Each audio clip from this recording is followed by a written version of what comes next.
Chapter 1161 King Qin's Joy in Breaking the Formation. The royal winds of the four seas. The virtues of thousands of years. The clear water. I don't even have to wear my military clothes. I'm done today. The guqin vibrated, and dozens of strong men beat the cowhide drums. The sound shook hundreds of miles, and the mountains and rivers were majestic. Chu Wu's flags trembled due to the vibration of the drums. The Xiao army on the entire battlefield heard the surging drums, and their morale was rising rapidly. This is Zhuge Liang, the Qin demon, admitted that he had taught Chu Wu how to play the Qin. But Qin King breaking formation music was by no means a skill he taught Chu Wu. This ability to increase the destructive power of military formations is already somewhat incredible. As soon as the King of Qin broke the formation music came out, the momentum of the Xiao army on the entire battlefield changed. A murderous atmosphere filled the air, and the soldiers were armed and iron horses. The soldiers of the Xiao army were full of enthusiasm, and their morale and combat effectiveness were fully increased. The King of Qin breaks the formation is a characteristic of the SSS-level cavalry.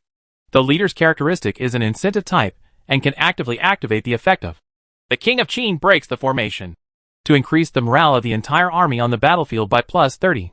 During the duration of the effect, the morale will not decrease. Infantry. The attack power of archers plus 15%. The attack power of cavalry plus 25%. The impact power of infantry plus 15%. The impact power of cavalry plus 30%. The attack power of generals plus 20%. And the pain of the whole army minus 20%. The effect lasts for a while. Negative effects can only be used once per year. After the King of Qin breaks the formation state ends, the morale of the entire army returns to its original value and immediately drops by 20. King of Qin breaking the formation is different from Bishamonten in that there are no restrictions on the soldiers of the Ekigo kingdom, and it does not consume lifespan. The punishment is the same as Bishamonten, with a cooling off period. Chu Tian and Chu Wu followed two completely different styles.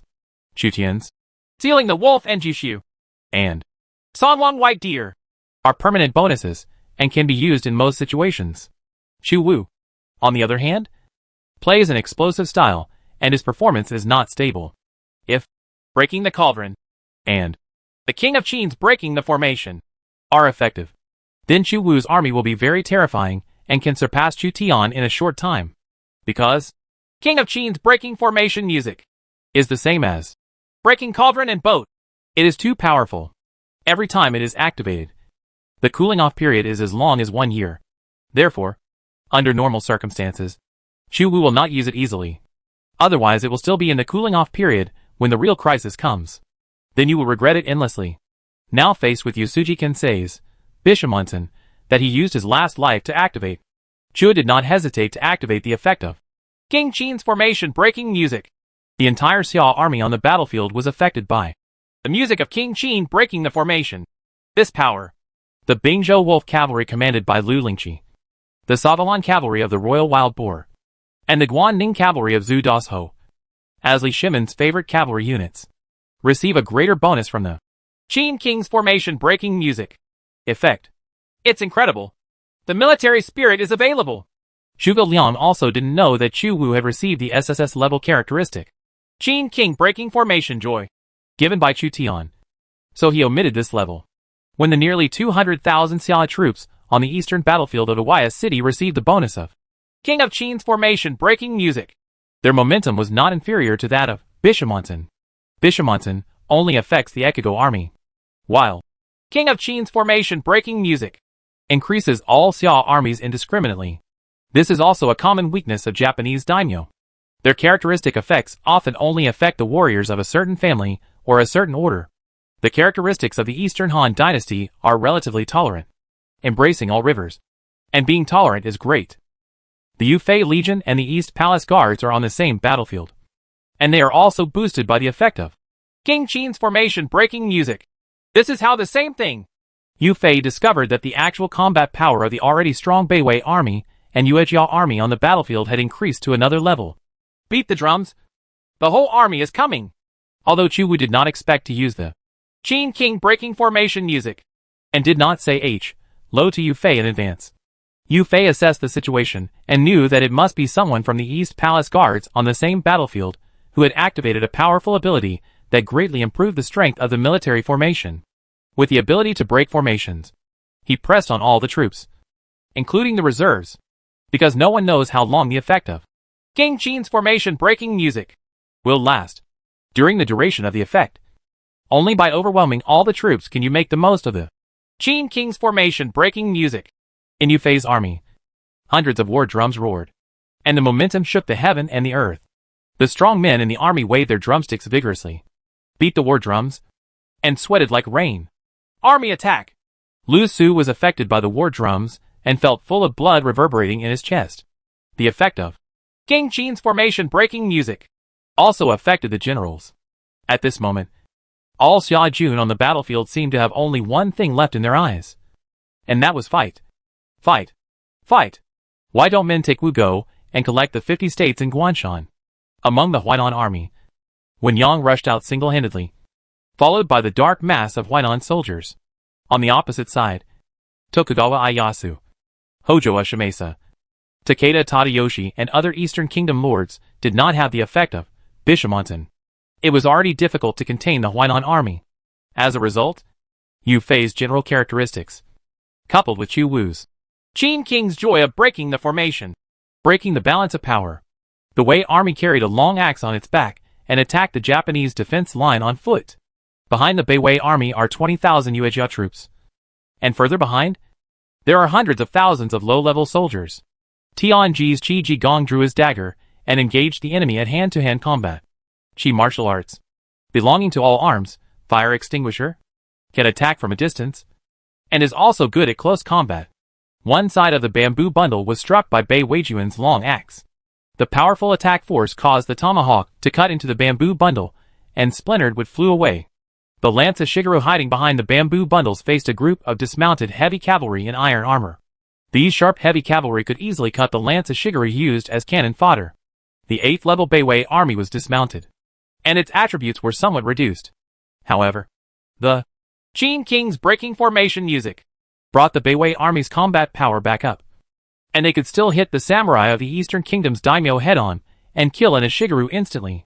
Yang Zixing fought hard against Sanada Masayuki and Sanada Yukimura and his son, while Zhang Xian and Liu Gao led the Beiwei army and the Yuejia army to attack the defense line and roared forward.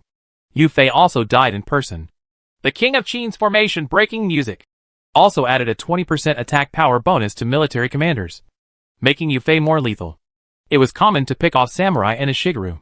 On Chu Wu's side, Lu Lingqi led the Bingzhou Wolf cavalry to attack. At the same time, Chu Wu's commander Shui Jun was intimidated and made a sudden advance. The war horses were galloping. At this time, the Xia army's cavalry had powerful attack power and impact, enough to challenge the fanatical Ekigo army head-on. 1,000 Juga company crossbowmen, 1,000 Tachibana early attack women, as well as the low-ranking pikemen and crossbowmen who stayed in the middle camp formed the backbone, while the two cavalry adopted flank breakthrough tactics. Shuga's crossbowmen were equipped with the repeating crossbow invented by Huang Yuing, while Tachibana Hayashi was equipped with iron cannons and fired a salvo at the Ekigo regiment. The two long-range troops formed a crossfire, and the fanatical Ekigo regiment fell thousands of people. Lu Lingqi knew that this battle should be the last large-scale battle on Kyushu Island, so she did not hold back and directly consumed her physical strength to activate the unparalleled state. The Ghost Fong Tian's painted halberd is filled with black energy, and the attack range is increased. Lu Lingqi leads the Bingzhou Wolf cavalry into the enemy's formation. Wherever Lu Lingqi went, the samurai and a Shigeru of the Ekigo Legion were harvested by Fong Tian's painted halberd. The red rabbit horse bursts into flames from time to time, sweeping in all directions to protect itself and kill fanatical believers who try to get close to itself. These fanatical samurai and a Shigeru from the Ekigo kingdom were unable to get close to them. If they wanted to kill Lu Lingqi, they would have to wait until their physical strength declined. Bingzhou Wolf cavalry armed with a spear broke into the Ekigo Legion, with powerful ability to break the formation. The Bingzhou Wolf cavalry directly uses Lu Lingqi's leader trait, while Chu Wu's Qin King's formation breaking music becomes an auxiliary effect, strengthening the Bingzhou Wolf cavalry's ability to break formations, and fiercely rushes away the Ekigo Legion. Among the Ekigo regiments, there were also the besieged Zhu Deus Ho and the Royal Boar's cavalry, with only a few thousand of them left. Chu Wu's cowardly Shui army, because they are 9th level troops, are more terrifying than the Bingzhou wolf cavalry. They are wearing iron armor and holding iron bones in their hands, hammering down the Ekigo soldiers along the way. For the fanatical samurai and a Shigeru, if you want to stop them, then give them a hammer and let them calm down. Physics. The Chishui army my father gave me is really powerful. No wonder it is the most courageous army in the Mongol Empire. Shui killed an Ekigo warrior with an arrow. Seeing that the timid Shui army was still able to advance forward among the fanatical Ekigo army, he couldn't help but sigh. The reason why Bingzhou wolf cavalry was able to advance was related to the fact that Lu Lingqi took the lead in charging and used force to open up the situation, while Chu Wu relied on the strength of his troops, possessing the military talisman of the Mongol Empire, sacred relics of the Chishui army. Chu has the effect of the for great Chishui army to strengthen the formation-breaking ability of the Chishui army.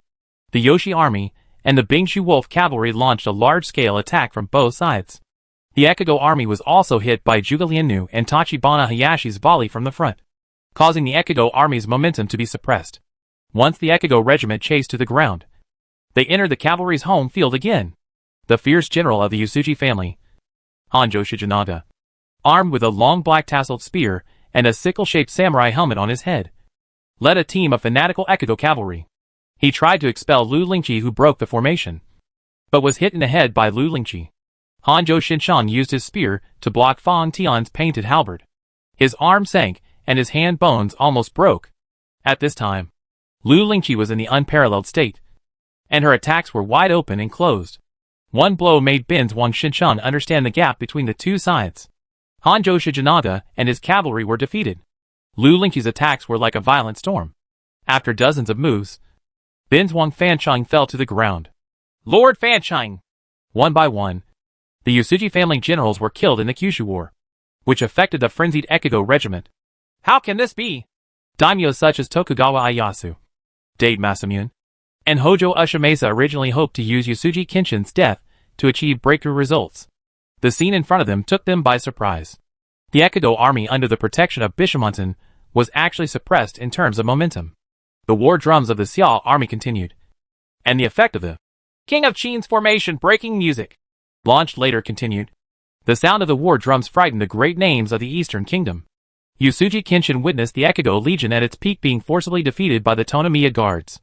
If Chua followed Zhuge Liang's suggestion and first avoided Yasuji Kenshin's Bishamonten effect, and then went back to defeat the Ekigo army, Yasuji Kenshin would have been dead by then.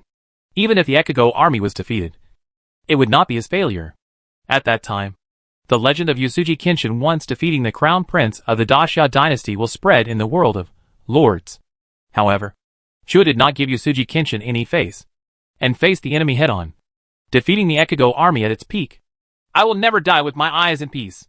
Before Yasuji Kenshin fell down, he thought of this idiom, known as Japan's military god.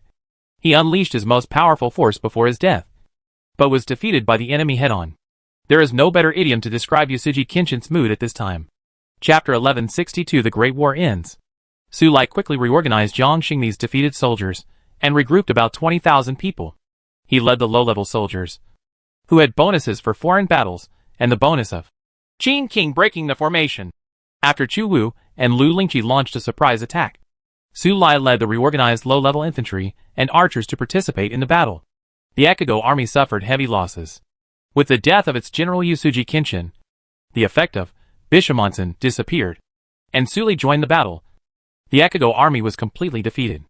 The East Palace guards took advantage of the situation and captured the position defended by Kenshin Yasuji. Of the 100,000 Ekigo troops, 50,000 were killed in the Great Battle of Kyushu. The Yasuji family suffered heavy casualties and basically lost their strength. It's already difficult to defend. Tokugawa Ieyasu's Soul of Three Rivers could not resist the effect of Yufeijuan's addition of King of Qin's formation breaking music. The war drums of the Xiao army have not stopped yet. The Huainan army led by Yufei has defeated the military strength of the Eastern Kingdom's daimyo and attacked the outer defense line. Tokugawa Ieyasu, Takeda Tadayoshi, Hojo Ushimasa, and Date Masamune retreated to the castle to defend Sanamaru, using the stone castle defense. Mountain cities are very different from cities built on the plains, with mountains as walls. The trebuchet can only destroy the artificial city walls built on the mountains, but cannot destroy the base. In addition, the mountain roads are rugged, making it difficult to transport siege equipment such as trebuchets up the mountain. The mountain is sloped, so it is still difficult for soldiers to climb. Facing a mountain city, if efficiency is not emphasized, a long-term siege should be the way to attack the city with the least loss. However, the legions of Yufei and Chuwu simply went all out and attacked Sanamaru in the east of Awaya Castle. The Xiao army attacked the city from behind, using flying hooks and ladders to attack the city. The samurai and Ashiguro armed with crossbows and muskets fired volleys to kill the Xiao army attacking the city. Soldiers, follow me! Zhang Xian and Niu Gao rushed forward in person, and many Xiao troops rolled down because of the sloping hillsides and walls. The effect of King Qin's formation breaking music lasted for a full hour before disappearing. During this time, the Xiao army had already begun to besiege Sanamaru. On the battlefield in the middle, the killing god Bai Qi has been adding murderous intent. The legion commanded by Bai Qi has a 40% attack bonus that can only be obtained by continuously superimposing murderous intent. Bai Qi's army fought with Oda Nobunaga's army for a long time. He sent 3,000 Iron Eagle warriors to harvest Oda Nobunaga's long spear Ashiguro.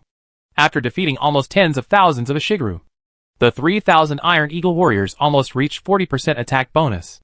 Bai Qi also has a 20% attack bonus from the aura of the entire army. For units with a Qin dynasty background, the attack power is an additional plus 10%.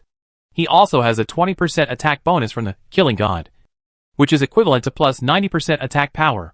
The attack power of Fubo army, who is not from the Qin dynasty, is increased by 40% to 80%. 40% of which is related to the superimposed murderous level. Oda Nobunaga has also discovered that the murderous intent of the Bai Qi Legion is getting stronger and stronger, and he is deeply disturbed. He fought against Bai Qi during the Sixth National War. He knew that the attack power of Bai Qi's army was very high. If he encountered Bai Qi's army, he would probably be injured, but he could only rely on the terrain to defend. The Fubo army had few cavalry, but mostly infantry and crossbowmen. Under Bai Qi's command, they launched a massive attack. 3,000 Iron Eagle warriors completed their murderous intent and became an unsheathed sharp blade. Oda Nobunaga's iron artillery team carried out a 3-stage attack and fired a salvo at the attacking Fuha army. Many Fuha soldiers were shot and killed and fell at the foot of the mountain. Equip bamboo bundle and shield to advance. Bai Qi ordered the low-level troops of Fubo army to equip the bamboo bundles abundant in Japan to reduce the damage of matchlock guns. Sacrificing a group of low-level troops to attract the Oda family's most elite iron artillery team was nothing to Bai Qi. Compassion does not command troops. Oda Nobunaga's iron artillery team continued to shoot at the attacking Fubo army. Qin Lin led the soldiers of the Lingnan Navy in the late Ming dynasty to use firecrackers and hide behind bamboo bundles to shoot at Oda's iron artillery team. The classic scene of iron cannons lining up to shoot each other appeared, and the battlefield was filled with smoke. At this time, 3,000 Iron Eagle warriors attacked the special unit, Kamakura Samurai, formed by Minamoto Yoritomo and Minamoto Yoshitsune from one side. The Kamakura Samurai are the elite of the Kamakura Shogunate. But at this time, compared with the Iron Eagle warriors, who have 90% of the attack power, their defense seems very fragile. The black-armored Iron Eagle warriors galloped to the front of the mountain, dismounted and fought on foot, advanced with halberds, and broke into the Kamakura Samurai. The Kamakura Samurai, who was hit by the Iron Eagle warrior, was either dead or injured. They are not ordinary soldiers. The brothers Minamoto Yoritomo and Minamoto Yoshitsune established the Kamakura Shogunate, and it was the Kamakura Shogunate that repelled the attack of the Yuan dynasty. They were older military commanders than Oda Nobunaga and other warring states' daimyo. Minamoto Yoritomo has the characteristic shogun, which can improve the attributes of the 4 Japanese island troops. But in front of Bai Qi's Iron Eagle warriors, the Kamakura Samurai were still defeated, and thousands of elite Kamakura Samurai were killed. Thousands of Ashiguro were killed at the same time, as the brothers Minamoto Yoritomo and Minamoto Yoshitsune were defeated by the Iron Eagle regiments. Shibuya Hideyoshi's army next to them also showed signs of retreat. Oda Nobunaga and Akechi Mitsuhide, 2 generals with iron artillery teams, are still stubbornly blocking the Bai Qi army from approaching the city walls. The Genji brothers were defeated and have retreated 2 miles. Lord Kenshin is dead, and Lord Ieyasu has retreated to Sanamaru. We may be attacked from both sides. Impossible. How could the Dragon of Ekigo fail so easily? Oda Nobunaga looked solemn when he learned that Yasuji Kenshin had used the power of Bishamonten to lose the eastern battlefield. Oda Nobunaga did not dare to fight Yasuji Kenshin at his peak. But Yasuji Kenshin risked his life and launched an attack using the dragon flag, but was defeated by the opponent. This made Oda Nobunaga wonder, what happened on the eastern battlefield? Retreat to Sanamaru. Oda Nobunaga had no choice but to abandon the surrounding mountains and retreat to Sanamaru like Tokugawa Ieyasu. The daimyos of the Western Kingdom also suffered heavy casualties in the battle with Lii and Lichengui, and were defeated and retreated to Sanamaru. The earthen fortresses outside Iwaya Castle were successively captured by the Xiao army, and the dragon flag was planted on the Japanese army's earthen forts, forming a three-sided siege of Iwaya Castle. Attack Iwaya Castle! After Baichi's army increased their murderous intent, they didn't want to leave the battle. Otherwise the murderous intent would disappear again. So they attacked Sanamaru in one go. The casualties in the storming of the mountain city were not small. Baichi's legion had no defense bonus. In the storming, they almost risked their lives. Brand's dragoons dismounted and cooperated with the two iron artillery teams of Oda Nobunaga and Akechi Mitsuhide, killing many Xiao troops attacking the city. We cannot allow this legion to climb up the city. Their attack power is terrifying. As a military general of the United States, Brand actually fought against Baichi in the Sixth National War. He knew that Baichi's legion's attack power was extremely high, reaching an incredible level. In a battle with Baichi, he would either suffer a disastrous defeat or a disastrous victory, and the probability of a disastrous defeat was still very high. The crossbow arrows thrown by the Baichi legion are also extremely damaging. Once Brand's dragoons are hit by the crossbow arrows thrown by the Baichi legion, they will also be killed. Rolling stones and logs rolled down the sloping wall of the mountain city, killing the Xiao army attacking the city. No matter Yu Fei, Chu Wu, or Baichi, they all have a huge appetite at this time. That is, to take down Iwaya City in one go. Millions of soldiers and horses fought along the walls of Sanamaru, and the bodies of the fallen soldiers became a ladder to defeat Sanamaru. The Iron Eagle warriors followed the mountain of corpses and sea of blood, climbed to Sanamaru city wall, and fought with the enemies on the city wall. With a mere 3,000 people, they continuously repelled the samurai who came to take back the city wall, creating a foundation for the Fubo army, crossed the city wall, and rushed into Sanamaru to buy time. The internal structure of the mountain castle is different from that of the plain castle. The interior has many twists and turns, extending all the way to Nainamaru. The samurai and Ishiguro appeared from the winding military road, trying to expel the Xiao army entering the city. Baichi relied on the elite 9th level Iron Eagle warriors as a commando to attack Sanamaru in Iwaya Castle. Lu Lingqi, who could not hold back, also followed Chu Wu to pursue the Ekigo army and stormed Sanamaru behind the Ekigo army.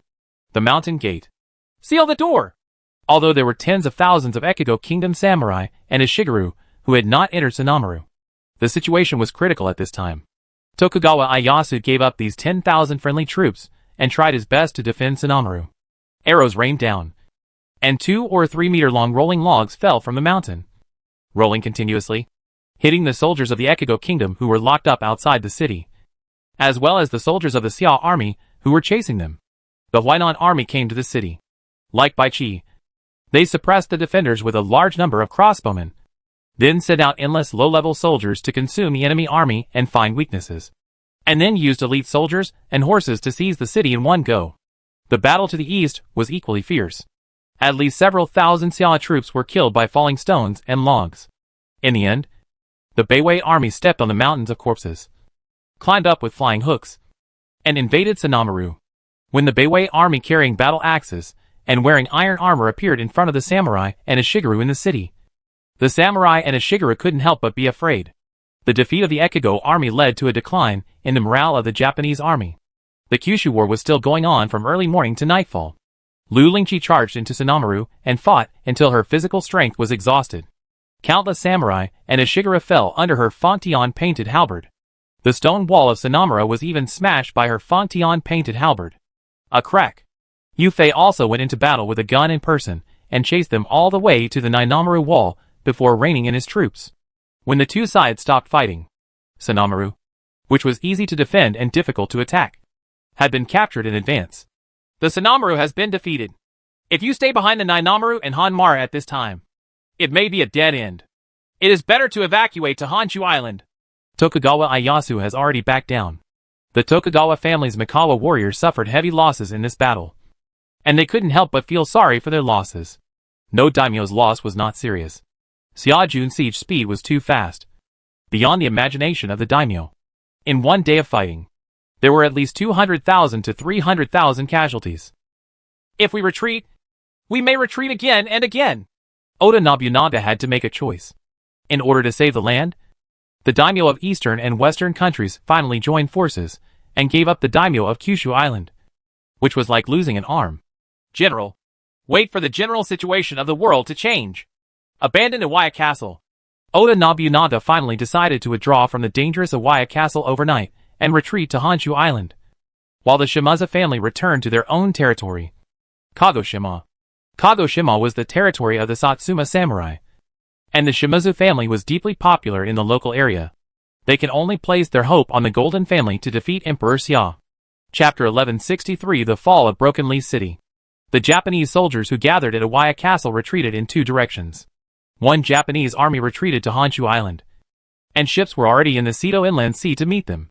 Another Japanese army retreated to Kagoshima. Baichi, Yufei, and others did not miss this opportunity and pursued him.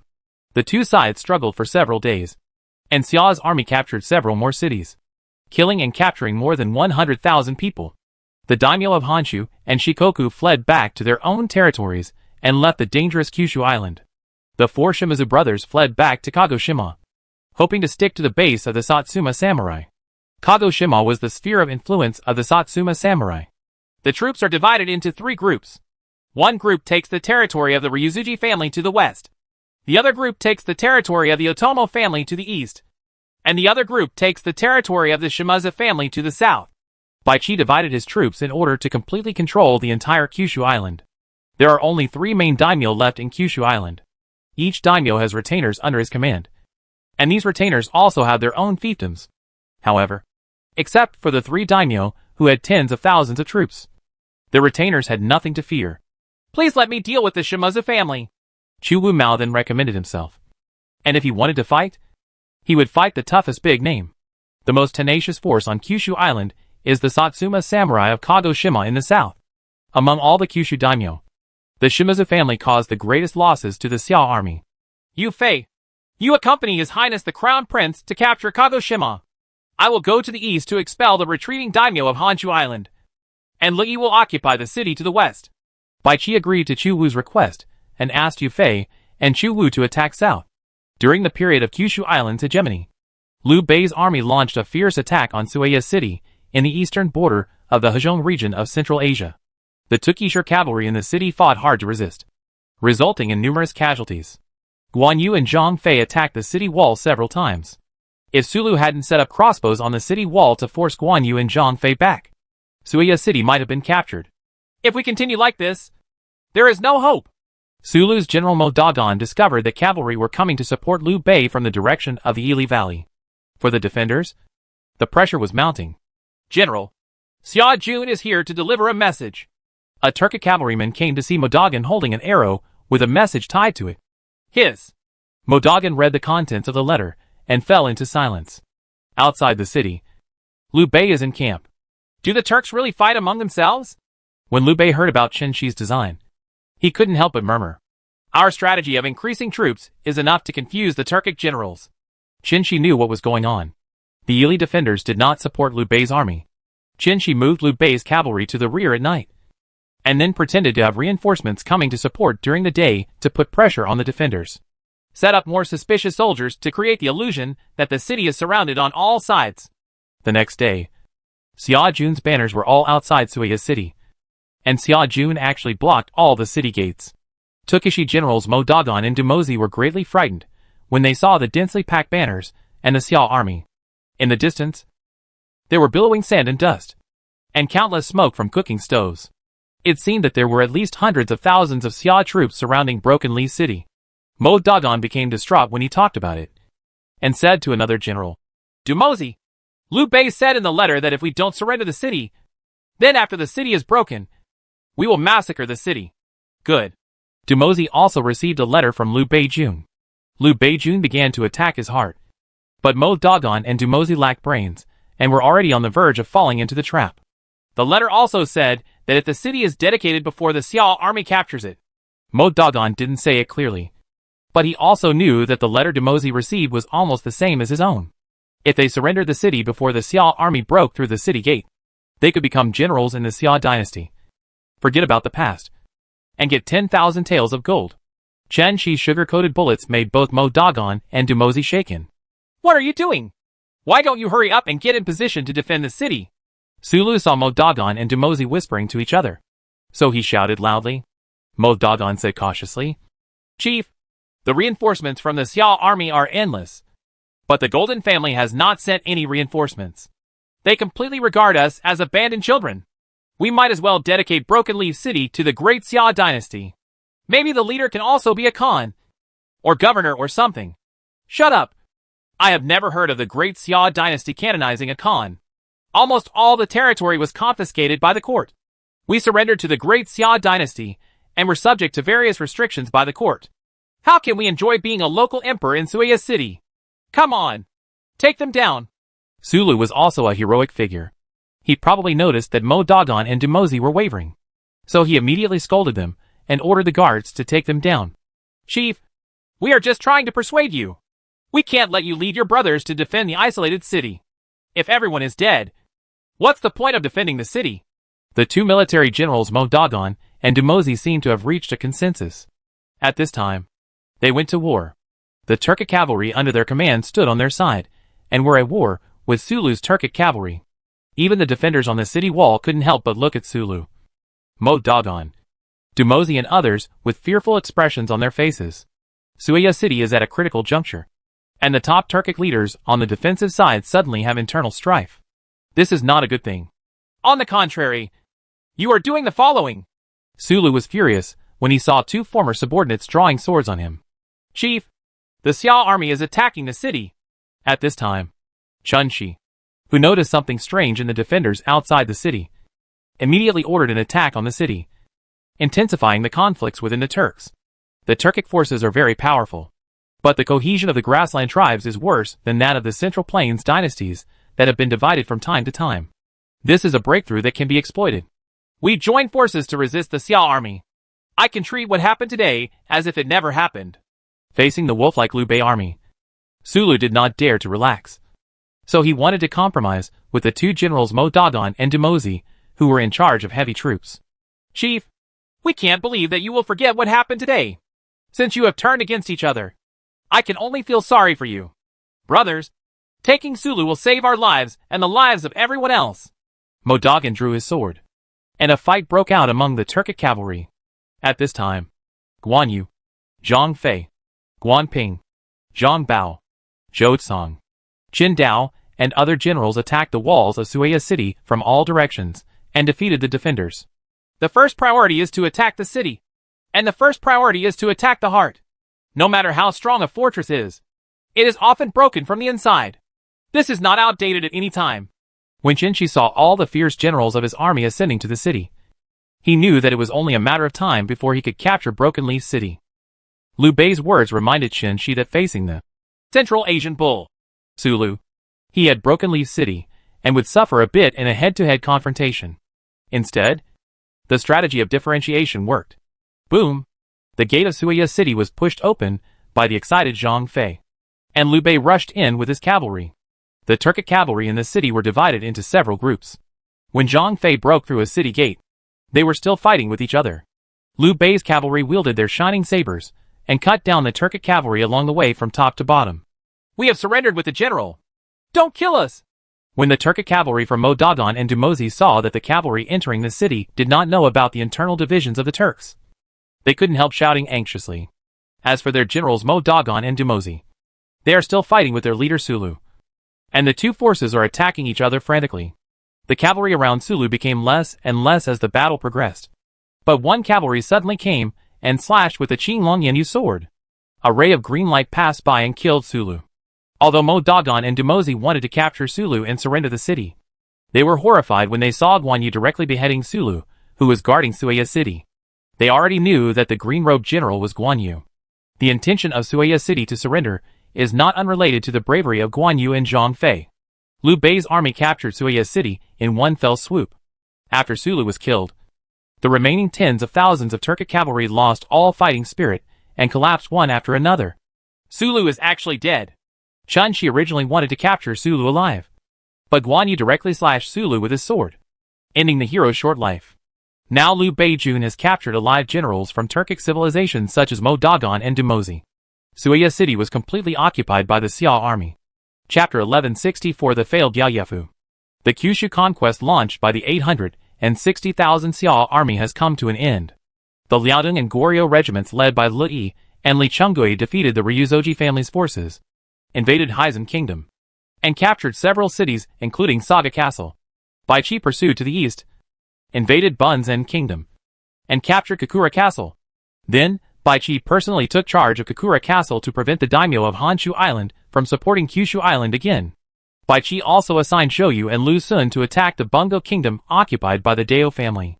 Yu Fei and Chu Wu went all out south, captured Chikugo Kingdom, and then defeated Kumamoto Castle in Higo Kingdom. Finally, the army entered Satsuma Kingdom, where the Shimazu family was entrenched, and surrounded Dimmaza Castle. The Shimazu family's stronghold was the inner city in the southern part of Satsuma country, and reinforcements were sent to support Dimmaza Castle in the north. After Oda Nobunaga, Tokugawa Ieyasu and others fled back to Honshu Island. Conquering Kyushu Island was equivalent to conquering a county in the Central Plains. The Reiji Kingdom on Kyushu Island is equivalent to a county. Hundreds of thousands of troops swept across a county, which was more than enough. The Shimazu family is still thinking about resisting. The four Shimazu brothers are all ruthless people, and they still resist even when disaster strikes. Satsuma samurai are also the most fierce warriors in Kyushu Island.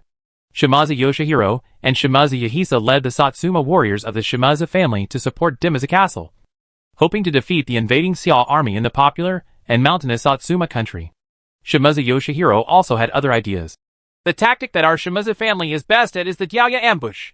Even if the Xia army is strong, they will be defeated once they are hit by our Gyaoya ambush. Brother, let me go and lure the enemy. No, let me lure the enemy, and you take command. Shimazu Yoshihiro is also considered a brave man. He knows that the core of the Shimazu families, Gyoya Bashi, is to taunt the enemy and lure the enemy with their lives. The vanguard fights the Xia army, and then retreats while fighting. The Xia army introduced an ambush circle of iron artillery and archery teams. The general who led the vanguard to lure the enemy narrowly escaped death. So Shimazu Yoshihiro and Shimazu Yahisa would compete for the vanguard position. In the end, the older Shimazu Yoshihiro led the vanguard and provoked the Chu Wu and Yufei regiments besieging Desui City, hoping to provoke them to attack. The Shimazu family is good at fishing for wild ambushes, which is a type of ambush tactic. They just need to ignore it and continue to besiege Dimmaza Castle. Then, once the Shimazu family becomes angry, they will definitely launch an attack. Zhuge Liang had already done enough homework when he conquered Kyushu Island, and he naturally knew the Shimazu family's almost unchanging tactic of catching wild ambush. The reason why the Shimazu family's fishing for wild ambush tactic has been so successful is related to the enemy's ability to manage the army and the taunting effect of fishing for wild ambush. Ordinary generals, once successfully mocked by the Shimazu family's vanguard, are likely to attack the Shimazu army at all costs. In this way, they often fall into the Shimazu family's scheme. However, because the Shimazu family consistently used the catching wild ambush tactic, it was obvious when they encountered generals and counselors like Yufei and Zhuge Liang. It makes sense. Su Lai, you put up a fence and only send archers to hide behind the fence and shoot. No matter how provocative he is, he can't hold on. In addition, Ji Qiandai, you lead the iron artillery team and guard the fence with Su Lai. Chu Wu recognized Zhuge Liang's judgment and adopted the turtle tactic that he could not hold on to. The essence of the Shimazu families fishing for wild ambush tactic is to lure the enemy. Once the taunt fails, it will be difficult to succeed. Su Lai controlled the army.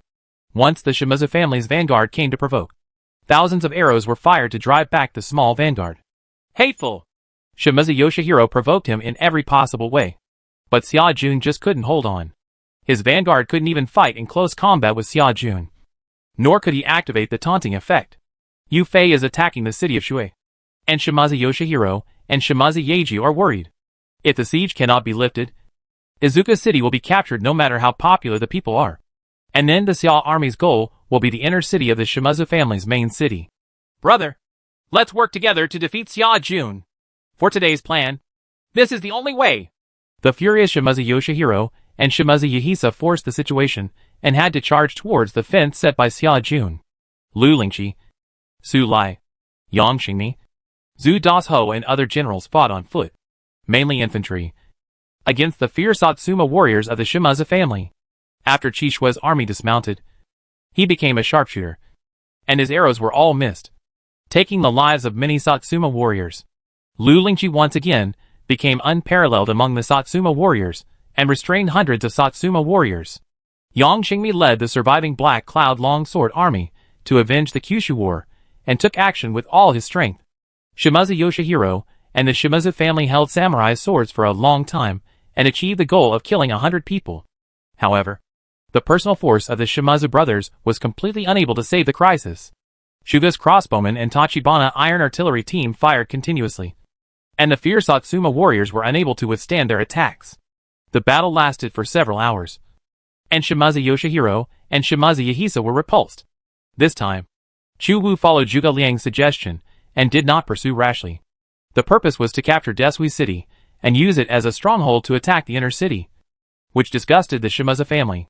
Our reinforcements were repulsed.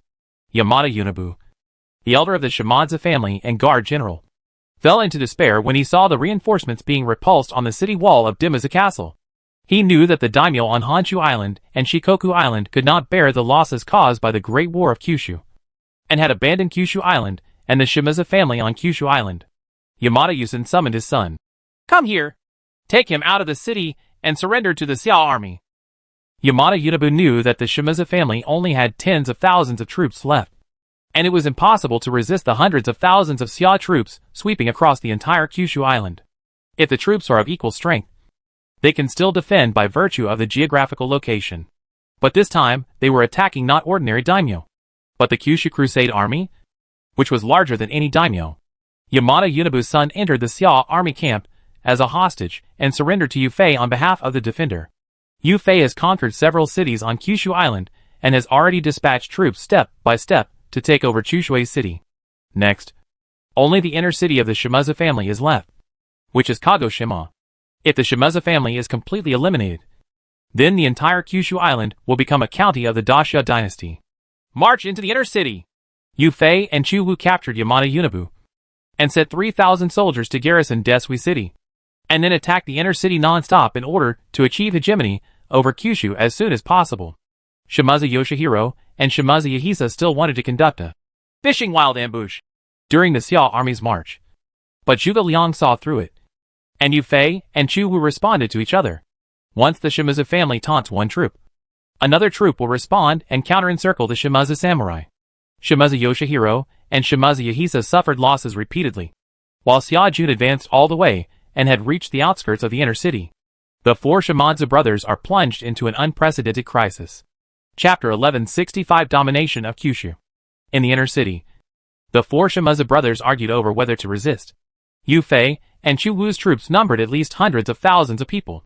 Moreover, Zhou Yu and Lu Sun led 80,000 troops to invade the Hyuga kingdom and approached the inner city from the other direction. The Xia army's military strength is fierce, with at least 200,000 troops combined in both directions, while ours is less than 50,000 troops. They are also on guard against the Diaoya ambush and are no match for them. Yoshihisa Shimazu, the family governor among the four Shimazu brothers, looked ashen. The most powerful daimyo on Honshu Island retreated, and all the cities on Kyushu Island fell. The inner city was almost the last city on Kyushu Island. This battle will be lost. I can only take the blame and become a monk, and let you, my second brother, be the new family governor. Shimazu Yoshihisa knew that Xia Jun was unstoppable.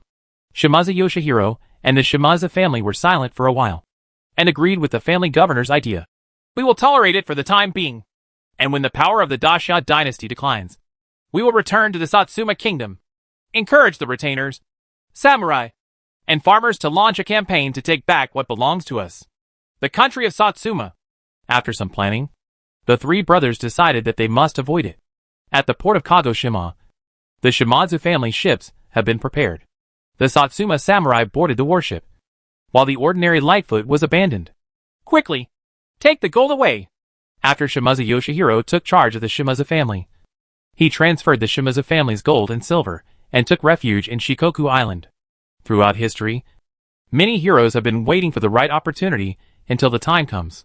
The legions of Yufei and Chuwu can already see the main city of the Shimazu family.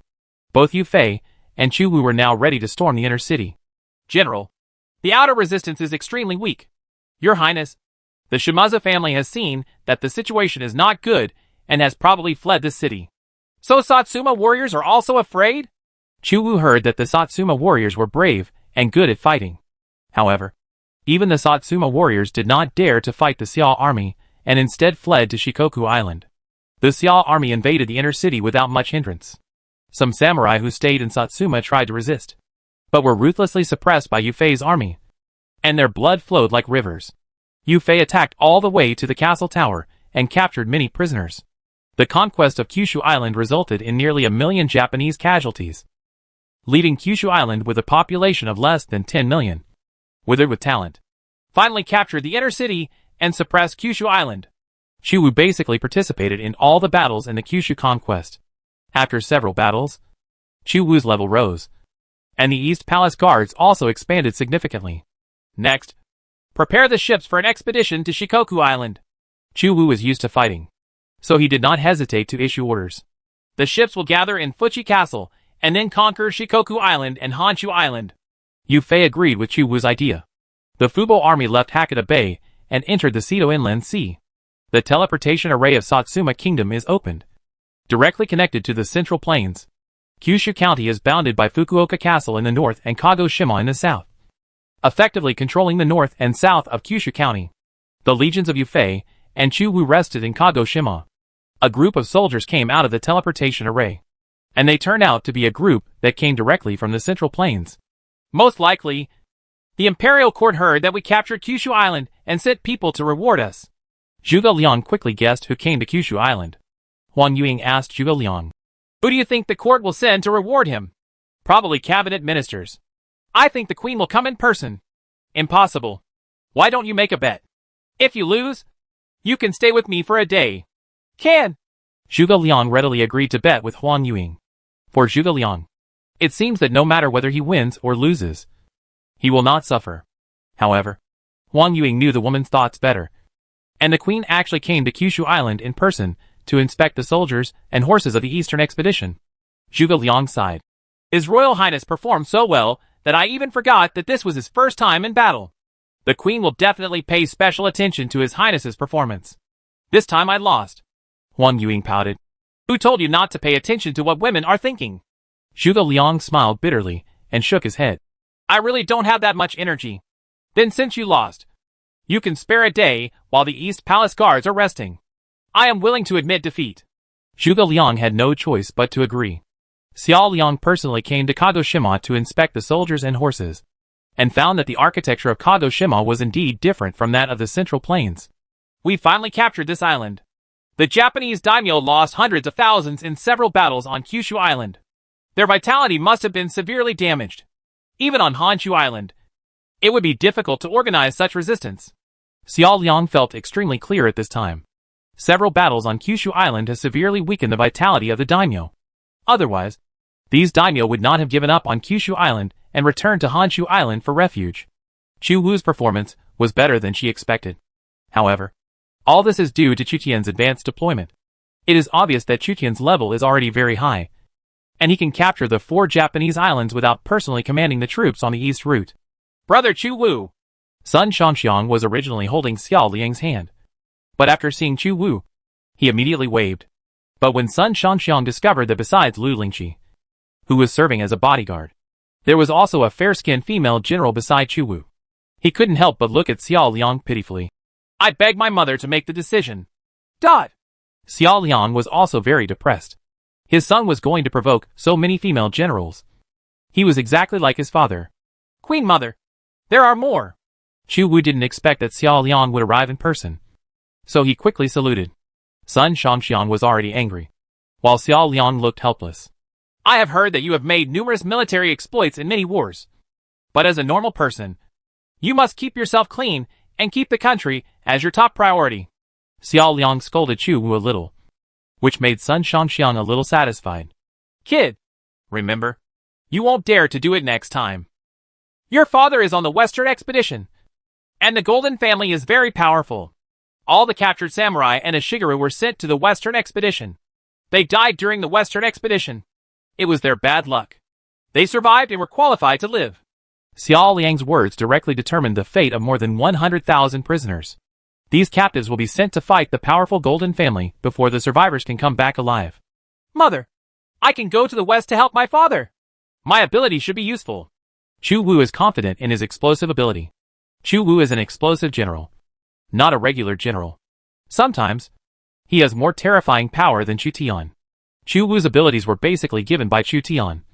And he was also a holy level explosive general created by Chu Tian. That ability of yours cannot be used unless you have the permission of your father. Xiao Liang also knows that his son is a monster, almost all of which have explosive characteristics and are very restrictive. Now, Breaking Cauldron and Qin King's Breaking Formation music are all in the cooling down period and cannot be used. Yes, there are many civilizations in the West. Your father's expedition to the West this time will only defeat the Golden family. But further west, there are Crusaders. Your half-brother and sister are also in the West. Xiao Liang knew that there were Crusaders to the west of the Golden family. The first Western expedition of the Great Xia dynasty might reach West Asia. The Queen's personal inspection is a special event and can boost the morale of Xiao's troops. Xiao Liang doesn't need to worry about it personally, as Bai Qi, Zhou Yu, Yu Fei, and other generals have already begun planning to attack Shikoku Island and Honshu Island. The Fubo army was able to span the Seto Inland Sea and wipe out the Japanese navy in the Seto Inland Sea. And Bai Qi and Yu Fei swept across the samurai and a Shigeru of the Japanese daimyo who suffered heavy losses on land. These generals just cooperate with each other and move freely on land and water. I heard that you made a lot of achievements in this conquest of Kyushu. Xiao Liang looked at Lu Lingqi again. During the Jojo conquest, Lu Lingqi killed the most generals, and she could be considered to have made many outstanding military exploits. Many generals of the Date family and the Yasuji family were killed by her. Lu Lingqi, who inherited Lu Bu's military power, is quite terrifying. I just received my salary and do my duty. Lu Lingqi doesn't like Xiao Liang very much because she simply can't understand the latter's thoughts. Is it just an employment relationship? Then I will give you double your salary.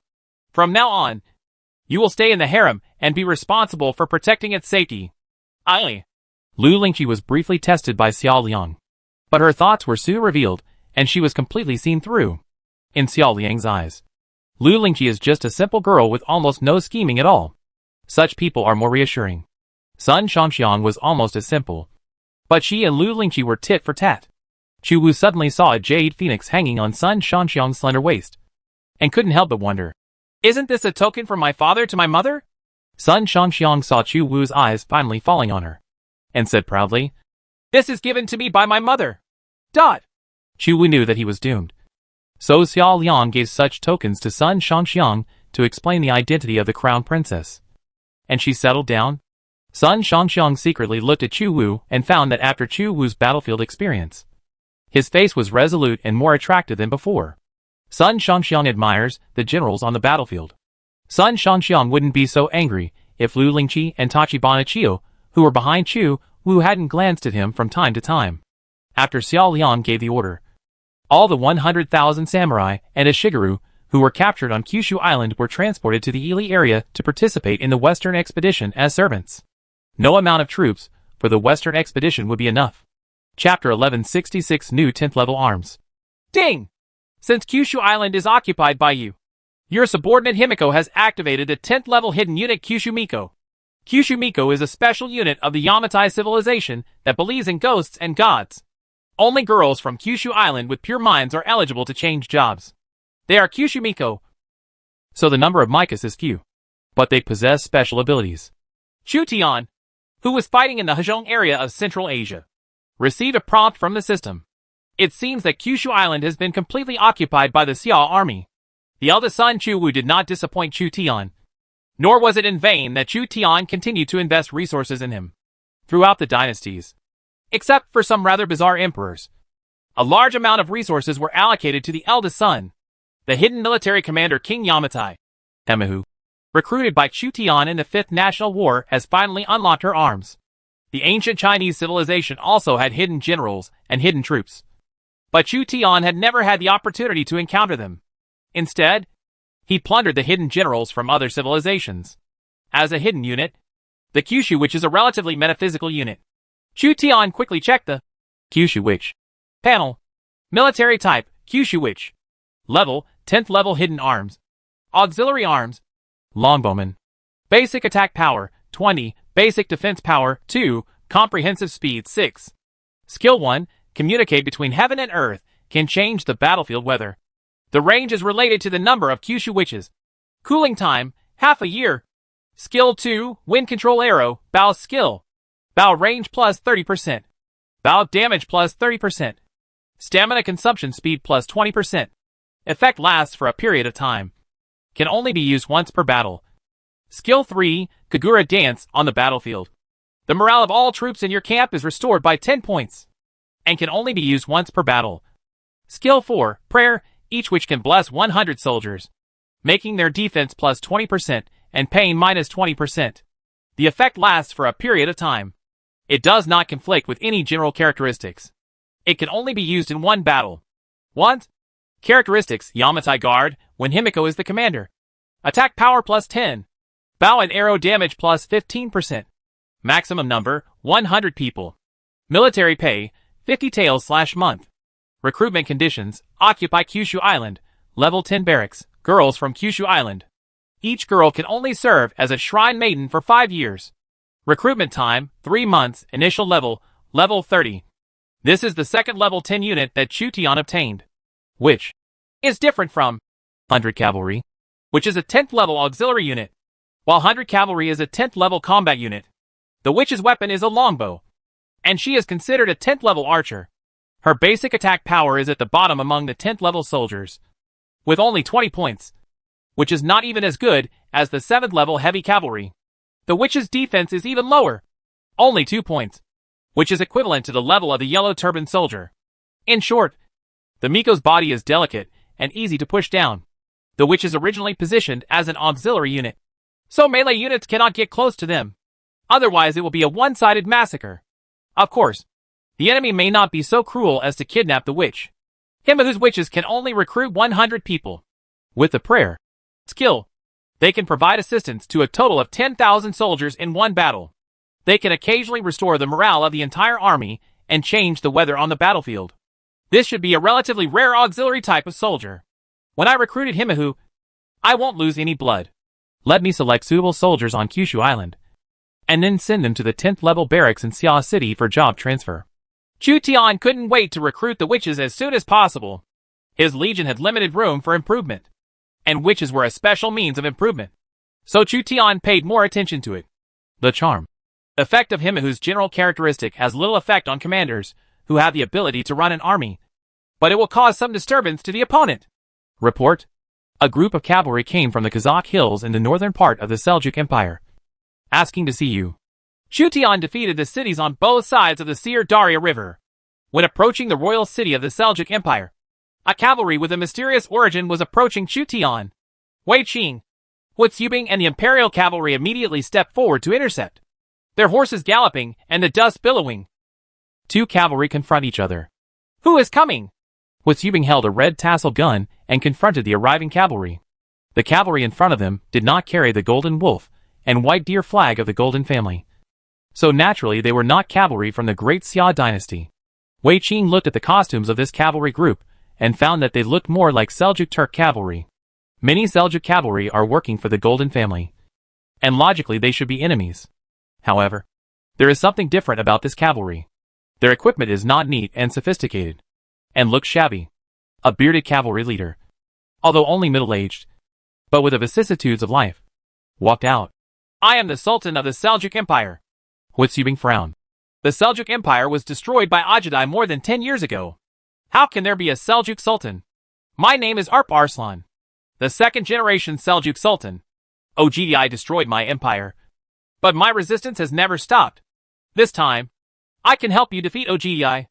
Arslan, the hero of the Seljuk Empire civilization, finally revealed his identity. After the Seljuk Empire was destroyed and annexed by the Golden family, Ogdi became both the Great Khan of the Mongol Empire and the Sultan of the Seljuk Empire. However, the real second-generation Seljuk Empire Sultan. Arslan fled to the northern Kazakh hilly area after the fall of the country. He has always been an enemy of Ogodai and was repeatedly attacked by Yeludashi and Maha, who worked for the Golden family. Mauda and other generals suppressed. Arslan persisted for more than 10 years and never gave up his fight against Ogodai. Now he finally waited for the time to restore his country. When he heard that Chutian had sent millions of troops to invade the Hejong region of Central Asia, Arslan immediately mobilized hundreds of thousands of herdsmen cavalry to join him and march southward. Wei Qing inevitably despises the equipment of Arslan's cavalry, just because Wei Qing has followed Chutian for a long time. And Chutian is rich and powerful, so Chutian's cavalry has the best equipment, and looks down upon those in the Kazakh hilly area and the Golden family. Arslan's troops fighting guerrillas are also normal. Huitsubing asked, "What is the price you want to give for helping us?" Arslan's eyes were firm. "I beg Emperor Xia to help me restore the Seljuk Empire. I declare to the Lord that the Seljuk Empire, will live forever and ever. I will bow to the great Xia dynasty and pay taxes every year without any delay." Wei Qing and Huitsubing looked at each other and finally said, "We will tell you this on your behalf." Arslan was able to resist for more than 10 years without being captured alive by the Golden family, which shows his ability. Historically, Arslan was also a powerful sultan. During the battle between the Seljuk Empire and the Byzantine Empire, he defeated the Byzantine army at the Battle of Manzikert and captured the Byzantine emperor alive. His death was similar to that of Sun Tzu of the Three Kingdoms, who was accidentally stabbed to death by a prisoner while hunting. Wei Qing and Huitsubing learned that he had a good identity, so they immediately reported to Chutian. Arslan brought hundreds of thousands of cavalry. The equipment of these cavalry was average, and their level was not low. Wei Qing calculated carefully and found that it should have considerable combat effectiveness and be a force worth utilizing. Arslan is still alive, and this Seljuk Sultan is begging me to restore the Seljuk Empire for him? Chutian unknowingly seemed to have become the godfather of the Eastern continent. Maybe that's the charm. Chapter 1167 Shin's Army. Arslan came to join us. Could it be a trap by Ogodai? When Chutian learned that the Sultan of the Seljuk Empire had come to join them, he couldn't help but be cautious. The battle with Waquitai is already underway. Any changes may affect the outcome of the battlefield, and Chutian cannot help but be careless. Otherwise, a 1,000-mile embankment will be destroyed by an ant nest. Examples of servant armies defecting on the battlefield, leading to the defeat of the main force, were common, and various lords also used the tactic of false surrender to a greater or lesser extent. Jiasu said to Chutian, "Your Majesty, even if he is not exploited by Waquitai, how can he be restored to his country when he knows me too?" Chutian really had no idea of helping Arslan regain his country. If you have the strength to control the Hejong area, then there is no need to support a puppet. The existence of the teleportation array allowed the Central Plains dynasty to achieve effective control over the western regions. It did not need to subdue a group of Turkic brothers in Central Asia to deal with the Arabs, like the Tang dynasty. The battle with Ogodai is about to begin, and Arslan is a big help. If Arslan's hatred of Ogodai can be used, then the probability of winning against Ogodai will be greater. Chutian was not very willing to give up the opportunity to take advantage of the second-generation Seljuk Sultan. Using a sultan to fight for oneself is an achievement that is no small feat. Of course, for the current Chutian, he still looked down upon the ordinary sultan. "Send him over and see what he means." Chutian asked people to call Arslan. Arslan's appearance was somewhat vicissitudes because he had been dealing with the army sent by Ogodai for a long time and had experienced many fierce battles. However, as a heroic figure, Arslan had a firm look in his eyes. "Your Majesty, Emperor Xia, as long as you generously send troops to help me restore the country, then I am willing to be your minister and guard the river area for you." Chutian already understood what Arslan meant. Arslan wanted to become the king of the Transoxiana region and then rely on the Central Plains, just like the Turkic tribes in Central Asia who were manipulated during the Tang dynasty. This is somewhat different from the tribute system. The most successful one was the Tsar's use of Cossack cavalry to conquer Siberia. However, Chutian was not very interested in Arslan's proposal. He motioned to Jiasu. Jiasu said, "Our king of Xia is about to establish the Hejong Protectorate in the Hejong area.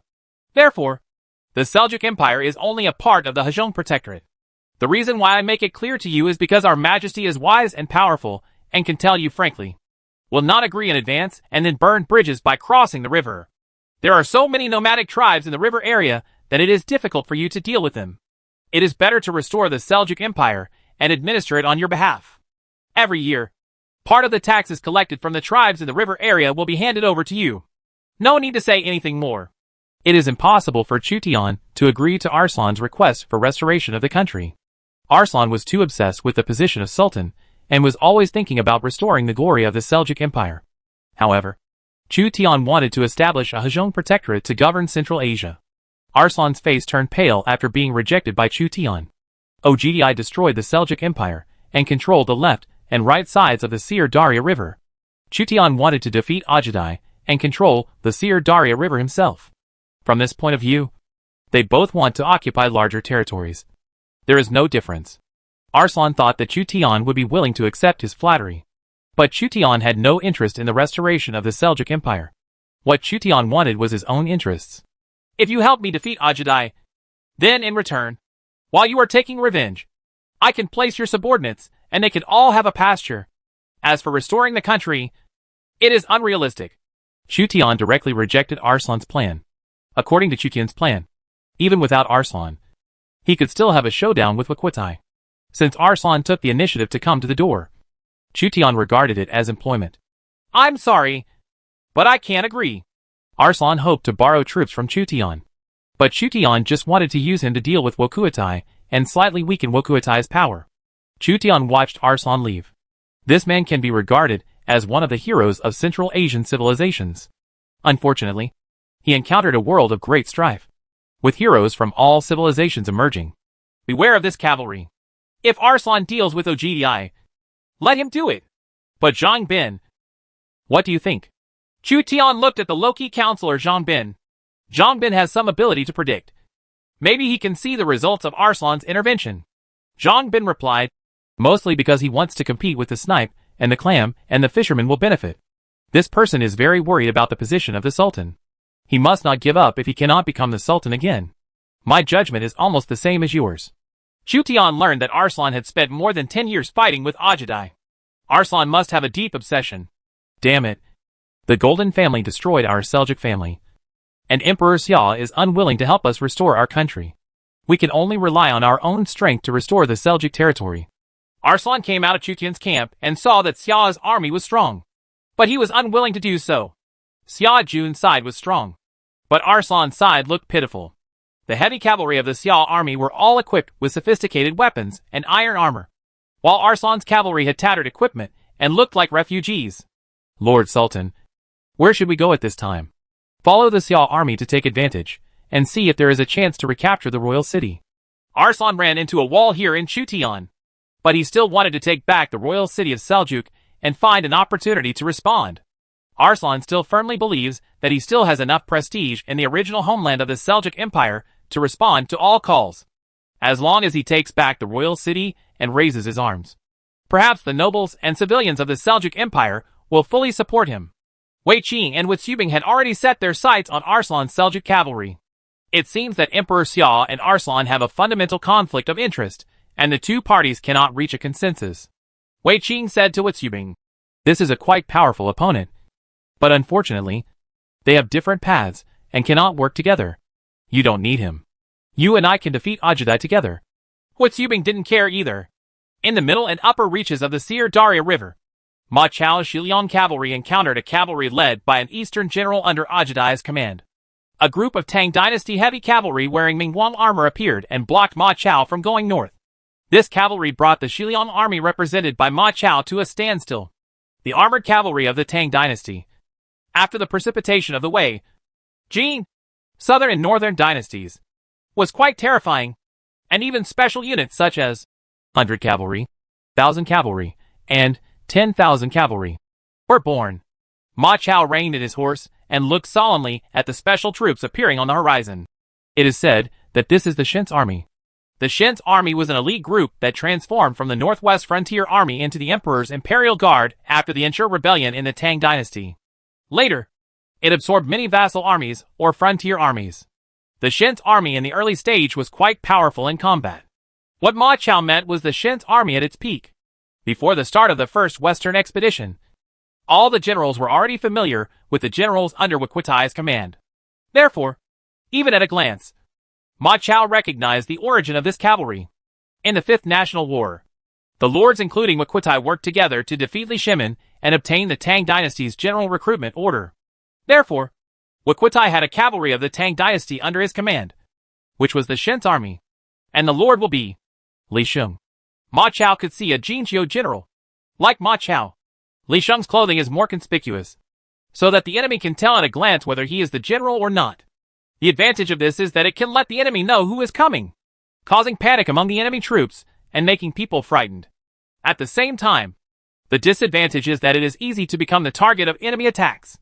Li Sheng was another famous general of the Tang dynasty after Guizi, and Li Guangbi after the Engshi rebellion in the mid-Tang dynasty. The Engshi rebellion led to the formation of a separatist regime in the Tang dynasty. Li Sheng led the Shen's army and tried his best to suppress the rebellion and deal with the Tubo Empire. But he was always too busy and aroused the emperor's suspicion. Li Sheng's Shen's army is indeed a strong enemy for Ma Chao. Li Sheng. Opposite is the Shiliang Iron Cavalry. The conspicuous general at the head should be Shiliang's number 1 general, Ma Chao. Beside Li Sheng, there was another general, but it was Yelu Dashi. Li Sheng looked at the dark Shiliang cavalry opposite, with spears like a forest. For Ma Chao, Li Sheng is a strong enemy. For Li Sheng, Ma Chao is also a strong enemy. It is very difficult to completely defeat the Shiliang Iron Cavalry. Li Sheng probably judged the winning rate. The two cavalry faced each other in a tense manner, looking for an opportunity to fight. Chapter 1168 Huang Shuer Chao Zhang. Your Majesty, the Shiliang army is already at war with the Shen's army. It seems that the main force of Wakutai is in this area. Mulan, let War Eagle come forward to investigate. Yes. The War Eagle on Hua Mulan's shoulder soared towards the direction where the Shen's army appeared. In the north, countless cavalry appeared, and the area was filled with darkness and billowing sand. The Golden family mobilizes the troops from the 6 major provinces and goes all out. The Central Plains dynasty and the Grassland Empire, like the cycle of history, could never avoid a war. Both the Crusaders and the Maritime Alliance are waiting for the outcome of this war, and they each have their own agenda. The War Eagle flapped its wings, and feathers fell from time to time. The timid Shui army cavalry looked at the War Eagle that made an eagle sound in the sky, filled with murderous intent. This is Chu Zimu's War Eagle. I haven't fought with it for a long time. A Mongolian general had a stern look in his eyes. It had been a long time since Subutai had faced an opponent that allowed him to go all out. This time, Wakutai recruited the veteran Subutai to deal with Chu Tian, who entered the Hezhong area. The imperial twins brought by Chu Tian, Wei Qing and Huitsubing, were on the same level as Subutai. Subutai, don't die this time. Tan Machi, go and investigate in response. Mu Huali sent Tan Machi to confront the Iron Eagle scouts. You and I have been fighting together for more than 10 years, and we have worked together to destroy Persia. How can we easily be buried in horse leather? Behind Subutai were hundreds of thousands of cavalry. The number of cavalry was endless. Mongolian cavalry, Turkic cavalry, Persian cavalry, cavalry from all Central Asia, West Asia, and Mabe were involved in this battle. Ahead, a battle broke out between Yelu Dashi's Shili cavalry, Li Sheng Shen's army, and Ma Chao's Shiliang army, with both sides losing thousands of their cavalry. The Shili Iron Cavalry and the Shen's army were both cavalry at their peak, and were on par with the Shiliang army. Lord Yelu, the Great Khan is sending an urgent message. In the Kazakh hills to the north, the Seljuk Arslan, who has been resisting the Great Khan, is leading his cavalry southward. When Yelu Dashi was urging Li Sheng to fight Ma Chao, he visited Machi to report. Arslan, Yelu Dashi led troops to suppress the fleeing Seljuk Sultan many times. However, Arslan was never wiped out and also joined the war. He just wants to rebuild the Seljuk Empire. Emperor Xia may not necessarily be with him. Just leave a cavalry to guard against this person. Yelu Dashi is wary of Arslan, but will not be afraid of Arslan. Arslan is also an ambitious hero, and Chu Tian will most likely not tolerate him.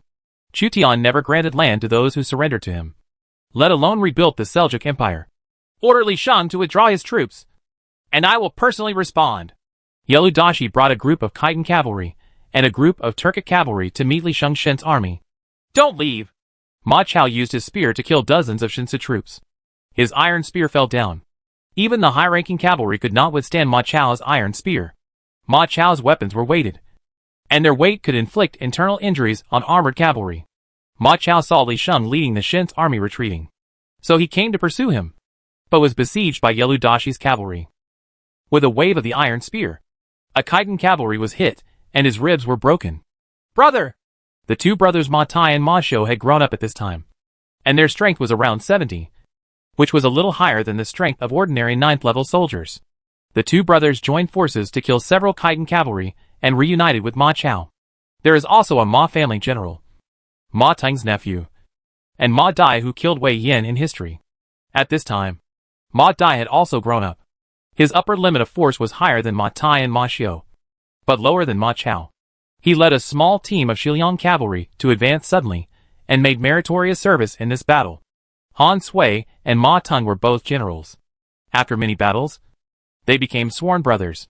When Han Sui saw the descendants of the Ma family coming out in large numbers, he couldn't help but admire. The horses in Shiliang are really like stars in the clouds. I have so many generals. I won't worry about an incompetent son if there are 1 or 2 people with the strength of your Ma family. Han Sui couldn't help but envy the number of talents in the Ma family. Ma Teng's son and daughter can at least be as good as a general. And Ma Chao's accumulated military merits are only higher than Ma Teng's. Han Sui's son is relatively average, with a force value of around 50 or 60. At most, he has a half-official position because of Han Sui. But he still cannot compare with Ma Teng's son. Today's world is a time of great strife, with many heroes shining brightly. But my son is still far behind. Ma Teng touched his white beard. He seemed to be very humble in front of his sworn brother Han Sui, but his words were somewhat arrogant. He single-handedly gave birth to 3 Shiliang generals, as well as nephews like Ma Dai. In addition, Ma Yunlu is also related to the crown prince, and the Shiliang Ma family will only grow stronger. Sir, there is a group of cavalry on the edge of the desert to the west. Hua Mulan's Northern Wei Iron Eagle Scout discovered the cavalry of the Golden family in the west. There seems to be something wrong. Come here and get the picture. The terrain map is spread out. Chu Tian's army is located in the south. The desert is in the west. The mountains are in the east. And Wokuatai's army is in the north. Ajidai wants to attack us from 2 sides and defeat us at the Sir Daria River. If we use the mountains to the east, we will attack from 3 sides, and only the southern road can retreat. Chu Tian had experienced many battles and quickly understood Wokuatai's thoughts. Wokuatai has a large number of cavalry under his command, and he is the only lord whose number of cavalry can be compared with Chu Tian. Even among the lords of the west, no king could single out such a large force of cavalry. To the north is Wokuatai, while to the south generals such as Wu Qi, Wei Wuji, Peng Wan, and Chao Ren are besieging the fortress and attacking the city. Order Cao Cao's Hebei army and Su Fengnian's Shiliang army to defeat the enemy cavalry ambushing them in the west. The Yuzhou army, Guanzhong army, and the Imperial Guard are ordered to advance along the east side of the Sir Daria River along the river. Chu Tian made adjustments. Cao Cao's Hebei army is marching on the west side of the Sir Daria River. Cao Cao divides the Hebei army into 6 legions. Each of the 5 good generals leads a troop, while Cao Cao leads his own group. The 5 good generals, Zhang Liao, Zhang He, Su Huang, Yu Jin, and Lu Jin, are not ordinary generals. Among them, Zhang Liao was good at making surprise attacks. Zhang He fought hundreds of battles, and Su Huang was steady, able to control the army and enjoy attacking the city. Cao Cao's headquarters Tiger and Leopard Cavalry Corps has more than 10 famous generals. Cao Cao's sons Cao Ong, Cao Pai, Cao Zhang, and clan members Xiao Dun, Xiao Yuan, Cao Xiu, and Cao Chun are no strangers to players who are familiar with the history of the 3 kingdoms. Wokuatai sent a group of cavalry to circle west, intending to flank our army and even cut off our retreat. Which of you can lead the cavalry as the vanguard to fight? Cao Cao looked around at the generals of the Cao family, but his eyes fell on the most powerful son, Cao Zhang. Although Cao Zhang was only 17, he was tall, powerful, and physically taller than Cao Cao. He had the highest military force among the disciples. Cao Zhang said sternly, "A real man should follow the example of the 2 great generals Wei Qing and Hu Zubing, leading 100,000 cavalry to gallop through the desert, drive away the Rong and Di, and make great achievements. I am willing to lead 300 Tiger and Leopard cavalry as a vanguard. Do you know what your responsibilities are as a general? Stay sharp in your armor, ignore difficulties, and put your soldiers first. Reward must be done, and punishment must be trusted. Ha ha! You are indeed my yellow beard. I will give you 300 tigers and leopards to ride on. Chow Chow couldn't help laughing. Chow Chow's military strength is not low, and he has the ability to protect himself on the battlefield. The Chow family's military generals with higher strength include Chow Chun, Chow Ren and others. So the Chow family's military genes are not bad. Father, please rest assured, if we encounter an enemy general, we will definitely kill him. Chow Zhang led 300 tigers and leopards to explore the road ahead. I will lead a team of tiger and leopard cavalry to provide support. Chow Xiu, the Chow family's 1,000-mile horse, is worried. That's fine. Chow Chow also handed over 200 tiger and leopard cavalry to Chow Xiu. The tiger and leopard cavalry are 7th-level cavalry. The total number of tiger and leopard cavalry recruited by a group of Chow family generals can reach tens of thousands. Chow Zhang and Chow Xiu led 500 tiger and leopard cavalry as the vanguard of Chow Chow's army. Father is too partial to the third brother. Chow Pai couldn't help but feel jealous when he saw that Chow Chow favored Chow Zhang, who was more powerful in martial arts. Chow Chow was a military general who rose up in troubled times, so he naturally hoped to raise a son to inherit the position of military attaché. Chow Ang's ability is relatively mediocre. Chow Pai is good at internal affairs, and the general who leads troops in war depends on yellow beard Chow Zhang. As for the person who inherited Chow Chow's literary ability, it was Chow Ji who was better than his master and was known as a poem in 7 steps. In fact, Chow Chow also had a smarter son, Chow Chong. The illusion of Chow Chong's title of elephant is probably known to all players in the Eastern Han Dynasty. Maybe Chow Chong was too defiant, so he died very early. Fortunately, although Chow Pai was a little jealous of Chow Zhang. After all, Chow Chow was just a general in the Great Xia Dynasty, and there was no need to consider the matter of seizing the direct descendants. The Chow family brothers were in peace with each other. When Chow Zhang went out for the first time, he was able to command hundreds of tiger and leopard cavalry. Newborn calves are not afraid of tigers, and Chow Zhang is not afraid of the Golden family at all. The Mongolian leaders, who were teetering on the edge of the desert and trying to cut off the Xia army's retreat, were Mengge and Kublai Khan. They were respectively the 4th and 5th great Khans of the Mongol Empire in history. This is the War Eagle of Chu Zimu's Iron Eagle Scout. It seems that our whereabouts have been discovered. Speed up the march. What Mengge and Kublai Khan brought were the soldiers and horses of the Ilkhanate. Mengge and Kublai Khan had followed to Alay to fight Chu Tian during the National War, so they were already prepared for the War Eagles of the Iron Eagle Scouts. Shurtianza, lead the troops to monitor Xia Jun's movements. Brother Ming recruited Shurtianza, a general from the Mongol Empire who was known as Guizi of the Yuan Dynasty. General, lead the troops immediately. Shurtianza led a group of Mongolian cavalry to monitor the movements of Chow Chow's army. This battle will not be easy. The generals of the Xia army west of the Sir Daria River seem to be Chow Chow and the 5 good generals. Kublai Khan knew Chow Chow's reputation and his 5 sons as good generals, but he didn't expect Chow Chow to take his sons on an expedition. More than 10 years ago, our Mongol Empire failed, but this time, we must completely destroy the Western Expeditionary Army of the Great Xia Dynasty and capture Chu Zimu alive. Brothers Mengge and Kublai Khan drew their swords and vowed to defeat the powerful enemy that Temujin could not defeat at the beginning. Chapter 1169, Chasing Qinshengzong. Dayue Kingdom. Tanglong Prefecture. The Jiaozhou fleet led by Zheng Chenlong and Su Zhang arrived at the royal city and joined up with Sun Ce, the overlord of Jiandong who captured the royal city, and Lu Laoji, the pioneer of Beifu. Zheng Qinggong's Iron Man army disembarked from the ship. They were dressed in sharp armor and holding horse-killing swords. They were burly and murderous. The people in Tanglong Mansion were all horrified when they saw the Iron Man army entering the city. The navy led by Zheng Chenlong numbered 300,000. During the Battle of Baidang River and the Dai Viet Navy, tens of thousands were lost, leaving more than 200,000, of which 100,000 were infantry and a small number of cavalry. A large number of Xia troops entered Shenglong Mansion, so much so that the natives of Shenglong Mansion were trembling.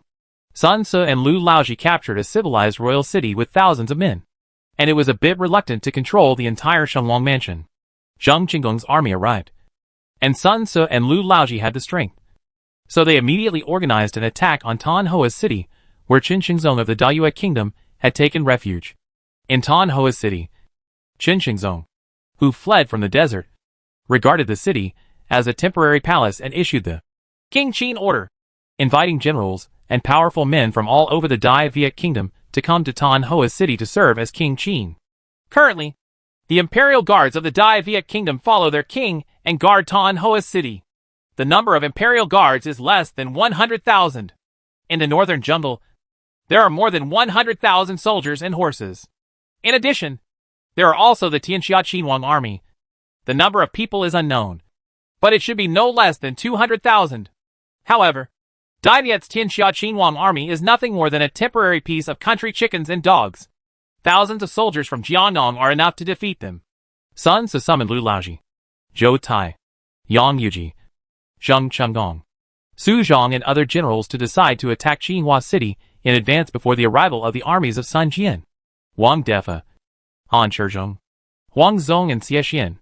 With thousands of soldiers and horses, he defeated 200,000 Dai Viet soldiers and horses in Beijiang, Dai Viet kingdom, and frightened Chen Xingzong into giving up Tang Long mansion and fled to Tan Hoa city, which made Sun Ce confident. He found that the imperial court was too cautious and actually used troops from Jiangnan, Jingzhou, and Jiashou to deal with Dai Viet. Facts have proven that this is not necessary. The more troublesome thing about conquering Dai Viet is their jungle terrain and guerrilla tactic. In frontal combat, Dai Viet is no match for Sun Ce and others. There are few generals in Dai Viet. You only need to pay attention to Chen Xingdao and Wu Quan. They are quite capable and tenacious, especially good at ambush and harassment. The purpose of our troops in Jinhua city this time is to capture Chen Xingzong alive. Zheng is willing to go with the general. Zheng Chenggong took the initiative to ask for a fight. Lu Laoji, how about you guard Shenglong mansion, capturing the leader of an enemy country alive? How can I be absent from such a thing? Lu Laoji did not give Sun Ce any face, and directly refused to guard Shenglong mansion, but wanted to capture Chen Xingzong alive.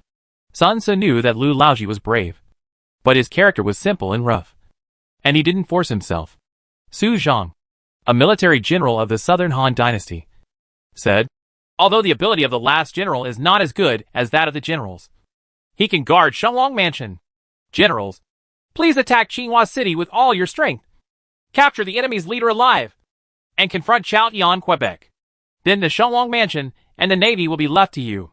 Sun Ce left more than 100,000 naval troops and 20,000 infantry to guard Tanglong Palace, and personally led 80,000 infantry including the Iron Man army, Jiannong Zidi army, and Beifu army to go south to attack Tan Hoa city where Chen Xingzong took refuge. Xia Jun has left Shenglong mansion. The players in Dai Viet kingdom became very angry when they saw tens of thousands of Xia troops leaving Tanglong house, and they immediately spread the news. Players from the Dai Viet kingdom along the way fled and took refuge. In Jinhua city, Chen Xingzong summoned all the civil and military officials of Dai Viet kingdom. His face was pale. The civil and military officials of Dai Viet were also silent. Sun Ce, the little overlord of Jiandong, beat the country of Dai Viet until he lost his temper, and everyone was in panic. Tanglong Palace fell, and several princes of Dai Viet kingdom were captured and sent to the Central Plains. Even Chen Xingzong's youngest sister, Princess Anzi, was also captured to enrich the harem. Although the Order of the King of Diligence under heaven was issued for the second time, the morale of the Dai Viet kingdom was low, and for a while, they did not know how to resist. A minister said cautiously, Your Majesty, why don't we avoid the Xia army for the time being and retreat to the Kampa kingdom? As the Emperor of Dai Viet, how can I abandon my people and flee to Kampa in the south? Chen Xingzong frowned. Both Dai Viet and Kampa belong to the Annan civilization zone, and Dai Viet conquered Kampa. The most famous specialty of Kampa state is Kampa rice. However, the most prosperous place in the Annan civilization zone is the Red River Plain in the north. That is, the Tanglong province area. It is easy to escape to the Kampa kingdom, but it is difficult to restore the territory of the Dai Viet kingdom. In addition, the Xia army has a powerful navy. I am afraid that even if they escape to Kampa, the Xia army may not let them go. Your Majesty, you can go to Kampa state to take refuge, and let the generals contain the Xia army so that they can't bear the disturbance and finally retreat. Qin Xingdao stepped forward at this time and became one of the few Dai Viet generals who dared to fight against the Xia army. Then the World Jinhuang army will be left to you. Chen Xingzong became a habit of running away. Hearing that the Xia army was approaching fiercely, He took all the civil and military officials and imperial guards with him, and fled to the kingdom of Kampa. The news that the king of Dai Viet had fled to Kampa kingdom spread quickly. And for a while, the entire Dai Viet kingdom was once again in an uproar. Their king was scared away by the Xiao army many times, and fled again and again.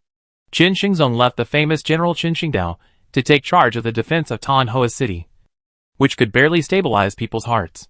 What Qin Shingdao needs to face is the menacing 80,000 Xiao army. Sun Tzu launched a massive attack on Tan Hoa City, and the armies of Sun Jian and Wang Defa finally crossed the dangerous jungle in Beijiang and reached Tanglong Palace. The jungles of Dai Viet are really bloody. Wang Defa is in quite a mess. Tren Hungdao deployed more than 100,000 troops and horses in the jungle in the northern part of Dai Viet Kingdom, constantly harassing the 600,000 troops heading south. As a result, the Xiao army had more troops and horses, and its march became slower. Wang Defa also suffered a lot. Therefore, Qin Shingdao's jungle guerrilla tactics did work wonders. Fortunately, Sun Jian and Wang Defa made timely adjustments, allowing Sun Tzu to lead 8,000 troops to surprise Shenglong Mansion, temporarily breaking Qin Shingdao's guerrilla tactics. Bo Fu is worthy of being a tiger's son. He dares to attack Tan Hoa City with 80,000 troops and horses. It seems that we do not need 900,000 troops to conquer Dai Viet Kingdom. We can dispatch some troops and horses to the river. When Sun Jian arrived at Shenglong Mansion, Sun Tzu had already left and attacked Qinghua City with several generals. However, Wang Defa was thinking about how to capture Qin Shizong of Dai Viet Kingdom alive. We have occupied the northern border of Dai Viet Kingdom, so we can forcefully land its navy, and then send the navy south along the coast to attack Kampa State and Shenlong Kingdom, and sweep across these small countries.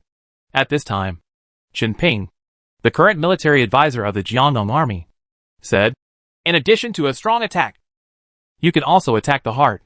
You mean to alienate Dai Viet's generals? Wang Defa knew that Chen Ping, the second counselor in the early Han dynasty, was good at dividing people. This time Chen Ping planned to use a divorce tactic to break Qin Shingdao's guerrilla tactics. Chen Ping replied, please leave it to me. Chapter 1170 The Anon Player Above. The powerful and military generals from all over the Dai Viet Kingdom responded to King Qin's order and rushed to the aid of Tan Hoa City. With 300,000 soldiers and horses, Sun Tzu still underestimated the population of Dai Yue. As long as they don't pursue elite soldiers, it will not be difficult for Dai Viet to piece together hundreds of thousands of King Qin's troops. If the Xiao army comes to attack, they will definitely be punished with no return. How can we, Dai Viet, let them bully us? Tens of thousands of Dai Viet players gathered in Tan Hoa City to take the oath. Qin Shizong fled, leaving only players from Dai Viet to resist. Some Dai Viet players, who have never fought against the Xiao army, want to create a miracle of repelling the Xiao army and preserving Dai Viet. You haven't fought against the Xiao army, so you don't know how terrifying they are. The expressions of the Dai Viet players, who had fought with Sun Tzu, were not so relaxed. In the Battle of Beijiang, they were defeated by thousands of Sun Tzu's men. They were deeply afraid of Xiao's army and spread fear among Dai Viet players, making many people panic. General, strangers are spreading bad news about us. They are telling the truth, but they really disturb the morale of the military. If they want to save Dai Viet, then shut up. Qin Shingdao ordered not to shake the morale of the army and commanded 300,000 rebel troops to resist Sun Tzu's 80,000 troops. The rivers and jungles near Tan Hoa City were filled with soldiers and horses of the Dai Viet Kingdom. The Xiao army is rapidly approaching Qinghua City. The 300,000 troops of King Qin of the Dai Yue Kingdom were silent for a while, and the 80,000 Xiao troops were approaching. The noisy Dai Viet players, who had gathered together, fell into dead silence for a moment. Anyone can shout slogans, but not everyone has the courage to truly face life and death, especially when the enemy is so powerful that it has never been seen before. Outside Qinghua City, Lu Laoji's Beifu army was already fighting with the troops of Dai Yue Kingdom. Sun Tzu beat the drum himself, and Lu Laoji led 3,000 Beifu troops to attack the arrow towers and antlers outside Qinghua City. A Dai Viet general was nailed to the ground by Lu Laoji's spear, which penetrated his armor effortlessly. The Beifu army wore white robes and worked hard to destroy 13 arrow towers in a row. The Dai Viet troops and horses in the northern suburbs were in chaos. Army, don't panic. Qin Shingdao came to resist Lu Laoji and frowned when he saw that the troops of Dai Yue Kingdom had fallen into a certain degree of chaos. Sun Tzu, Lu Laoji and other Jiandong troops were known for their bravery, and they broke the formation without saying a word. Enter the elephant soldiers. Chen Xingdao summoned 100 war elephants and wanted to use the war elephants to deal with Sun Ce and others. Sun Ce and Lu Laoji were not the main force of the Xiao army in the southern expedition. They could only be regarded as the vanguard. However, even being a pioneer is enough to give Chen Xingdao a headache. 100 Dai Viet war elephants appeared on the battlefield. On the wooden tower on the back of each war elephant was a spearman and an archer. The sharp tusks of the war elephants were tied with poisonous blades. Once stabbed, they would be killed. Death. This is a 9th level armored war elephant. Lu Laoji picked up a Dai Yu sword and shield soldier with one hand and threw it several meters away. When he saw the copper and iron walls that appeared, he had to stop. The armored war elephant, a special unit of Southeast Asian civilization, is enough to severely injure or even kill generals. In other words, the 9th level armored war elephant was also a threat to Lu Laoji. Trample Xia Jun. The Dai Viet general who led the elephant soldiers drew his sword and launched a war against Lu Laoji. Hundreds of war elephants charged towards the Beifu army. The ground shook and the mountains shook. They were more powerful than galloping war horses. The opponent is just the vanguard and can be destroyed. Chen Xingdao did not dare to fight the 600,000-strong army commanded by Sun Jian and Wang Defa. But he still had the courage to fight the 80,000-strong vanguard led by Sun Ce and Lu Laoji. The war elephant corps served as the main force, while tens of thousands of infantry held swords and shields, sandwiched between the war elephants, to launch the attack. The role of war elephants is like the chariots used in the spring and autumn period and the warring states period, used to overwhelm enemy formations. Each war elephant is accompanied by dozens or hundreds of infantry. Back off! Lu Laoji also knew that attacking the war elephant legion head-on, without adequate preparation would undoubtedly lead to death. The 9th level armored war elephant may be the 9th level unit with the highest panel according to basic data. The panel is even higher than that of the 10th level unit. And its shortcomings are also obvious. War elephants are afraid of fire, move slowly and clumsily, and consume huge amounts of food. War elephants are not uncommon in the Southeast Asian civilized area, South Asian civilized area, and African civilized area. And war elephants are the high-level arms of these civilized areas. How many war elephants can be fed? Then how many high-level arms they can obtain? The Xiao army has retreated. It seems they are not as scary as the legends say. All members of the guild, follow me to charge and defeat the Baron. A group of Anan players regarded the soldiers from China as northerners and launched a charge under the leadership of the guild president. This group of Anan players has sophisticated equipment, and some players even have long swords and long bows inlaid with gold and diamonds. Under normal circumstances, players who cherish their own lives will not easily participate in wars. But this time is different. Jin Xingzong of Dai Viet Kingdom abandoned the country and fled. And the important task of guarding Dai Viet Kingdom fell into the hands of the player. If they lose, Tan Hoa City falls, which is equivalent to the almost complete destruction of the Dai Viet Kingdom in the northern part of Anan District, leaving only the Kompa Kingdom in the south. Kill! Each guild leader obliged, leading the free players who came to Qinhuang to join the pursuit. If we can expel the northerners, we will be made princes, and we will even overthrow the current king and establish a new king. The powerful men of Dai Viet Kingdom also participated in the Battle of Tan Hoa City in order to seek the title of Marquis. They even considered deposing the runaway Qin Xingzong and establishing a new king after expelling the Xiao army. Then, some of these powerful men might be qualified to become the new king. Lu Laoji's 3,000 Beifu troops were repulsed by Dai Viet's war elephant corps, and various Qinhuang troops took advantage of the situation to pursue them. The 80,000 Xia troops gradually could no longer sustain the situation and retreated. Chen Xingdao boarded the chariot and watched. He found that the 80,000 Xia army was not panicking when they retreated. So he immediately ordered, "The Xia army is not a rampage. This is a tactic to lure the enemy. Retreat quickly." Chen Xingdao was a famous general representing the Anan kingdom. He had historically opposed the Mongols and repelled the Mongolian cavalry. At this time, he saw Sun Ce's plan to lure the enemy. But Chen Xingdao could no longer control the situation. The passionate Dai Viet players, led by their respective guild leaders, launched a deadly attack on the Xia army. For Xia Jun, this was just a modest expedition. But for Dai Viet, it was a battle of national subjugation. Hundreds of powerful players and tens of thousands of players from the Daiyue kingdom had lost their minds and finally found an opportunity to hunt down Xia Jun. In order to make the performance more realistic, Lu Laoji fought and fled, pretending to be invincible. It seems that the Beifu army of ancient China is not a big deal. Pure cavalry guild. Hurry up and intercept them. Don't let them go. Among the dozens of player guilds in Dai Viet Kingdom, the guild players, mainly cavalry, rode their horses to catch up and kill them.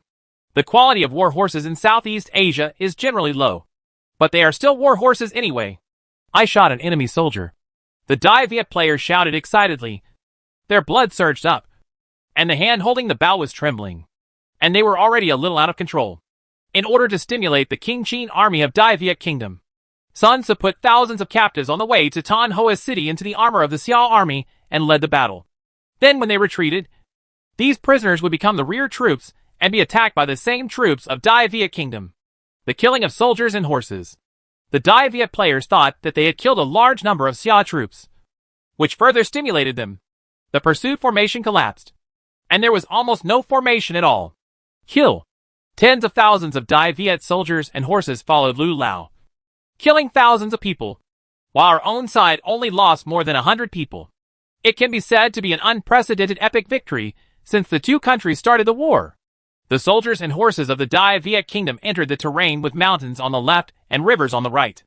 However, at this time, the retreating Lu Laoji led the Beifu army to counterattack. Zheng Chenggong led an ambush of 5,000 iron men who appeared from Shannon, and their iron armor cut off the troops of Dayue Kingdom. Iron Army. Kill the enemy. Zheng Chenggong shouted a concise slogan and led an army of 5,000 people to stride forward. His swords fell neatly and killed all the Dai Viet infantry and cavalry encountered along the way. In addition to being unable to defeat armored war elephants and firearms, the Iron Man army can fight against anything. Hundreds and thousands of soldiers and horses of the Dayue Kingdom were chopped and cut in half with uniform swords. No. We were ambushed. Retreat. Retreat.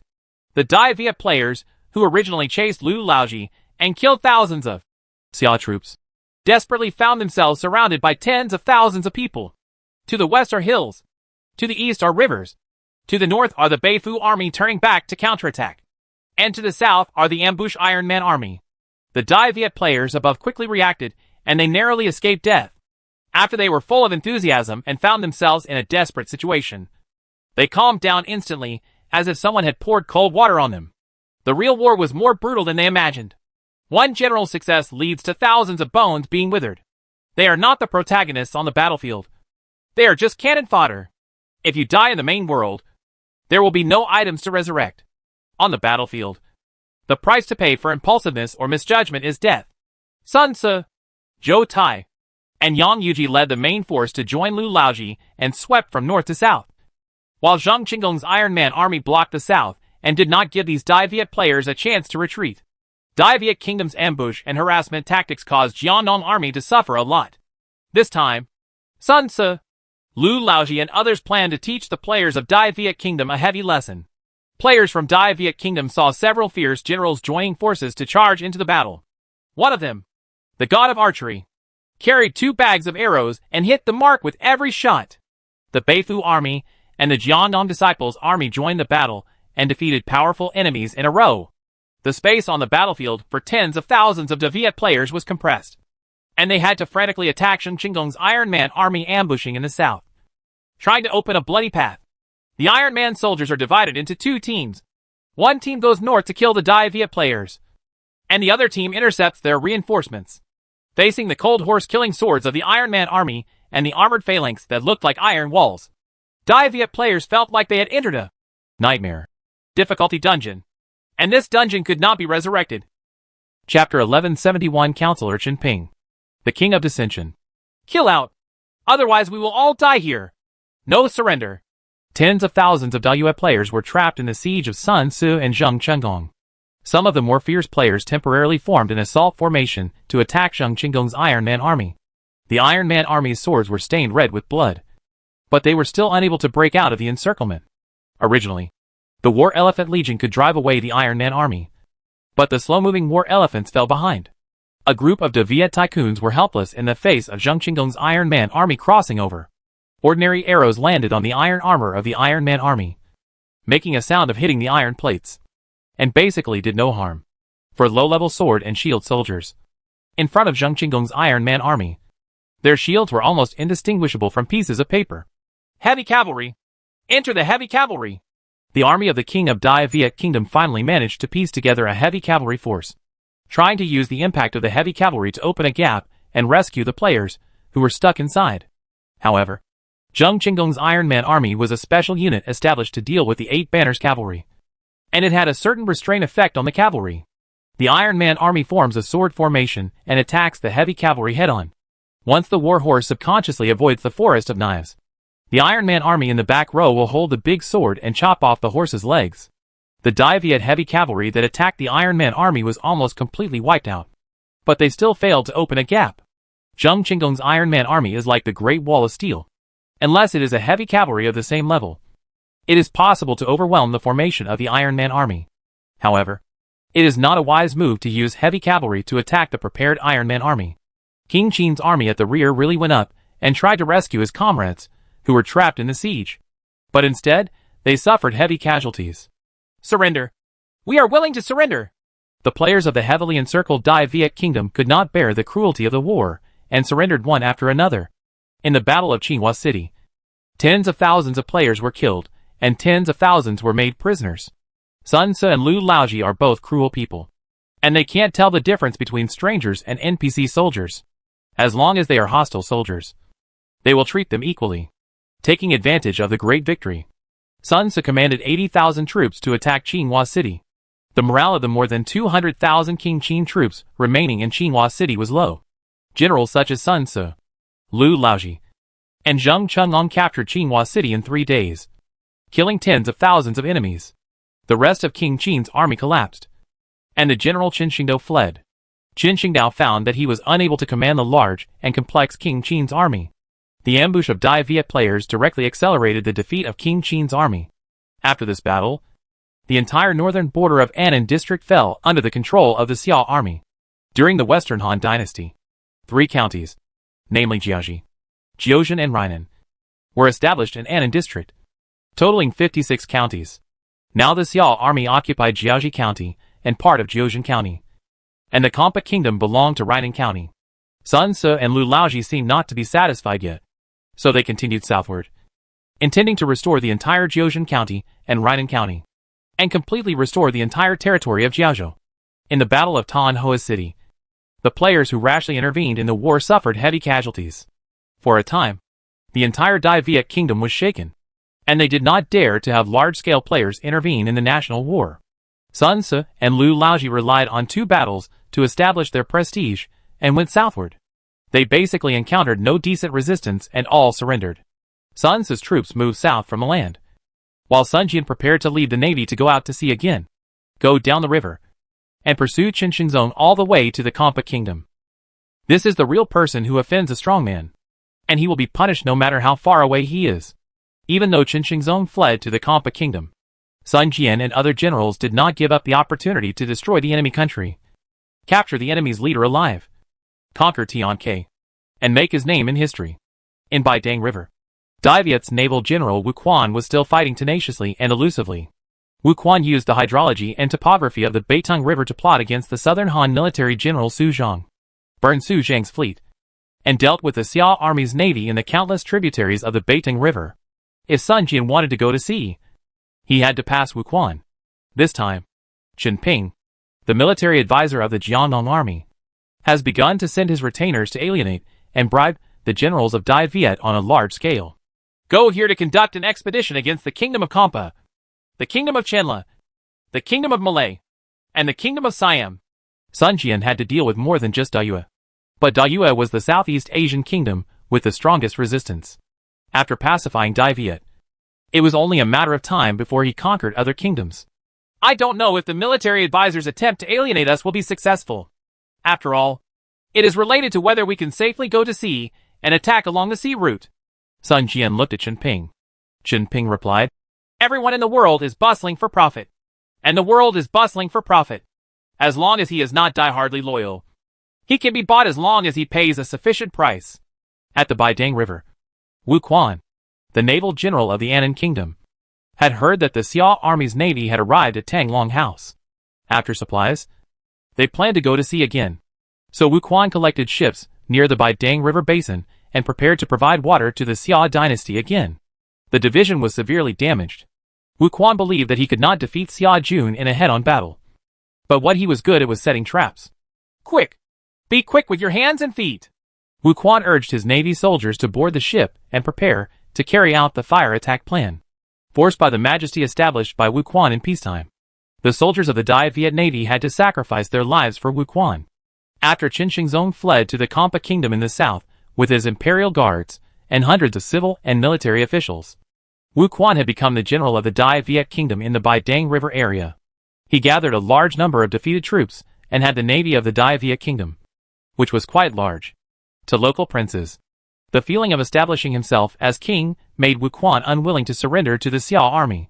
It's better to be a chicken head than a phoenix tail.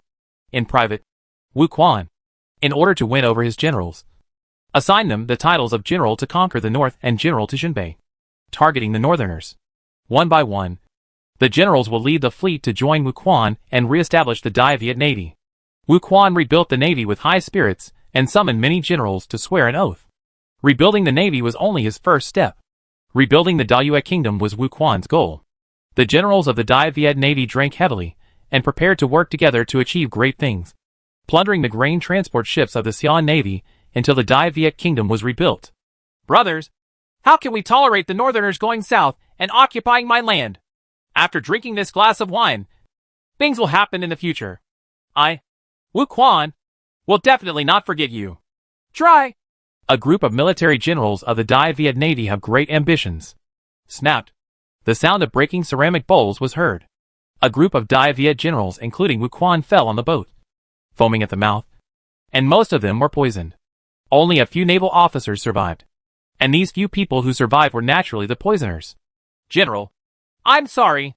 It's not that we must kill you. It's just that Chenping gave you too much. These naval generals of the Dayue Kingdom poisoned their rival Wu Quan and Wu Quan's cronies, who gave the great Xian Navy some headaches. They replaced Wu Quan and gained control of the Dayue Kingdom Navy and surrendered to the Xia army. Not only Wu Quan's troops, but because of Chenping's large-scale alienation plan. The military generals and powerful men of the Dai Viet Kingdom scattered all over the country fell into endless internal fighting. Even players in the Dai Viet Kingdom turned traitor, and many guilds collapsed as a result. Because of Chenping's alienation plan, he almost effortlessly defeated the most difficult enemy in the Baitang River basin, Sun Jian's fleet, and was able to go to sea smoothly. Not only that, Chenping also obtained Wu Quan's fleet, and Wu Quan's general, who was bribed by Chenping, knelt in front of Chenping and flattered Chenping to claim credit. Counselors and such are really scary. Wang Defa wiped away the cold sweat. He knew why Jiangdong's Tonke could rise in the first place. And the alienation plan in Chenping's hands was simply superb. Chapter 1172. The decisive battle breaks out in the river. When Sun Ce and Sun Jian's father and son were sweeping across the Dayue Kingdom, the most important battlefield in the river, the fledgling Chao Zhang had already clashed with Ming Ji's general Shi Tianze. Chao Zhang's newborn calf was not afraid of tigers, so he led his troops to attack Shi Tianze without saying a word. Chao Zhang was very skilled in martial arts. He drew a strong bow from his horse and shot through the armor of the opponent's cavalry, killing more than 10 people in a row. When the arrows in his quiver were exhausted, Chao Zhang changed his hands to a spear, wore sharp armor, and defeated Shi Tianze's cavalry with the tiger and leopard cavalry. Drink! Chao Zhang exploded, spears flying in his hands, harvesting dozens of light cavalry. More brave than me. He is truly the brave son of our Chao family.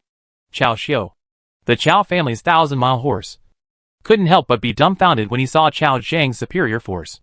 Both Chao Xiu and Chao Chun seemed to be a little behind when facing the brave Chao Zhang. Opposite him, Shi Tianze was 8 feet tall and was also a fierce general. He led the Mongolian cavalry in his first battle with Chao Zhang. Two people were riding horses and passed by each other. Their weapons collided and sparks flew out instantly. Chao Zhang glared at Shi Tianze angrily and defeated Shi Tianze with force. Shi Tianze's body was shaken, and he led the cavalry back. Chao Zhang's appearance caught Shi Tianze off guard. In the information about the Golden family, Chao Chao's sons were not mentioned. Chao Zhang chased the light cavalry that Shi Tianze came to investigate. Don't chase the poor bandits. Chao Xiu believed that Chao Zhang's experience was still a little lacking. If he pursued rashly, he might fall into the ambush plan of the Mongolian cavalry. The Mongolian cavalry has always been good at taunting and luring the enemy. If you are not careful, you will be restrained by the taunting skills. General, Lord Cao Xiu orders you not to pursue me. The thieves are ahead. Why don't we chase them? Cao Shangju advanced suddenly, and Cao Xiu had no choice but to step forward to respond. The sound of intensive horse hoofbeats sounded. The desert edge was filled with rolling dust, and the war eagle soared to detect Ma Qi, and had already discovered the cavalry of Cao Shang, Cao Xiu, and Shi Tianze. Stop the march! Cao Shang was not completely reckless. When he saw the overwhelming Mongolian cavalry and Persian cavalry on the horizon, and the dust rose to tens of meters in the sky, he reined in his horse. Hundreds of tiger and leopard cavalry served as the elite cavalry of the Cao family. The order is prohibited. The banners of the Ilkhanate stretched for dozens of miles. Meng Ge and Kublai Khan, two members of the Golden family, personally supervised the battle. Among the cavalry of the Ilkhanate were Persian soldiers. Shi Tianze rode up to Meng Ge and said, "Sir, we will encounter a general whose appearance and military strength are different from any other general in the intelligence. There are actually generals outside of intelligence?" Meng Ge and Kublai Khan were secretly surprised when they heard that there were other generals under Cao Cao's command. The Golden family had already gathered information in advance before the battle with Chu Tian. However, Cao Pai and Cao Zhang were both out of the Golden family's calculations. "Who is it? No one can be our opponent." Meng Ge and Kublai Khan joined forces and led a large number of cavalry to advance. The wind howled, the flags covered the sky, and countless cavalry lined up. Cao Zhang saw tens of thousands of cavalry crisscrossing hundreds of miles with a solemn expression. No one doubts the Golden family's control over the cavalry. The glory of the Golden family depends on the cavalry. "Ziwen, let's retreat. You need your father to deal with these guys." Cao Xiu urged Cao Zhang again. Although Cao Zhang was excellent in martial arts and difficult to study, his cousin name was Ziwen. Thousands of soldiers were like a black wave, pressing towards Meng Ge and Kublai Khan's army. Cao Cao personally commanded an army of 300,000 men. His right eyelid kept twitching, and he felt deeply uneasy. What they were dealing with this time was not Temujin's Mongol Empire lineup, but the Yuan's lineup that destroyed the Song dynasty. Cao Zhang and Cao Xiu came back safely. When Cao Cao felt uneasy, Cao Zhang and Cao Xiu returned safely, which made Cao Cao relieved. When Cao Zhang was fighting with Shi Tianze, he captured a Mongolian cavalry alive and returned to see Cao Cao. "As expected of my yellow beard." Cao Cao couldn't help but be overjoyed when he saw Cao Zhang's meritorious service. Sun Yu and Guijia participated in the Western expedition and gave advice to Cao Cao. They learned from the prisoners captured alive by Cao Zhang that the opposing generals, who were trying to bypass the West, were brothers Meng Ge and Kublai Khan. Both Meng Ge and Kublai Khan are not mediocre generals. Except for Shi Tianze, Subutai, Wu Liangatai, Mu Huali, and others all served under their father Tuolei.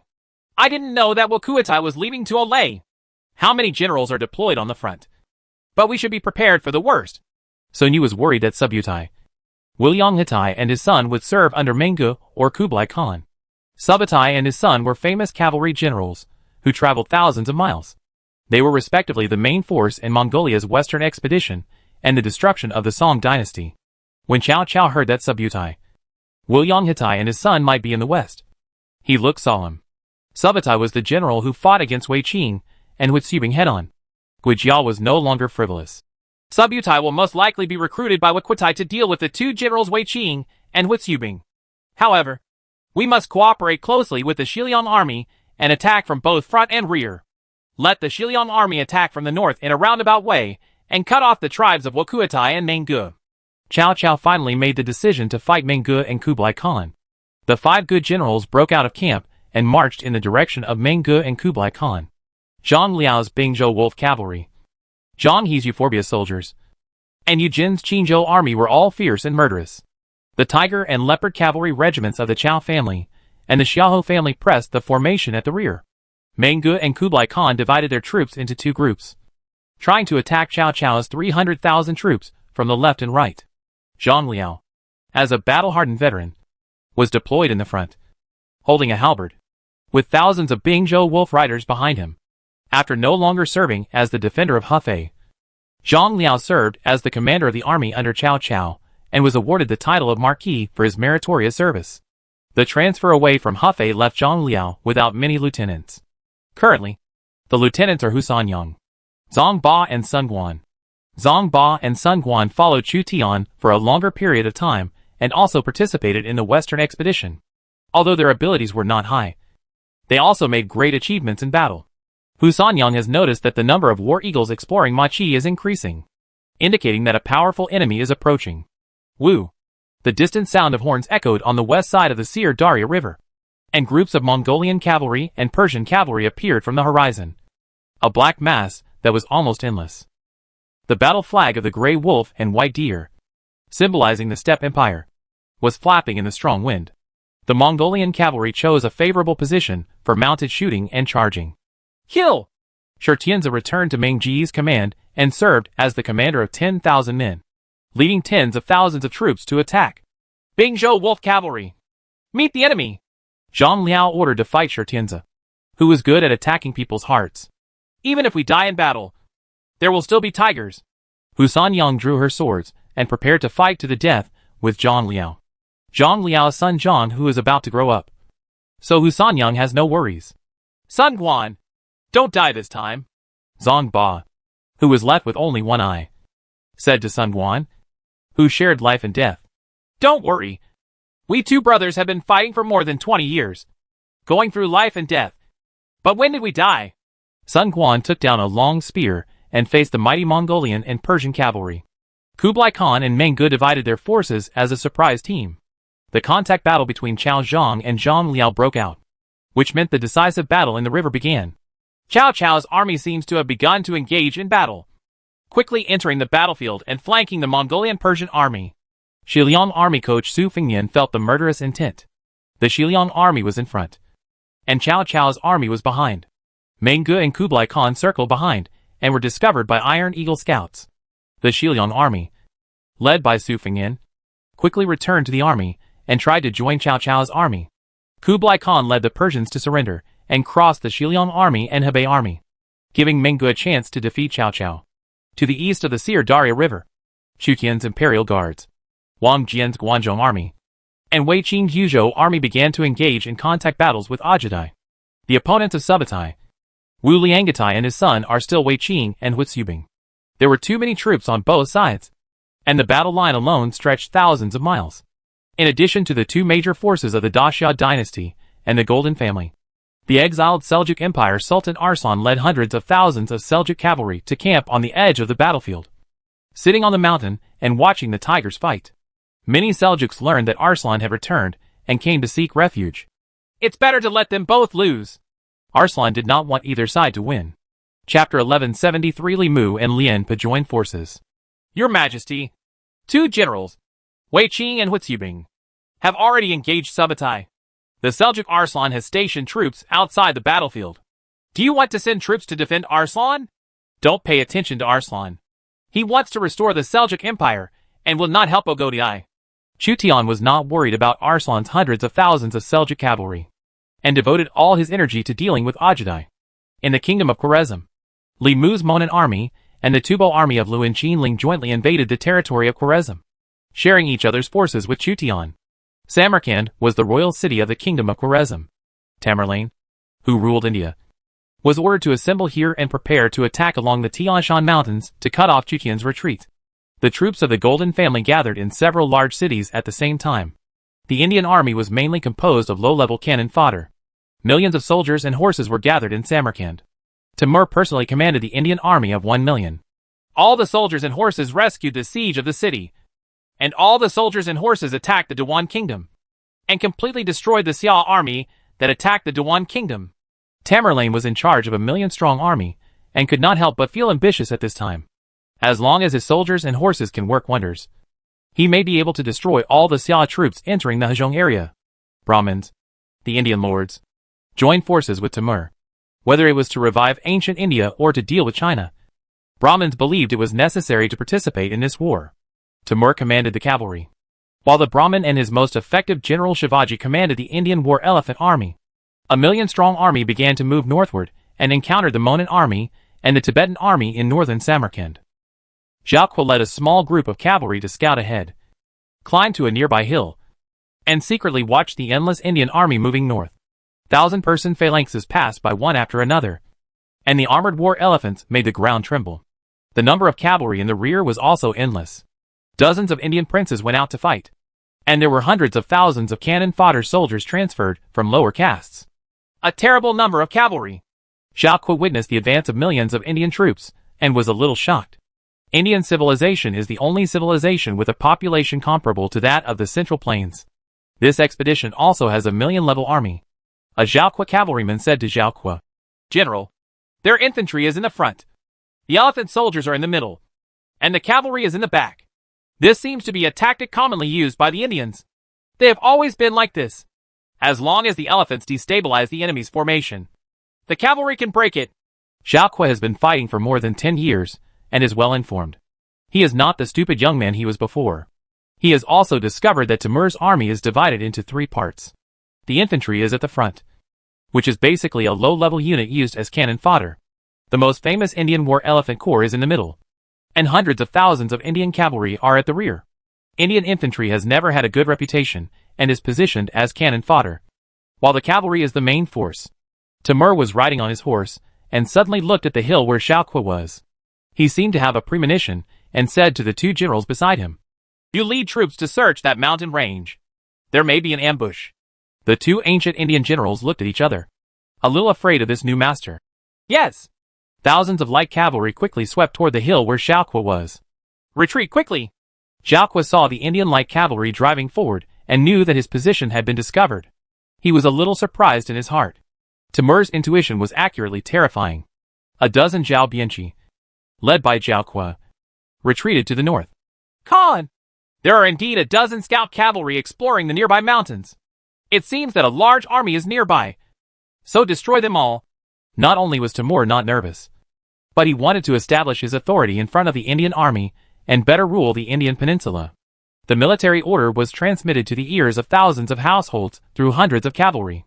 The millions of Indian troops were hurriedly dispatched, and their marching speed slowed down. Zhao Kuo returned and galloped all day and night to meet up with Li Mu, Lianpe, and Zhao Shi. The enemy troops are under the banner of Timur. They have countless troops and horses, which are difficult to count. Li Mu summoned Tashi and Lunkenling of the Tibetan army, with a total of 300,000 troops. "We originally planned to capture Samarkand, but now the situation has changed. Timur has assembled heavy troops in Samarkand in an attempt to move to the Tian Shan Mountains. This will not only cut off His Majesty's retreat, but also support the Dewan Kingdom in the east." Sure enough, not ordinary people. Li Mu heard Zhao Kuo's reply and guessed Timur's strategic intentions without looking at the map. The entire Hezhong area became a battlefield, with both sides attacking and defending in full swing. Timur's purpose was to cut off the retreat of the 3 million Xia troops. Once the retreat was blocked by Timur, the 3 million Xia army might have been annihilated if they had not occupied the teleportation array in the Hezhong area. Change offense into defense. Defend and counterattack. Lianpe once again used persistence tactics. Li Mu and Lianpe were both good at defending before attacking. Lianpe ordered Sergeant to build a temporary defense line in the important road. He has the SS-level characteristic, Strong Barrier, when building fortifications in the wild. The Legion's defense power is plus 30%. The durability of the fortifications is plus 20%. And the damage of the fortifications to the enemy is plus 10%. At this time, it can be effective. Li Mu is also a defensive general. He has the SS-level characteristic, Defensive Counterattack. When he is on the defensive, his Legion's defense power is plus 15%. When he goes on the offensive, his Legion's defense bonus disappears, and his Legion's attack power is plus 15%. In addition, Li Mu's army-wide defense aura, Wuanjuan, the defense power of all his own legions on the battlefield is plus 12%, and the morale decline rate is minus 13%. A unit can only be applied to 3 army-wide auras at most. Li Mu's headquarters army's defense power is additional plus 18%, and also strengthen the defense of himself and Lianpe's army. With the cooperation of 2 people, Lianpe's army's defense increased by 42%, and Li Mu's defense increased by 45%, which is equivalent to strengthening by almost half. This is already an exaggerated value. When Zhao Guoxuanbi is on the defensive, he can rely on the higher Legion defense to consume the attacker's physical strength and morale. When the enemy's physical strength and morale decline, They can then look for opportunities to counterattack. Li Mu and Lien Po would adopt such safe tactics when facing a strong enemy, especially when facing a strong Qin. If they rush forward at all costs, they will easily fail. This time, the Monan army had 200,000 troops, and Li Mu and Lien Po each commanded 100,000 troops to stop Timur. Cooperating with Li Mu and Lien Po was Tashi, the leader of the Tubo army, because Tashi witnessed the birth of the overlord of the Central Plains and directly led the Tubo Protectorate to rely on him. He was still appointed as the Tubo Protector and was granted the title of Marquis. His status was not low. Tashi stationed troops in the eastern mountains, and Li Mu and Lien Po stationed at the foot of the mountain were horns of each other, echoing each other from afar. The Tubo army was good at fighting in mountains and plateaus. The Tibetan army under the command of Tashi only had 100,000 people, but it was the elite that fought with the Tang Empire in the 4 towns of Anxi in history. Its combat effectiveness was quite strong. It was also the most powerful period of Tibet. The population of Tubo is still too small. After all, the environment is harsh. The environment is harsh. And if there is a martial spirit, then they will tend to be more aggressive. Chu Tian has already sent the panels of Monan army generals such as Li Mu, Lien Po, Zhao Shi, Xiao Kuo, Wanyan Zonghan, Wanyan Yinshuk and others to fellow player Tashi in advance to let him have a basic understanding of the abilities of these generals, in order to cooperate better. In addition to Li Mu, who has the aura of the entire army, the commander-in-chief of the Tubo army, Luan Qinling, also has the aura of the entire army. He is one of the few generals in the Tubo Protectorate who has the aura of the entire army. But he mainly provides bonuses to the Tibetan soldiers. The Tubo army went out with all its strength to cooperate with the Monan army to build earthen fortresses. Chapter 1170 for the king of the plateau of Tubo. When the Tang dynasty was prosperous, if the barbarians dared to protest, the Tang dynasty directly used force, gritted its teeth, plowed its court, and beat them until they surrendered. New Book of Tang states that only 2 powerful enemies, Tubo and Uyghur, continued to harass the middle and late Tang dynasty, causing headaches for the Tang Empire. Of course, later the lands of Tubo and Uyghur were completely integrated into Chinese civilization. 100,000 Tibetan troops are now stationed in northern Samarkand to stop Timur. The lane Timur now has to deal with the Tibetan army at its peak. This is the face of Li Mu and Lien Po. The twins of the Zhao kingdom are really famous defensive generals. Tashi, the chief protector of Tubo, checked the panel sent to him by Chu Tian and couldn't help but be amazed when he saw Li Mu and Lien Po, 2 famous generals from Zhao. Lien Po is good at field defense, and Li Mu's army-wide defense aura can provide bonuses to all friendly forces on the entire battlefield. So Lien Po can be very powerful when paired with Li Mu. They were originally a legendary combination like the double jewels of the state of Zhao, only slightly worse than Wei Qing and Huizubing. The double jewels of the empire. The deaths of Lien Po and Li Mu were almost identical. They were not completely defeated by the Qin army, but were killed by Qin's alienation plan. A battlefield can be used up to 3 army-wide halos. In addition to the 2 commanders Li Mu and Luan Qinling who have army-wide auras, there is still 1 army-wide aura missing. Tashi looked at the panel of Luan Qinling, the first general of the Tibetan army, and kept it in mind. Name, on Qinling. Talent, King-level commander, infantry/cavalry. Level, 100. Identity, Prime Minister of Tubo. Commander, 94 Force, 73, Intelligence, 71, Politics, 50, Charm, 70. Phaseality, Brave. Feature 1, King of the Plateau, SS level exclusive feature. When fighting in mountainous terrain, all Legion attributes plus 15%. Morale decline speed minus 20%. Marching speed.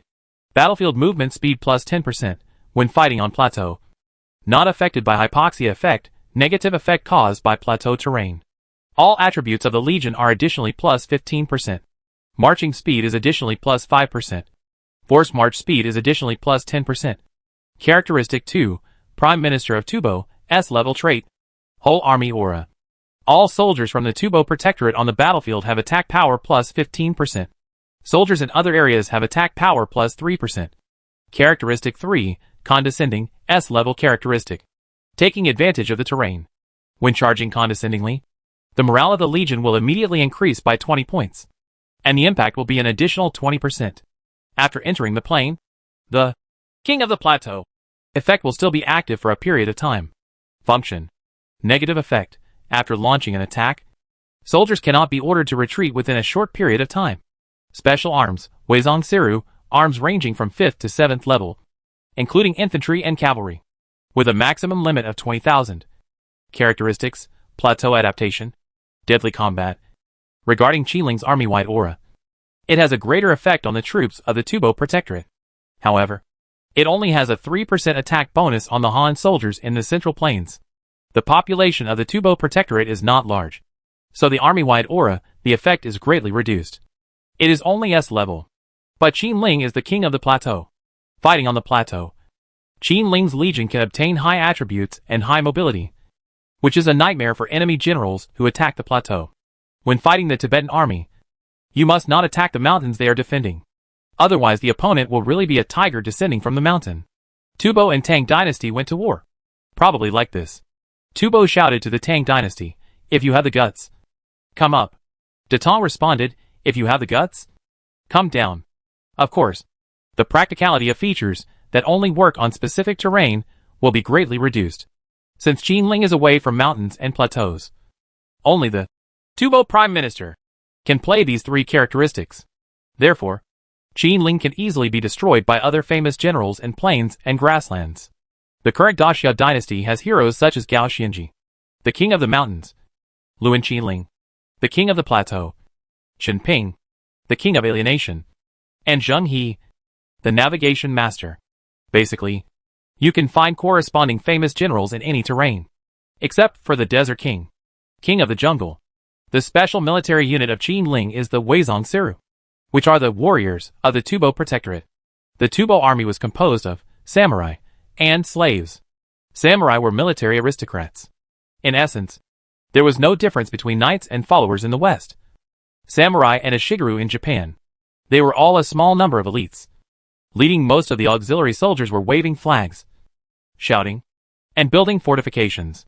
At the end of the Ming dynasty, it was also the general's personal soldiers who led soldiers from all over the country to fight. Unlike the impression that Tubo lacks war horses, the Tubo army actually does not lack war horses, and also has chain mail and other sophisticated armor. But when fighting, the Tubo army would often dismount and fight in formation. Relying on Luan Qinling's terrifying plateau combat capabilities, Tashi unified Tubo in Lord and became the Grand Protector of Tibet. So he has no doubts about Luan Qinling's ability. This time to face Timur's terrifying army of 1 million people in the Indian peninsula, Tashi chose to garrison in the mountains extending to the west of the Pamir Plateau, so that the Luanqing mausoleum could provide the 100,000 Tibetan army with the King of the Plateau bonus. So the combat capability is quite powerful. It would be more dangerous if the entire army was stationed on the plateau.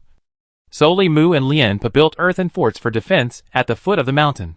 Timur had to distract himself from the 100,000 Tibetan troops.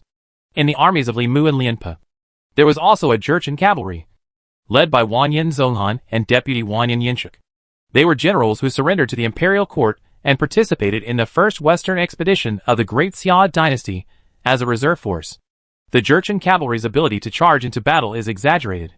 People in the Song dynasty recorded that the Jurchen cavalry could continuously attack the enemy's formation more than 10 times in a battle until the attacking cavalry shook the enemy's formation.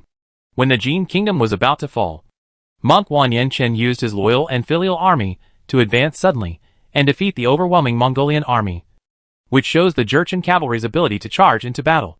Therefore, Li Mu took Wanyan Zonghan's and Wanyan Yinshuk's cavalry as a reserve team, and after switching to the attack, he sent them into battle to kill the enemy. Joshi took a look at Wanyan Zonghan's dashboard and found that Wanyan Zonghan also had the aura of the whole army. Name, Wanyan Zonghan. Talent, King-level commander, cavalry type. Level, 100. Identity, famous general of the kingdom of Jin. Commander, 91, Force, 83, Intelligence, 67, Politics, 50, Charm, 60. Phasiality, Brave. Feature 1, Large-scale long drive, S-level feature. Cavalry march speed plus 10%. Force march speed plus 15%. Siege ability plus 10%. Characteristic 2, Commander of the Kingdom of Jin, S-level trait. Whole army aura. Attack power of all Jurchen soldiers on the battlefield plus 15%. Non-Jurchen soldiers. Attack power plus 3%. Special unit, Guizima, 6th level light cavalry. Upper limit of 10,000. Characteristics, Formation charging. Archery. Wanyan Zonghan is the same as Luan Qinling. The whole army aura is effective for specific arms. However, on this battlefield, Li Mu, Luan Qinling, and Wanyan Zonghan came from 3 different areas and gathered together 3 army-wide auras, adding 6% attack power, 12% defense power, and 13% morale is maintained. Wanyan Yinshu could defeat the generals of the Zhong family in the northern Song dynasty. And he was also a strong general. Name, Wanyan Yinshuk. Talent, king-level general, cavalry type. Level, 100. Identity, famous general of the kingdom of Jin.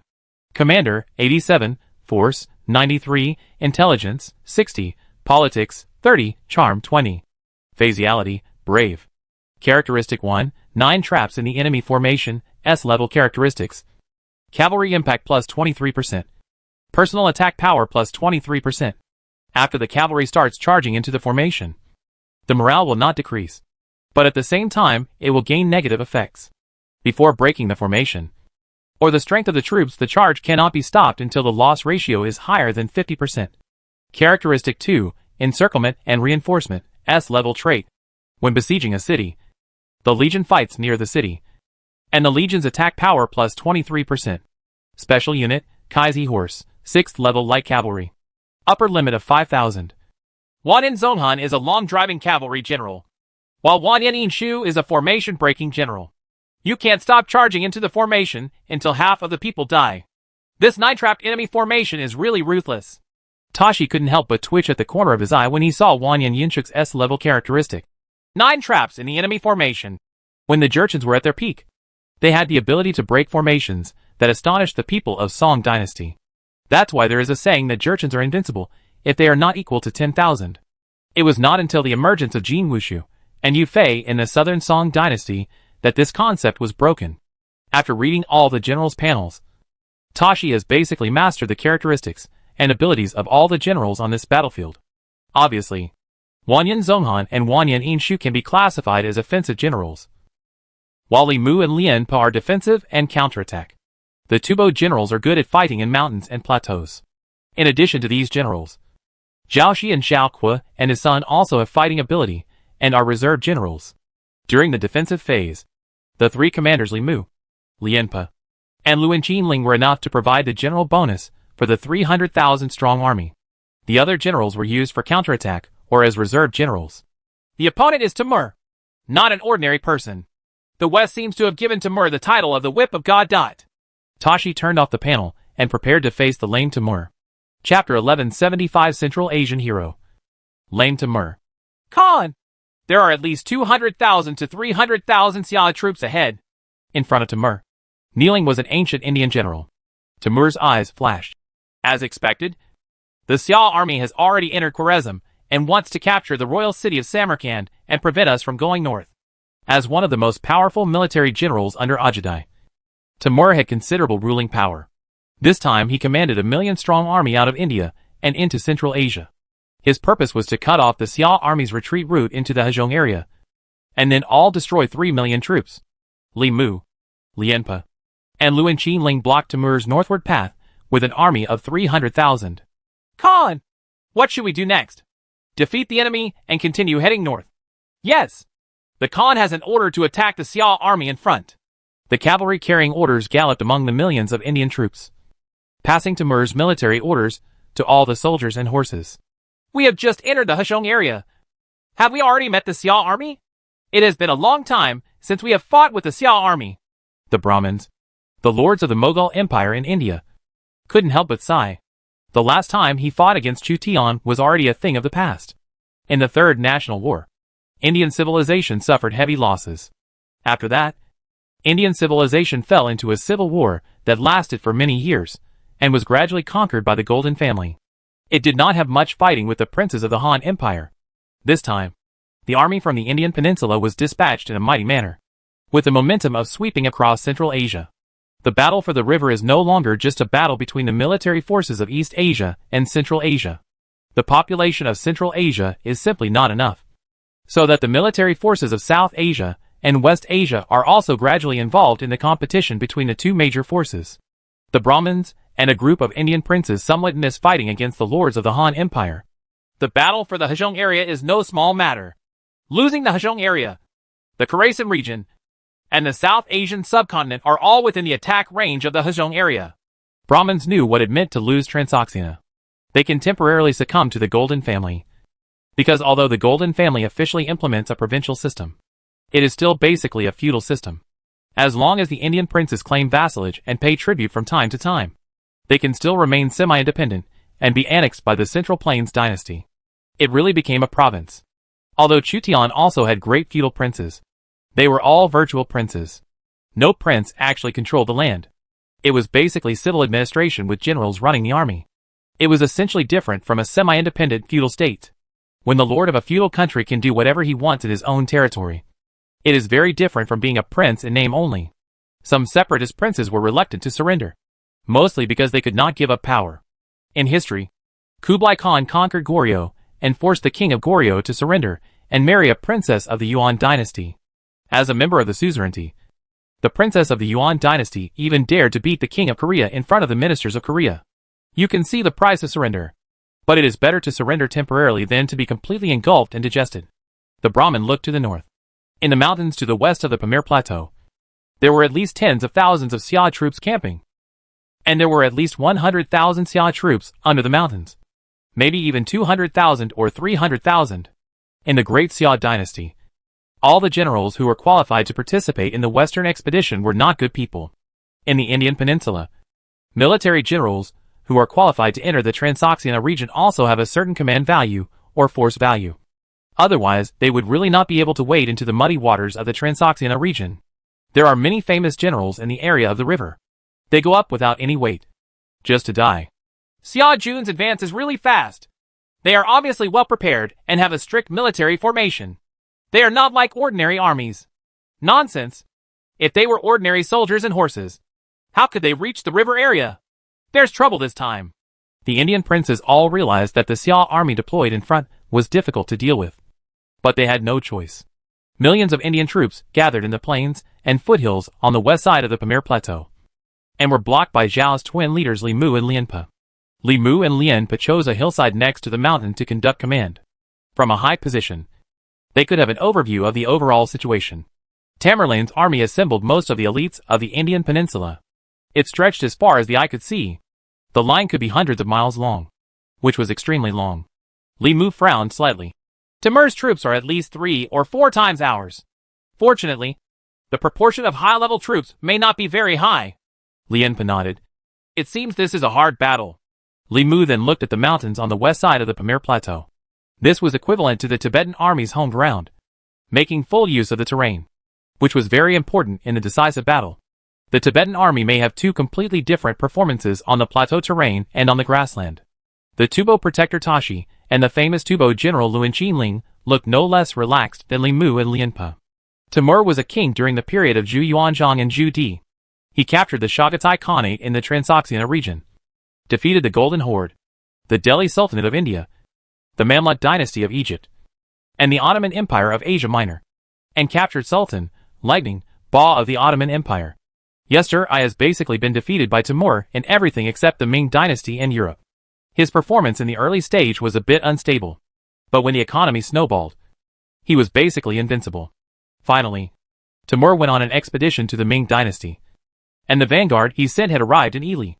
Zhu Di ordered the Gansu general army to strengthen defenses, but Timur died of illness in the city of Nadala in the Hejong area. The city of Nyeda-La was the fortress that Chu Tian sent Wuqi's Central Plains army to besiege. The scope of Timur's empire in history was somewhat similar to the scope of the Golden Family that Chu Tian was dealing with now. But Ajadai, Tulay, and Timur joined forces to expand the scope to a greater extent. Stop! Timur led a group of Turkic heavy cavalry to observe the defense lines of Li Mu and Lianpe from the front. Due to time constraints, Li Mu and Lianpe only built an earthen fortress and did not have time to build an arrow tower, which could trigger Lianpe's ability. The other party is not mediocre either. Timur was accompanied by many Indian princes and generals. Timur was named Khan of Delhi, but he had the ambition to rule the entire Indian peninsula. If he wins this battle, he will have the capital to ask Ajadai for actual control of the Indian peninsula. Military merit is the right to speak in any era, and this is especially true for grassland civilization. as long as he achieved enough military exploits. Even Ajita would have to recognize Timur's status. Defeat the famous generals from the Central Plains for me. When I take charge of India, I will reward you with fertile land, jewelry, and beauties, and let you loot the rich cities. And Lord, Timur appears in the Chagatai Khanate in the Fourth National War. He climbed up step by step from the commander of the Chagatai Khanate, and was named the Khan of Delhi by Ajita, and worked hard to become the Emperor of India. Climbing is considered a relatively inspirational figure. The distance between becoming the Emperor of India is only a matter of military exploits. Timur's army had a supervising team during battles. After victory, he would let his soldiers loot gold and silver treasures as spoils of war, so their morale was high. A group of Indian military generals expressed to Timur, "In less than a day, we can break through such a simple earth fortress. Very good. From now on you will be the princes and generals conferred by this Khan. But do not underestimate the enemy." Timur knew that the generals coming from the Central Plains were not so easy to deal with. There is an army of soldiers and horses in the mountains, and there is also an army of soldiers and horses at the foot of the mountains. Timur's light cavalry had discovered the location of 100,000 Tibetan troops. You should also be good at fighting in the mountains. Go and defeat the enemy troops in the mountains. I will personally work with the Brahmins to defeat the enemy troops at the bottom of the mountains. Timur sent the princes of the Deccan Plateau to attack the Tibetan army, while he and the Brahmins in charge of the War Elephant Corps attacked the defense lines of Limu and Lianpa head-on.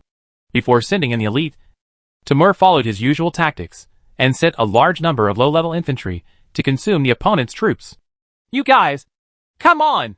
A supervisory team composed of Mongolian cavalry and Turkic cavalry urged the lower-level troops from the Indian peninsula to come forward.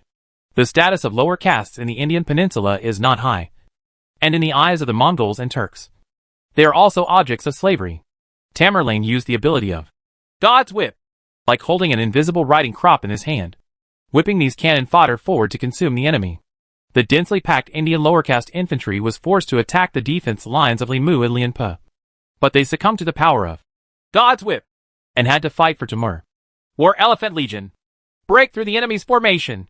Shivaji, the general of Indian civilization, led the War Elephant army and cooperated with Timur to fight. His original Lord Kshatriya was killed by the princes of the Han Empire in the Third National War, and now defected to the Brahmins. More than 100,000 cannon fodder, under Timur's whip, pressed towards Limu and Lianpo's positions. Name Timur. Talent, Imperial King, Cavalry. Level, 100, Peak State. Civilization, Central Asia. Identity, Founder of Timur's Empire. Commander, 98, Force, 61, Intelligence, 89, Politics, 80, Charm, 41. Phaseality, Calm. Feature 1, Conquer all directions, SSS level exclusive feature. March speed plus 7%. Force march speed plus 15%. Legion attack power plus 20%. Legion damage to aliens plus 15%, every time a city is looted. The Legion recovers more morale after looting the city. Within 7 days, the Legion's attack power will be temporarily increased by 15%. Characteristic 2, Whip of God, SSS level Monarch trait. The probability of alien heroes surrendering is increased, and the loyalty is not easy to decline. The alien soldiers are driven to join the battle as servants, and the loyalty of the alien army is not easy to decrease. Attack power plus 20%. Defense power minus 10%. The probability of NPC tribes fearing and surrendering is increased when fighting against alien armies. The alien armies are confused. Morale is reduced. The probability of rout and rebellion is increased. It conflicts with the characteristics of kings such as Tian Khan, and is not affected by each other. Characteristic 3, Good at caring for soldiers, S-level trait.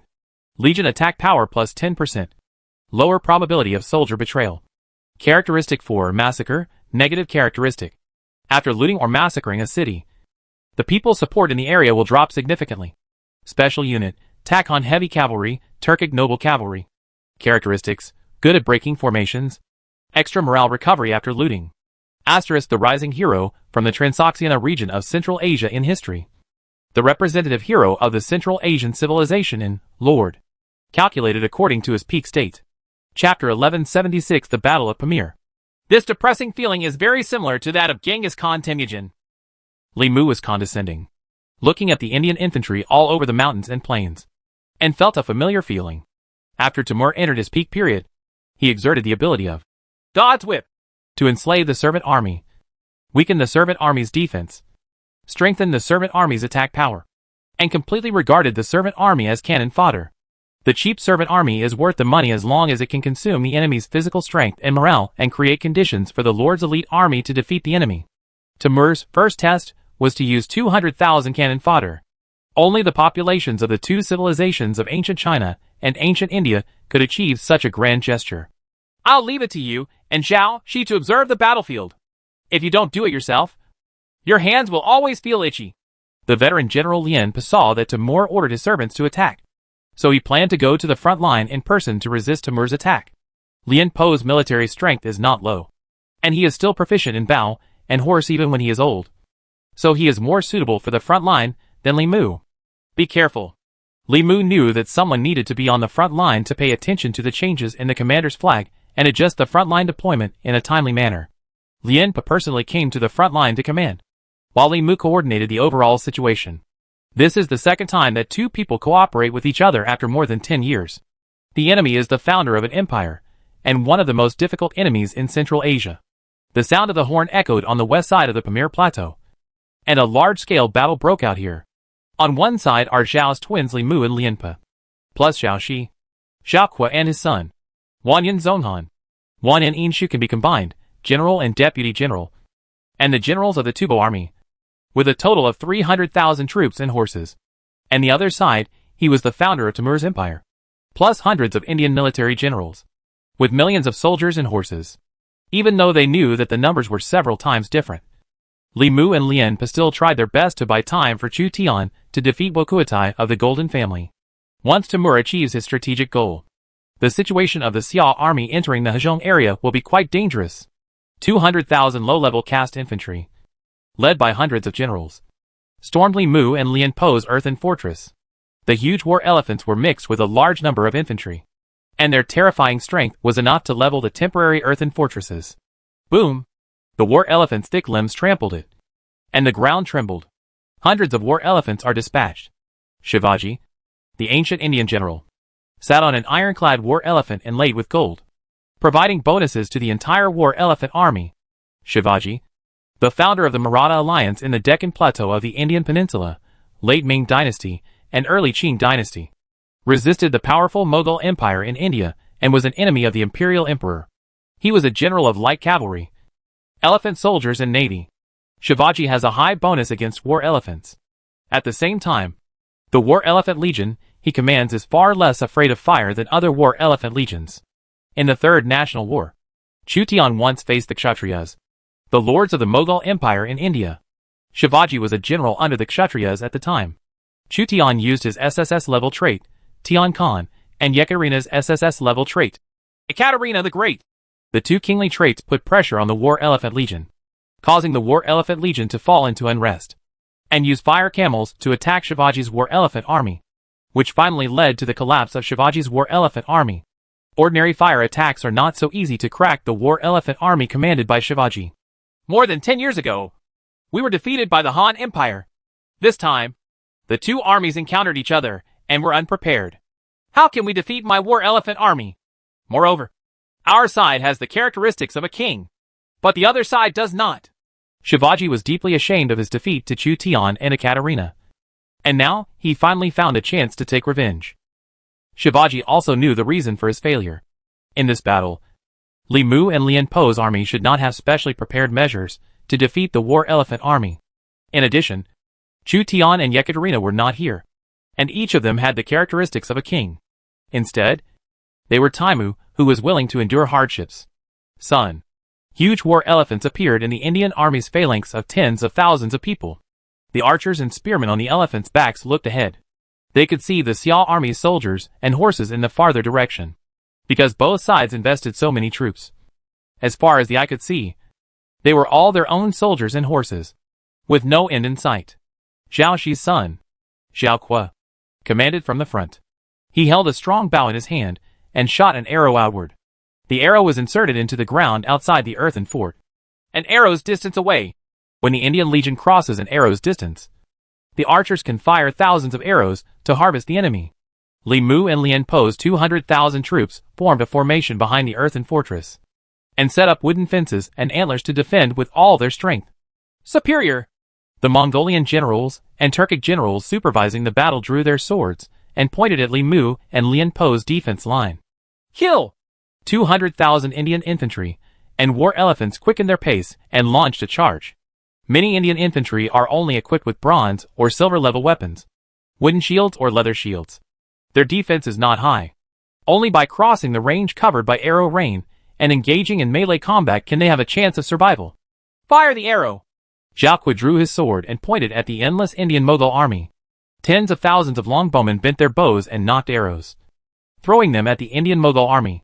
The longbowman on the left shoots to the right, and the longbowman on the right shoots to the left, creating a crossfire.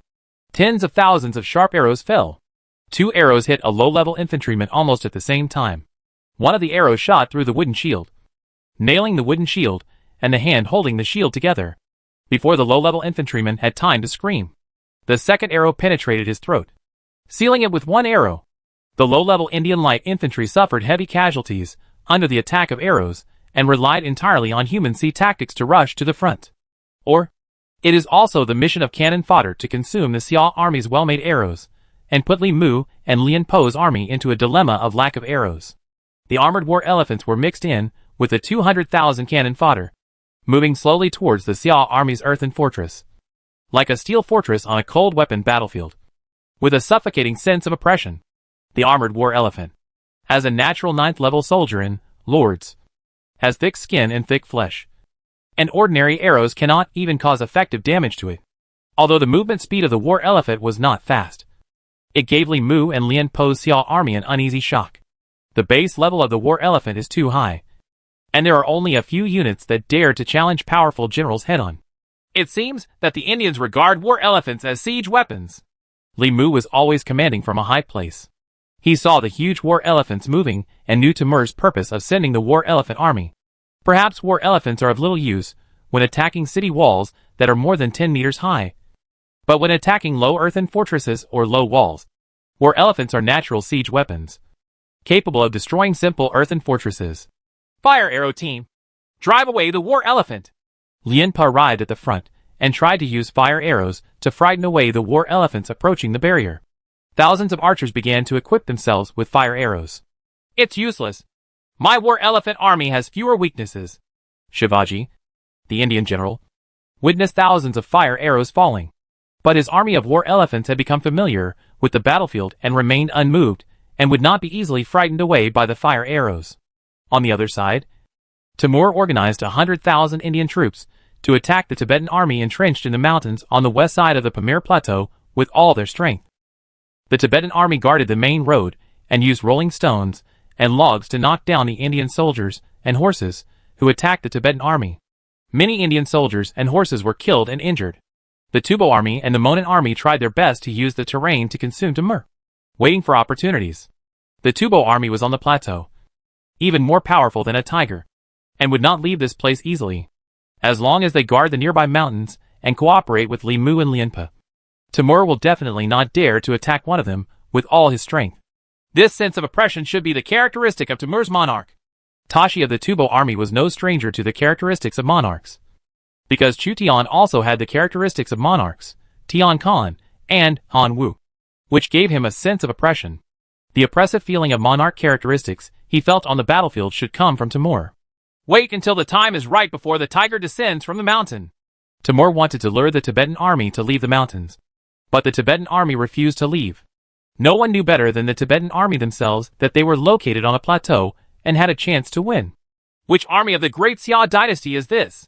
An ancient Indian military general who was attacking the Tibetan army avoided the falling rocks and found that the Xia army soldiers and horses stationed in the mountains were very good at using the terrain, which caused a great headache.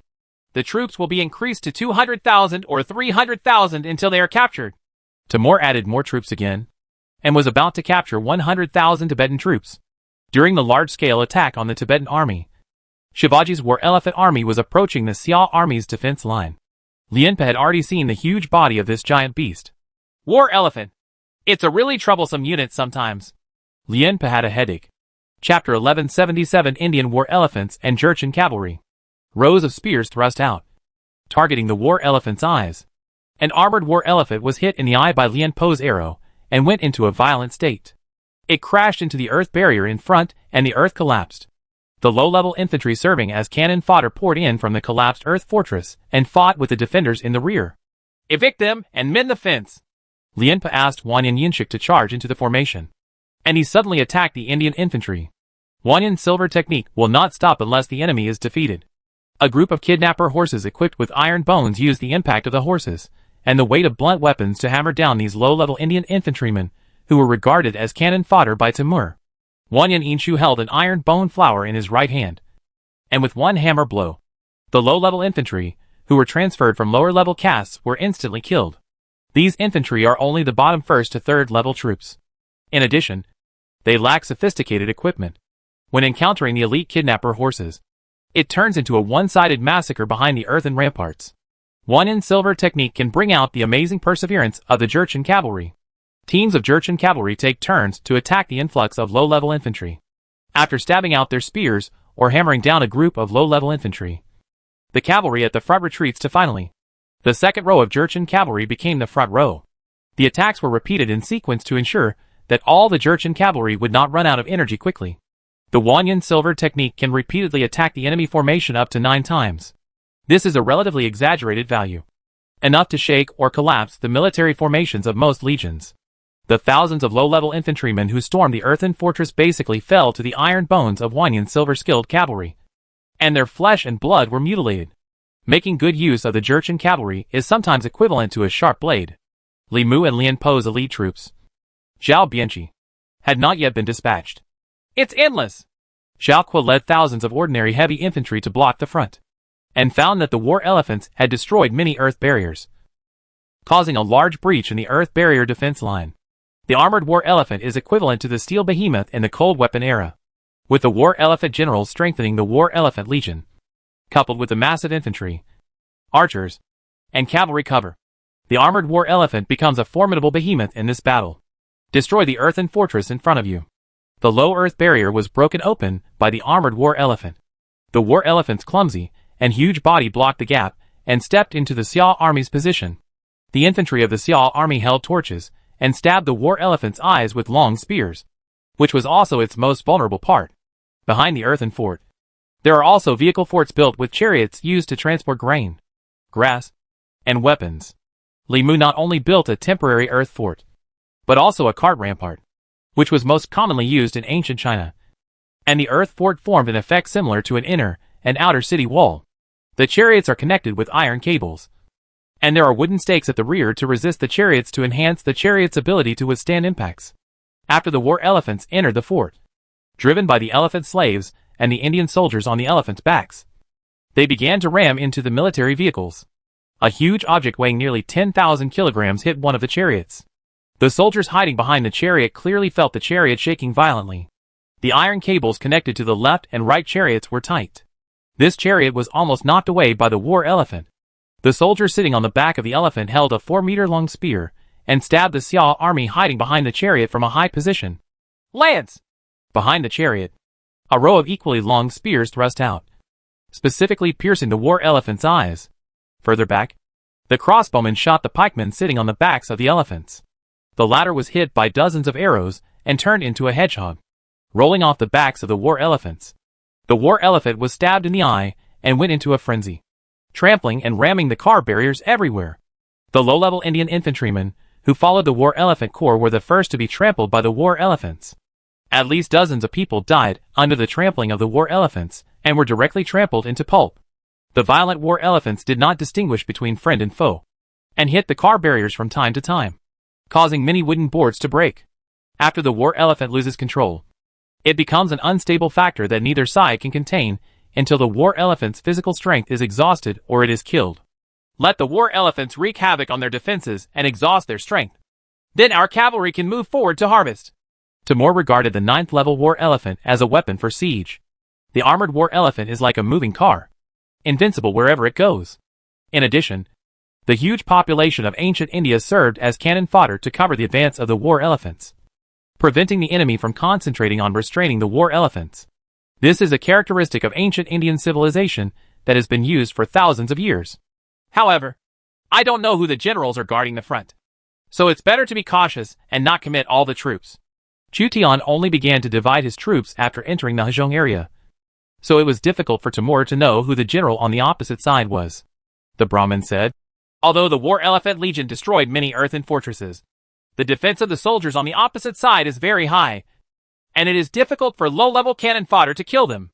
After calculation, our casualty ratio may be several times that of the opponent. Therefore, we have lost a lot of war elephants. It is better to send a group of elites to exacerbate the collapse of the Xiao army.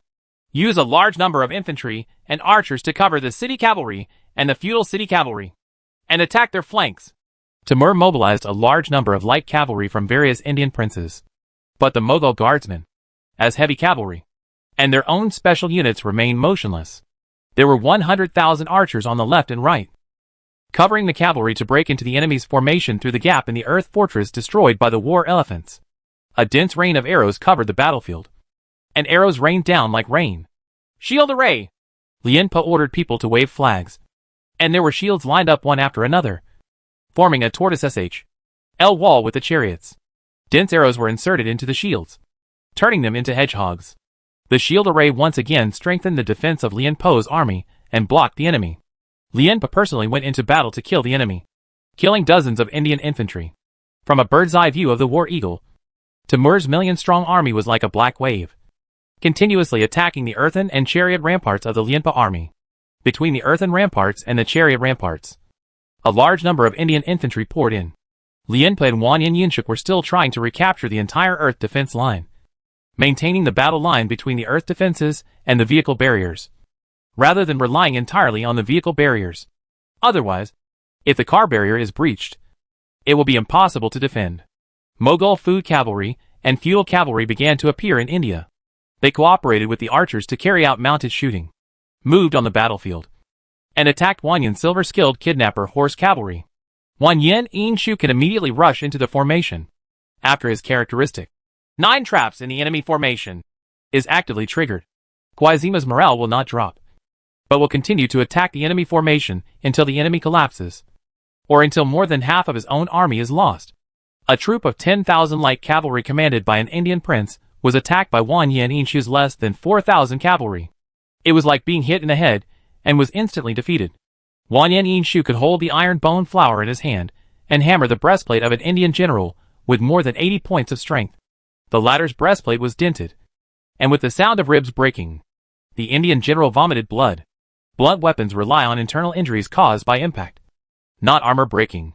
This light cavalry team of 10,000 people experienced the horror of the Jurchen cavalry breaking the formation. The Jurchen cavalry did not charge to the end with one cavalry, but took turns charging into the formation. Every cavalry had to contribute and could not retreat.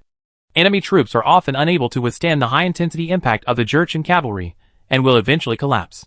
If a Jurchen general cannot charge into battle repeatedly, he will be despised by other Jurchen generals. Wanyan Yinshu could repeatedly attack this light cavalry force of 10,000 people 3 times, defeating it, and killing 2 or 3 generals. Help me! The Indian player prince, who was attacked by Jurchen cavalry, doubted his life and hurriedly asked his companions for help. Jurchen cavalry are generally active in Liaodong, while Indian cavalry has almost never encountered Jurchen cavalry as opponents, and was frightened by Wanyan Yinshu's non-stop charging into battle. Another Indian prince commanded 2 troops of 10,000 light cavalry arrived, and Wanyan Yinshu could continue to attack the Indian cavalry. This time, he detached a small group of cavalrymen and began to use the low-level Indian infantry as a temporary servant army to counterattack more and more Indian light cavalry in an attempt to defeat the Indian light cavalry from the soil. Expelled from the breach of the base, the large number of Indian light infantry was forced to move closer to the Indian light cavalry due to the sabers and iron bones of the Jurchen cavalry, breaking up the formation of the Indian light cavalry. Wanyan Yinshu could take advantage of the situation to attack. Chapter 1178, Waiting for Opportunity. Khan! There is an elite cavalry force on the opposite side, driving away a large number of our infantry, causing our thousands of light cavalry troops to fall into chaos. The 2 Indian princes were disgraced and withdrew to apologize to Timur. Their cavalry has always been fierce. This is normal. Timur's expression remained calm. The early attack on Zhao State's Shuangbi suffered heavy losses, but Timur did not care, thinking that this was the price that had to be paid to defeat the Xiao army. The servant army he drove also caused considerable losses to the Xiao army. Under the whip of God, the Black Indian light infantry, still urged by the sabers of Timur, and the Mongolian and Turkic cavalry, swept through the Xiao army's earthen fortresses and car barrier. The war elephants were still destroying the Xiao army's defense line.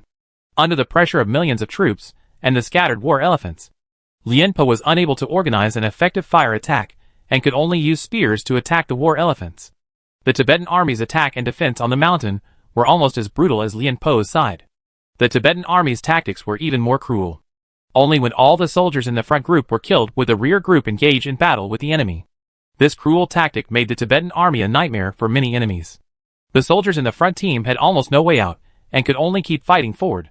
The Indian princes who oversaw the battle sent groups of infantry, and under the cover of a large number of archers, they continuously attacked the 100,000 Tibetan troops. They were suppressed by the Tibetan army and suffered heavy casualties. The Tubo Protectorate was located in the northeast of Mughal India, but because of the dangerous terrain, neither side fought. The Indian princes did not know that the Tibetan army had a high bonus in mountainous terrain. Fortunately, the Indian princes in the Deccan Plateau also had a group of mountain-type generals, so they were not in such a mess. Several front lines of the Tibetan army were completely annihilated under the fierce attack of the princes of the Deccan Plateau. The rear column of the Tibetan army took over the front column and continued to fight against the Indian princes. The Tibetan army has 20,000 elite soldiers, the Huizong Siru, and the remaining 80,000 are their servants. Each team has military nobles and their servants to fight.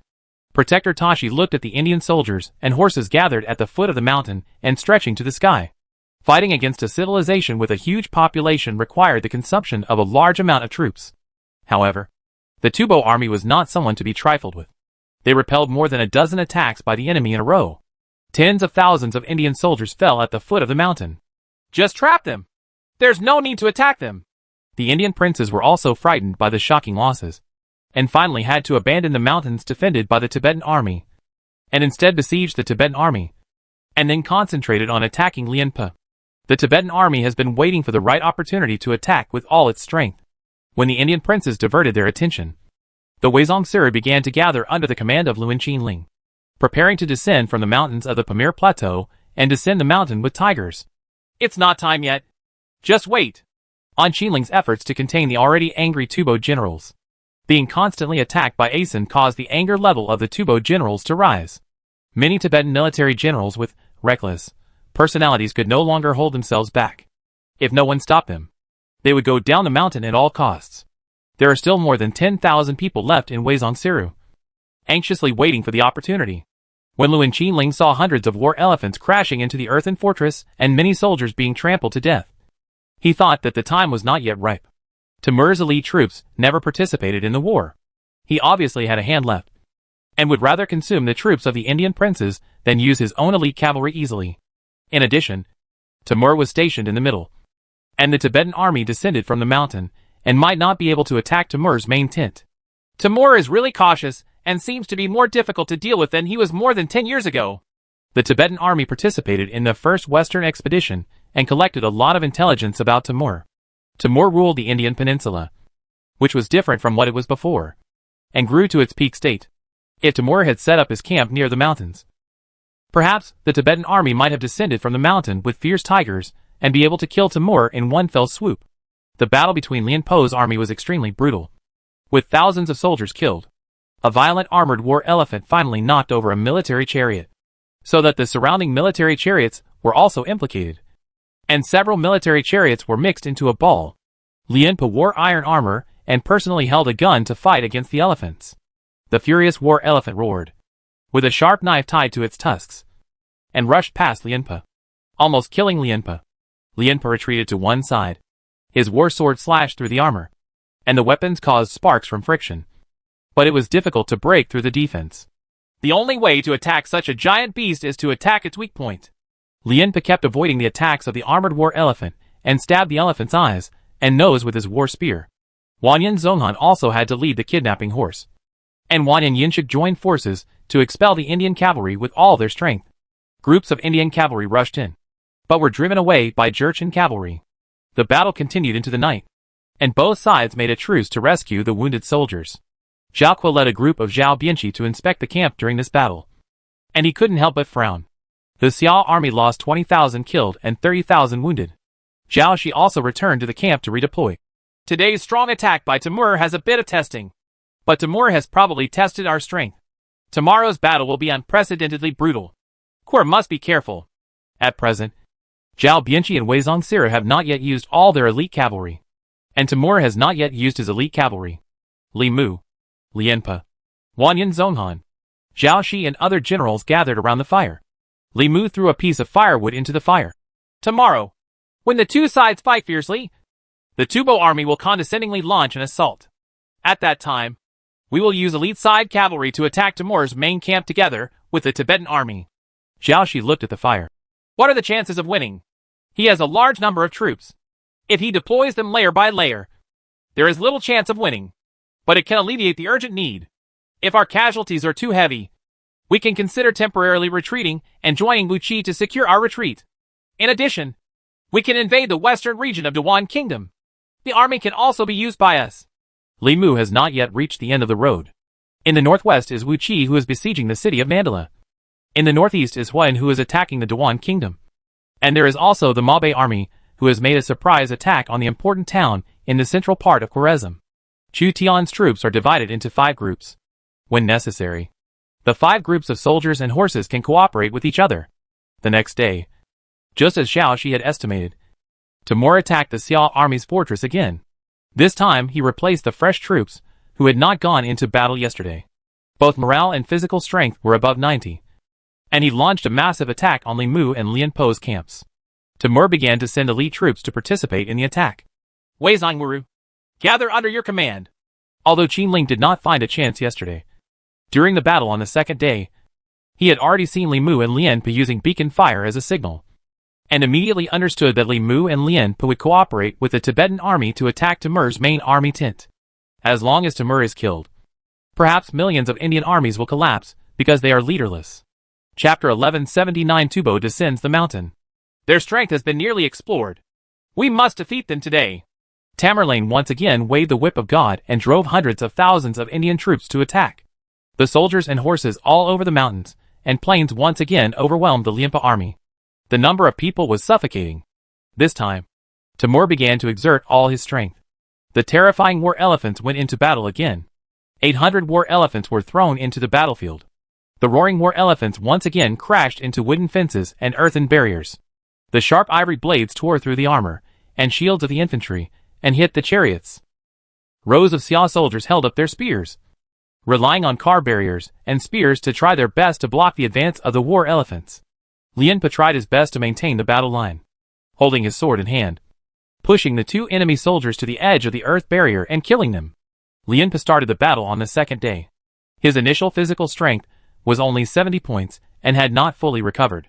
The soldiers of his legion were about the same. Resting in the middle of the night will not fully restore your physical strength. What Timur wanted to consume was the physical strength of Lianpo's army, so that he could have a chance to completely defeat Lianpe. The royal guards, tack on, are on my side. Timur was still cautious and did not mobilize the Mughal imperial guards and the tack-on heavy cavalry formed by the Turkic nobles. He always let the most elite troops protect him. At the same time, Timur was unwilling to fight in the river and lose his elite. As for the soldiers and horses of the Indian princes, as long as they win, it doesn't matter how many people die. This guy Timur relies entirely on our troops to consume the Xiao army. Not a single one of his soldiers is missing. The Brahmins, the lords of the Mughal Empire in India, saw Timur's plan, but had to follow it. Being defeated by the Xiao army, even the prince could not do anything. The Indian princes went into battle again, and Timur personally commanded an army of 200,000 servants, and launched a continuous offensive against Lianpo's army. An arrow hit Wanyan Yinshuk's back. Wanyan Yinshuk had been trapped in battle many times, and was inevitably seriously injured. The battle on the second day was much more brutal than the battle on the first day. Zhao Kuo led a group of Zhao Bianchi, brandishing their sabers, and tried their best to drive away the enemy soldiers. Thousands of fire arrows covered the war elephant. Many wooden fences were affected. The fire was raging. Smoke was billowing. And 1 or 2 war elephants were frightened and out of control. The war began to heat up. There were several arrows stuck in Lianpo's armor, but he remained unfazed. Light the beacon! Seeing that Timur mobilized more troops to fight, Li Mu left the hillside with Zhao Shi and commanded 15,000 Zhao side cavalry. In addition, Li Mu found Wanyan Zonghan and ordered him to lead 3,000 kidnapper horses. A total of 18,000 cavalry. Jurchen cavalry are good at rushing into formations, and are most suitable as vanguards. Zhao Shi and Wanyan Zonghan. The victory or defeat depends on this. Even if they fail, Timur will suffer losses, and we can successfully retreat to the city of Nadala and join Wuqi. Li Mu did not worry about victory, but first worried about defeat. In any case, Li Mu could not let Timur cut off the Xia army's retreat in the Hezhong area. There are 3 million Xia troops in the Hezhong area. If the entire army is wiped out, the Xia dynasty will not be able to recover for 10 or 8 years. Not only the loss of population, but also the level and equipment of the soldiers, as well as the turmoil caused by the annihilation of the main army of 3 million, may not be able to be alleviated in 10 or 8 years. And the Central Plains region may even return to the rule of war situation, carrying the important task of stopping Timur. Zhao Shi's palms were sweating. The number of Indian generals on the opposite side may be several times theirs. The population base is large, and the number of ordinary generals born is also exaggerated. Although ordinary generals do not have the exaggerated abilities of the top historical generals. When there are more soldiers, a group of generals will be born who are commanders, or ordinary generals, with a strength between 50 and 90, and serve as centurions, thousands, and tens of thousands. Despite this, Zhao Shi can be regarded as a famous general, superior to most ordinary generals. The task given to us by His Majesty is to attack Samarkand, but we have not even seen the city walls of Samarkand. How can we retreat easily? Wanyan Zonghan also said, no matter what the general orders, the kidnapped horse will never retreat. It depends on whether the Tibetan army can break through the enemy's formation. The rising smoke of the wolf sent a signal to the Tibetan army to launch a surprise attack. This is Li Mu's signal. It's time for our Tubo army to show off. If you perform this feat, you may be able to become a marquis. The Tubo army only fought in the plateau area and did not participate in the civil war between the Central Plains princes. Therefore, it was unknown and was no more famous than the famous Western Region Protectorate. And this battle happened to take place in the mountains on the west side of the Pamir Plateau. So it was half a home field. Get off the mountain! Kill! A group of Tibetan military generals were already simmering with anger in their chests. Finally, they got permission from the Tibetan protector. They were so angry that they led their troops down the mountain. One of the S-level characteristics of Tubo Army General Luan Qinling, being condescending, was brought into full play at this time. The shirtless Tibetan strongmen beat the war drums, and the sound of the drums echoed in the mountains. Groups of Tibetan warriors, under the command of their respective generals, descended the mountain like tigers, occupying a good location and already having terrain bonuses. The Tubo army became angry and no longer allowed low-level troops to fight because it was difficult to break through the enemy formation. Instead, they used high-level troops as the vanguard. The Indian princes at the foot of the mountain stationed at least 100,000 troops to guard against the Tibetan army. They originally thought that the Tibetan army did not dare to enter the plains. But when the Tubo army saw the smoke lit by Li Mu, they immediately went down with all their strength. Brahmin, you lead an army of 150,000 and stop the troops coming down the mountain for me. When Timur saw the wolf smoke on the hill, he felt uneasy. He also heard the Tibetan army beating drums and shouting on the hill, and immediately understood that the wolf's smoke was a signal for the Xia army to attack.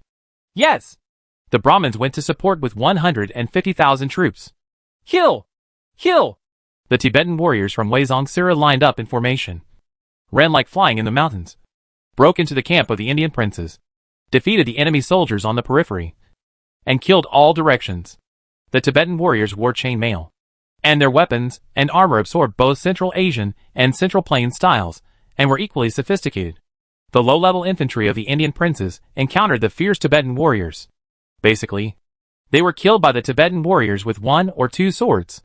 These are the Tubo people.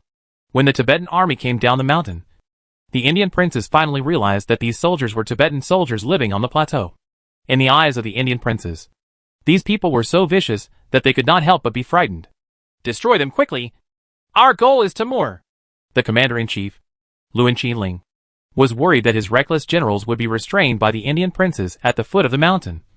So he reminded him repeatedly. After all, the Indian princes were scattered.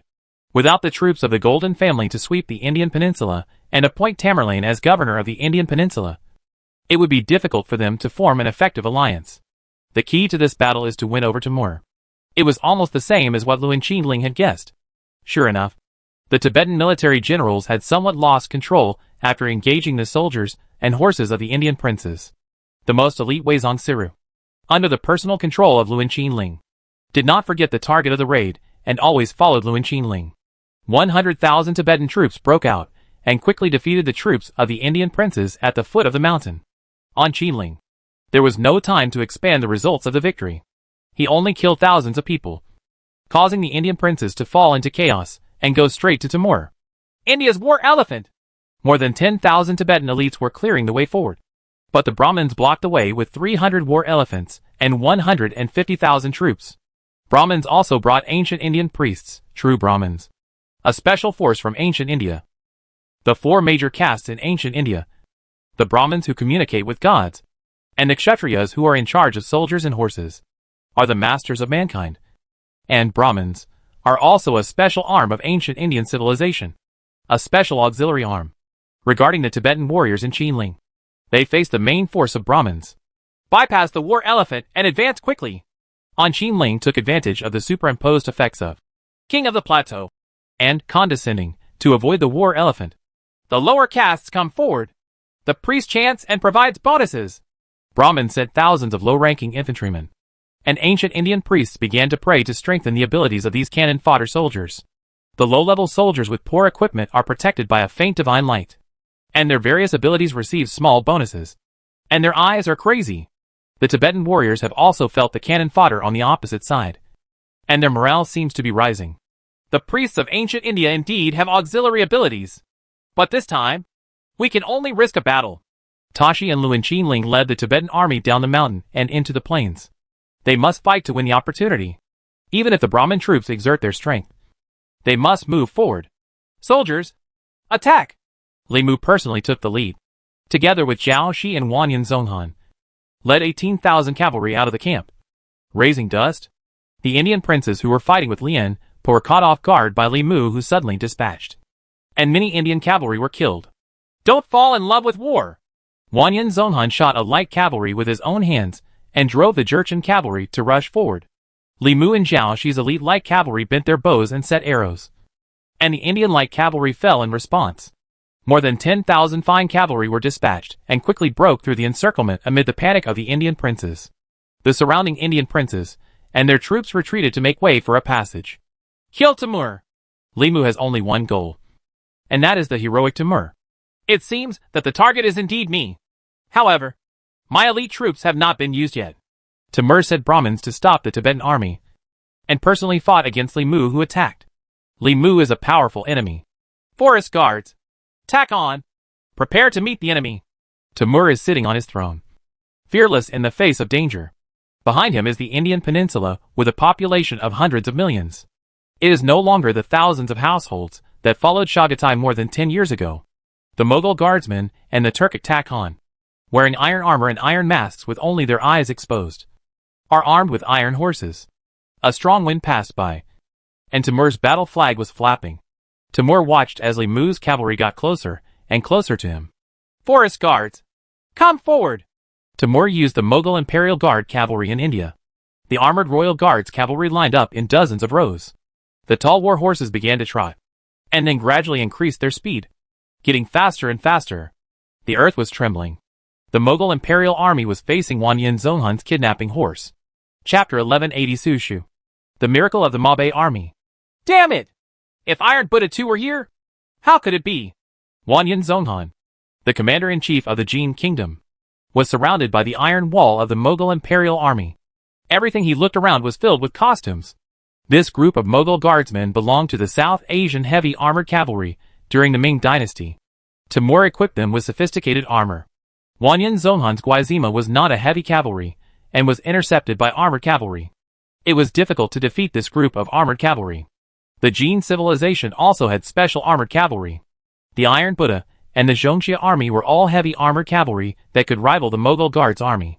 However, Wanyan Zonghan's exclusive military unit was not the Taifutu. The Taifutu was in the hands of Jin Wushu. and the Zhongxi army was in the hands of monk Wan Yinshin. Li Mu and Zhao Shi led the Zhao kingdom's border cavalry. When Wanyan Zonghang was restraining the Mughal Guards army, they each divided their cavalry with 7,500 horses, deterred left and right, bypassed the Mughal Guards army, and attacked Timur at the backbone. Xiao Bianqi's mobility is faster, and he can't stop. Destroy them all. Timur waved his hand, and tens of thousands of low-level infantry went into battle, trying to resist the cavalry assault of Li Mu and Zhao Shi. I don't have time to fight with you now. Zhao Shi also broke out at this time and personally swung his sword to kill the low-level infantry along the way. Tens of thousands of low-level infantry were basically unable to stop Li Mu and Zhao Shi's cavalry, and were defeated by 15,000 Zhao side cavalry. Cavalry, enter! Timur sent tens of thousands of cavalry to stop Li Mu and Zhao Shi. Timur used large-scale human sea tactics to continuously consume the troops of Li Mu and Zhao Shi. The Tibetan army also began to be surrounded by 200,000 to 300,000 Indian troops. The Brahmin priests gave various states to the low-level soldiers, who were used as cannon fodder to increase the combat effectiveness of the low-level soldiers as much as possible, thereby consuming the Tibetan army's physical strength. Don't underestimate our ancient India and think that we can successfully raid with the help of the Tubo people. The Tubo population is 1 million, which is 2 levels different from us. The Brahmin sat on a war elephant, leaning against a gold throne studded with diamonds, with a hint of contempt in his eyes. He has been able to determine that what is arrayed here is not the main force of the Central Plains, but at most a partial force. There are at least 2 special arms under the Brahmins: sacrificial and war elephants. In addition, the Mughal Guards army is also a high-level military unit in the Indian peninsula. The sacrifice continuously adds various bonuses to the cannon fodder infantry, causing the cannon fodder infantry to enter a frenzied state and fight hard for their master. An arrow hit Luan Qinling's chest, making the sound of hitting the breastplate, causing Luan Qinling to almost fall down. Many Tibetan warriors were killed in the brutal raid. The fanatical low-level cannon fodder crazily attacked the Tibetan elite who tried to deter. The troublesome war elephant army split the Tibetan army into 2 parts, and the Tibetan army's indomitable momentum was hit. The number of troops and horses brought by Timur was too terrifying. Even if 600,000 troops and horses were invested to attack the Xiao army, there would still be at least 400,000 in the camp or in the rear. Timur relied on his huge force to consume the Xiao army that made 2 raids, proving that neither Li Mu nor Luan Qinling had the ability to break through the heavy guards. They lack uniformed cavalry, so it seems I don't have to worry. Timur knew that most of the elite heavy cavalry of the great Xia dynasty were in Chuqian's imperial guards. However, the Xiao army in front of him seemed to lack elite special units. Therefore, Timur judged that they could not break through. Timur also had his own tack on heavy cavalry that he did not use. This group of cavalry followed Timur, allowing Timur to take the absolute initiative. Lianpa, Xiao Kuo, and Wan Yinshu can counterattack with all their strength to contain more enemy troops for Li Mu and Luan Qinling. No! Timur has too many heavy cavalry. Li Mu waved a long spear and picked out an enemy cavalry. He found that almost all of Timur's side were equipped with armor cavalry. Whether it was the Takhan heavy cavalry or the Mughal guardsmen, they were all high-level armor cavalry. In addition to these special cavalry, there are tens of thousands of low-level heavy cavalry. The difficulty of breaking through is outrageous. Unless Chu Tian and the cavalry army came in person, it would be possible to overwhelm Timur's guards. Withdraw your troops and join Wu Qi's army. Li Mu tested out all the heavy cavalry around Timur, and soon learned that the surprise attack was more difficult than imagined. He decisively gave up the plan to capture the thief first before serious losses occurred. Tamerlane was too cautious and never used heavy armored cavalry. He used heavy armored cavalry as a force to determine victory or defeat and to protect himself. Li Mu's army fired loud arrows and conveyed the news to the Tibetan army, who were fighting fiercely with the Brahmins. So under the command of Tashi and Luan Qinling, they also began to give up the extremely difficult target and planned to return to the mountains and start from the Pamir Plateau. Mountain retreat. A massive attack. Timur defeated the Xiao army's surprise attack with an overwhelming force, and lost a considerable number of cannon fodder soldiers. He could not suffer a loss, so he ordered a counterattack, intending to take advantage of the situation and capture Li Mu and Lian Po's positions in one fell swoop. The human wave tactics of the Indian Mughal Empire, combined with Timur's Whip of God, are undoubtedly a quite terrifying force. Although Lord Brahman does not have the Whip of God, with the help of ancient Indian priests and his own characteristics, He can also strengthen the power of lower caste infantry. Brahmins also have warriors specifically composed of the Kshatriya caste, who are high-level soldiers. Are there still too many enemies after all? Lien Pa killed another enemy, and saw Li Mu giving the signal to retreat. He believed Li Mu's judgment that using 300,000 troops to deal with millions of troops would be a huge disadvantage in terms of numbers. As long as Timur does not reveal any flaws, or is not panicked by Li Mu's surprise attack, he can rely on his superior strength and remain safe. Timur was protected by a group of cataphracts.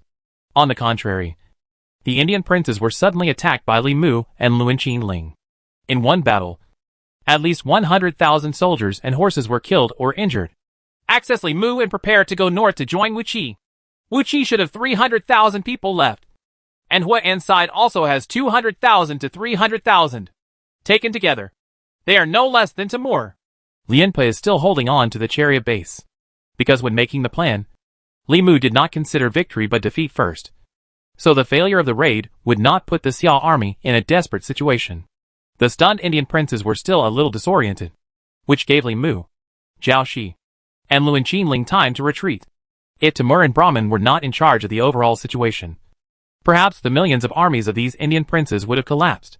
The reason why the Golden family swept across the Indian peninsula was not because the Indian princes did not have enough troops, but because the cooperation of these Indian princes was very poor, and they were infighting among themselves.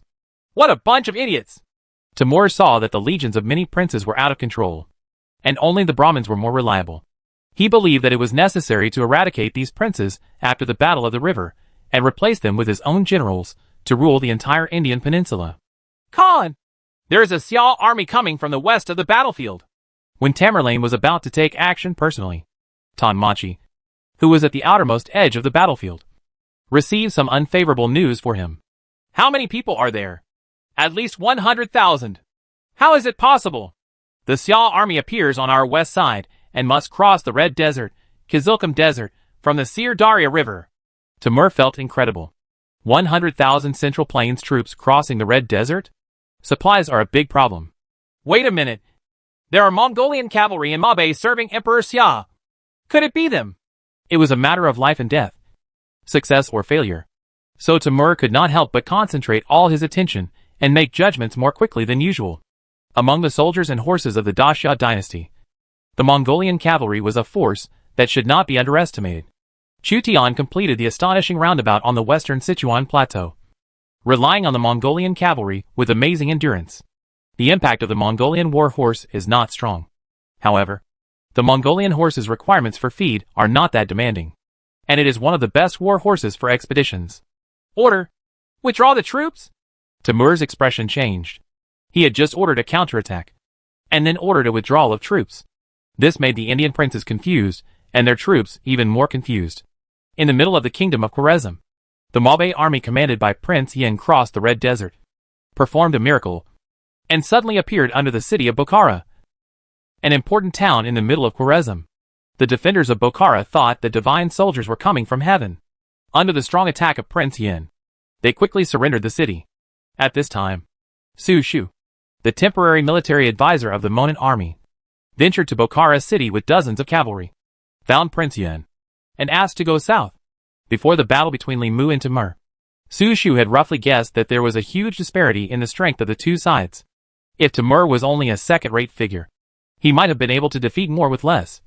But after all, Timur created a centuries-old empire that spanned West Asia and Central Asia, and was closely related to the Chagatai Khanate, the Golden Horde, and the Delhi Sultanate. Persia, Mamluks, and the Ottoman Turks all fought and finally won. It is too difficult to defeat more with less. Su Shu only took a few dozen cavalry to the city of Bokhara to ask for help, which was actually a bit of a risk. If Prince Yan's Mabe army cannot successfully cross the Red Desert, then the city of Bokhara is still under the control of the Khwarezm people, and Su Shu is likely to be captured by the patrolling Khwarezm cavalry. Fortunately, Su Shu's bold judgment was correct.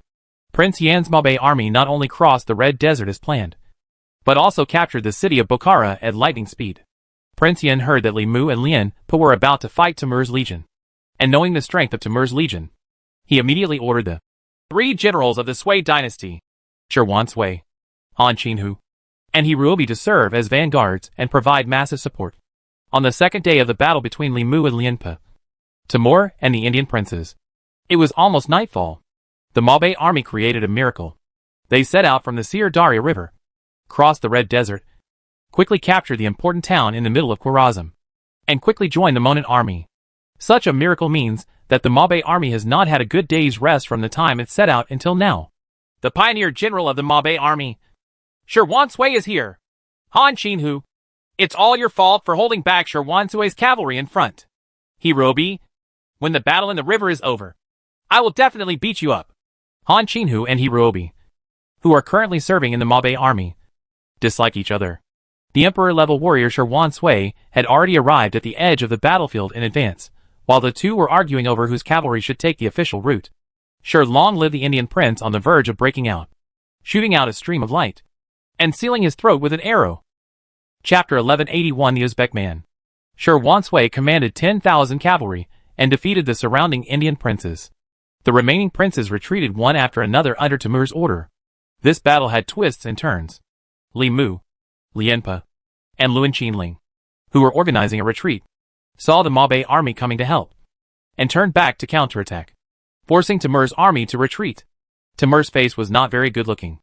The Mabe army crossed the Red Desert and joined the Monan army and the Tibetan army that were marching along the edge of the Tian Shan Mountains and the Pamir Plateau. Their military strength reached 400,000. Timur's million-strong army suffered 200,000 to 300,000 casualties in the two-day battle.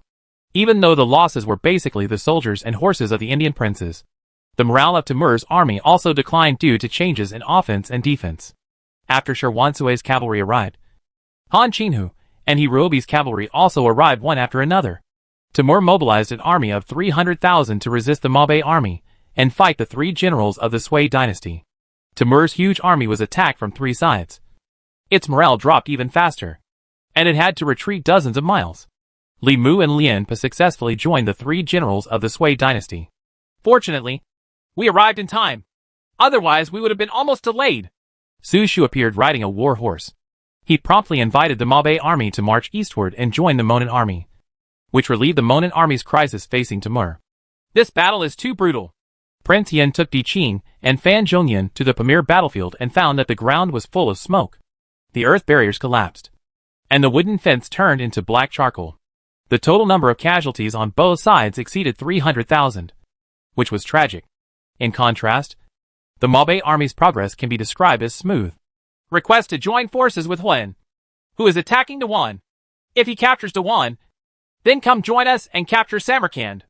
Li Mu originally wanted to retreat, but after receiving reinforcements, he summoned the army from the Western Region Protectorate and planned to join forces to capture Samarkand, the royal city of Khwarazm.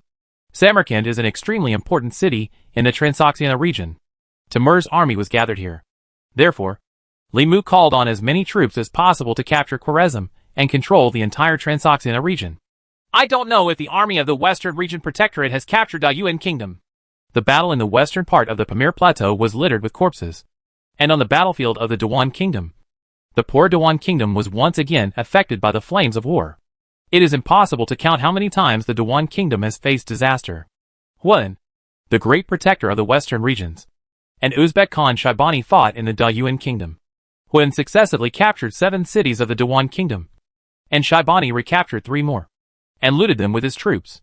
200,000 civilians of the Dewan Kingdom were killed, more than the number of Dewan servants who died directly on the battlefield. Unlike the legions of the Great Xia dynasty, the grassland heroes did not pay much attention to rules. The prairie believes in the law of the jungle. Chu Tian conquered all the tribes and became the Great Chanyu, and not many nomadic tribes dared to raise any objections. Shaibani relied on looting to maintain the morale of his army. Shaibani, the Uzbek Khan, a fierce man in the Transoxiana region, claimed to be a descendant of the Joki branch of the Golden family. He defeated Babur, the descendant of Timur, destroyed the Timur Empire, and opposed the King of Kings of Persia. Later, defeated and ultimately killed by the King of Kings. Shaibani once dominated the Transoxiana region and was also a rough and treacherous hero. Huan faced Shaibani, who was recruited by Ajadai. Shaibani's fighting style is brave, and he is known for his bravery and proficiency in battle. He has Uzbek heavy cavalry unique to the Hejong area under his command.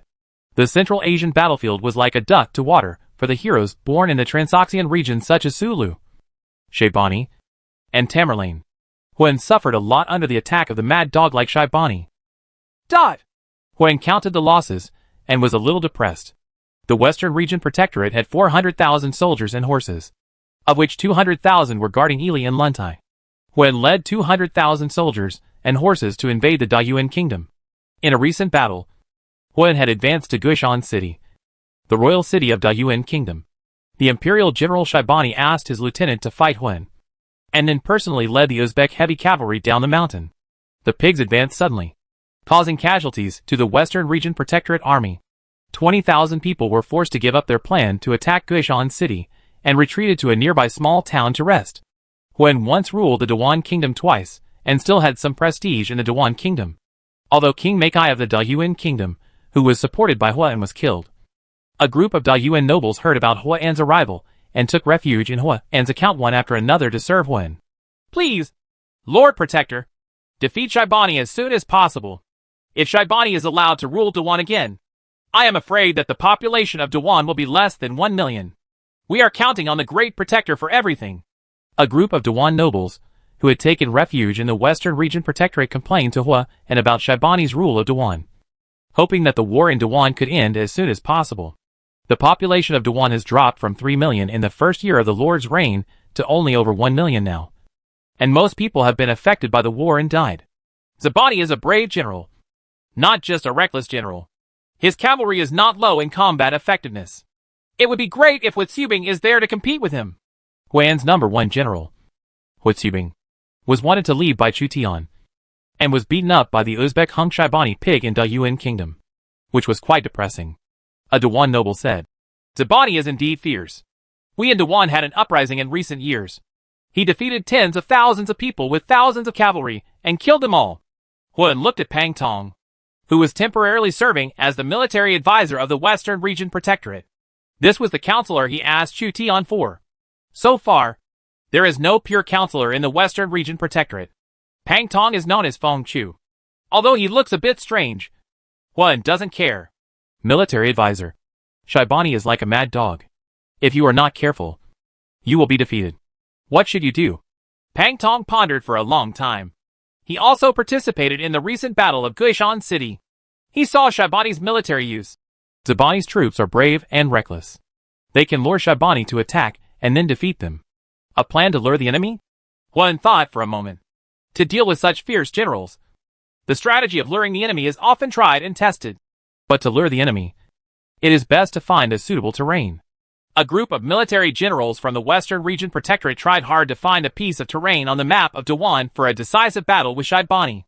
Behind the mountains here, there is a plain behind the mountains. Shaybani can be lured here and defeated in one battle. Pang Tong finally found a fair piece of flat land. Huan looked at the generals.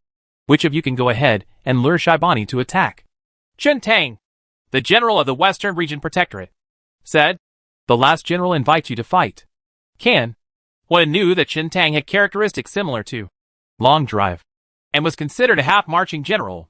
So he asked Chen Tang to lure the enemy so that he would not be overtaken by Shaybani in advance. Withdraw from this city tomorrow and make a move to withdraw troops. Huan completed his deployment against the Uzbek Khan. Chapter 1182. Please enter the urn. Had the soldiers and horses of the Western Region Protectorate retreated? Shaybani regained another city that was captured by Huan. After learning the information of the scout cavalry investigation, Huan of the Western Region Protectorate began to gather his troops and had the intention of withdrawing from the battlefield of Dawan Kingdom. Huan's troops had already left after plundering the city, and sent out a cavalry force to intercept the rear. Most likely, they were frightened by the Khan's bravery and knew they were outmatched, so they gave up attacking Dawan. The Khan defeated the troops of the Western Region Protectorate in the Battle of Guishan City, and it was so powerful that Huanshin wanted to retreat. It is not impossible. A group of military commanders praised Shaybani. Shaybani was not too restless, but thought about how to annihilate Huan's main force. Huan still has at least 100,000 soldiers and horses, which is undoubtedly a huge threat to Shaybani, who currently rules the Dawan Kingdom. Count the troops and horses. Follow me to pursue. Don't let Huan go. Yes. Shaybani counted 70,000 cavalry and pursued Huan. 70,000 cavalry went to chase Huan's more than 100,000 cavalry. which shows Shaibani's confidence in his own bravery. Jin Tang led 8,000 light cavalry to cut off the rear and was ordered to lure the enemy. Shaibani made the Persian emperor very afraid. But this time Pang Tong and Huan had set a trap, waiting for the brave and reckless Shaibani to enter the trap. A scout cavalry galloped back and reported, "General, Shaibani's cavalry army is approaching. Start retreating." Jin Tang could already see the appearance of the cavalry of Uzbek Khan Shaibani on the horizon. Shaibani's 70,000 cavalry, a mixture of light cavalry and heavy cavalry, were on the offensive and their morale was high. Jin Tang's 8,000 cavalry tried their best to deal with Shaibani, deliberately trying to contain Shaibani, making Shaibani more certain that Jin Tang was buying time for Huan to retreat. Life is like a play. It all depends on acting skills. Not only officialdom, but also battlefields rely on acting skills. You go and drive them away, and I will personally lead an army to pursue them. Shaibani divided his troops into 10,000 men and sent one of his lieutenants to pursue Jin Tang. Then he personally commanded 60,000 cavalry and pursued Huan closely. If Huan is defeated when his troops are retreating, and his formation is in chaos, then he will be awe-inspiring in the river. Huan's identity is the protector of the western regions, and defeating the protector of the western regions is a big achievement for the heroes in the river. Shaibani's cavalry entered the mountainous area. The originally dense and large formation entered the narrow mountainous area, and the formation became fragmented. However, in the plain behind the mountain, Huan and Pang Tong did not escape, but formed an array on the ground. General Wang Shengxi presided over the battle, with Gao Xianji and Li Sai leading the Anxi army and Modeo team as the vanguard. Ban Chao and Ashai Nashir each led a team of Wusun cavalry and Turkic cavalry to guerrilla on the left and right. This is probably an invitation to put you in an urn. After Huan completed the arrangements, he only waited for the arrival of Uzbek Khan Shaibani. The dragon flag of the Great Xia dynasty and the legionary flag of the Western Region Protectorate were fluttering and hunting. Li Sai put on heavy armor, and the Tang Dynasty Modeo team of the heavy infantry department was at the front, looking sharp and sharp. The Tang Dynasty Modeo team has the power to challenge the armored cavalry head-on. During the prosperous Tang Dynasty, Li Sai's Mo Dao team traveled across the Hezhong area and remained calm in the face of Central Asian armored cavalry. They also participated in pacifying the Anxi rebellion and were very famous. Li Sai held a Modeo in his hand and stood in front of the Modeo team. The Uzbek cavalry galloped in the mountains, and Shaibani took the lead. He drove quickly and determined the direction of Huan's retreat through the horse's hoof prints. Soon, we can catch up with the great protector of the western region and kill him. Shaibani was like a mad dog, foreseeing the opportunity to defeat Huan and showing no mercy. The terrain ahead gradually became flat and open, and Shaibani and the Uzbek cavalry found themselves entering a large plain behind the mountains. Suddenly, their vision became clearer and their vision expanded. At this moment, Shaibani's pupils dilated.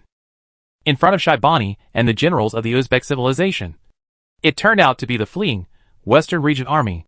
The army of the Western Region Protectorate spread all over the mountains and plains, with hundreds of flags fluttering. The Western Region's army had already formed up and was ready, with no intention of escaping. It was obvious that this was a ploy by the Western Region's army to lure the enemy.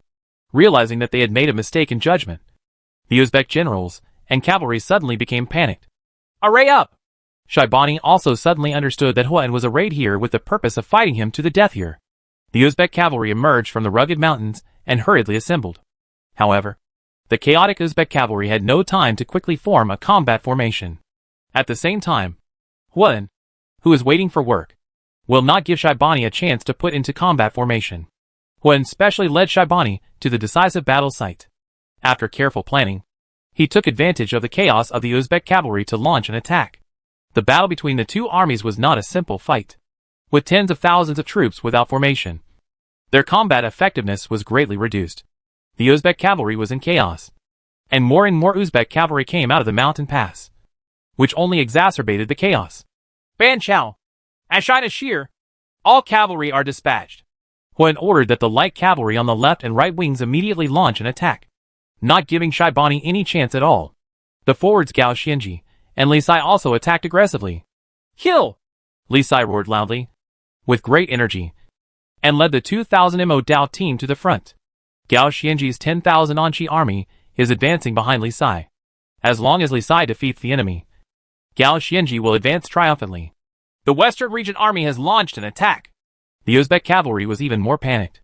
Most of the plains were occupied by soldiers and horses from the Western Region Protectorate. But the Uzbek cavalry only occupied a small part of the plains. In the small space, many Uzbek cavalry trampled on each other, and some Uzbek cavalry began to attack. Yamaguchi retreated, forming a jam with the unidentified cavalry in the rear. At this time, even the Central Asian mad dog Shaybani could not control the 60,000 Uzbek cavalry. This place has become a desperate situation. The terrain selected by Huan and Pang Tong made Shaybani despair. Die! Li Sai led the Tang Dynasty Modeo team to rush to the front, and the Modeo team cut them down uniformly. A row of Uzbek cavalry was cut down by the Modeo team. The shining Mo Dao blade was stained with the blood of the enemy knights. As an Mo Dao general, Li Sai was even more terrifying. He directly cut the enemy cavalry and the war horse into two pieces. The scene was terrifying. The chaotic Uzbek cavalry was harvested like vegetables in front of the Mo Dao team. In a short time, there were countless casualties. Don't panic. Get in formation. Shaybani is still trying his best to turn the tide. However, Ban Chao and Ashinashur do not give Shaybani any chance at all. It's a major military matter. Don't give it a chance. Ban Chao does not have his own exclusive cavalry, but he has a high bonus for the servant army. He specifically controls the cavalry of the Wusun Kingdom and uses the Wusun Kingdom's cavalry to deal with Shaybani. Ashinashur's cavalry is the Eagle division of the Turkic civilization and has high mobility. Two cavalry groups attacked Shaybani, and the Uzbek cavalry was defeated in one blow. I am the Uzbek Khan, the overlord of the river. How can I die here? Shaybani roared unwillingly and killed dozens of Turkic cavalry in a bloody battle. Hundreds of cavalry followed Shaybani in a deadly battle, causing Ashinashur's Turkic Eagle division to suffer heavy losses. But Shaybani's small-scale resistance was in vain on the premise that the overall situation was basically determined. While he was fighting with Ashinashur, Ban Chao had already broken through the left wing of the Uzbek cavalry, and Li Sai's Datong Modeo team defeated the Uzbek cavalry head-on. Li Sai killed hundreds of people in this battle, which was a powerful force. Khan! Something bad is going on. It's better to retreat. As the saying goes in the Central Plains, if you keep the green hills, you won't have to worry about running out of firewood. Seeing that tens of thousands of Uzbek cavalry were killed in the offensive of the Western Region Army, Shaybani's soldiers were horrified and desperate, and persuaded Shaybani to retreat temporarily. Walk! Shaybani had to admit that he was reckless and fell into the trap of the Western Region Protectorate, so he had no choice but to retreat. At least thousands of Uzbek cavalry were blocked at the mountain pass, trampling on each other and turning their horses upside down. Shaybani seized the road and drove away the cavalry. Capture Shaybani alive or kill him! Don't let him go! Huang was in a good mood because his plan to lure the enemy was successful, so he ordered a hunt. After all, Shaybani is a mad dog. If he is allowed to escape, there may be endless troubles in the future.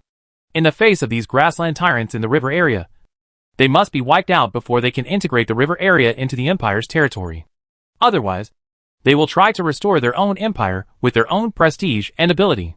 The war continued, and on the other side of the mountain road, Qin Tang used 8,000 cavalry to defeat the 10,000 partial troops sent by Shaybani, blocking the mountain pass, and making Shaybani, the hero, truly become the turtle in the urn. Chapter 1183, Destroying Dewan Kingdom. Damn it! I fell into the trap. The people from the Central Plains are really cunning. Shaybani fled with 500 soldiers into a horse farm near the battlefield, and there were beacon fires not far away. The recent war caused Shaybani to suffer heavy losses, and he had completely lost control of the 60,000 Uzbek cavalry. If you are lucky enough to escape this disaster, you will definitely take revenge. Shaybani was very dissatisfied with losing to Huan and wanted to try to defeat Huan and regain his position. The soldiers following Shaybani looked around nervously, as Huan's troops might find this place at any time. Whether they can escape or not depends on God's blessing. We must find Shaybani. We must see him alive, and his body must be seen dead. The army of the Western Region Protectorate is searching for Shaybani everywhere, trying to find this famous mad dog in Central Asia.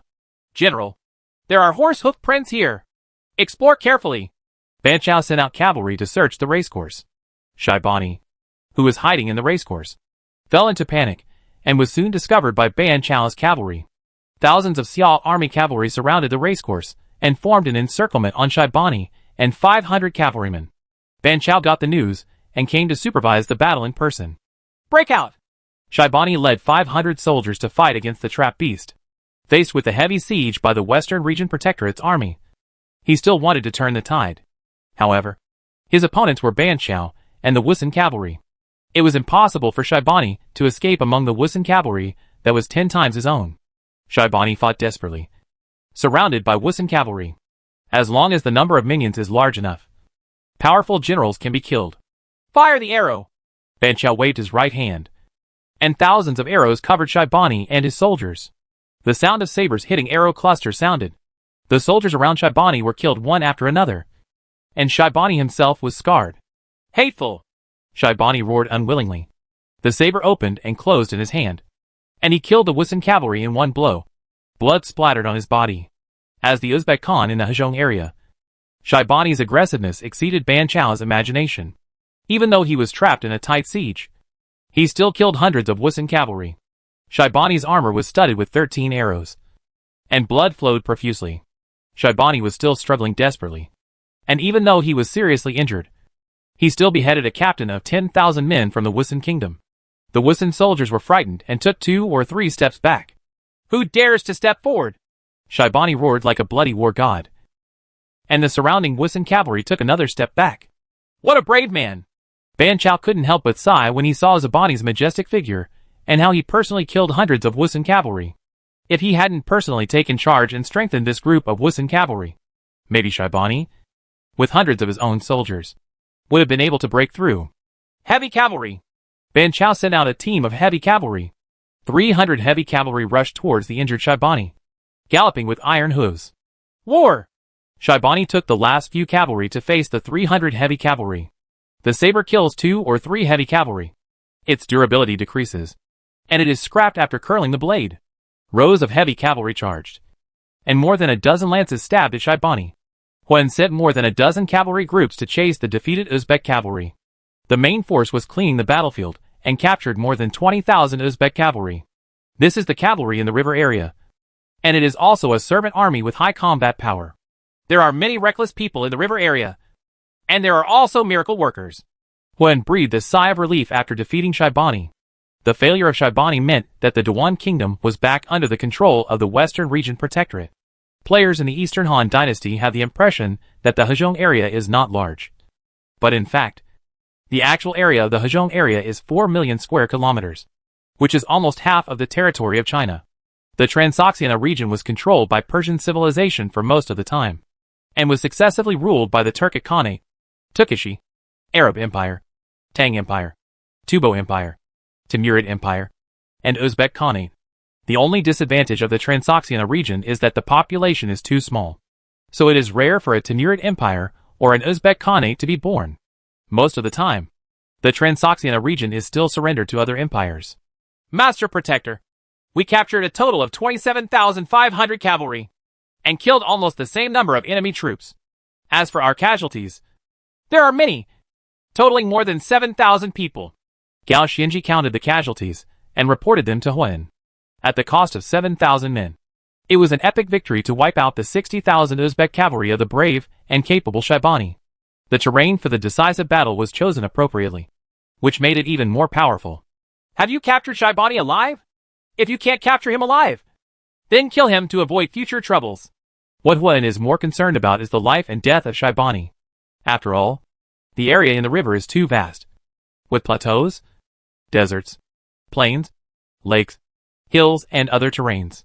If Shaibani becomes a rebel like Arslan and guerrillas everywhere, then the entire Dashya dynasty will have a headache. A huge empire means spending money on a huge territory and army. Arslan has been resisting the Golden Family for more than 10 years. Wakwatai and Yeludashi have never been able to destroy Arslan. The fundamental reason is still financial problems.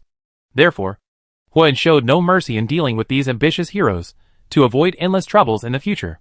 The vast Hezhong area needs to establish a new order. Master Ban Chao found Zabani at a nearby horse farm. Zabani died in a fierce battle. Master Ban Chao lost thousands of Wusun cavalry and wiped out 500 enemy cavalry. Shaibani is indeed a fierce man.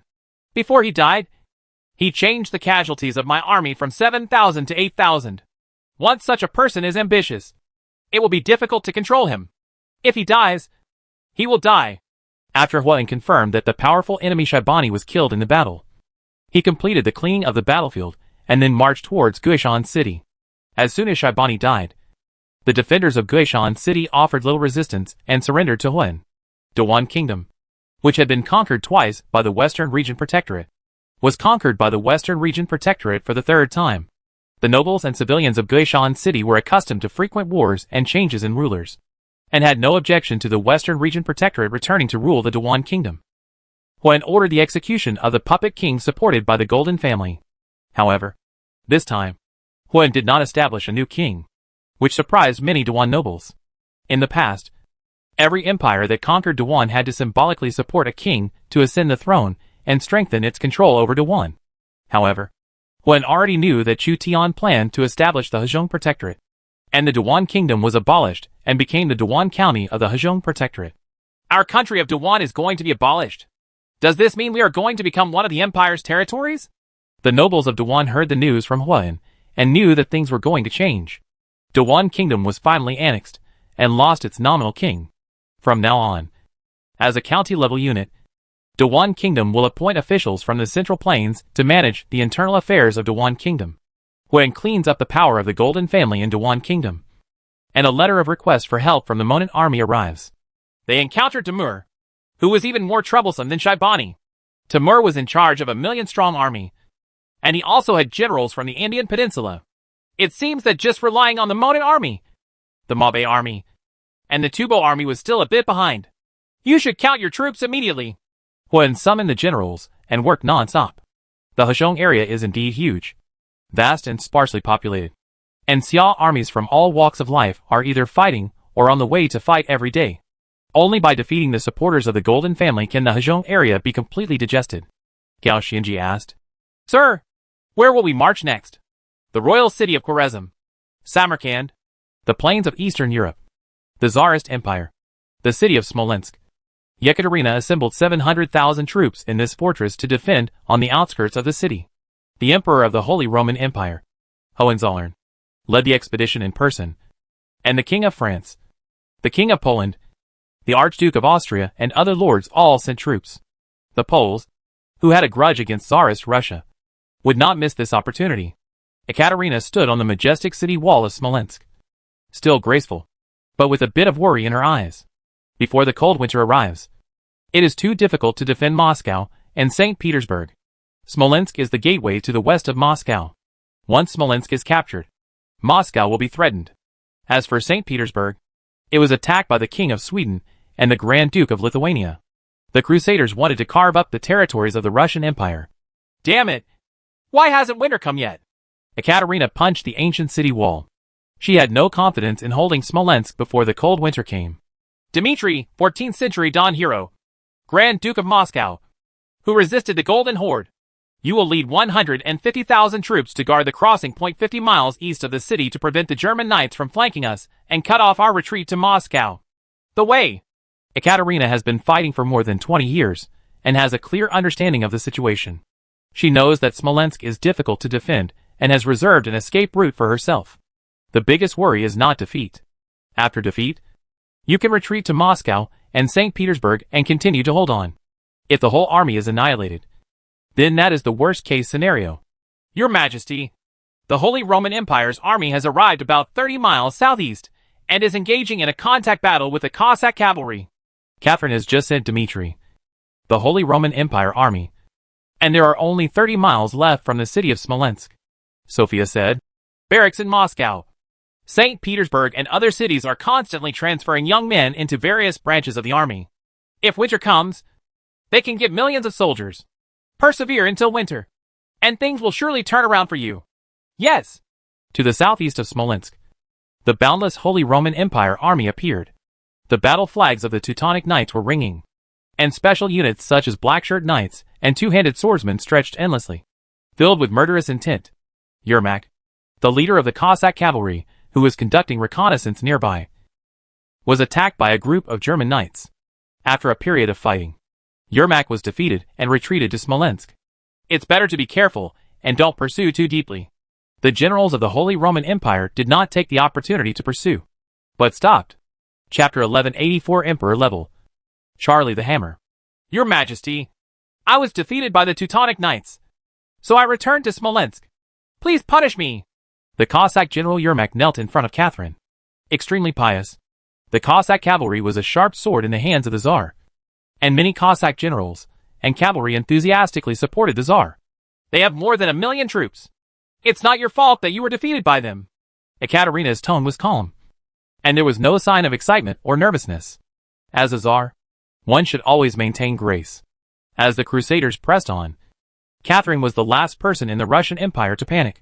The Holy Roman Empire sent millions of troops, and the Kingdom of France and the Kingdom of Poland each sent hundreds of thousands of troops. In fact, the number of Crusaders attacking Smolensk reached an astonishing 2 million. The Holy Roman Empire currently covers the German region, the Grand Duchy of Austria, the Kingdom of Bohemia, the Kingdom of Hungary, and other places. These heroes of civilization were almost wiped out by the Hohenzollern. The Kingdom of France and the Kingdom of Poland are not weak. Their representative arms are the French Knights and the Polish Hussars respectively. The upcoming Battle of Smolensk involved 2 emperors and 2 kings. Hohenzollern, escorted by a group of black-shirt knights, marched together with King Louis of France and King Jagiello of Poland. Hohenzollern established the Order of the Dragon, that only monarchs, vassals, nobles, and brave men could join. King Jagiello of Poland joined the Order of the Dragon, wearing a burning cross connected end to end on his chest, dragon emblem on. Although King Louis of France was not very willing to let the Holy Roman Empire host the Crusades, the environment of the Kingdom of France was not very good. To the east was the unified and peak Holy Roman Empire. To the south was the Orthodox Roman Empire. And to the west was half the Kingdom of Spain is at its peak. And to the north is the Kingdom of England, which dominates the ocean. The Kingdom of France, which was caught in the middle, would have to bear pressure from 3 other directions if it went to war with any country. So Louis was forced to join the Crusaders and the Order of the Dragon to maintain the balance of the western continent. No one can completely conquer Ross, but this time, we are the exception. As the grand leader of the Dragon Knights, Hohenzollern is high-spirited. Alexander was busy expanding to the east, and the 3 emperors of the Roman Empire were colonizing North Africa. Only German civilization could dominate the west. Louis was a little afraid of the generals around Hohenzollern. The Knights Templar and Teutonic Knights appeared on the outskirts of Smolensk, and Catherine's army built a large number of earth fortresses, arrow towers, watchtowers, and ballistae on the outskirts of Smolensk, mainly for defense. Delaying time. Countless cavalry appeared in Yekaterina's sight. Yekaterina's face turned pale. When she came to a watchtower in front, she could see more than 1 million Crusaders appearing. Generally speaking, it is difficult to assemble such a large force in the era of cold weapons. However, in Lord, the recruitment speed is very fast. There is a teleportation array to shorten the route, and the population is large. It is not reluctant to assemble an army of 1 million. The Knights Templar in France, the Teutonic Knights in Germany, and the Polish Hussars. Siege engines pose a greater threat to Smolensk. Yekaterina could see among the Crusaders. The siege tower more than 10 meters high cast a shadow, covering dozens of heavy armored infantry, in addition to elite cavalry. The Crusaders also had a large number of heavy infantry, which combined with siege equipment put tremendous pressure on Catherine as the defender. If the Knights of the Knights Templar and Teutonic Knights dismount and use the lance instead of the knight's sword as their main combat weapon, they can be regarded as heavy infantry. The bright flags of the Crusaders were waved, as well as the royal flags of various kingdoms, and the regimental flags of the Dragon Knights. 13 large siege towers were erected and pushed to the front, facing the city wall of Smolensk. 13 is not a lucky number. In addition to siege towers, ballistae and counterweight trebuchets also appeared one after another. The Crusaders decided to storm the fortress west of Moscow. This is the most direct and straightforward method, and it also prevents Yekaterina from taking any tricks. The 2 sides can only fight head-on. Harold, Sharuk, each of you will lead a team of elites to resist the Crusaders on the front line. Ekaterina deployed a Viking berserker hero and a Chinese general on a battlefield, allowing them to defeat the Crusaders with their amazing force. Yes! The 2 battle axes in Harold's hands collided, making a scalp-numbing sound. Listen and obey. Sharuk held a spear and fought alongside Harold. The enemy this time is very strong. Ekaterina checked the hero rankings and based on the intelligence she collected, she clearly knew that Hohenzollern, Louis, and Jagiello were 1 emperor and 2 kings. Each lord had strong generals under his command. Charlie Hammer? Who recruited this man? Catherine saw a royal hero. Charles, the Hammer. The Prime Minister of the Frankish Kingdom. The lords of France, Germany and other civilized areas may recruit heroes from the Frankish Kingdom that disappeared in history. Because the Frankish Kingdom is the predecessor of these civilized areas. If Europe in the Middle Ages can be compared to the Spring and Autumn period and the Warring States period, then the Frankish Kingdom was the Jin Kingdom, which was once the overlord. Later, the three kingdoms were divided into the Jin dynasty, forming the Wei Kingdom, Zhao Kingdom, and South Korea. Charles, the Hammer, was the Prime Minister of the Frankish Kingdom and the grandfather of Charlemagne. During the great conquest of the Arab Empire, the Arabs conquered Spain and then marched into the Frankish Kingdom. As the Prime Minister of the Frankish Kingdom, Charles attacked the Frankish Kingdom during the battle.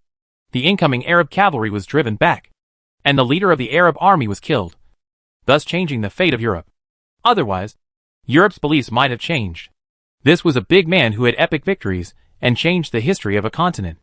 Like Cao Cao, he was only the palace minister of the Frankish Kingdom throughout his life, and only his descendants truly usurped the throne. Charlie the Hammer is either under the Hohenzollern or under Louis.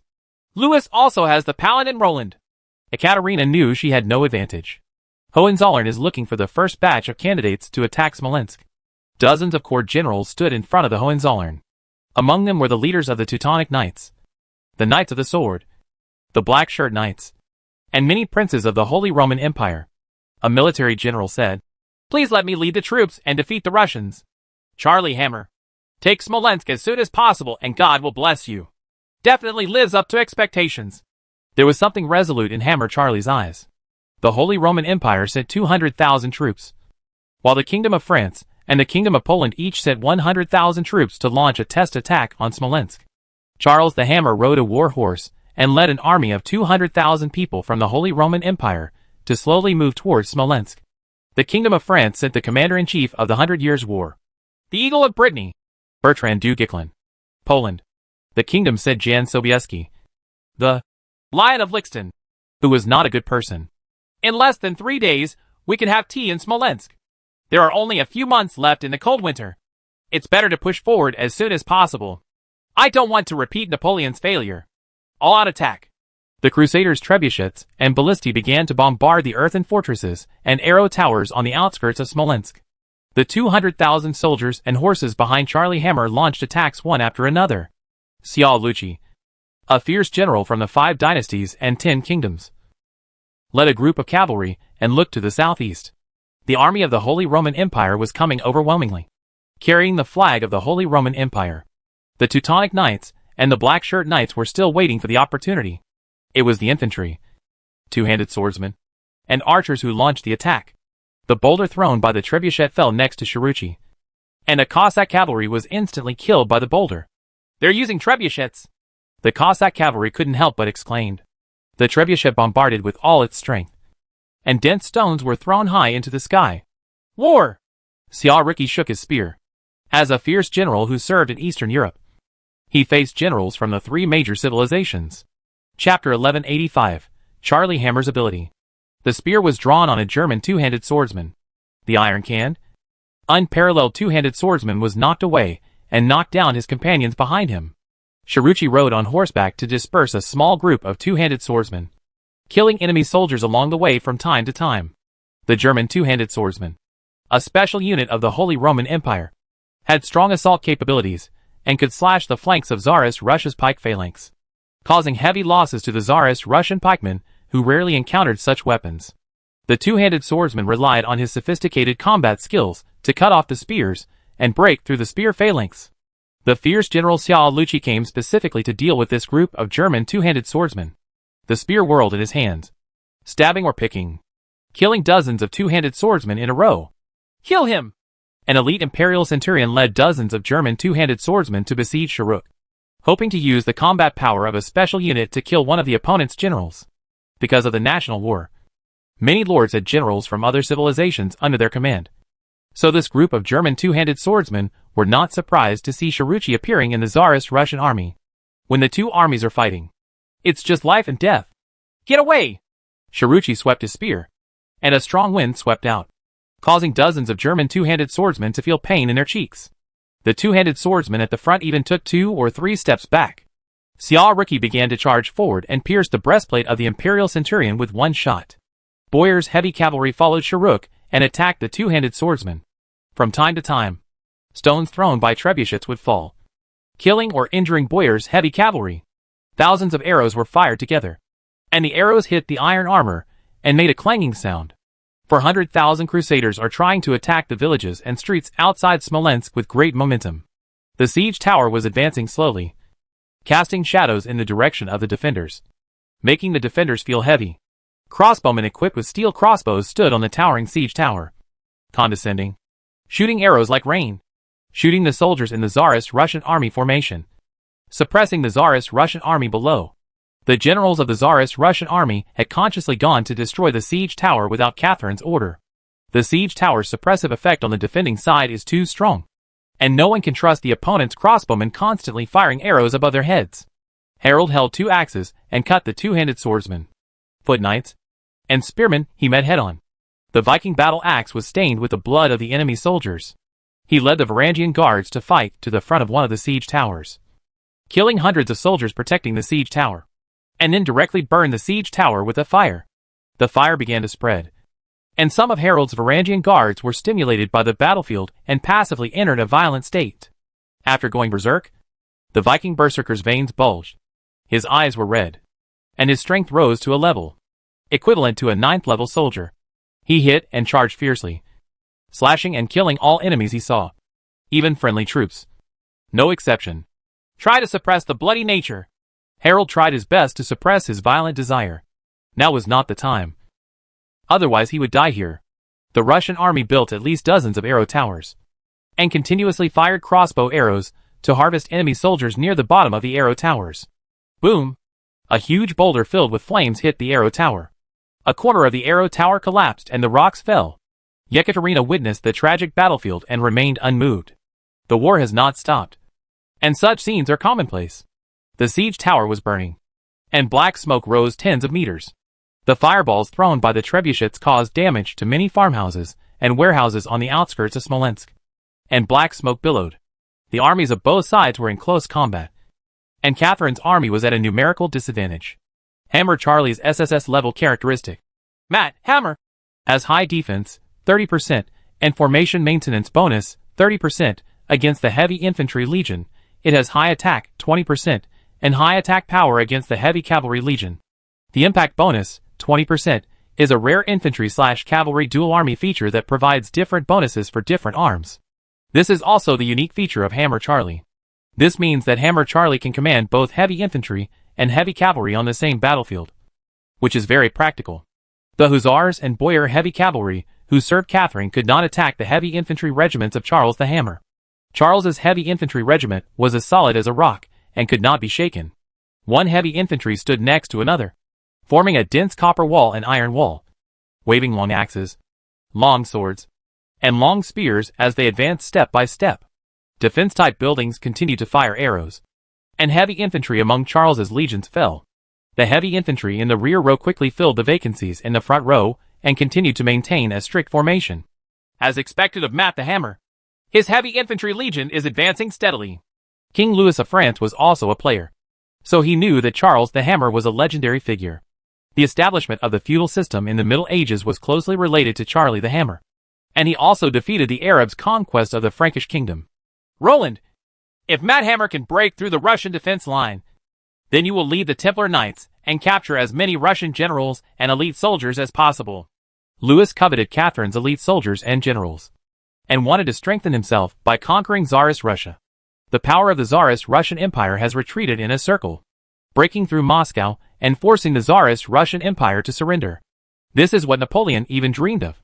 There is no Napoleon in Lourdes, so this matter can only be done by a group of players and NPC kings trying to reach Napoleon's height.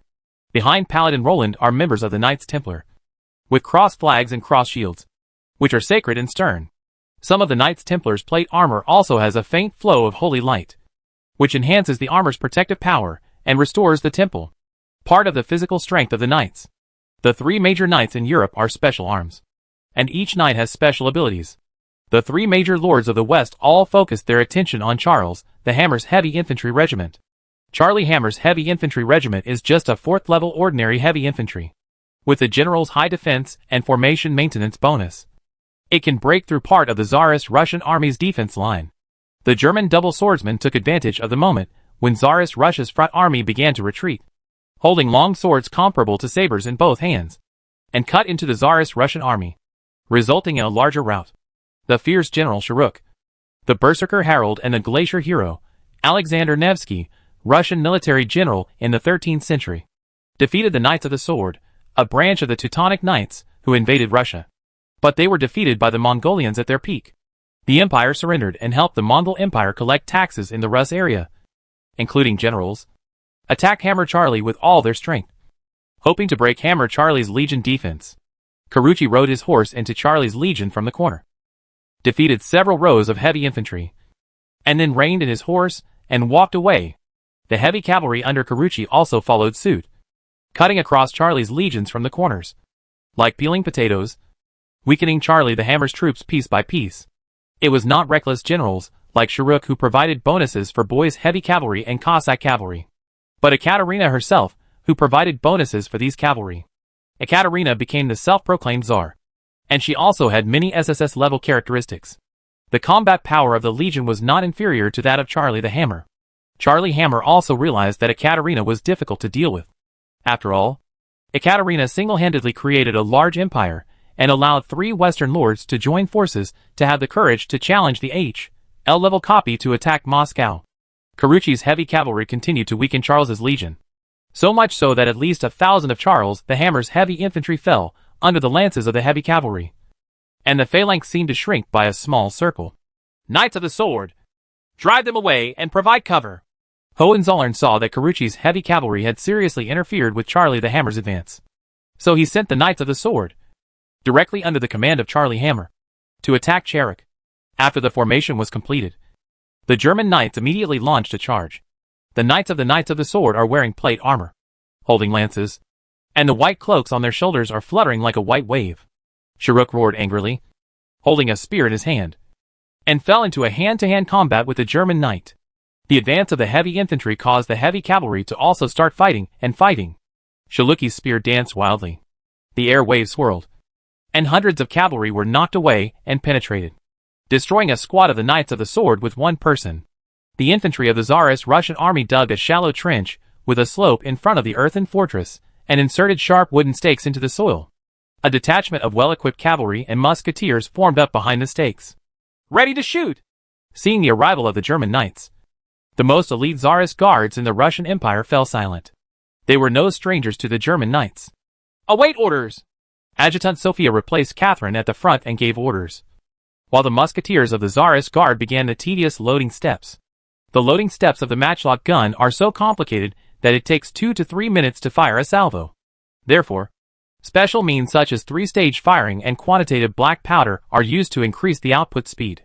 When the German knights entered the matchlock range, the empty matchlocks in the hands of the Tsarist guards pointed at the arriving knights. Ready to shoot! Sophia finally gave the order, and white gunpowder smoke rose in the Tsarist Russian military formation. The musketeers of the Tsarist guard fired volleys at the Knights of the Sword, and many German cavalry rolled off their horses. The musketeers in the second and third rows took turns to fire volleys to suppress the Knights of the Sword. The Tsarist guard was divided into 2. One part shot at the Knights of the Sword, and the other part suppressed the advancing Charles's legion, Tsar's guard. Although there are black-shirted knights on the Hohenzollern side, who are semi-firearms troops, they are still a little afraid of Catherine's Tsarist guards. Name, Charlie Matt. Talent, Imperial Commander, Infantry/Cavalry. Civilization, Frankish Kingdom, Western Europe. Identity, Palace Prime Minister. Commander, 96, Force, 73, Intelligence, 92, Politics, 95, Charm 80. Characteristic 1, Matt, Iron Hammer, SSS level trait. Feature 2, Fief System, SS level. Due to the needs of war, constantly expand the vassals under their subordinates, and grant them a piece of land as a fief to ensure their livelihood and provide them with military service, horses and weapons and equipment. Obtain the effect. The loyalty of vassals is not easy to decline. The knights who own fiefs bring their own horses, weapons, and armors, without the need for the Lord to provide them additionally. And all knights who own fiefs on the battlefield gain the aura of the whole army, attack power plus 10%, impact plus 10%. Characteristic 3, Palace Prime Minister, S-level internal affairs trait, personal administrative efficiency plus 20%. When quelling internal rebellion in the kingdom. Self-legion attack power plus 10%. Chapter 1186 Hunting Shikoku Island. The inner city of Kyushu Island Prefecture. Originally the city of Kyushu Daimyo Otomo Zonlin has been captured by Zhou and Lu Xun, and Otomo Zonlin went into exile on Honshu Island. The Fubo Navy assembled part of its fleet here and planned to attack Shikoku Island, one of the 4 islands in Japan. Kyushu Island and Shikoku Island are separated by the Seto Inland Sea, and the sea surface in the Seto Inland Sea is relatively calm. Crown Prince Chu Wu led his troops to the inner city of the mansion and joined Zhou and Lu Xun. His troops were responsible for sweeping across Shikoku Island. The population of Shikoku Island is much smaller than that of Kyushu Island. Only 1 million. The only daimyo Choso Gabu Yuanshin only has tens of thousands of troops. And there were many casualties in the Kyushu War. So His Royal Highness the Crown Prince's guard should it is enough to sweep across Shikoku Island. We will send His Highness the Crown Prince to Shikoku Island, and the rest of the battle will be up to His Highness himself. Zhou briefly analyzed the military strength of Shikoku Island. The main task of the Fubo army was to protect Chu Wu's legion from landing on Shikoku Island. And then Chu Wu conquered Shikoku Island alone. The population distribution of the 4 Japanese islands is not balanced. The populations of Shikoku Island and Hokkaido are very small, followed by Kyushu Island. The most populous island is Honshu Island, and the population of Honshu Island's mountains and plains is also very different. The rise of Oda Nobunaga is not unrelated to the fact that Oda Nobunaga's base is in the populous Kinki region. Leave it to me to conquer Shikoku Island. Chu attacked the Changzonggabu family on Shikoku Island, while the main force of military generals such as Bai Qi, Yu Fei, and Li attacked Honshu Island. The daimyo of Honshu Island closest to Kyushu Island is the Mori family. The Japanese daimyo tried their best to avoid it, but Bai Qi and the others did not want to give the daimyo a chance to breathe. After occupying all the cities on Kyushu Island, the Xiao army simply rested and immediately launched the next round of offensive to devour the 4 Japanese islands. The reason why Shikoku Island is because there are 4 kingdoms on the island: Awa Country, Sanuki Country, Io Country, and Tosa Country, which are equivalent to 4 counties. And because it is basically a mountainous area, each county has the population is not large. The daimyo Choso Gabu Motoken who occupies Shikoku Island has a special unit called One Colored and Equipped, which is considered an elite force. It was severely damaged in the Kyushu War, and there are less than 3 or 4,000 left. Maybe you should be careful. It should be the rugged terrain of the area. Before Zhuge Liang went on the expedition, he once again supplemented information for Chu Wu. Bai Qi added a group of troops to the East Palace Guards, and Chu Wu led about 40,000 people to attack Shikoku Island.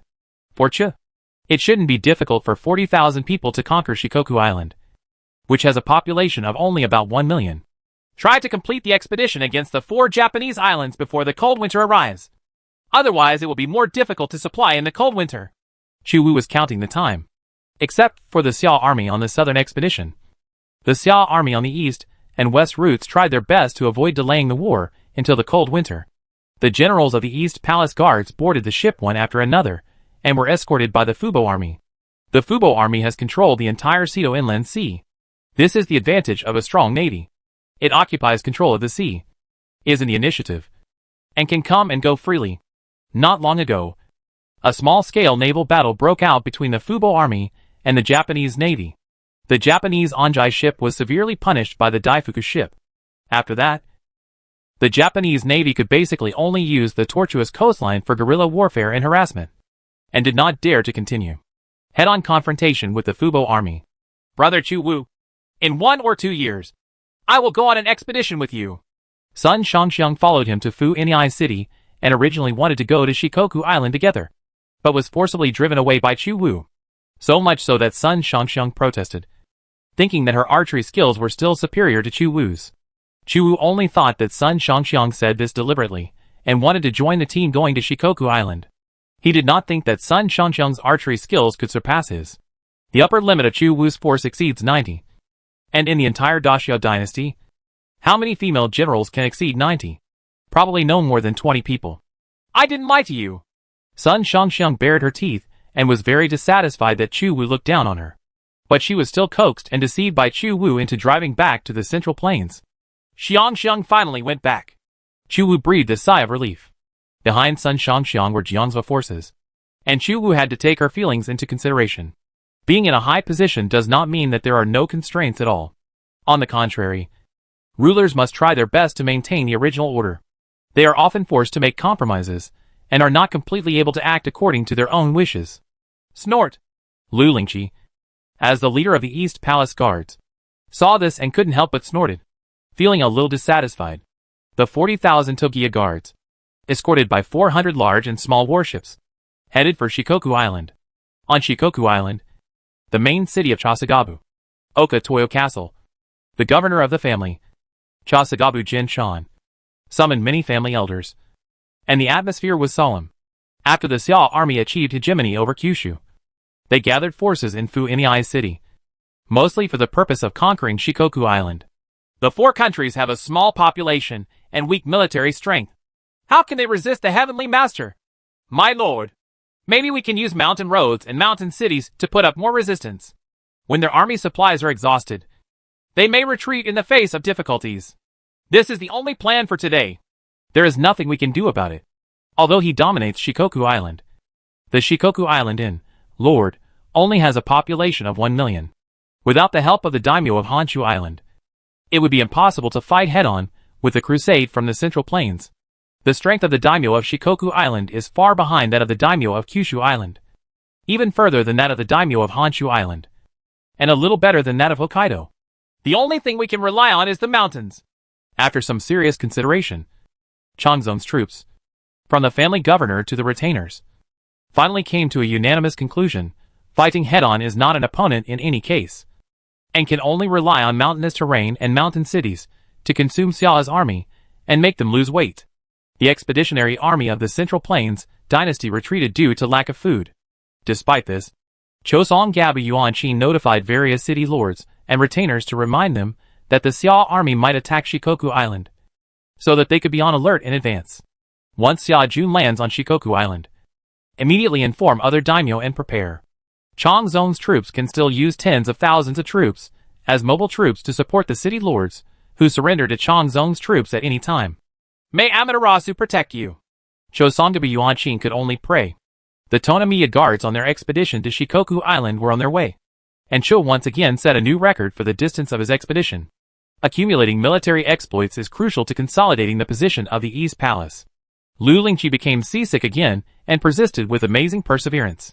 Tachibana Chiyo was forced to lead a group of Tachibana family retainers on an expedition to deal with the daimyo of Shikoku Island. She was a little worried that she would not be able to return to Takabanayama Castle in the future. The population of Shikoku Island is less than half of Xiacheng. It should be easier this time. Chu muttered. Conquering Kyushu Island was not originally difficult, but the daimyo of Honshu Island gathered on Kyushu Island with more than 1 million troops, so it was a bit tricky.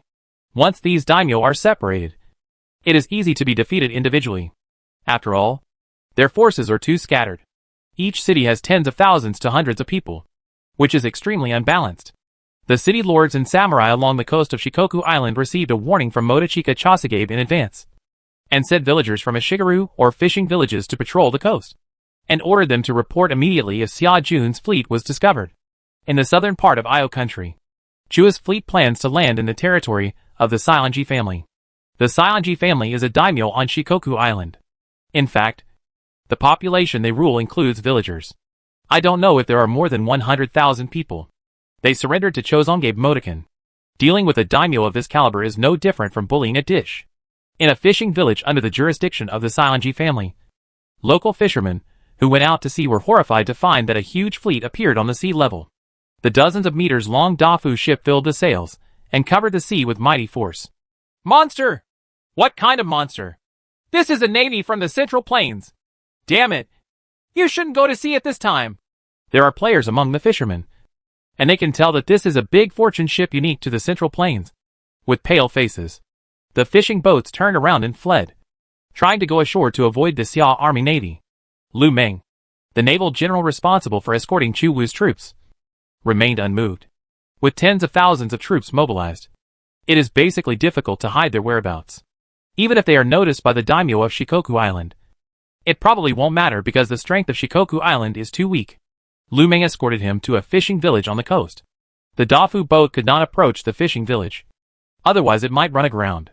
The East Palace guards rowed wooden oars and easily captured the fishing village. 40,000 soldiers and horses came ashore, armed in iron. And the fishermen were trembling. They are just a small fishing village with a few hundred people. There is no need to mobilize 40,000 troops to suppress them, Lu Meng said. In the end, a small group of ships will be left to pick up the ship. Every once in a while, grain and grass will be transported here. There is General Lao Lu. Xu Wu saw off Lu Meng, who was returning to the inner city, and counted the soldiers and horses ashore. Royal Wild Boar, Yang Xingmi, Zhu Dasho, and Su Lai still followed Xu Wu. And there are also Lu Lingqi, Tachi Bonachio, Zhuge Liang, and Huan Yuing, which is a relatively dreamy lineup. 40,000 soldiers and horses, all veterans who survived the Kyushu War. Xu Wu's Qixue army reached an average level of 25 after combined battles and training during the rest period.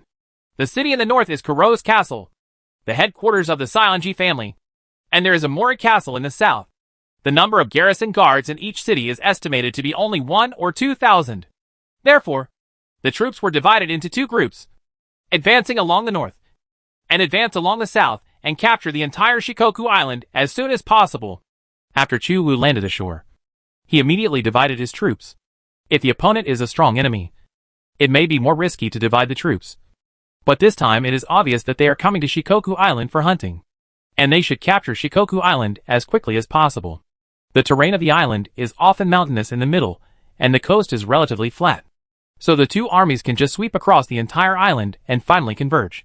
Xu Wu led the troops on the south route, while Su Lai, Zhu Dasho, and Royal Wild Boar led the troops on the north route. When Xu Wu arrived at Kyushu Island, the armies of Bai Qi, Yu Fei, and Lo Yi, escorted by the Fubo army, crossed the Shimonoseki Strait and set foot on Honshu Island. The Shimonoseki Strait is also where the Treaty of Shimonoseki was signed. Opposite Kyushu Island is Honshu Island. Bai Qi and other generals launched a large-scale attack on Honshu Island, causing another earthquake in Japan. Chapter 1187, Blackmailing the Daimyo. Amori City. A small city with a population of only more than 10,000 people. The samurai woke up and found that the city had been besieged by 20,000 Xia troops. The crown prince of the great Xia dynasty came to the weak Shikoku Island to torture people. The 20,000 elite Natsu troops made the samurai, a Shigeru, and civilians of Amori Castle panic. There are more soldiers outside the city than there are people inside the city. How can we fight? Folly! 2,000 Shui soldiers fired arrows, many of which were nailed to the wooden fence or over the city wall, killing the samurai and a Shigeru hiding behind. The attack power of the 9th level troops is astonishing, and the damage of each arrow is extremely high. The lord of Amori City, Doja Qingliang, looked pale. They are a mountain city. Counting all the young adults outside the city, there are only a few thousand people. Among them, there may only be a few hundred warriors. How do they want to fight against the Xia army outside the city? Basically hitting an egg against a stone. Amori City is the home city of our Tujia people. The Tujia people have guarded this city for generations, and cannot give up this city easily. Doikyoryo still harbors illusions, and wants to keep his city. The landowners of Japan's warring states period had a high probability of keeping their city even if they were defeated and surrendered to other daimyo. However, the arrival of the Xia army destroyed the ruling system of the Kyushu Island daimyo, almost abolishing all the daimyo. And the Central Plains dynasty appointed its own officials. This point was unacceptable to countless great names and grassland lords. So these great names and lords resisted Chutian's rule. If you can keep your own territory and conquer the 4 Japanese islands, the resistance will probably be much smaller. After all, many city lords just want to keep their own territory and become the emperor of the country. However, Chu Tian completely abolished all kings and lords, leaving no room for negotiation. Lu Lingqi, go and capture this city. Xu Wu sent his first thug, Lu Lingqi, wearing black armor and holding Fang Tian's painted halberd, led a Black Cloud Sword army to attack Daisen City. The Chiyo Shui army fired arrows calmly and locked onto the Ashigaru archers on the stone wall. With the burst of fire, they could easily kill the Ashigaru archers. The two arms were not at the same level at all. catapult. Some of Shigeru's swing cloth bags filled with stones, and used the stones to injure their enemies. The Black Cloud Sword Army avoided the stones, and quickly approached the city gate. That general. What is she going to do? Ichido?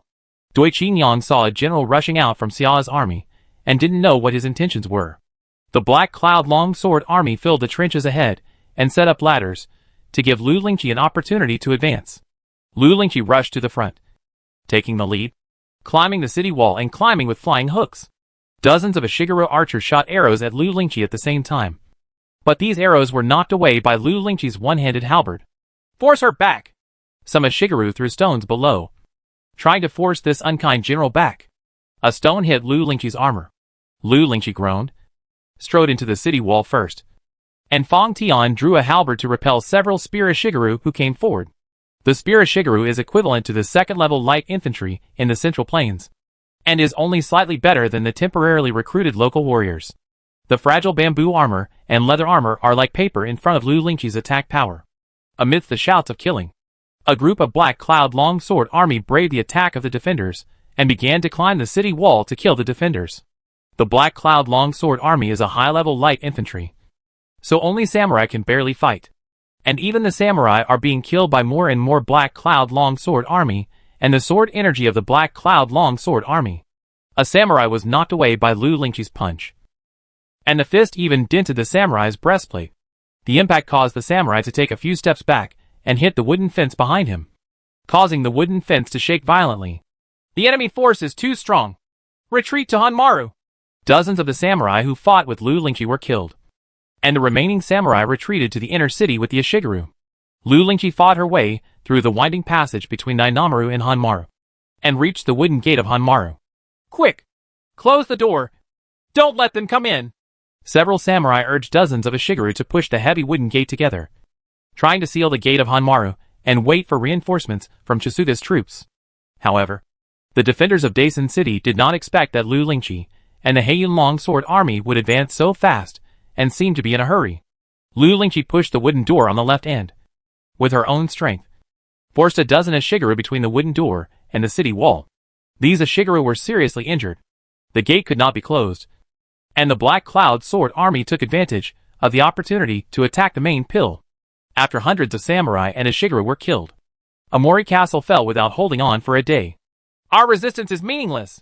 Doi Qingyang finally chose to surrender with his sword.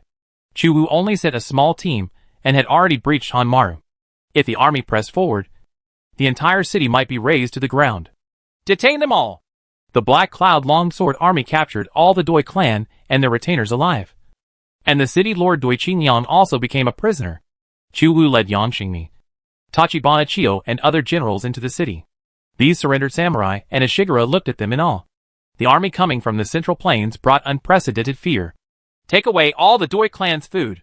Chu Wu ransacked the granary of Daisen City without ceremony. Xiao's army went to Shikoku Island with only a few days' worth of dry food, and relied entirely on siege and looting for supplies. Everyone's fiefdoms were confiscated, and these nicknames were sent back to Xia City. They were made to feel guilty after hearing this. Chu Wu directly abolished the name of this small town. These daimyo are equivalent to the landowners and gentry of Shikoku Island. They have ruled this place for more than 100 years, or even hundreds of years, and are deeply rooted. However, Chu Wu looked down upon these squires from Shikoku Island at all. The victor has absolute say. He simply robbed dozens of squire leaders from the city and extorted a sum of military pay. His queen mother mentioned to him that even the emperor was helpless and controlled by others without money. Therefore, after Chu Wu captured the city, the first thing he did was to plunder grain and grass. And the second thing was to extort military pay. Who are you? Your Excellency? After Doi Qingyang and other retainers had their swords confiscated, the Black Cloud Long Sword Army escorted them to Chu Wu. When Doi Qingyang saw the young Chu Wu, he couldn't help but doubt his identity. It doesn't matter who I am. If you want to survive, you must buy the Iron Coupon of Atonement. Chu Tian and Xiao Liang had already come up with a plan to blackmail Japanese famous people, and Chu Wu executed it. He pulled out the green sword. As long as these rich people from Shikoku Island dared to say no, Chu Wu would kill the chickens without mercy to scare the monkeys. Doi Qingyang and others could not understand what Chu Wu meant. It was obvious that Chu Wu wanted to find an excuse to blackmail them severely. We the Doi clan, are willing to use all our gold and silver in exchange for the lives of our people. Since your lord is like this, then we have no choice. A group of local tycoons were forced to buy the atomic coupons, peddled by Chu Wu due to the Qingji sword in Chu Wu's hands. How much is this indulgence?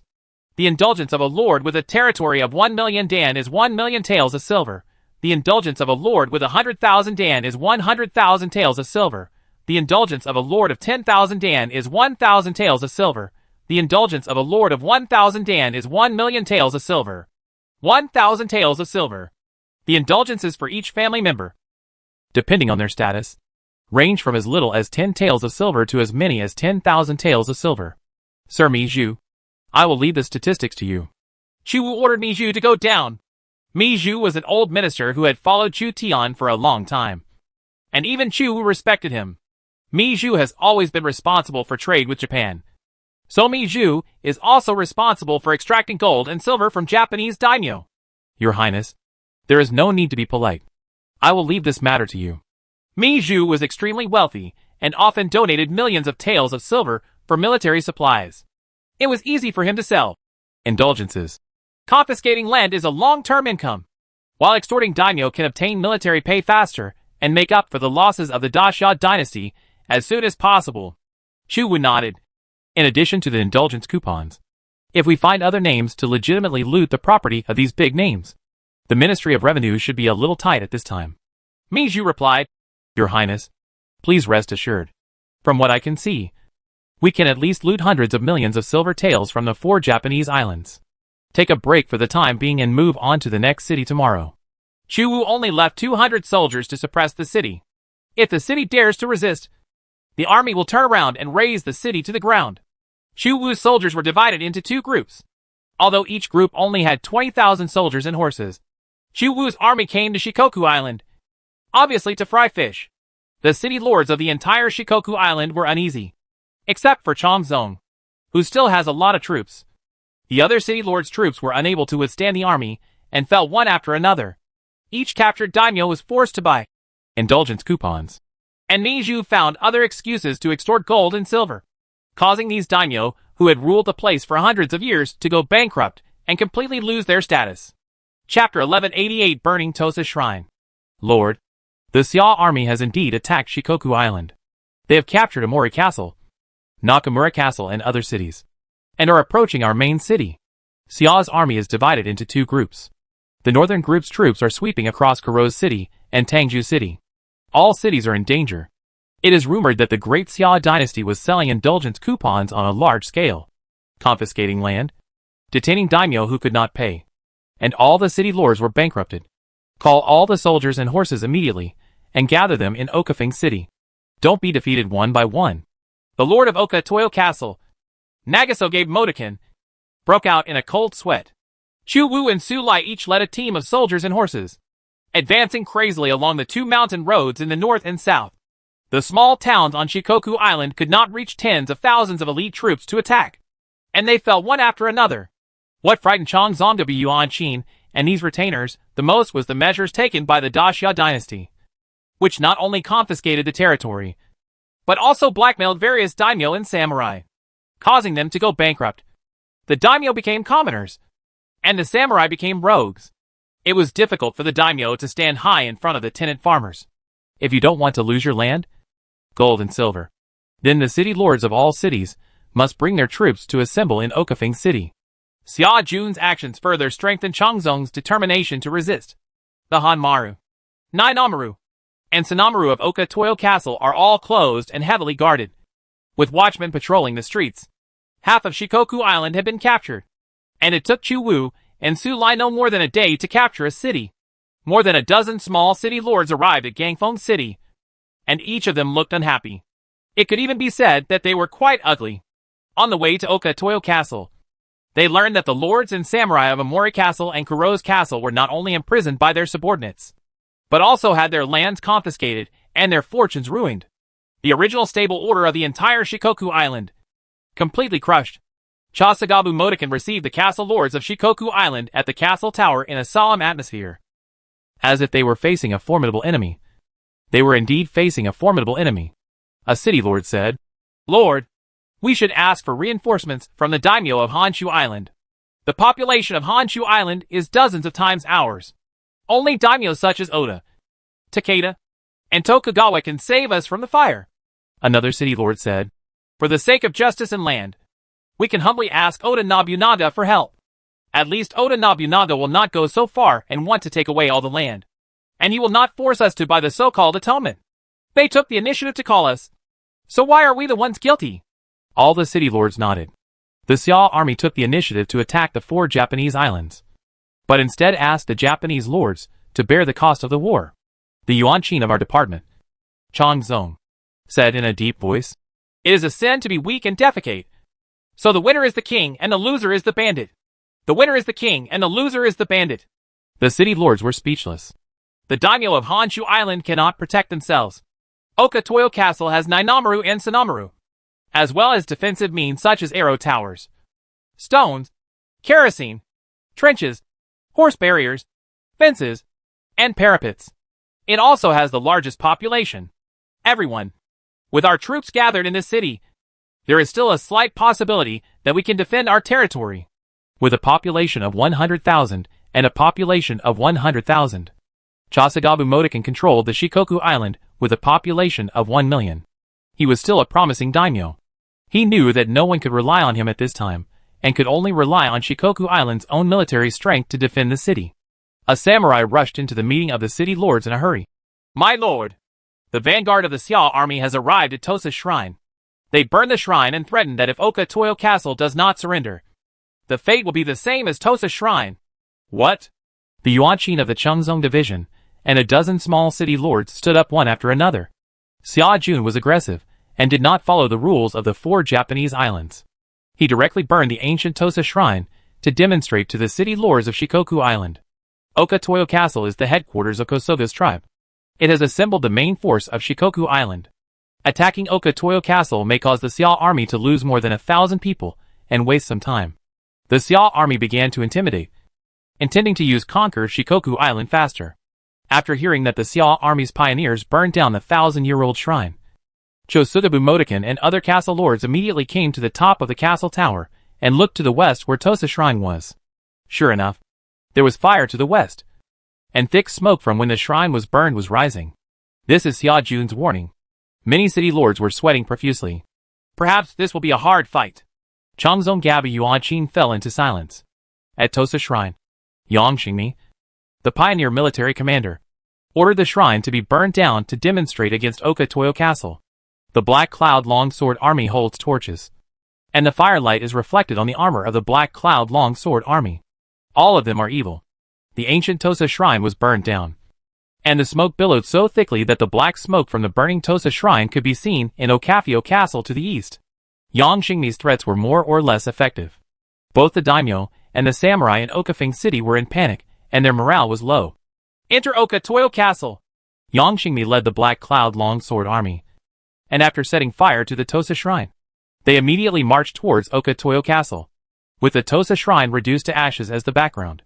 The Black Cloud Sword Army was like a black cloud pressing down on the city, which intensified the panic of the defenders of Okatoyo Castle. The city lords and people of the entire Shikoku Island were all horrified. The Xiao army was devastated, and wherever they went, countless warriors were called prisoners of their subordinates. Anyone who dared to resist was killed. The land was confiscated, indulgences were sold, and a large amount of gold and silver was collected. The Xiao army is approaching the city. All samurai and Ashigara go to the wall and defend Okafio Castle. Idiot! Hurry up! If you don't want to lose your land and all your family wealth, don't hold anything back. The retainers of Kosoga's tribe urged all samurai who owned territory to contribute. For them, defeat is not just as simple as losing their personal lives. The entire family will go bankrupt and will no longer be the best. This is the Black Cloud Longsword Army of the Central Plains. Chosen Gabu Motoken recognized the Xiao army vanguard who burned Tosa shrine, and his expression was not very good.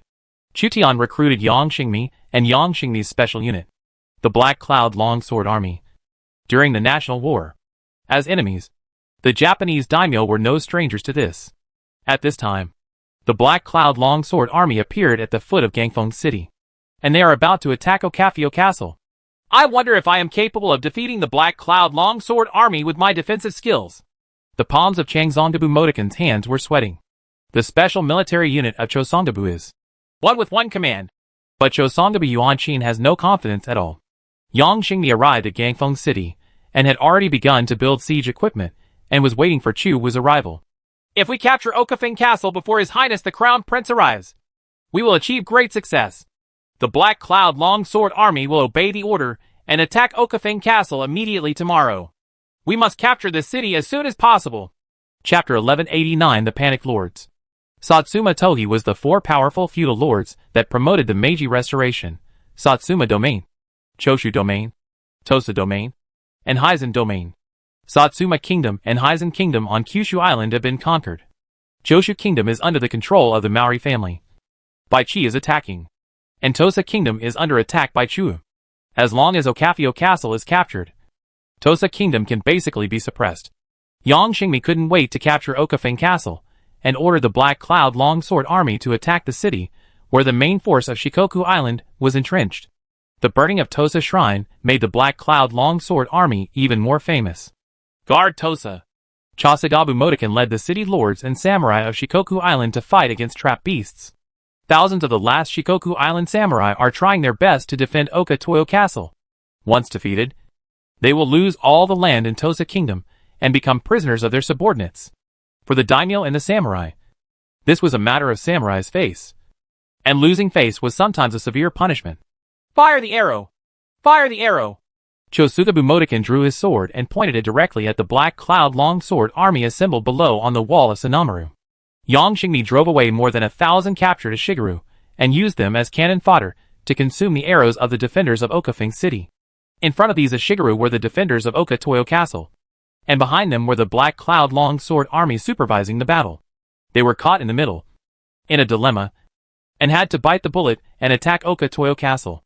Yang Xingmi was observing the defense of Okatoyo City, and his expression was not very relaxed, because the defenders of Okatoyo City were obviously much more than those in other small towns, and almost half of the troops in Shikoku Island were gathered in Okatoyo City. The strength of Okafeng City is at least 10,000. It may be difficult to capture this city before His Royal Highness arrives. Yang Xingmi now only has a few thousand Black Cloud Longsword army and more than 1,000 cannon fodder Ishigaru in his hands.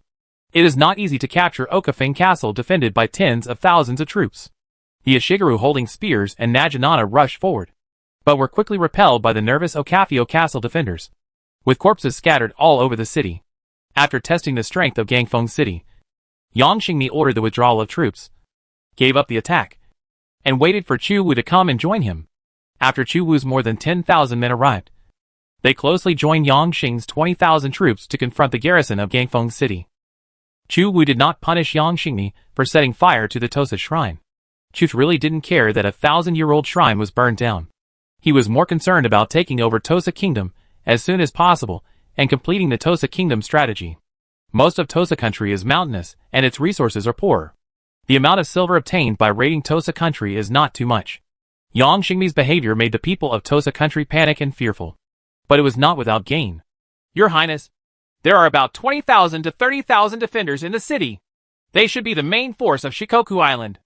Okatoyo Castle has 3 walls: Hanmaru, Nainamaru, and Sanamaru. After Chu Wu arrived, Yang Xingmi reported to him the garrison strength of Gangfeng City. The number of defenders is equal to ours, and there are 3 city walls. It may turn into a siege. However, we must capture this city as soon as possible. Facing Okafio Castle were warriors from Shikoku Island gathered. Chu built siege equipment step by step, treating it as a normal siege battle. Zhuge Liang said, "To the east of Gangfeng City, there are many villages and small cities. Many of the defenders of Gangfeng City come from these villages and cities. Once their city is threatened, their military morale may be shaken." What the military advisor said makes sense. Chu Wu's eyes lit up when he heard Zhuge Liang's analysis. Yang Xingmi, you lead 2,000 cavalry to capture these cities. Since the warriors from Shikoku Island have gathered at Okatoyo Castle, their city must be empty, and they deliberately spread the news to shake the defenders of Okatoyo Castle. Chu Wu participated in the Jojo Crusade and was already proficient in using troops and tactics, so he issued orders very easily. 2,000 cavalry are enough. Yang Xingmi showed his confidence in Shikoku Island, since the warriors of Shikoku Island concentrated their main force in one city. Correspondingly, the defensive forces in other cities were empty. 2,000 cavalry are enough to be invincible in other cities.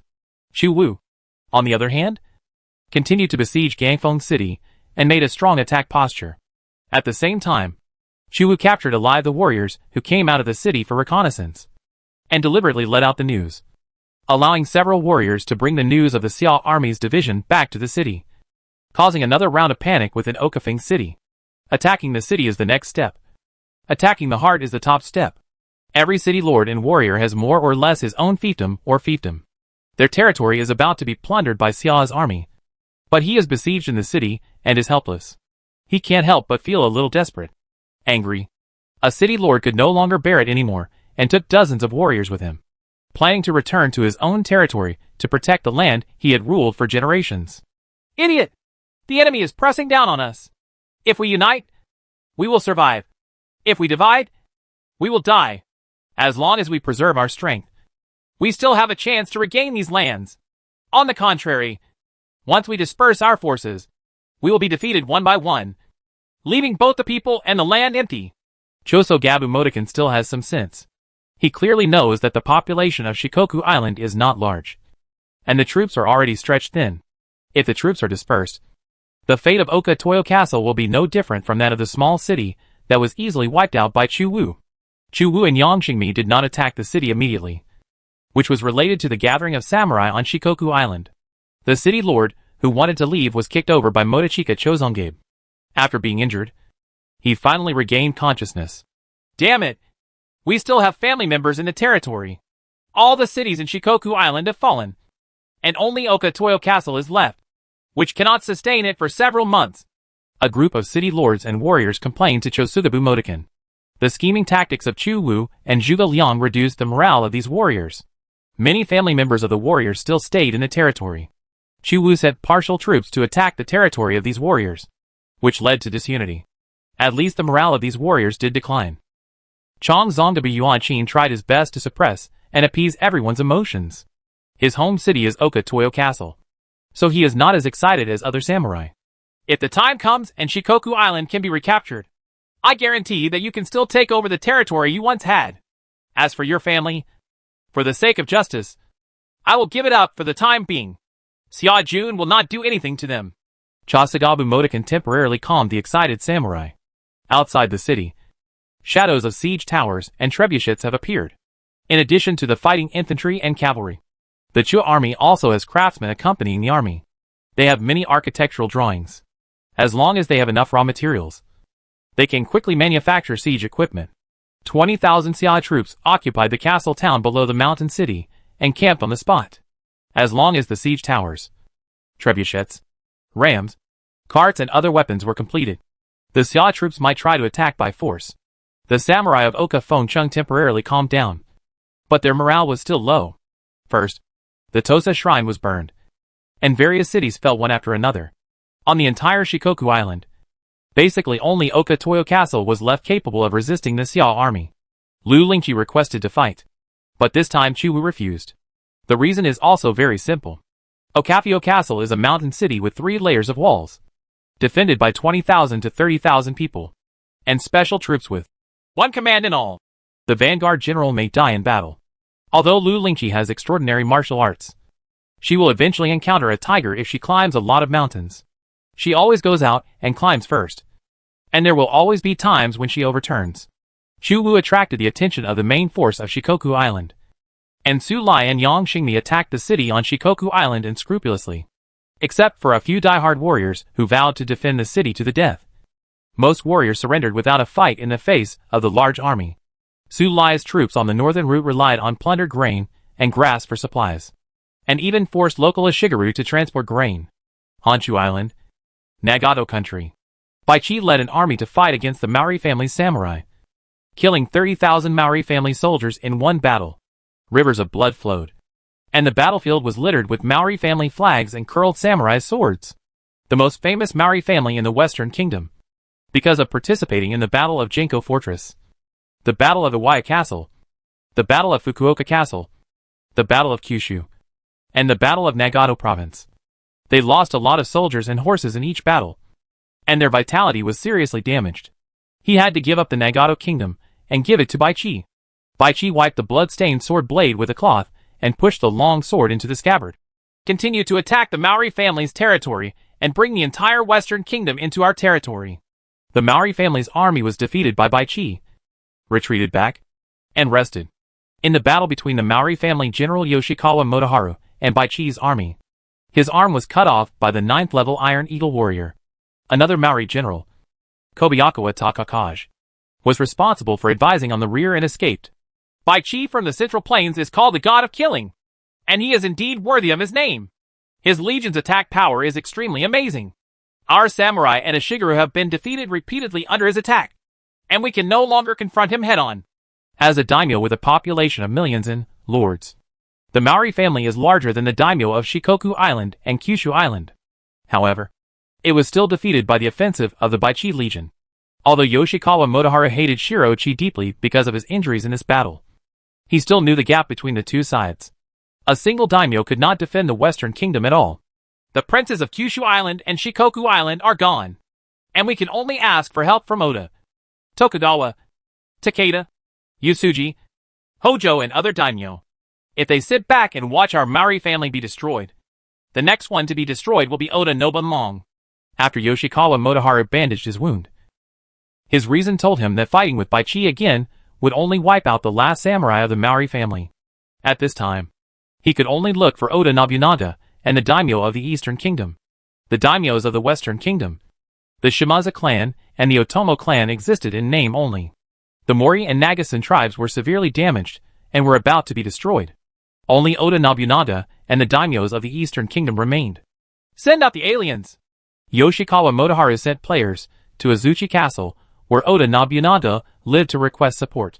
In Azuchi Castle, when Oda Nobunaga was paying attention to Baichi's conquest of the Maori family, he led Tokugawa Ieyasu, Shirbaba Hideyoshi, Takeda Tadayoshi, Date Masamune, and other important figures to wait for the arrival of the Lords of the Maritime Alliance. After the head of the Yusuji family, Yusuji Kenshin, died of illness, his adopted son Yusuji Kajikatsu inherited the position of governor of the Yusuji family and took charge of the severely damaged Ekigo army. As the Sia army devoured the 4 Japanese islands and continued to expand, the Maritime Alliance, which was sitting on the mountain watching the fight between tigers and tigers, finally became a little unable to hold back. Chapter 1190 See Coachman, Maurice of Nassau. The Maritime Alliance was established after the end of the Sixth National War of Lords. The initiator was Marshall, Lord of the United States.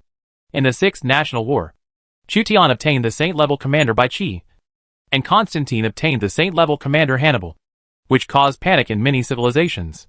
The Crusaders and the Maritime Alliance were basically established around the time of the Sixth National War, which meant that the scale of the war in the world of lords, where big fish eat small fish, has escalated again. Currently, the Great Xia Dynasty, Steppe Empire, Crusaders, and Maritime Alliance are the 4 major forces in Lords. The Great Xia Dynasty rules the East. The Steppe Empire occupies the Central World. The Crusaders rule the West. And the Maritime Alliance has a sphere of influence in the New World, Americas, Africa, and Oceania. The main lords who joined the Maritime Alliance were Charles of the Kingdom of England, Prince of Orange of the Netherlands, Queen Isabella of the United Kingdom of Spain and Portugal, Japanese Shogun Oda Nobunaga, and other lords. Oda Nobunaga was originally not qualified to join the Maritime Alliance formed by these former maritime overlords, but Marshall intended to support Oda Nobunaga to contain the Dacia dynasty. However, among the 4 Japanese islands supported by the Maritime Alliance, Kyushu Island has fallen, Shikoku Island is about to fall, and Baichi is aggressively attacking Honshu Island. As for Hokkaido, it is sparsely populated. Oda Nobunaga, Shirbaba Hideyoshi, and Tokugawa Ieyasu, the 3 most important Japanese warring states figures, were all waiting beside the teleportation array at Azuchi Castle. The 4 Shimazu brothers from Kyushu Island fled to Azuchi Castle. The Japanese shogunate has been defeated by Baichi, Yufei, Chuwu, and others, and has lost its ability to resist. It has to ask the Maritime Alliance to take action at a high price. The Maritime Alliance's asking price is Kyushu Island and Ryukyu Island. They are simply taking advantage of the situation. Besides agreeing to the Maritime Alliance's sky-high price, what other options do we have? Our own strength is no match for Xia Jun. While waiting for reinforcements from the Maritime Alliance, these great names couldn't help but twitch their faces when they mentioned the asking price of the Maritime Alliance. A Western lord led his troops out of the teleportation formation, and all the Japanese daimyo's eyes were focused on this person. Prince of Orange, Maurice of Nassau.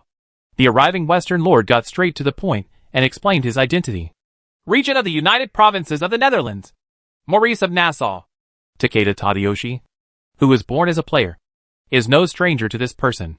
The Netherlands was a sea coachman in the era of new sea routes, and it was Maurice of Nassau who first created the reputation of a sea coachman. After the Renaissance, Europe gradually entered the age of firearms, and there were several important improvements in musket tactics. The Spanish Grand Phalanx of Gonzalo de Córdoba, the Moorish Phalanx of Maurice of Nassau, and the Gustavus Phalanx of Gustav II, three famous generals, respectively represented Spain. The ceiling of civilization in the Netherlands and Sweden. The Dutch are called sea coachmen. Players in the Eastern Han dynasty have the impression that sea coachmen have a large number of merchant ships. But in fact, the Netherlands was full of military virtues at its peak, and competed with Spain and England for the Atlantic Ocean. The overlord status competed with France on land. Force is the foundation of colonial empire. According to Takeda Tadayoshi's inference, Maurice of Nassau is one of the three Western large-scale weapons heroes in Lord, and his combat power should not be underestimated. The only weakness is that the Netherlands has a small population. Prince of Orange, the coach who attacked our 4 Japanese islands is Bai Qi, whom we fought against together a few years ago. In the 6th National War, Oda Nobunaga did jointly attack Bai Qi with the lords of the Maritime Alliance, but was snatched away by Chu Ti on Midway. So Oda Nobunaga knew Maurice from Nassau at that time. This time, the two sides joined forces again. Since the Prince of Orange has arrived, perhaps the current crisis can be alleviated. How many people are coming from the Netherlands? 60,000 people. There are only 60,000 people, which may not be enough. Takeda Tadayoshi originally expected Maurice of Nassau to bring hundreds of thousands of troops from the Maritime Alliance to support the shogunate. However, Maurice of Nassau only brought 60,000 troops. Maurice of Nassau replied calmly, "There are also 2 armies of fire dragons and griffins from the United States." Tokugawa Ieyasu shook his head. Not enough. Still not enough. The Maritime Alliance will increase its troop strength according to the situation. Maurice of Nassau was still very calm at this time, and believed that the crisis could be saved. Takeda Tadayoshi was defeated many times by the Xia army, and his attitude was consistent with Tokugawa Ieyasu. It would be best for the Kingdom of England to also send an expeditionary force. You have too high a view of the great Xia dynasty. No, you are too dismissive. If Charles of England had extra troops, he would come to his aid. The legions of each daimyo are going to support the Mori family. At the same time, strengthen the defense of Kyoto to prevent the Foha army from passing through the Seto Inland Sea and making a surprise attack on Kyoto. It will take time for the Maritime Alliance's forces to assemble. Oda Nobunaga paid a heavy price in exchange for the support of the Maritime Alliance and began deployment. Compared with the annexation of all territories by Chutian, the conditions required by the Maritime Alliance to cede Kyushu Island and Ryukyu are relatively tolerant. This time, I have to fight that Eastern general again. My musket phalanx will make him hate him. Maurice of Nassau looked westward. It would take about 6 days to assemble his 60,000 troops. The Fire Dragon and Griffin legions of the United States assisted Oda Nobunaga in the defense. At this time, the imaginary enemy of Maurice of Nassau, Bai Qi, was attacking the Maori family's city. The Maori family was retreating steadily. Zhou and Lu Sun's navy attacked along the Seto Inland Sea and provided grain, grass, and weapons supplies to Bai Qi's army. Oda Nobunaga, Tokugawa Ieyasu, Takeda Tadayoshi and other daimyo once again devoted all their strength to defense. The last time they were defending Kyushu Island, they still had a way to retreat. But this time, they were defending Honshu Island, and there was no way to retreat. There seems to be a strong enemy ahead. Bai Qi joined forces with Yu Fei and Lugi to advance. When their army entered the Anyun Kingdom, where the Maori family's home city was located, Bai Qi noticed an unusual aura. Famous generals can often discover tiny details to judge changes in the enemy's situation. Not long ago, Bai Qi killed 30,000 Ashigaru of the Maori family, and the blood flowed like a river. The warriors of the Maori family and the Ashigaru were so frightened that they were defeated and retreated to Anyun Kingdom. However, after entering Anyun country, Baichi found that the Maori family's scouts, Ashigaru, and samurai had restored order and their morale was high, which showed that the Maori family probably had reinforcements. Sir Baichi, the intelligence department scouts in the western continent have found out that the Lord of the Netherlands, Maurice of Nassau, has come to the rescue with 60,000 troops. In addition, the United States has sent 200,000 reinforcements. The intelligence department, which has always been hidden in the dark, has penetrated into the western continent during the 5 years that the Great Xia dynasty was recuperating. It was secretly spying on the movements of the western lords. Not many days after Maurice of Nassau came to the Japanese shogunate, Baichi had already learned about it. Chapter 1191 Kampa Kingdom. Decisive battle. In the Annan district. In the waters of the Kampa state, the navy of Sun Jian and Zheng Chunggong went south in a large scale and fought with the navy of the Kampa state. Sun Jian and Zheng Chunggong defeated the Kampa state navy, destroyed and captured 300 warships, and killed 20,000 to 30,000 people. Jiandong army and Jiaozhou army came ashore in Kampa state. Sun Jian, Sun Ce, Huang Gai, Cheng Pu, Han Dang, Zhu Mao, Zhou Tai, Yang Yuji and other generals pursued and killed Chen Xingzong of Dayue State to Kampa City, aiming to restore the complete territory of Jiaozhou. The famous generals of the Jiaozhou army, Zheng Chunggong, Fu Yue, Li Dingwu and others, also participated in this battle. In other words, the Jiaozhou army is the army that most wants to restore the territory of Jiaozhou. Annan district has been part of Jiaozhou since ancient times. The 5 dynasties and 10 kingdoms only began to break away from the central plains. It is time to return to our territory of Jiaozhou. Wang Defa, the governor of Jiaozhou, was very worried about restoring the complete territory of Jiaozhou. Chen Xingzong fled into Kampa with his imperial guards, annexed the local defenders of Kampa, reinforced the city walls, and set up trebuchets and crossbows for defense. Chen Ping alienated and divided the local powerful forces in Dai Viet, leading to internal strife and mutual oppression in Dai Viet. Many Dai Viet generals had surrendered, and Chen Xingzong's situation became increasingly difficult. Chen Xingzong had to humble himself and asked for reinforcements from Qianla and Siam. Qianla and Siam probably realized that the Jiandong army, Jiaozhou army, and Yizhou army wanted to sweep across the entire Indochina peninsula. They felt deeply embarrassed, so they sent reinforcements to Kampa one after another. King Jayavarman VII of the Angkor dynasty of Qianla Kingdom, the Black Prince, Narejuan and the White Prince, Agatha Sarad of Siam Kingdom's Ayutthaya dynasty have arrived in Kampa, including 150,000 reinforcements from Qianla Kingdom. Siam Luo's reinforcements were 450,000. Several kings from Southeast Asian civilizations gathered in Kampa. These kingdoms were all at their peak, fighting against each other. However, due to the pressure of national subjugation, they had to temporarily join forces. King Mang Yinglong of Dongyu Kingdom was attacked by the Yizhou army of the Great Xia dynasty. He was unable to protect himself and could not send reinforcements at all. Malacca and Java believed that the Xia army would not and could not reach the Malay Peninsula and Java Island, so they refused to come to support. How short-sighted they are!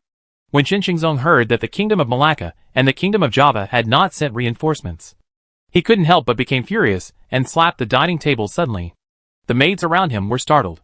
Na Li Xian, the Black Prince of the Ayutthaya dynasty, said, "There is no need to be angry. Their inaction will be paid for in the future. No matter which side wins, they will not be let go."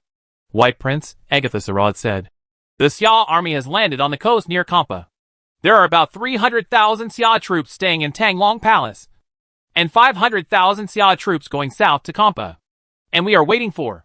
There are 600,000 Vietnamese troops, 150,000 Qianla troops, and 450,000 Siamese troops. A total of 1.2 million, which is far more powerful than the Xia army. There should be no suspense in this battle, and they can be defeated." King Jayavarman VII of the Angkor dynasty of Qianla Kingdom was not as relaxed as the king of the Ayutthaya dynasty and the king's brother. "I heard that the Xia army defeated 200,000 Vietnamese troops in Beijiang with thousands of people. According to this ratio, with only tens of thousands of soldiers and horses, we can defeat 1.2 million of us." Qin Shingdao tried to allay the fear of these kings. That's not the case. In the Battle of Beijiang, Although the Xiao army only had a few thousand soldiers and horses, it was one of the most elite arms. And our Dai Viet army was commanded by Deputy General Chen Qingyu and the Imperial Guard. It's not used either. Urgent report. The Xiao army will march towards Kampa after 3 days of rest. This battle is related to the survival of our 3 kingdoms. I am afraid that you will have to help. Otherwise the kingdom of Dai Viet will be destroyed. And the kingdom of Chenla and Siam will also be destroyed in a few days. Qin Shizong stood up. He escaped twice in a row, leaving the task of resisting Xiao's army to his generals. But this time, he had no way to retreat. Kampa is already one of the southernmost cities in Annan district. If you try to escape, you will have to escape into the sea and become a rogue. Qin Shengdao's guerrilla tactics were broken by Chen Ping's alienation plan. Except for some soldiers and horses still roaming the jungle, the number of resisting troops gradually decreased. The king of Chenla and the king of Siam also stood up. And the kingdom of Dai Viet was bulldozed. In all likelihood, their kingdoms would not be able to escape disaster, and they could only fight with their last resort. 500,000 Xia troops and Yuan troops attacked Kampa in 3 directions.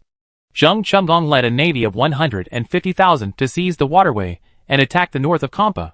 Wang Defa led the Jiaozhou army with 150,000 troops to attack the east. And Sun Jian led the Jiangdong army with 200,000 troops, divided into 4 groups to attack the south. 3 groups of troops formed a siege on the city. The king of Chenla and the king of Siam have been frightened and sent the main force to support Chen Shizong of Dai Viet kingdom. The kingdom of Dai Viet and the kingdom of Taungu suffered the disaster of national subjugation at the same time. Even if the king of Chenla and the king of Siam are mediocre, they may have noticed that we have the intention to annex the entire southeast. It is not difficult to understand why they sent troops. Wang Defa received information from the intelligence department that King Chenla and King Siam had sent troops to support Chen Shizong. The appetite of the Daxia dynasty was too great, and the kings of these small countries were unwilling to be deposed. So they sent troops. If it were a simple tribute system, maybe they would surrender. But what the Daxia dynasty wanted was to annex their territory and abolish the king, which had violated the bottom line of these kings. Sun Tzu said, "Since the king of Siam and the king of Jinla are here, let's destroy the 3 kingdoms in one battle." Destroy the 3 kingdoms in one battle? You can give it a try. There is no need to show mercy to King Jinla and King Siam. Just kill them directly to prevent the restoration of the royal family. Wang Defa did not doubt Sun Tzu's words. The strength of the civilizations in Indochina is generally weak, so it may not be impossible to destroy the 3 kingdoms in one battle. On the outskirts of the city, 3 Xiao armies are about to approach the city. Standing on the deck of the warship, Zheng Chumgong could already peer into the city walls of Kampa. Jiang Qin, Ling Chao, and other Jiangdong army naval generals temporarily joined Zheng Qinggong's fleet. This road threatens Kampa from the water. The Jiaozhou army, including Li Dinghua, Fu Yud and other generals whose presence was not high when the Central Plains princes were fighting for hegemony, appeared in the east. Behind them were 150,000 Jiaozhou army, arranged in a phalanx of 150,000 people.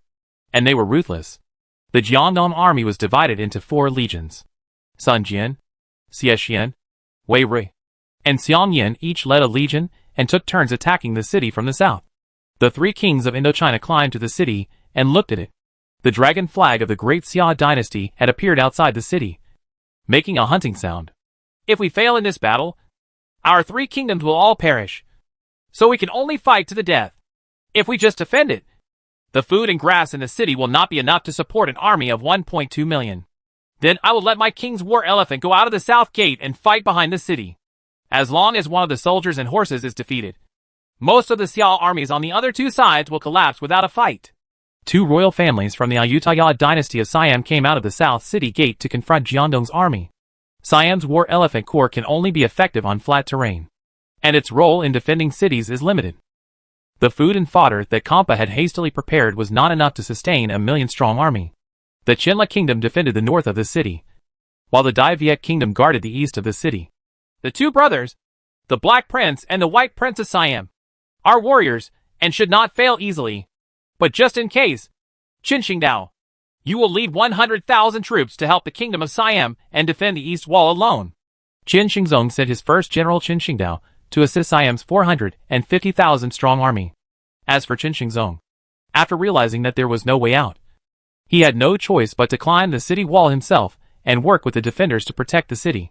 If the Xia army could be defeated in the Battle of Kampa, Then, they could survive for at least a few more years. The cost of an expedition cannot be prepared in a short time. I accept your order! Chen Xingdao put on a white cloak, took the sword given by Chen Xingzong with both hands, turned around resolutely, and walked down the stone steps. More than a dozen generals, who followed Chen Xingdao, went to battle with Chen Xingdao. A rabbit fighting an eagle originally requires cunning and avoidance. If there is no way to retreat, you need to fight with all your strength. Chen Xingdao is very aware of the crisis at this time. If he wants to solve it, he can only fight with all his strength. Wu Quan, the naval general who cooperated with Chen Xingdao in implementing guerrilla tactics, had been eradicated by Chen Ping's alienation plan, leaving only the Dai Viet kingdom occupying the city with no choice.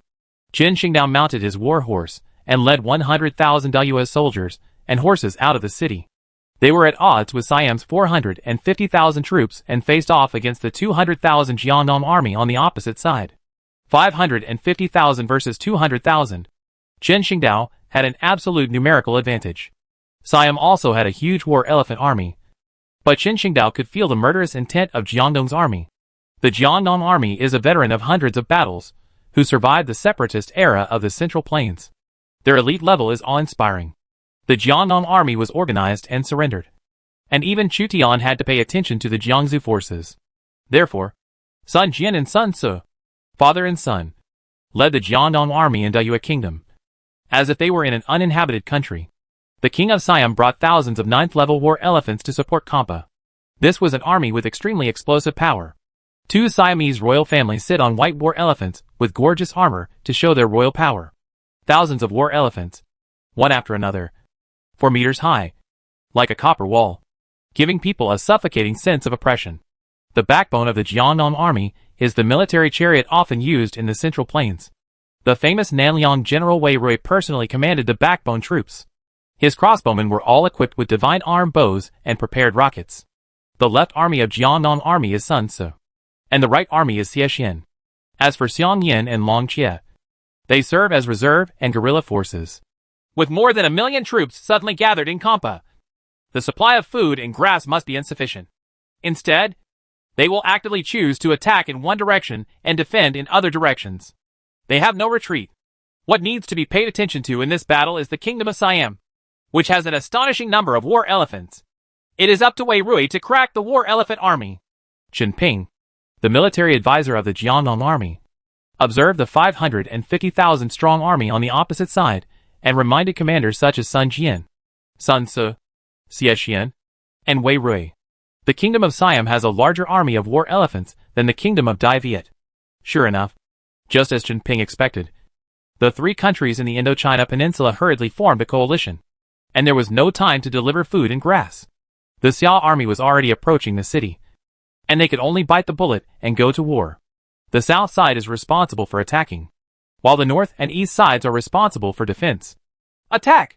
The Black Prince, Narejuan, and the White Prince, Agatha Sarad of the Ayutthaya dynasty of Siam, made a joint decision and made the decision to attack. The huge war elephant army began to move towards Jiangnan army. Chapter 1192 The Difficulty of 3 Kings. Tens of thousands of arrows covered the sky above the battlefield and fell under the influence of gravity. The sharp arrow clusters penetrated the weak armor of the elephant soldiers. The elephant soldiers rolled off the backs of the war elephants and were flattened by the war elephants coming from behind. A rocket shot through the wooden shield of the Siamese low-level infantry, nailing the wooden shield and the hand holding the wooden shield together. The flames burned, and the Siamese infantry screamed in pain. The arrow collided with the armor of the war elephant and bounced off the heavy armor. The Siamese army pressed towards Wei Rui's chariot barrier, and hundreds of Siamese soldiers fell under the divine arm bow of Wei Rui's army. Sun Ce's army and Xie Xian's army fired volleys at the Siamese soldiers in front from the left and right sides. The dense rain of arrows came one after another, covering the Siamese army. The soldiers of Siam knew that they could only take 3 arrows before the battle, so they braved the rain of arrows from the Xia army and launched a charge. The infantry reached the front of the car base first. The infantry of both sides held long spears in their hands, fighting each other with the car base as the battle line, trying their best to pierce each other's armor. The archers behind are still pouring damage. Wei Rui had bonus damage to chariots, bows, arrows, and rockets. At least tens of thousands of Siamese troops fell to his chariot tactics. The fierce General Xiao Mok became the force responsible for Wei Rui's army. The heavy infantry of Siam were almost indistinguishable from paper under his guns. His force could easily pierce these heavy armors. Dozens of heavy infantry were killed by Xiao Mok. It flew up and hit the faces of the Siamese infantrymen, who were advancing one after another, causing everyone 30 meters in front of Xiao Mok to flip over. Several famous Eastern Jin generals, Huan Wen, Zhu Ti, and Lu Kuan, also served in Wei Rui's army and participated in resisting the Siamese army. They also have their own abilities. When the morale of the Xiao army drops, Zhu Ti activates Midstream Strike, an S-level exclusive feature. The morale of the army is restored by 30 immediately, and the morale decline rate is minus 20%. And dancing upon hearing the chicken, Zhu Ti, Lu Kuan's bonding characteristic. The legion's morale is immediately restored by 20, and the attack power is plus 10%. The effect lasts for half an hour, and does not conflict with the main general's characteristics. It forcibly maintains the high morale of the Xiao army and enhances the Xiao army's ability to continue fighting. Wei Rui, a scholar in student clothes, stood on the Chao chariot and observed the military situation. His chariot base was attacked by the Siamese army, whose strength was several times his own. The Siamese army's military formation was significantly thicker than the defensive chariot base. Looking down from the nest car that is more than 10 meters high, more than 100,000 soldiers are fighting in close combat, and the shouts of killing are endless. The Siamese war elephants are coming soon. The fact that the Siamese infantry could not break through the Wei Rui army did not mean that the powerful war elephant army could not break the formation. Thousands of Siamese war elephants approached Wei Rui's chariot barrier, and it was difficult for the divine arm bow to break through the defense. War elephants have high attack and defense. The divine arm bow can only shoot Siamese soldiers on the elephant soldiers' backs, but it is difficult to shoot war elephants. The Siamese war elephants, driven by the elephant slaves, rammed into the military chariot of the Wei Rui Corps. The chariot trembled violently, and the wooden board shattered. Our Siamese war elephant is unparalleled in the world. The two royal families of Siam have full confidence in their war elephant army and believe that they can defeat the Xiao army. Boom! A war elephant knocked away the military chariot and rushed into Wei Rui's army. Retreat! Set fire! The Xiao army began to retreat, but Wei Rui ordered the original chariots to be burned down. The fire soared into the sky and burned towards the war elephant army. Wei Rui also has a bonus to fire attack. The sudden fire frightened the war elephants attacking the car base and fell into chaos, trampling the Siamese infantry around them. The shortcoming of the war elephant legion is very obvious. That is, it is afraid of fire. Wei Rui directly burned hundreds of military vehicles and used the wind to attack the elephant army with fire. The violent war elephant army trampled everywhere and severely damaged friendly forces. No! The elephant slave tried to control the violent war elephant, but was trampled by the war elephant. The elephant slave's weight of several kilograms killed the elephant slave instantly. Seeing that the fire attack was effective, the Xiao army that originally retreated turned back and fired arrows at the Siamese army, exacerbating the chaos of the Siamese army. The most elite war elephant corps in Siam fell into chaos. Sun Ce and Xie Xian launched a massive attack from both wings. Jiannong soldiers, listen to my orders. Sun Ce raised his overlord's blazing spear high, rode on a bloody horse, and looked down at the Siamese army. He once again took the lead, and one horse was worth 1,000. Jia Fanbing, listen to my orders. Sun Quan followed suit and wanted to become a commander like Sun Ce. Sun Quan also has his own special unit, Jia Fanbing, which can be used as a powerful force. Jiannong Zidabing and Ji Fanbing served as the vanguard, and two Sun Langs rode and shot, shooting the Siamese cavalry in front and cutting into the Siamese army. At the same time, Xie Xian, Lu Laoji, Sun Wuzhong, and other generals of the Beifu army led the Beifu army into battle. Da Viet Kingdom, fight to the death.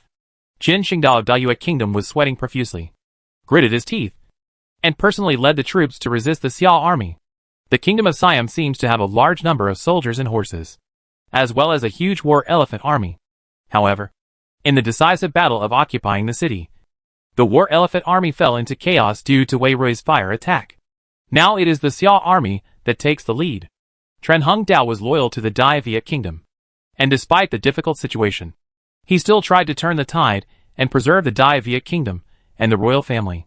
Chen Xingdou fought against Xie Xian's Beifu army.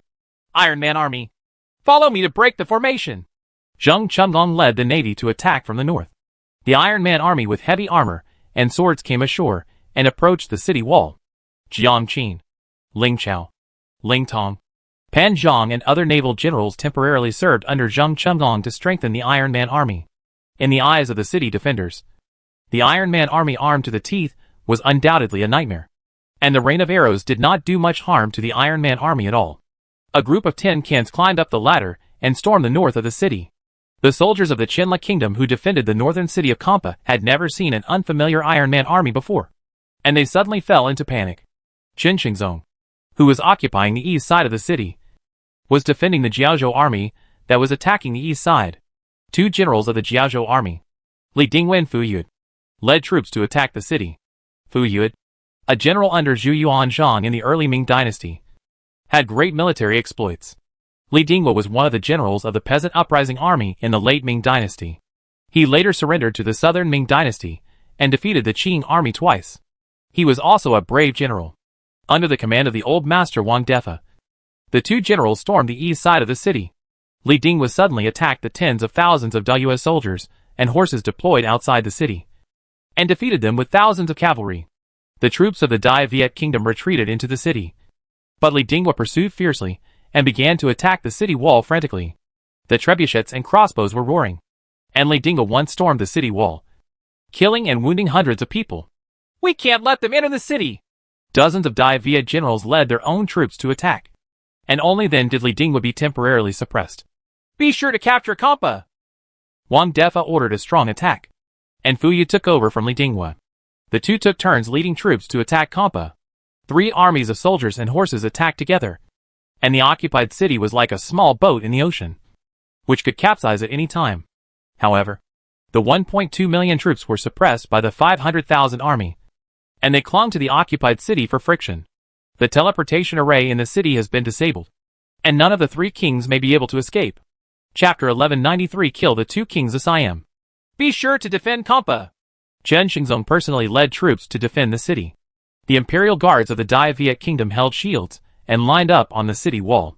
Hundreds of Dai Viet generals fought desperately to resist the Jiaozhou army attacking the city. The 2 generals Li Dingwen and Fu Yue of the Jiaozhou army, each with a dozen generals from Jiaozhou, took turns to attack the east wall of Kampa city. Fu Yue and Li Dingwen both attacked the city wall for a time, but were driven down the city by the imperial guards of Dai Viet kingdom. The imperial guards of the Dai Viet kingdom also knew that if Kampa was lost, the Dai Viet kingdom would be destroyed and they would become prisoners. So they fought tooth and nail. The Black Prince, Narejuan, and the White Prince, Egatoshara of the Ayutthaya dynasty of Siam were still fighting fiercely with the Jiangnan army in the wild south of the city. The 2 Siamese royal generals each rode a huge war elephant to give the Jiangnan army, bringing shocking casualties. The strength of the 2 royal generals is above 90, and with the white elephant as their mount, their destructive power is astonishing. They even killed Jia Fanping with one shot. The 2 Siamese royal families join forces, and their actual combat power will increase. Puff! Zhu Mao, the least powerful among the 4 veterans of the Sun family, was hit by Narixuan's war elephant and flew several meters upside down. His ribs were broken, and he was dripping with blood. Zhu Mao! When Han Dang saw that his colleague Zhu Mao was injured, he supported Zhu Mao, who was bleeding. Revenge for Zhu Mao! Huang Gai and Cheng Pu joined hands to fight against Na Li Xian. Narixuan's war elephant was furious, and Narixuan waved her spear, forcing Huang Gai and Cheng Pu back. This should be the royal family of Siam. Huang Gai looked a little embarrassed as he dodged the war elephant's hooves and Na Li Xian's spear. Narejuan was originally the most powerful general in the Siamese civilization. He had amazing military power and wore black armor. He was called the Black Prince by the Siamese. The black armor exuded a cold light, completely different from the Siamese infantry, allowing Huang Gai and Cheng Pu to recognize at a glance that this was the royal family of the Siamese kingdom. Cheng Pu avoided Narixuan's spear, and the next moment, the spear of White Prince Egatoshara came at him, and the sharp spear scratched Cheng Pu's armor. The 2 royal families are brothers and cooperate tacitly. Zhu Mao was seriously injured and Cheng Pu was slightly injured. Remove the troops, surround them on the left and right, and kill them all. The enemy troops will collapse without a fight. Sun Quan saw a Siamese general named Heijia and another Siamese general named Baijia. Like Huang Gai, he guessed the identity of the other party, So he commanded the Jiefan soldiers to outflank the two Siamese royal families. The royal family of Siam was surrounded by a large number of Siamese imperial troops, who fought against the Jiefan soldiers. Sun Quan held a strong bow in his hand, and personally shot and killed more than a dozen Siamese royal guards. "That is General Xiao army. Kill him! Kill him!" The two royal families, Narikshuan and Agathashalu, discovered Sun Quan's location at the same time. Sun Quan commanded the Jiefan troops and looked like a general of the Xiao army. The two royal families, who were fighting in a melee with the Xiao army, wanted to kill a Xiao army general and disintegrate the opponent's morale. "I am the queen of Jiangdong's Sun family. How can I show weakness?" Sun Quan's strong bow was pointed at Na Li Xian, and the Jimu bow was trembling. A stream of light shot at Na Li Xian, and Na Li Xian swung her spear and hit the stream of light, knocking the arrow away. There was sweat on Sun Quan's forehead. In his eyes, the two Siamese royal families were equivalent to barbarian kings, and their military strength was far superior to Sun Quan's. Driven by Narikshuan, the war elephants roared in. The Jiefan soldiers who stood in front of Sun Quan were trampled by the war elephants, while the veteran Huang Gai was delayed by the White Prince Agathasara. He was unable to save Sun Quan. "General of the Central Plains, die!" Narikshuan sat on the war elephant, condescendingly thrust out her spear. Sun Quan used his long bow to block the spear, but the bow broke and Sun Quan was injured. In a life-and-death fight on the battlefield, Na Li Xuan showed no mercy, and stabbed Sun Quan's face with the second spear. Sun Quan's expression changed. With Sun Quan's force facing a barbarian king-level military commander, it is really possible to be killed. Na Li Xian's shot had a faint sound of breaking through the air, and she was sure to win. The sound of spears clashing sounded, and a burly figure stood in front of Sun Quan, blocking Na Li Xian's full blow, but remained unmoved. "Brother!" Sun Quan saw clearly who was coming, and it was Sun Ce. Sun Ce was on foot and used his Overlord Fear spear to catch Na Li Xian's full blow. Na Li Xuan's pupil shrank suddenly. The Jiangdong general in front of her was completely different from the other generals injured by him. Sun Ce faced the full blow of the king of Siam, who had the bonus of a war elephant mount, but he didn't move at all. This was extremely terrifying. "You are the one who bullied my second brother and many family elders?" There was murderous intent in Sun Ce's eyes. Narikshuan seriously injured Zhu Mao. Zhu Mao's life and death were unknown. She also stabbed Cheng Pu and Sun Quan, which had angered Sun Ce. "I am the king of Siam. So what if I hurt them? You shall die!" Narikshuan took action with all her strength and drove the war elephant to hit Sun Ce. The thick elephant hooves trampled the ground, causing the ground to dent and gravel to fly. Sun Ce did not dare to be easily trampled by the emperor's white elephant mount. Otherwise he would be killed or injured. Sun Ce evaded. Na Li Xian chased after him, and the white elephant ran rampant. Dozens of Jiangdong soldiers were knocked away or trampled to death, causing Sun Ce's anger to continue to accumulate. Huang Gai was attacked by the war elephant of White Prince Agathashalu. The sharp blade of the ivory scratched Huang Gai's armor. The armor broke, leaving a slash on Huang Gai's chest. The wound quickly became bruised and swollen. "Poison blade?" Huang Gai used weapons to support his body and refused to fall. Ivory is not very sharp, but the Siamese tied poison blades to the ivory, which greatly increased the destructive power of the war elephant. "Quickly, heal General Huang Gai's wounds. Leave this person to me." Zhou Tai, the immortal war god in Jiangdong's army, stepped forward to save Huang Gai. Zhou Tai's defense is extremely strong and can contain Agathasara, strengthening the mountains, overwhelming the world. Sun Ce was forced to use Overlord Xiang Yu's characteristics. The SSS level, strength of the mountain. The whole armor was filled with evil energy, and the ground was cracked. "This is how the same thing." Narikshuan could feel the change in Sun Ce's momentum. At this time, veins popped up on Sun Ce's forehead. The spear that Narikshuan stabbed was easily repelled by Sun Ce. "Drink!" Sun Ce used an astonishing speed to dodge the sharp blade tied to the elephant's tusk, and the Overlord spear pierced the war elephant's eye, causing the war elephant to go completely berserk. Now even the king of Siam Narikshuan could not control the seriously injured war elephant and could only follow the war elephant to gallop. The violent war elephants collided in a straight line, killing and injuring hundreds of people regardless of whether they were Jiangdong soldiers or Siam's royal forest army. "Bo Fu, kill him as soon as possible." Sun Jian was also fighting hard, wielding the ancient ingot sword with all his strength, and killed dozens of Siam imperial guards in a row. He saw Narikshuan's war elephants rushing around and causing huge losses to Jiangdong's army. So he asked Sun Tzu to kill them as soon as possible. Sun Tzu used all his strength, stepped forward with his right foot. The ground broke, and he threw the Overlord's spear with all his strength. The Overlord's spear was surrounded by evil aura, and a spear shot through the air, piercing Narikshuan's black armor from behind. Narikshuan's eyes suddenly widened. Her body froze, and she spat out blood. The blade of the Overlord's spear protruded from the breastplate. The Overlord's fierce spear was filled with hot flames, and the wound was also burned. Na Li Xian felt heartbreaking pain. At this time, Sun Tzu's attack power was extremely high. As the king of Siam, Narikshuan was still killed. Brother! White Prince Agatoshala was furious when he saw that the king and his brother were killed by Sun Tzu. He wounded Zhou Tai with his spear, leaving another scar on the body of Zhou Tai, who had experienced hundreds of battles. Zhou Tai faced the condescending Agatoshala and was severely wounded. However, Zhou Tai was known as the immortal god of war, and would not die easily even if he received a fatal blow. Zhou Tai covered the bloody wound and gritted his teeth. The two Siamese royal families are the most powerful military generals in the kingdom of Siam, and they have severely wounded Jiangdong generals one after another. Only Sun Tzu can kill one of the Siamese royal families, and the other Siamese royal family has already used personal force to severely injure Cheng Pu, Huang Gai, and Zhou Tai. The death of the Black Prince sent Agatoshala into a rage. Trampled by war elephants, and Zhou Tai dodged. Suddenly, a stream of light changed the color of the sky and the earth and shot towards Agatoshala.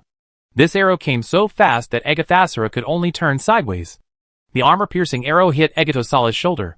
Agatosala's body swayed, and he almost fell off the elephant's back. Impossible! Agatoshala could feel the heartbreaking pain, which meant that the arrow cluster had broken through the armor and entered the body. More than a dozen streams of light came, hitting Agatoshala one after another. The god of arrows, Yang Yuji, shot all the arrows in his quiver in a very short period of time, and all of them hit Agatoshala. It should have been taken.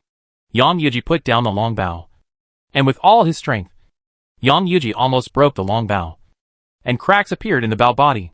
There were more than a dozen arrows stuck in the white armor of Agatoshala, which finally rolled off the elephant's back and died.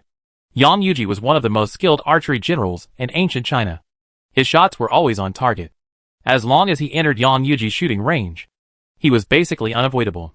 The two most important royal families were killed in battle, and the 400,000-strong Siamese army fell into chaos. Jiangdong's army repeatedly charged and killed Siam. Qin Shengdao, who assisted the king of Siam, was also in desperate situation due to the chaos of the Siamese army. Qin Shengdao was the first person in the main war faction in the Dai Viet kingdom, and the greatest threat to the Xia army. Guerrilla tactics caused the Xia army to lose tens of thousands of people when they went south. So Jiangdong army would never let Qin Shengdao go. Soldiers, we are in a desperate situation, and we have no choice but to live towards death. Siamese army, listen to my orders. There are other royal families in Siamese kingdom in the city, and they have not been cut off yet. Qin Shengdao turned the tide and retreated to Kampa with 100,000 Vietnamese elites. At the same time, he sent several Siamese generals to try their best to gather Siamese troops and minimize losses. Open the city gate and meet Qin Shengdao. Seeing that two Siamese royal families were killed and the morale of their own army dropped, the defenders of Kampa opened the city gate and 30,000 Dai Viet soldiers and horses came out of the city to meet Qin Shengdao. Qin Shengdao, who fought bloody battles, reached the city gate and finally joined the defenders. Attack the south gate! Sun Jian took advantage of the situation to pursue him. Hundreds of thousands of people blocked the city gate, and the Siamese army trampled on each other. Jiangdong's army is coming from behind, killing at least 100 people with every breath it takes. General, Ling Tong has arrived at the city. During the decisive battle between the two armies in the south.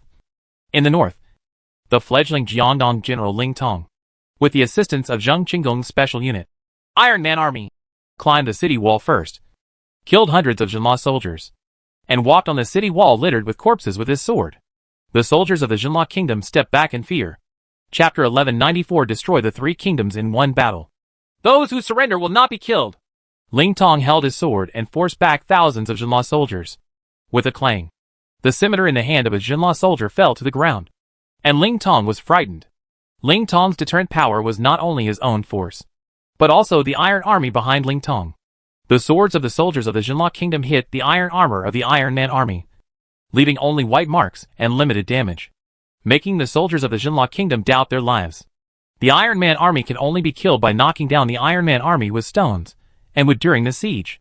Once the Iron Man army of high-level heavy infantry is allowed to climb the city wall, these Jinla Kingdom defenders will be helpless against the Iron Man army. What's more, Ling Chao, Ling Tong, Jiang Qin and other Jiangdong generals led the Iron Man army to climb the city regardless of casualties. Drive them out of the city! King Jayavarman VII of Chinla was so angry that he kicked down a Chinla soldier. The king personally supervised the battle, and the Jinla soldiers had no choice but to raise their sharp swords and attack Ling Tong again. I have already said before that those who surrender will not be killed. Since you don't know how to praise, then there is only a dead end. Ling Tong held a sword and led the Iron Man army to continue marching in to seize the city wall. A scimitar hit Ling Tong's shoulder armor, and Ling Tong returned the sword and killed the Jinla soldiers. During the bloody battle, Ling Tong acted like a madman, charging into the enemy formation alone and killing hundreds of people. On the other side, Ling Tong's father, Ling Chao, climbed up the city wall. He also looked like a madman, making the Jinla people fear him like a tiger. Jiang Qin, Pan Zhang and other military generals also came to the city one after another. Bring me my bow! King Jinla saw that enemy troops were coming up from each section of the city wall, and the morale of Jinla soldiers was low, so he asked someone to fetch a golden bow. His gaze swept across the many generals in Jiangdong. Zheng Chengdong, the main general who attacked the northern city wall, supervised the battle below the city and did not take any risks. Most of the generals who attacked the city wall were Jiangdong's fierce generals. King Jinla finally set his sights on the General Ling Chao, who was struggling to kill. The enemy will die! King Jinla drew his bow and aimed it at Ling Chao. There were already hundreds of Jinla soldiers who fell under Ling's sword. Ling Chao and his son were too great a threat to the Jinla soldiers. Ling Chao suddenly had an uneasy premonition. The arrow string on King Jinla's fingertips had been loosened. After more than a dozen moves, Ling Chao, who had killed the Jinla Kingdom general, collapsed. An arrow hit Ling Chao in the back of the neck, killing Ling Chao. The enemy general is beheaded. King Jayavarman VII of Chinla shot and killed Ling Chao, achieving a rare victory and reviving the morale of Chinla. Ling Chao died in battle, and the morale of the nearby Iron Man army and low-level Xiao army dropped significantly, because their king shot and killed the enemy general. The soldiers of the Jinla Kingdom increased their morale and killed Ling Chao's team, who climbed into the city. Don't underestimate our Jinla Kingdom. The Royal Forest Army. Kill them!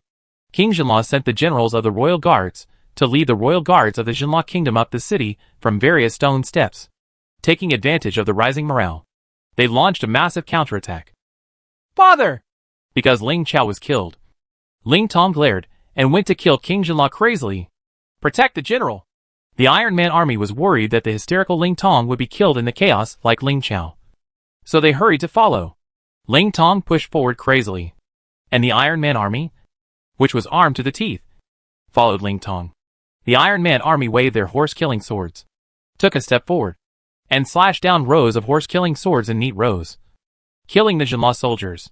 The Chinla soldiers fired a volley of bows and arrows, which landed on the armor of the Iron Man army, making a clanging sound, but it was difficult to break through the defense. Every time the Iron Man army took a step forward, dozens of heads fell to the ground. The Jiangdong military generals Pan Zhang, Ma Dong, Zhu Huan and others, whose presence was not high in the first place, successively killed the generals of Jinla Kingdom, reversed the declining morale, and once again gained the upper hand. The crazy Ling Tong has approached King Jinla, and all the soldiers of Jinla Kingdom along the way have fallen under the swords of Ling Tong or the Iron Man army. Ling Tong's eyes were red, and the only target left was King Jinla. Die! King Jinla drew his golden bow and aimed it at Ling Tong, intending to kill Ling Tong and shock the Xiao army again. A golden light flashed and streamed towards Ling Tong. Although Ling Tong had fallen into madness, he relied on instinct to avoid the arrow of King Jayavarman VII of Chinla. The sharp arrow grazed Ling Tong's cheek, leaving a trail of blood. If the arrow was poisonous, Ling Tong might also be killed. Regardless of his injuries, Ling Tong continued to fight until he was in front of King Jinla, but was stopped by two generals of the Jinla Kingdom's Royal Forest Army, those who were qualified to serve as generals of the Imperial Guard may not necessarily be commander-in-chief. But they must be among the most powerful generals in a civilization. 2 generals with more than 90 strength defeated Ling Tong. Ling Tong was injured, but he still attacked at all costs. The Iron Man army followed up and, relying on their superior strength, attacked the general of the Jinla Kingdom's Royal Forest Army. Not only the generals, but also the high-level troops are not weak in combat power. The Iron Man army fought one after another, consuming the physical strength of the generals of the Imperial Guards of the Jinla Kingdom. In the end, a general of the Royal Forest Army was cut in the eyes by the irrational Ling Tong with a knife, and then died under the sword of the Iron Man army. Hateful! King Jinla tried his best, but the northern city wall gradually fell under the attack of the Iron Man army. The generals of Jinla Kingdom with a strength of more than 90 were also killed by high-level Chengbu using human sea tactics. Don't even think about leaving! When Ling Tong saw that King Jayavarman VII of Chenla wanted to go down to the city, he continued to pursue him regardless of his injuries. To the south, the fierce general Xiao Mok rode 1,000 horses. Before the southern city gate closed, he entered the city and was attacked by thousands of enemy troops. In order to let the army enter the city, Xiao Mok blocked the city gate alone and kept killing the enemy troops without taking a step back. Lu Laoji, Long Chia and other fierce generals came one after another to fight for the city gate, and the dead piled up like mountains. Sun Ce rode his horse and led the Jiangdong soldiers to attack the city gate, and with the cooperation of the Beifu army, they entered the city. The war is still going on. The soldiers and horses of the 3 kingdoms are blocked in Compass City. Rivers of blood flow and there are countless casualties. Use the knife cart! Qin Shingdao tried his best to resist the Xiao army that invaded Nancheng, and launched hundreds of sword carts to prevent Sun Ce's cavalry from advancing. More than a dozen war horses collided with the sword cart and were pierced by the sharp blade of the sword cart. They were dripping with blood and turned upside down. Under the command of Qin Shingdao, sword carts blocked various streets and fiercely fought for the city. Many houses were burned down and smoke billowed. Capture Qin Shingdao alive! Reward 1,000 taels! Sun Ce was blocked by the knife cart and was a little angry at Qin Shingdao, who kept causing trouble for him. The other princes of Dai Viet were completely suppressed by Jiangdong's army. Only Qin Shingdao used all methods to kill Xiao's army. After Sun Ce ordered a reward for Qin Shingdao, the Jiangdong army officers and soldiers all marched forward bravely and burned the sword cart with torches. King Jinla retreated from the north city wall in embarrassment. And Jinla, the weakest among the 3 kingdoms, was the first to be defeated. The Iron Man army fought down from the city wall, chopped down the Jinla soldiers guarding the city gate, opened the city gate, and allowed Zheng Qinggong's navy to enter the city. At this time, Xia troops were already pouring in from the south city gate and the north city gate. A Jinla military general knelt in front of Chen Xingzong. The Jinla soldiers have been defeated, and our king is asking for help from you. He is really useless. Chen Xingzong personally fought on the east city wall to block the offensive of Li Dingwa and Fu Yun. At this time, he heard that the north city wall guarded by King Jinla had been lost. 150,000 Jinla soldiers could not defend one city wall, and their faces were ashen. You lead 100,000 troops and go to help. Chen Xingzong had to divide his troops to support King Jinla. Boom! A scalp-numbing loud noise suddenly came from beneath the east wall. Chen Xingzong's face turned pale. What happened? Chen Qingyu, the general of the Dai Viet kingdom, looked ashen as death. Your Majesty, Xiao's army's ram is hitting the city gate, and the east gate is about to be lost. Boom! There was another loud noise, and all the soldiers of the Dai Viet kingdom trembled in their hearts. Boom! The Jiaozhou army pushed the huge ramming car and hit the east city gate again and again. The east city gate could not contain the fierce impact and was teetering. Every time they were struck by the mallet, the soldiers of Dai Viet kingdom were frightened. Quickly! Use kerosene to burn the crashed car. Your Majesty, it's too late. Boom! With the last loud noise, the east city gate was smashed into pieces. Broken wood flew into the air, and the Jiaozhou army, led by Li Dingwa, came in from outside the city. A Dai Viet general led his troops to resist, but was shot dead by Li Dingwa. Your Majesty the Protector! A group of Dai Viet generals and soldiers guarded Chen Xingzong, wanting to protect their king. From an aerial view, the city gates on 3 sides including the north, east, and south have been breached. A steady stream of Jiangdong army and Jiaozhou army entered the city, and hundreds of thousands of enemy troops were blocked in the city. Although there was no Xia army attacking the west gate, The Xia army still ambushed a group of soldiers and horses outside the west city. A general from the Zhenla kingdom wanted to leave the city through the west gate. The Xia army ambushed all around, beheaded his general, and captured the Zhenla kingdom. More than 10,000 soldiers and horses. At this time, the defenders also knew that there was an ambush of Xia troops outside the west city gate. Xiang Yin, Han Dang, lead 50,000 troops to the west and strengthen the ambush. Don't leave anyone behind. When Sun Jian saw that the southern city gate had been breached, he originally planned to launch a classic siege of 3 towers. But at this time, he didn't want to let anyone go. So he strengthened his troops in the west and blocked the opponent's retreat so that no one could escape. Chapter 1195 Destroy the enemy country and capture the country's leader.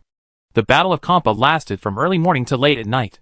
The fire spread in Kampa and burned fiercely. The two sides continued to fight with the light of the fire. Qin Shingdao was hit by 3 arrows and was dripping with blood.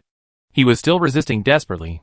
Many soldiers of the Dai Viet kingdom trusted Tran Hung Dao and gathered under Tran Hung Dao to obey his orders. The 3 kingdoms' allied forces, which were blocked in the Kampa kingdom, were still fighting as trapped beasts and were unwilling to surrender. There were swords and swords in the city. Although the Jiangnan army and the Jiaozhou army won, there were too many enemy soldiers in the city, so that the durability of many soldiers' swords dropped to 0. Broken or curled. Who? Sun Quan gasped for air. Even after being wounded, he still followed Sun Tzu to fight. Although Sun Quan was not a first-rate commander, he still dared to go into battle in person. More than 1,000 soldiers under his command were killed, and thousands of them were beheaded. However, Sun Tzu is still someone he looks up to. Sun Tzu fought for a whole day and night, beheading the king of Siam, 13 Siam generals, and thousands of troops, and captured the city with great awe. The performance of the arrow god Yang Yuji and the solo rider Xiao Mok in this battle was also extremely dazzling. Yang Yuji killed the White Prince of Siam with 17 arrows, and also killed hundreds of people, many of whom were generals or captains. Xiao Mok single-handedly blocked the south gate and allowed Xia troops to enter the city. These fierce generals are not as capable as the commander-in-chief in coordinating the overall situation, but they play a crucial role in local areas. It's over! It's over now! On the outskirts of Kampa, there was a rebel army composed of Dai Viet players. Seeing that the entire Kampa turned into a sea of fire, they hesitated and did not dare to move forward. The city gate has been breached. The morale of the defenders will drop significantly, and it will be difficult to defend. It seems that we are too late. No, we came just in time. If we had arrived early, we would have been trapped in Kampa by Xia's army and narrowly escaped death. In my opinion, we should disband and retreat, and rebuild the Dai Viet kingdom when we have the opportunity in the future. It makes sense. The great Xia dynasty is in a period of rising national power and is at its peak. It's okay for us to follow the trend, but if we go against the will of heaven, the gains outweigh the losses. This group of Dai Viet players originally came to Kampa to serve as kings due to their enthusiasm. But when they really saw the brutality of the decisive battle in Kampa, Chen Xingzong was blocked in Kampa and could not fly. So he decided to retreat, and the birds and beasts dispersed. The news of the siege of Kampa spread throughout Dai Viet, Siam, and Chenla kingdom along with the retreating players. Players and civilians in these 3 countries were even more horrified. Crying at night, the main forces of the 3 kingdoms are concentrated in Kampa. If the Xia army annihilates the main forces of the 3 kingdoms in one fell swoop in the Battle of Kampa, then the 3 kingdoms will be destroyed in one battle and will no longer be able to resist with troops. The battle between Jiangnan army, Jiaozhou army, and the 3 kingdoms' allied forces continued until the second day. Both Jiangnan army and Jiaozhou army basically exhausted all their physical strength. On the second day, the troops and horses of the Dai Viet, Siam, and Chenla kingdoms, whose morale and physical strength had dropped to the bottom, finally couldn't support themselves after losing hundreds of thousands of people. And one after another military generals surrendered to the Jiangnan army and the Jiaozhou army. I wish to surrender. A Siamese general had 30,000 soldiers and horses, but most of them were killed in the battle. In the end, he could not withstand the huge pressure and surrendered to Jiangnan army. The Jiangnan army advanced with great success, including 450,000 Siamese soldiers and horses, and more than 250,000 casualties, causing many Siamese generals to suffer mental breakdowns. The most intense resistance was from the Dayue Kingdom soldiers and horses of Qin Xingzong and Qin Xingdao, who tried to break out from the west, fled to the mountains and forests, reassembled King Qin's army, and borrowed troops from other civilizations. Qin Shizong's face was ashen. I gathered 600,000 troops in Kampa City, but they were all wiped out in one battle. Even if I escaped with my life, I would not be able to recover the country. It would be better to die. Qin Shidao had other ideas. I heard from strangers that the Great Xia dynasty is not the only one in the world. There are also forces such as the Sea Alliance, the Crusader, and the Prairie Empire, which are enough to compete with the Great Xia dynasty. For the time being, I have grieved your majesty and hid in the mountains while I went to borrow troops. If we can really restore the country, I will definitely worship you as the king beside me. Qin Shizong had already been forced into a desperate situation, but Qin Shidao's words revived his desire to resist. Qin Shidao and Qin Shizong led tens of thousands of remaining soldiers out of the city from the west gate, and to the west were mountains. Qin Shidao, like Li Mu and other generals, did not worry about victory but defeat first. He had already planned his retreat after the capture of the city. However, Sun Jian laid an ambush outside the west city gate in advance. With the sound of a cannon, two generals, Han Dang and Xiang Yan, rushed out and besieged Qin Shizong and Qin Shidao. After a day and night of fighting, the soldiers and horses of Qin Shizong and Qin Shidao were exhausted in physical strength and morale. However, the soldiers and horses of Han Dang and Xiang Yan recovered most of their physical strength after a night's rest. At this time, they easily defeated Qin Shizong and Qin Shidao. Capture the enemy general. Han Dang and Xiang Yan ambushed outside the city and captured hundreds of Dai Viet generals alive, ranging from silver to king level. The most important prisoner was Qin Shizong himself. Qin Shidao of the main war faction finally fell into the hands of Jiannong army after causing a lot of trouble to Jiannong army. It was us who captured the leader of Dai Viet alive. Han Dang interrogated a group of captured military generals of the Dai Viet kingdom and found that among the prisoners captured alive was the leader of the Dai Viet kingdom, which inspired him to be inspired. Qin Shidao's next resistance plan failed in advance because he was captured alive. The city of Kampa was reduced to ruins in the huge decisive battle, ignored by chickens and dogs. King Jayavarman VII of Chinla Kingdom was defeated and captured alive in a night of melee. I'm going to kill him! Ling Tong's expression was tired and ferocious, and he was furious. He raised his knife and found the surrendered King Jinla. General Ling Tong, if you capture the leader of an enemy country alive, he should be handed over to the court for disposal. You must not kill him without permission. Xie Xian, the commander of the Beifu army, winked at his general Lu Laoji, who stopped Ling Tong. After all, Xie Xian was a disciple of the Xie family Baoshu. After the tragic battle, he still maintained a high degree of rationality and stopped Ling Tong, although King Jinla shot and killed Ling Chao. How to deal with King Jinla depended on the attitude of the court, not the military commanders.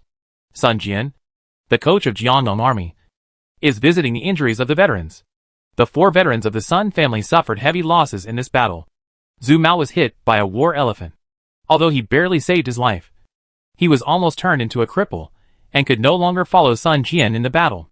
Huang Gai and Cheng Pu were slightly injured in this battle. After their injuries recover, they should be able to continue to follow Sun Jian. The general will no longer be able to follow my lord on the expedition. I hope my lord will forgive me. Zhu Mao lay on the couch, crying. Bo Fu has avenged you. Our Sun family will do our best to support you and your family. Don't worry. You can live your life at home with peace of mind. Sun Jian comforted this veteran, who was loyal to him. The 4 elders were loyal to Sun Jian, and Sun Jian's relationship with them was similar to the relationship between Japanese daimos and their elders. So Zhu Mao became a useless person. But Sun Jian still treated Zhu Mao kindly and trained Zhu Mao's son. After Sun Tzu reorganized his troops, he asked Sun Jian, My lord father, are the 2 old generals Cheng Pu and Huang Gai in serious trouble? The 2 of them are not in danger. They can recuperate for a while before fighting again. Bo Fu, you also need to pay attention to Zhou Tai, Jiang Qin, Yang Yuji and others, and treat them as retainers. Maybe one day, they will save you life. Sun Jian had 4 loyal veterans: Huang Gai, Cheng Pu, Han Dang, and Zhu Mao. Only then did he know how useful a group of loyal retainers would be at critical moments. Although Sun Tzu believed that his military power was superior to Zhou Tai's, he still said, the children will regard them as retainers and make sincere friendship with them. Chapter 1196 The Seventh National War. Since the captured leaders of the Dai Viet and Jinla kingdoms are no longer of use, then we can kill them and still sell Ling Tong Tong as a favor. On the Sir Daria River in the middle of the river, when Chu Tian was fighting with the Golden Family's Wokuotai, they successively received battle reports from soldiers and horses from all walks of life. The troops on the east route occupied Kyushu Island and launched a massive attack on Shikoku Island and Honshu Island.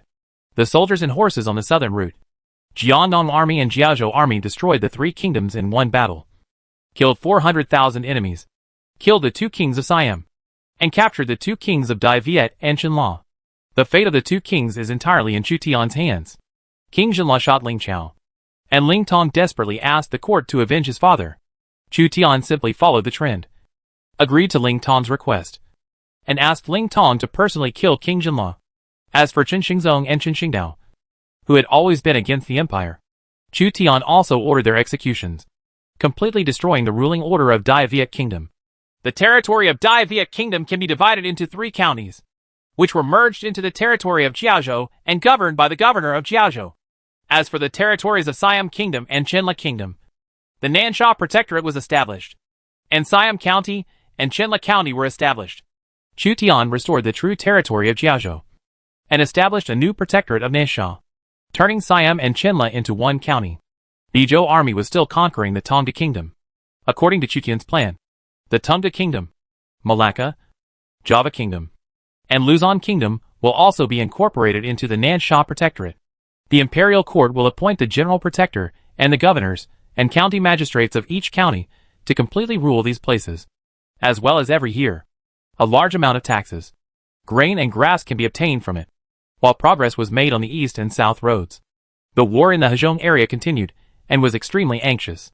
Chu Tian's army and Wokuotai's army fought for more than a month, and both sides suffered injuries. The Golden Family, which owned 6 major provinces, is not on the same level as Dai Viet, Siam, and Chenla. Dai Viet, Siam, and Chenla could not even defeat the Japanese shogunate, so it is not difficult to understand that the Jiangnan army and the Jiaozhou army could annihilate the improvised army of 1 million people in the Battle of Kampa. The Golden Family is currently one of the 4 major forces in Lord, and is huge. Timur, who works for the Golden Family and considers himself a descendant of the Golden Family, is in charge of the troops in the Indian Peninsula. He has already attracted 4 troops from the Monan, Mabe, Western regions and Tubo dynasty to attack. They faced each other near Samarkand, the royal city of Khwarezm, and fought against each other. Tulay led a huge army, wielded the whip of God, destroyed Persian civilization, and conquered many Persian soldiers. There are many Mongolian cavalry and Turkic cavalry under Wokuotai's command. Badu, who was also born into the Golden Family, was in charge of the military forces of the Kushan Empire and came to join Wokuotai. If Timur represents the Chagatai Khanate, Bata represents the Golden Horde, Tolai represents the Ilkhanate, and Ajadai represents the Ajadai Khanate. Then the 4 major Khanates of the Mongol Empire were reborn again, and more powerful. At this time, the Mongol Empire under the leadership of Ajadai had become stronger and stronger after more than 10 years of expansion. When Temujin was in charge of the Mongol Empire, he had already issued the order to recruit talents from all over the world, to recruit rebel generals and heroes from various civilizations. It was not until the Ogodai period that there was sufficient time to realize Temujin's intentions. Defeating the Golden Family is far more difficult than conquering the 4 islands of Japan and the Indochina Peninsula. The battle between Chu Tian and Wokuotai in the river lasted for a long time. While winter is approaching, the 2 sides are still in a stalemate on the Sir Daria River. If we capture the 4 Japanese islands and the Indochina Peninsula as soon as possible, we can have a lot more troops and should be able to break the balance in the river area. Chu Tian was waiting for the East Route Army and the South Route Army to completely defeat their respective targets. Chu Tian also had to fight on multiple fronts. Even if he did not attack the 4 Japanese islands and the Indochina Peninsula and use all his strength to deal with the Golden Family, the Japanese shogunate, Dai Viet Kingdom, Tongda Kingdom and other civilizations would probably jump up and down, which would make it more difficult. Before they jump up and down, it's better to just kill them. Ding! The 7th National War, Hezong Lianheng, will begin next month. Please pay attention to the surviving lords to check the rules of the national war. The voice of the system suddenly sounded in the minds of the great lords throughout the Lord world. Why is there a national war at this time? Chu Tian couldn't help but frown. In the past, he was still a little excited when he heard about the national war. But at this time, the battle in Hezhong is stalemate, and the Golden Family has many heroes serving, and the national war may disrupt the plan. Moreover, this time the expansion pack for the national war is Hezhong Lianheng, which seems to be very different from other national wars. Hold your troops for now. Chu Tian transferred back the troops originally used for the attack. The 7th National War came unexpectedly, which affected all the Great Lords' original plans to some extent. All the lords are checking the rules of the 7th National War. This national war is different from previous national wars. In the royal city of the Seljuk Empire, Tuol Lei in a black cloak came out of the teleportation array and met up with Wakutai, who was also from the Golden Family. In order to win over Tuol Lei, Wakutai made an agreement with Tuol Lei to defeat Chu Tian. In the future, Tuol Lei's eldest son Mengge will be in charge of the throne of the Mongol Empire. Therefore, Tuol Lei helped Wakutai defeat Chu Tian for his own benefit. My son conquered the country. In this way, both parties can fully cooperate.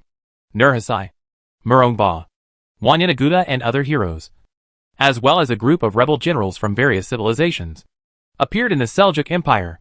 Tuol Lei, have you received a reminder from God? Wakutai called Tuol Lei by his name, and only he had such qualifications.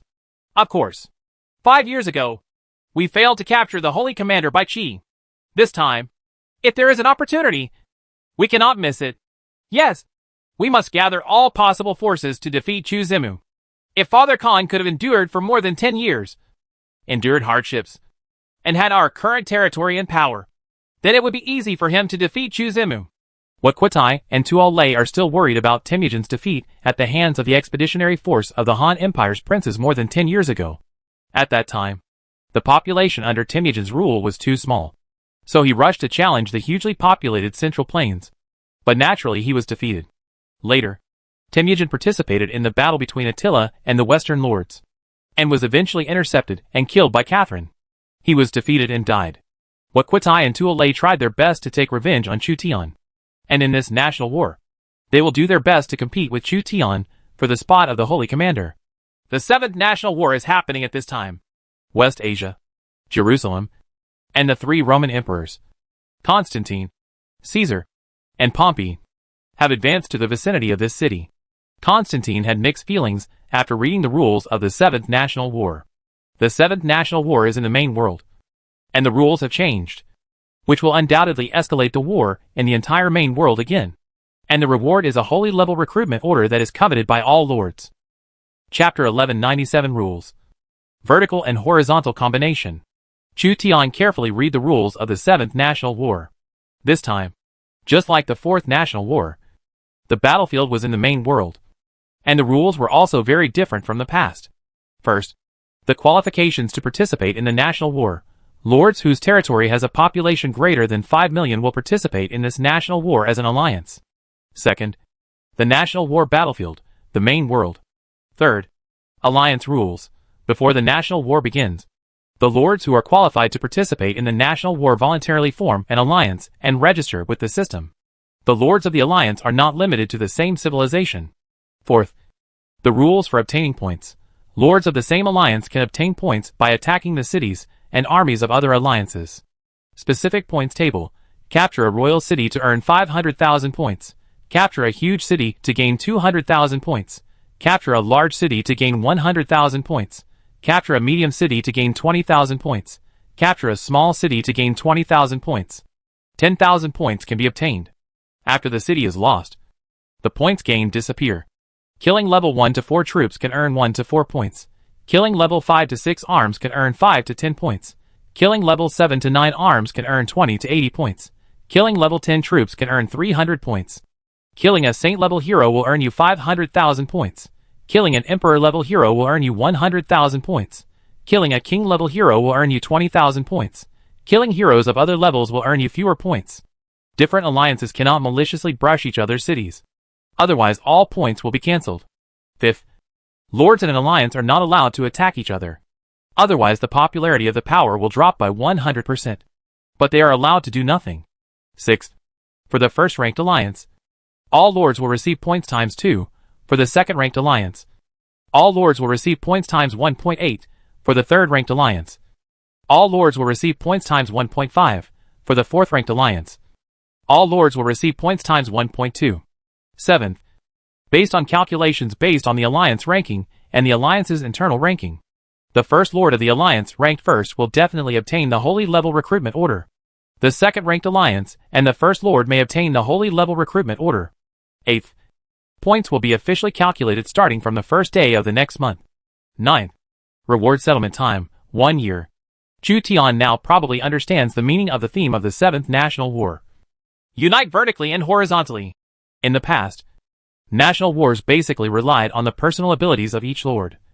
But this time, they relied on the power of the alliance. Even if you are ranked first in points, if your alliance is not ranked first, you will not be guaranteed to obtain the Holy Level Recruitment Order.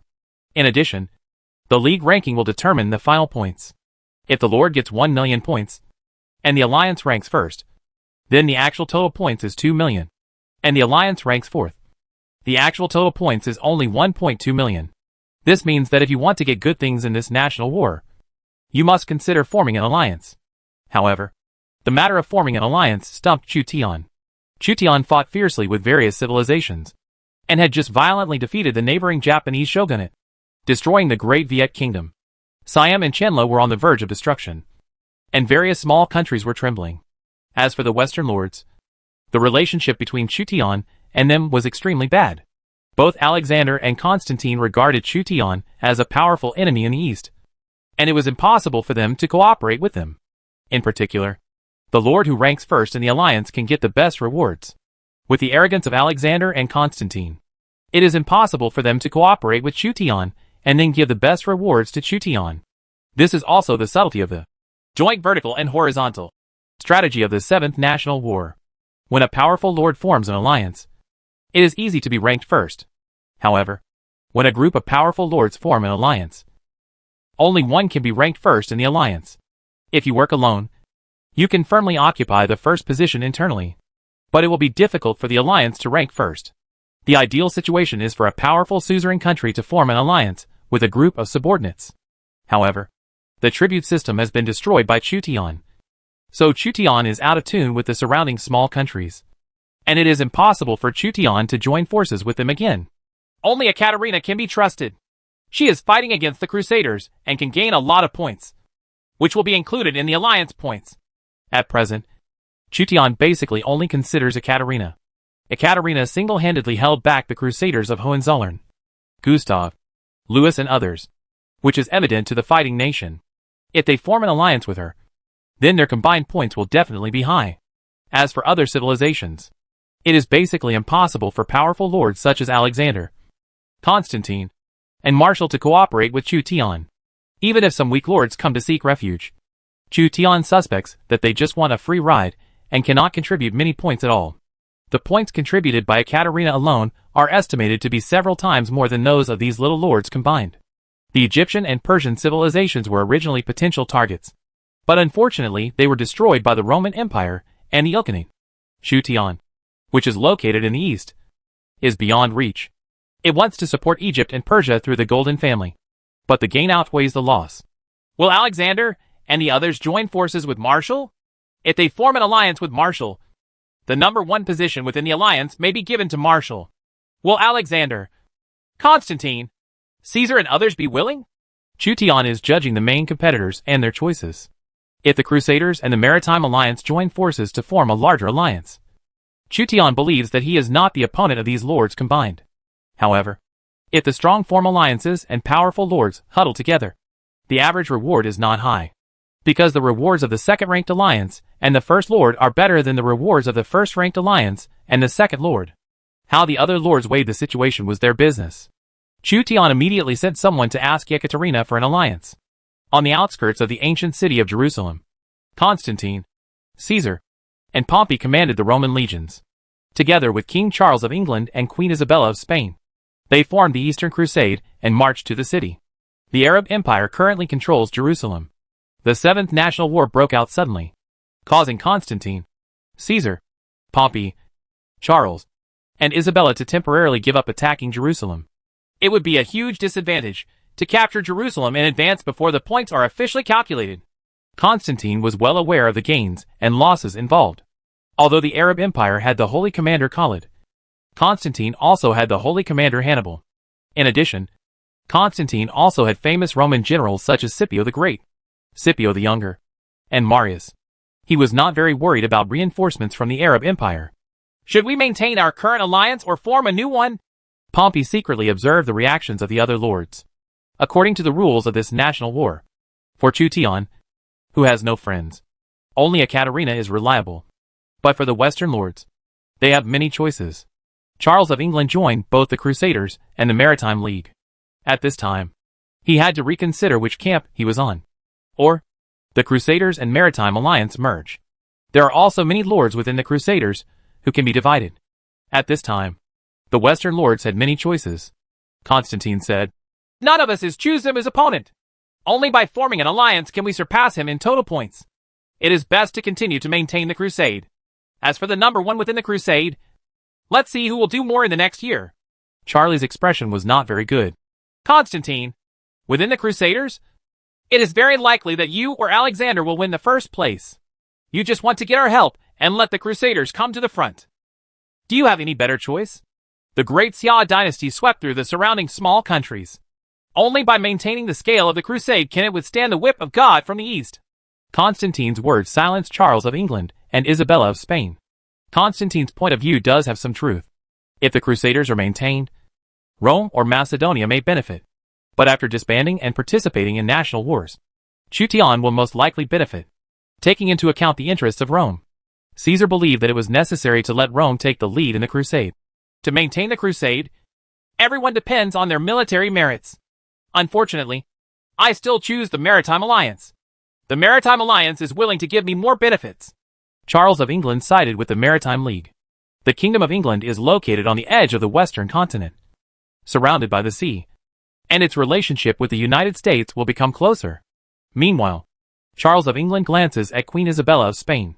Queen Isabella, like King Charles, is both a member of the Crusaders and a member of the Maritime Alliance. In this national war, she must take sides.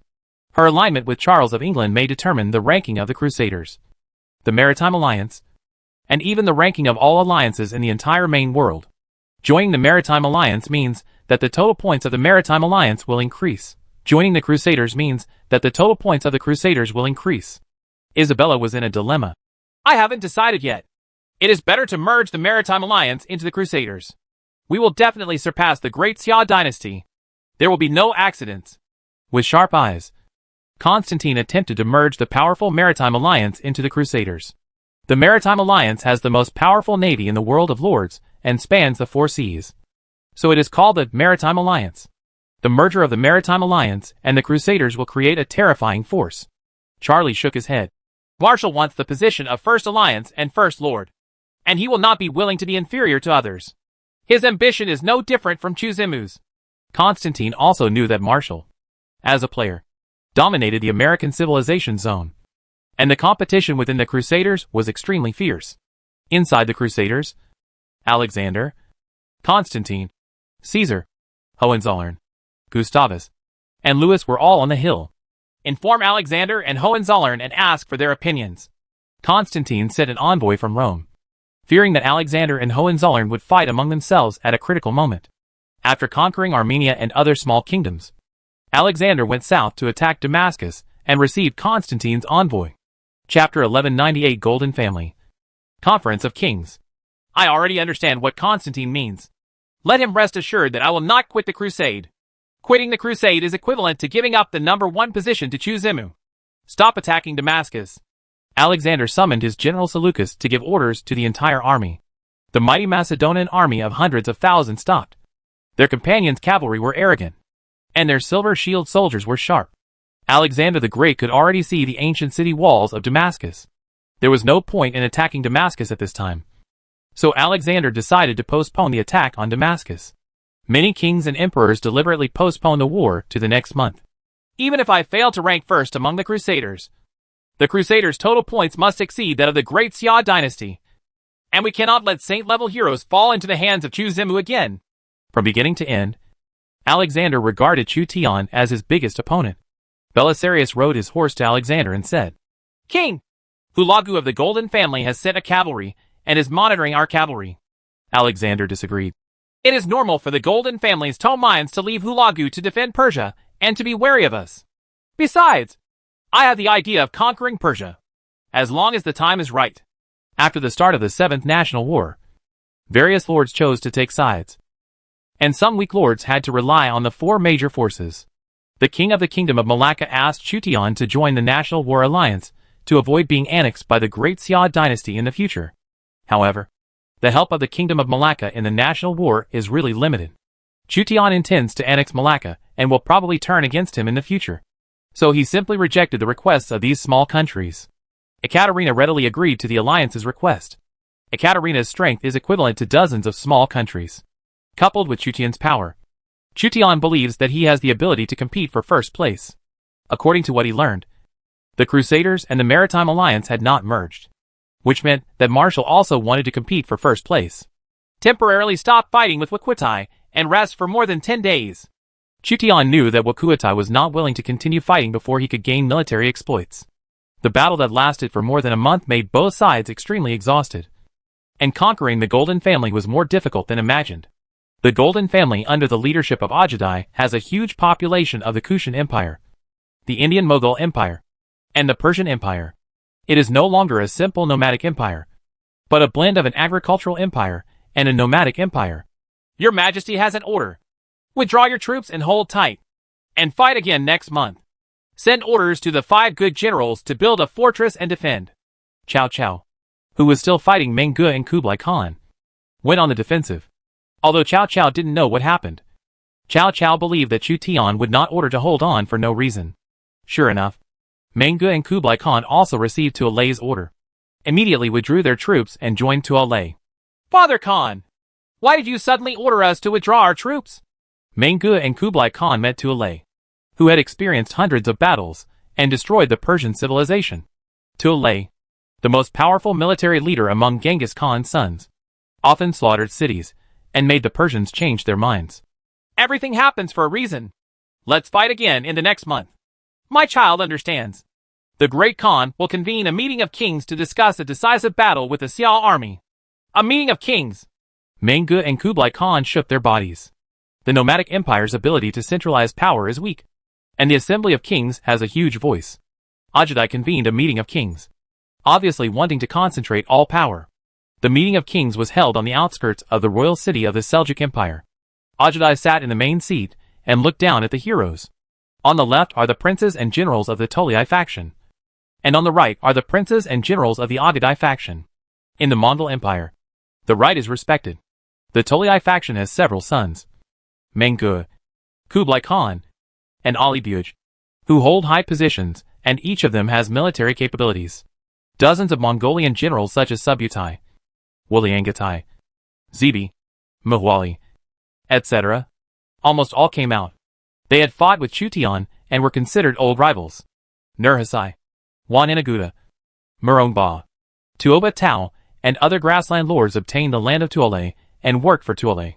Among the Tuolei faction, there are also rebel generals from various civilizations including Chu Bin, the Persian general, Mingwan, a prince of the Han Empire, and Shurtianza, the Agadai faction, Batu of the Golden Horde, Mahmud of the Ghazni dynasty, Shibi and Jeli Khan of the Turkic Khanate, Yelu Dashi of the Western Liao Kingdom, the 5 princes of the Kushan Empire, Yuan the late military general Wang Baobao. These are all the heroes of the grassland who dominate the country.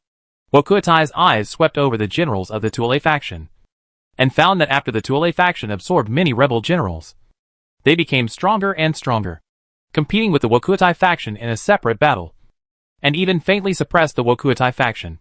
Even Wokuatai had to appoint Meng Ge as the next candidate for the Great Khan of the Mongol Empire to appease the Tuolei faction. Timur and Brahman, who were in charge of the Mughal Empire in India. Why didn't they come? Talyui discovered that 2 very important people had not arrived. Timur was born in the Shagatai Khanate founded by Shagatai, the second son of Temujin. Together with the Brahmins, he was in charge of millions of troops in the Mughal Empire in India. He was a decisive force. At this time, Timur and Brahman were not present. The Sial army crossed the Red Desert, and Timur and the Brahmins confronted it in Samarkand.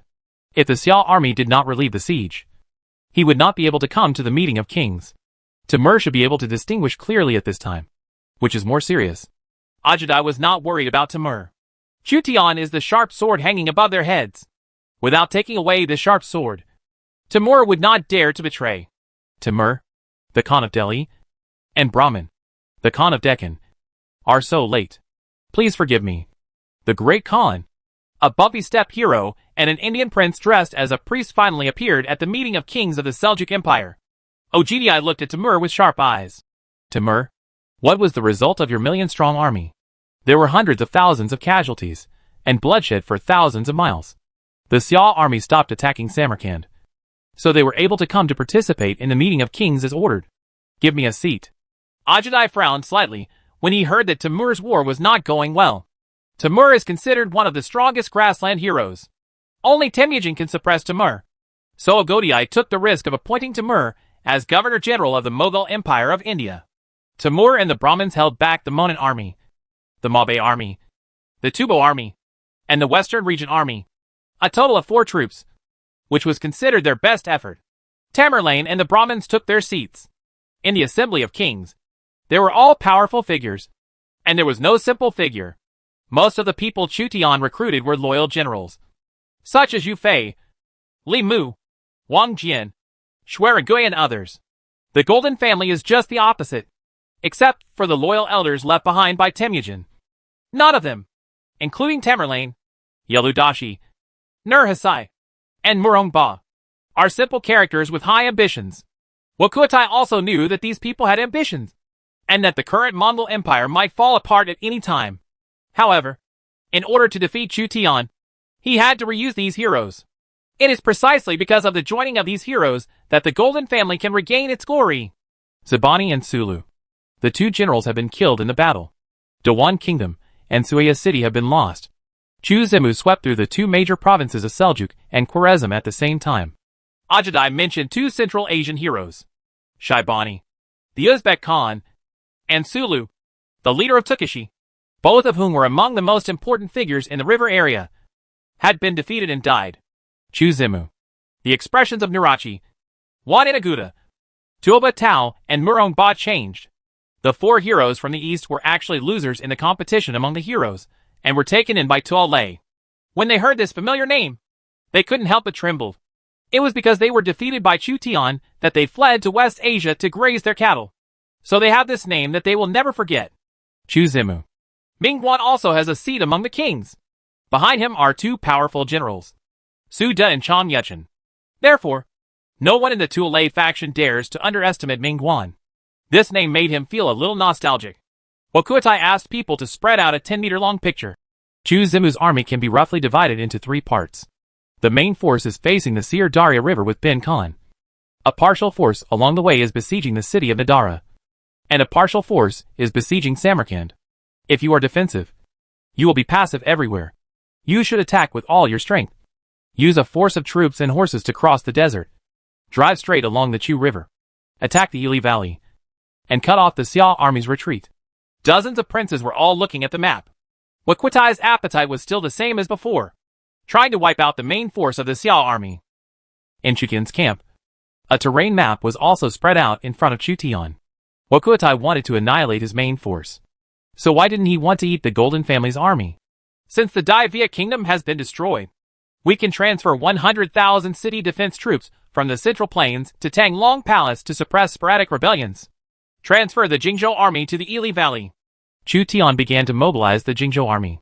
At present, the Jingzhou army is suppressing the remnants of the Dai Viet kingdom in Tang Long province. The Jiangnan army and the Jiaozhou army are going to sweep away the Siam kingdom and Qinle kingdom respectively. The soldiers and horses from the South Road can be gradually transferred to the Hezhong area. The Jingzhou army included generals such as Guizi, Huang Gong, Wei Yan, and Meng Gong. They were not attrited much and were a strong force. By capturing the royal city of the Seljuk Empire, you can get 500,000 points. And by capturing Samarkand, the royal city of the Khwarezm kingdom, you can get another 500,000 points. Be sure to capture these 2 royal cities. According to the rules of the national war, if you capture a royal city, you can get 500,000 points. Although Samarkand only has a population of 1 million, it is the royal city of the Kingdom of Khwarezm. Chu Tian couldn't help showing his enthusiasm. The more points he needs, the better. The more points you have, the more items you can redeem after the national war ends. Chu Tian can even deduce how many points he can get before the battle begins. At the same time, in alliance with Ekaterina, he also has to pay attention to the points gained by his allies and their rankings. Catherine is at war with the Crusaders and should receive a large number of military honors. But she may also be destroyed by the Crusaders. The Maritime Alliance seems to have begun to intervene in the Japanese battlefield. Chu Tian received the report from the intelligence department, and the Maritime Alliance was also a little unable to hold back. Chapter 1199 8 Banners Dispatched. In the Ili Valley, the Jingzhou army came out of the teleportation array one after another, filled with murderous intent. The veteran Huang Zhong carries a strong bow on his back, has a strong back and strong back, is in good spirits, and is getting stronger with age. Wei Yin walked out of the teleportation array and complained. The Jiandong army and the Jiaozhou army took away the limelight in pacifying the Dayue kingdom. But we could only suppress the defeated troops of the Dayue kingdom.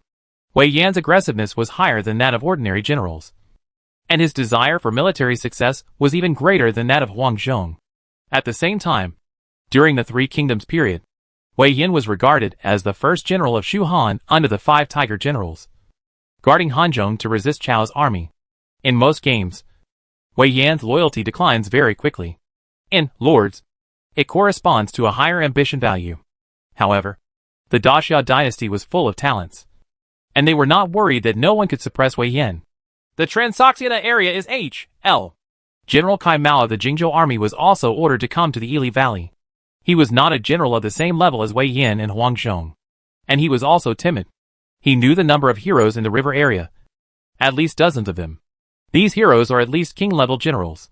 The leader of the Jingzhou army, Guizi, came out of the teleportation array and found Zhang Sun, the guard responsible for defending Ili. Ili has 5 teleportation arrays. The Jingzhou army only needs 10 days to assemble all its troops, food, grass, and weapons.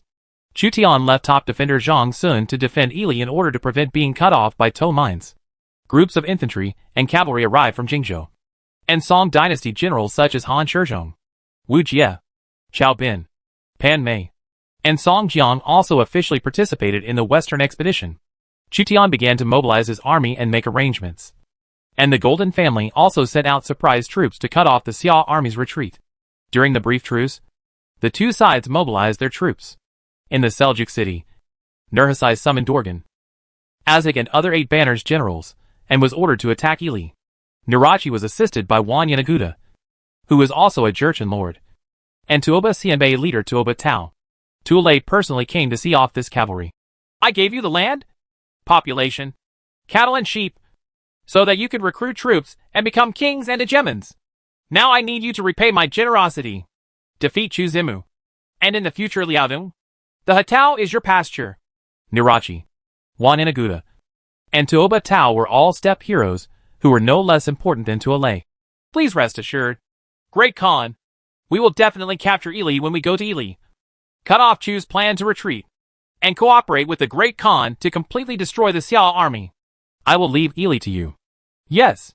Elite cavalry such as the 8 Banners Cavalry, the Guizi Horse, the Tiger Pattern Cavalry, and the Iron Eagle Scout followed the 3 grassland heroes including Nurachi and marched towards the Ili Valley. The 8 banners are composed of 8 cavalrymen with different flags and colors. They are the high-level cavalry in the Eastern Han Dynasty. At this time, they once again became a threat to Chu Tian. Hundreds of thousands of cavalry lined up, raising billowing dust. Kublai Khan looked at the hundreds of thousands of cavalry leaving and asked Tu Lei, Father Khan, can Nurachi and the others complete the mission successfully? Tu Lei's eyes were deep. No matter whether they can succeed or not, we must fight with all our strength. Otherwise we will lose all our territory and power, and even our lives. Kublai Khan replied, Father, please rest assured, we will be the ones who win in the end and revive the Golden family. Mingguan stood on a nearby hill, watching the mighty cavalry entering the desert. Silent, Chong Yuchen said, I don't know why, but I still feel unaccustomed to working with these people. Mingguan did not refute Chong Yuchen. The mountain wind passed by, making Mingwan's cloak rustle. The sound of horse hooves rolled like muffled thunder into the desert. Nurhasai and other grassland heroes have also reached their peak state, and almost all the 8 banners cavalry have gathered. Huang Taiji, Dorgan, Azaj, Obai and other 8 banners leaders followed Nurhasai to attack Ili. As the cavalry galloped, Huang Taiji looked at the boundless desert. Across this desert is the Chu River. Along the Chu River, you can reach Suaya City, which cuts across the passage between the Ili River Valley and the Hezhong area. The Xia army has more than 2 million soldiers and horses. The whole army will be annihilated in the river area. Dorgan rode a horse and stood side by side with Huang Taiji. The defender of the Ili Valley is Zhang Sun, the top defender. If we want to capture the city he defends, our cavalry will probably be unable to do so. Try to avoid the cities defended by him. He is only one person and is on the defensive. He can only defend one city at most. Huang Taiji saw Zhang Sun's lies. A top-level defender can have a bonus to at most one city he personally guards. Even the strong Jiana and Hula Pass can be bypassed. Success or failure depends on this. Hundreds of thousands of cavalry moved quickly through the desert, while the leaders of the 8 banners were discussing while marching.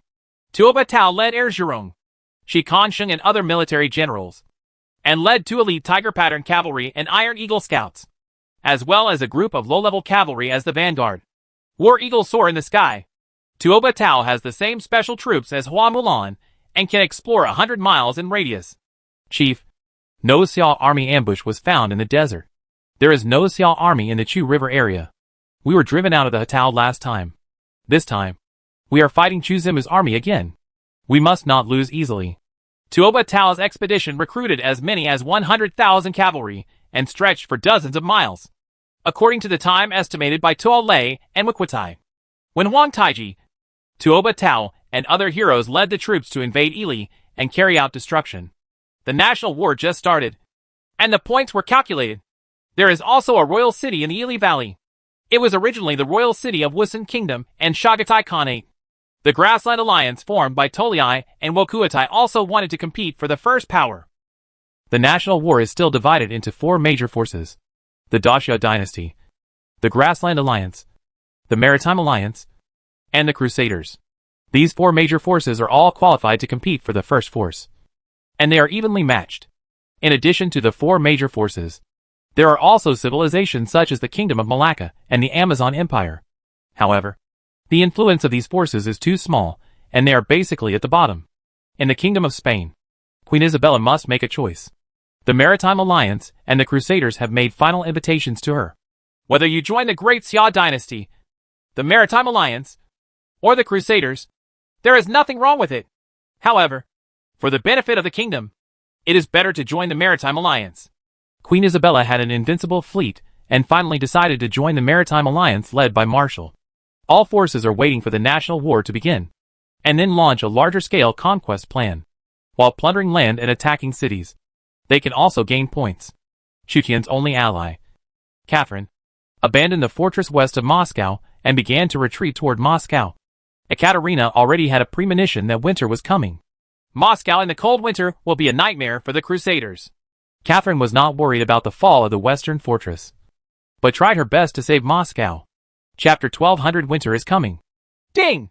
The 7th National War has officially begun to calculate points. Please work hard to survive. All lords. In the city of Moscow, the wind was biting, and Ekaterina received a reminder from the system. After the points were officially calculated, conflicts among all the lords broke out again. The Crusaders had occupied the western fortress of Smolensk and began to march towards the city of Moscow in an attempt to occupy Moscow before the cold winter arrived. The crusade is boundless, with millions of troops, cross flags fluttering, and tens of thousands of knights leading their followers into a nightmare-level winter instance. Capture Moscow city, and you will get 500,000 points. The Emperor of the Holy Roman Empire, Hohenzollern, led his troops into the rugged plains of Eastern Europe and advanced rapidly. In the Ili Valley, generals such as Guizi and Han Shizhong were counting the Jingzhou army that arrived in Ili. The Jingzhou army came to the Ili Valley one after another, totaling 300,000 people. Divide into 4 legions and head to the river area to support His Majesty. Guizi served as the commander-in-chief of the Jingzhou army and was ordered to go to the river to support. At this time, Ma Di, the counselor of the Jingzhou army, came to Guizi with Chu Tian's order. Guizi looked at Chu Tian's military order, and her expression gradually became serious. I understand. Wei Yan, Huang Dong, Han Shizhong, Wu Jia, and other generals were all in armor. They had originally planned to enter the Hezhong area. When they saw the change in Guizi's face, their expressions also changed. Han Shizhong took the initiative and asked, What happened? Things have changed. A cavalry has entered the Chu River Valley and is about to attack Suiya City and the Ili River Valley. What does your majesty mean? Defeat this partial force sent by the Golden family. Finally, it's our Jingzhou army's turn to perform meritorious service. If the other side comes with 100,000 troops, let me, Wei Yan, swallow them up. Wei Yan, Huang Dong, Lu Pan, Wei Pin, and Kai Mao jointly commanded the first army of Jingzhou, which was also the purest Jingzhou army. Wei Yan was confident that he could annex hundreds of thousands of enemy troops. Lu Pan said, Don't underestimate these people. The Golden family sent them to attack the Ili Valley, so they must have confidence in them. The Ili Valley stores grain and grass for millions of soldiers and horses, and there are millions of weapons. If there is a loss in the Ili Valley, in the river area, His Majesty's army will be completely defeated in less than a month. Humph! Since they dare to come, they will never come back. Temporarily defend the Ili Valley, and see how many troops the Golden family sends. Guizi's opinions are consistent with Lu Pan. The Ili River Valley has now become a bridgehead for attacking the Hezhong area, with countless supplies hoarded. Without the Ili River Valley, the entire Daxia dynasty will fall into passivity. After Liu Bei's army captured Suiya City, they stationed and supplied in the city, and obtained new soldiers from Yuzhou. In addition, Liu Bei subdued about 40,000 Turkic cavalry and strengthened his army. After adding new soldiers from Yuzhou and 40,000 Turkic cavalry, the strength of Liu Bei's army reached 90,000. It's time to go to the front. Liu Bei defeated Sulu and obtained supplies, so he prepared to break camp and go to the front line to join Chu Tian. The great Xia dynasty was at war with the Grassland Empire. Once it failed, the Central Plains might be captured by the Grassland Empire. So Liu Bei also knew the seriousness of the matter. A player from the intelligence department suddenly received an order from the city ahead and hurriedly came to see Liu Bei. Your Majesty has ordered that the Golden family send a strange force to march eastward along the Chu River and possibly attack Suiya City. Please invite Zhuo and other generals to wait for the opportunity. And move! Liu Bei's expression changed slightly. The Golden family's vision is really ruthless. They can see that the Ili Valley stores a large amount of grain and grass, and millions of kilograms of grain and grass are transported and sent to the front every day. If something happens to the Ili Valley, there will be endless consequences. Zhang Fei said carelessly. Brother, the Golden family sent people to attack Ili unexpectedly. Wasn't Chu Tian aware of it in advance? Since they dare to come, then we will let them never come back. Third brother, please don't call His Majesty by his first name. Liu Bei had already acknowledged Chu Tian's status and was pacing back and forth. Chu Tian's order to Liu Bei was to wait for the opportunity, which meant that Liu Bei had to rely on his own power to stop the Golden family's surprise attack on the Ili Valley. Military advisor Chen Shi analyzed. Since His Majesty has the means to know the actions of the Golden family in advance, we are in the initiative. Broken Leaf City is in a dangerous position. As long as Broken Leaf City is defended, we can threaten the surprise troops sent by the Golden family. No matter whether this strange force attacks Suiya City or Ili Valley, it will definitely be attacked from both sides. What the military advisor means is that we accumulate strength and wait for the opportunity. This is His Majesty's wish. So the order is wait for the opportunity. That's it. Liu Bei suddenly understood. I ordered that Suiya City be under martial law and all battalions prepare dry food. Liu Bei gave the order, and the entire Suiya City was shrouded in haze. In addition to the Turkic cavalry, there were ordinary civilians in Suiya City. Liu Bei's army collected food from Suiya City in preparation for the incoming enemy soldiers. Guan Ping, Zhang Bao, and Liao Hua, 3 young generals, took turns patrolling the outskirts of Suiya City. In Suiya City, 2 sudden cavalry generals, Mo Dagon, Command 73, Force 87, and Du Moji, Command 78, Force 84, saw that Suiya City was under martial law and heard that the Golden family sent troops to attack Suiya City. Ili Valley cannot help but panic. The Golden family already knows that we killed Sulu. If the Golden family catches us, We will definitely be put into cloth bags and trampled into pulp by thousands of horses. The two military generals who took Ishi civilization had a natural fear of the Golden family. After all, the Golden family was the most powerful family born in the grassland, and countless grassland lords claimed to be descendants of the Golden family. They betrayed Sulu, so that Suya City fell into Liu Bei's hands. It can be imagined that the Golden family will not let them go easily. Is this the Iron Eagle Scout's War Eagle? When Guan Ping was scouting outside, he saw the War Eagle in the sky and didn't pay much attention. In the lower reaches of the Chu River near Suya City, a War Eagle flew down and landed on the arm of Heir Zhurong, a general in the Northern Wei dynasty. There is a cavalry patrolling ahead. When the main force arrives, they will make a surprise attack at night and annihilate them. Heir Zhurong stroked the wings of the War Eagle and waited for the arrival of Tuo Batao, the leader from the rear. Winter is approaching, and the temperature in Hezhong and Ili areas has also begun to drop. The two sides are still fighting for life and death, and no one is willing to take a step back. The Crusaders attacked Moscow at this time. History is repeating itself. In this national war, our maritime alliance will be the one with the most points. In the United States, Marshall assembled a fleet of sailboats to prepare for an expedition to the Amazon forest in South America. The Maritime Alliance troops were divided into two groups, and they went to sweep the Amazon civilization and the West African civilization respectively and establish colonies. Federal Governor Shogun Oda Nobunaga requested more reinforcements. I have sent 2 legions of Fire Dragon and Griffin to Kyoto. Isn't that enough? Oda Nobunaga claimed that the one who attacked Kyoto was Bai Qi, the Holy Commander. He must have enough firearms to deal with Bai Qi. If we send the Centurion Corps over again, we must prevent the Great Xia dynasty from annexing Honshu Island. Marshall thought for a while and decided to transfer the Fire Dragon Legion, the 3rd-ranked Griffin Legion, and the 6th-ranked Centurion Legion in the United States to support Oda Nobunaga, who joined the Maritime Alliance. As a result, the Maritime Alliance and the Great Xia dynasty had greater friction, and the United States officially intervened in Eastern affairs. Marshall checked the rankings. At this time, the rankings had begun to calculate points. The cold winter was approaching.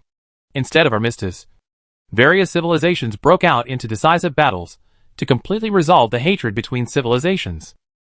Chapter 1201 Guan Ping Disaster. Jerusalem, an ancient city with an ill-fated fate, was besieged by Roman legions, and the Arab Empire's army was in dire straits. Arrows rained down, rocks fell, and the Crusaders, composed of Romans, Spanish, and English, attacked frantically, trying to capture the Holy City. Constantine looked at the rankings and saw that points had been gained one after another because various civilizations had restarted the war. Points ranking. First, the Crusaders.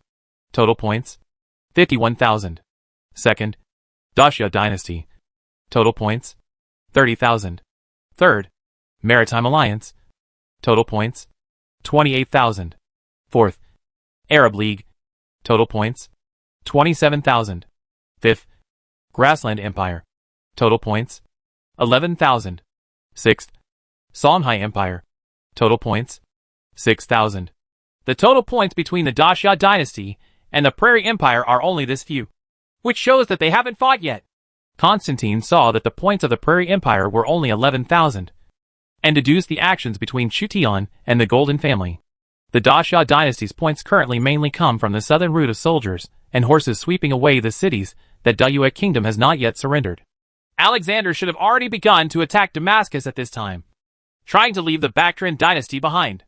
Constantine also regarded Chu Tian as a powerful enemy, and wanted to suppress Chu Tian below to prevent Chu Tian from taking away another holy general. Chu Tian's threat to the western continent is getting bigger and bigger. Although it has not yet attacked the western continent, it will be a matter of time after defeating the Grassland Empire. Guan Ping led 500 cavalry to patrol the Chu River basin. The Chu River, the broken leaf water, originates from the Tian Shan Mountains and flows into the desert. Liu Bei attacked Suya City and then fought with Sulu, the Central Asian bull, at the Chu River. Enemy cavalry may appear from the desert, so be careful. Guan Ping camped on the west side of Chu River. Qin Dao led the Baijia soldiers to escort grain and grass from the Ili Valley to Suya City. Suya City is currently only a middle city with no teleportation array. All supplies come from the Ili River Valley. There were only 2,000 white soldiers left when Qin arrived, and they were supplemented by 10,000 low-level infantry. responsible for escorting grain and grass. Set up camp. Chen Dao saw that the sky was getting dark, so he camped on the east side of the Chu River. A Han rode across the river and found Chen Dao, the chief general, who was transporting grain. Sir, Shuo has ordered that the army of the Golden Family can leave the desert at any time, pass through the Chu River, and attack Suiya City by surprise. Sir, please be careful when transporting grain. The Golden Family's army actually took a detour through the desert. Perhaps this is the mobility of the nomadic cavalry. Chen Dao received Liu Bei's order and immediately took precautions. With the mobility of the nomadic cavalry, it is common for them to cross deserts and Gobi deserts. The grasslands where they live are bordered by deserts. Sir, there is already smoke in Xia Jun's camp. Assault while they are smoking. Heir Zhurong was so courageous that he came with only a few cavalry to investigate, and found smoke from cooking in Guan Ping's camp. The war eagle on Heir Zhurong's shoulder spread its wings and circled, going to notify the main force behind. Tuoba Tao, the leader of the Tuoba Xianbei tribe, was riding a war horse. Heir Zhurong's war eagle landed on his shoulders, cleaning its wings with its sharp eagle beak. Tuoba Tao took out Heir Zhurong's note from the bamboo tube tied with the eagle's claws. There were only a few words on Heir Zhurong's paper, but Tuoba Tao already understood what Heir Zhurong meant. There is smoke at the outpost of the Xiao army stationed on the west side of the Chu River. We can march straight in and defeat them in one fell swoop. Thousands of Iron Eagle Scout cavalry gathered under Tuoba Tao, and Tuoba Tao personally took action to raid Guan Ping's camp. Compared with Guan Yu, Guan Ping's army commanding ability was 1 or 2 levels lower. At this time, he encountered Emperor Taiwu of the Northern Wei dynasty Tuoba Tao's long-range attack. Tuoba Tao personally led 7,000 light cavalry at a gallop, firing thousands of arrows, and the sentry in front of the camp was shot dead. In Guan Ping's camp, the smoke exposed the true nature of the camp. Tuoba Tao and Heir Zhurong seized the opportunity and launched a massive attack. Enemy attack! Break through the encirclement and bring the news back to Broken Leaf City. Guan Ping got on his horse, led 500 cavalry, and tried to break out.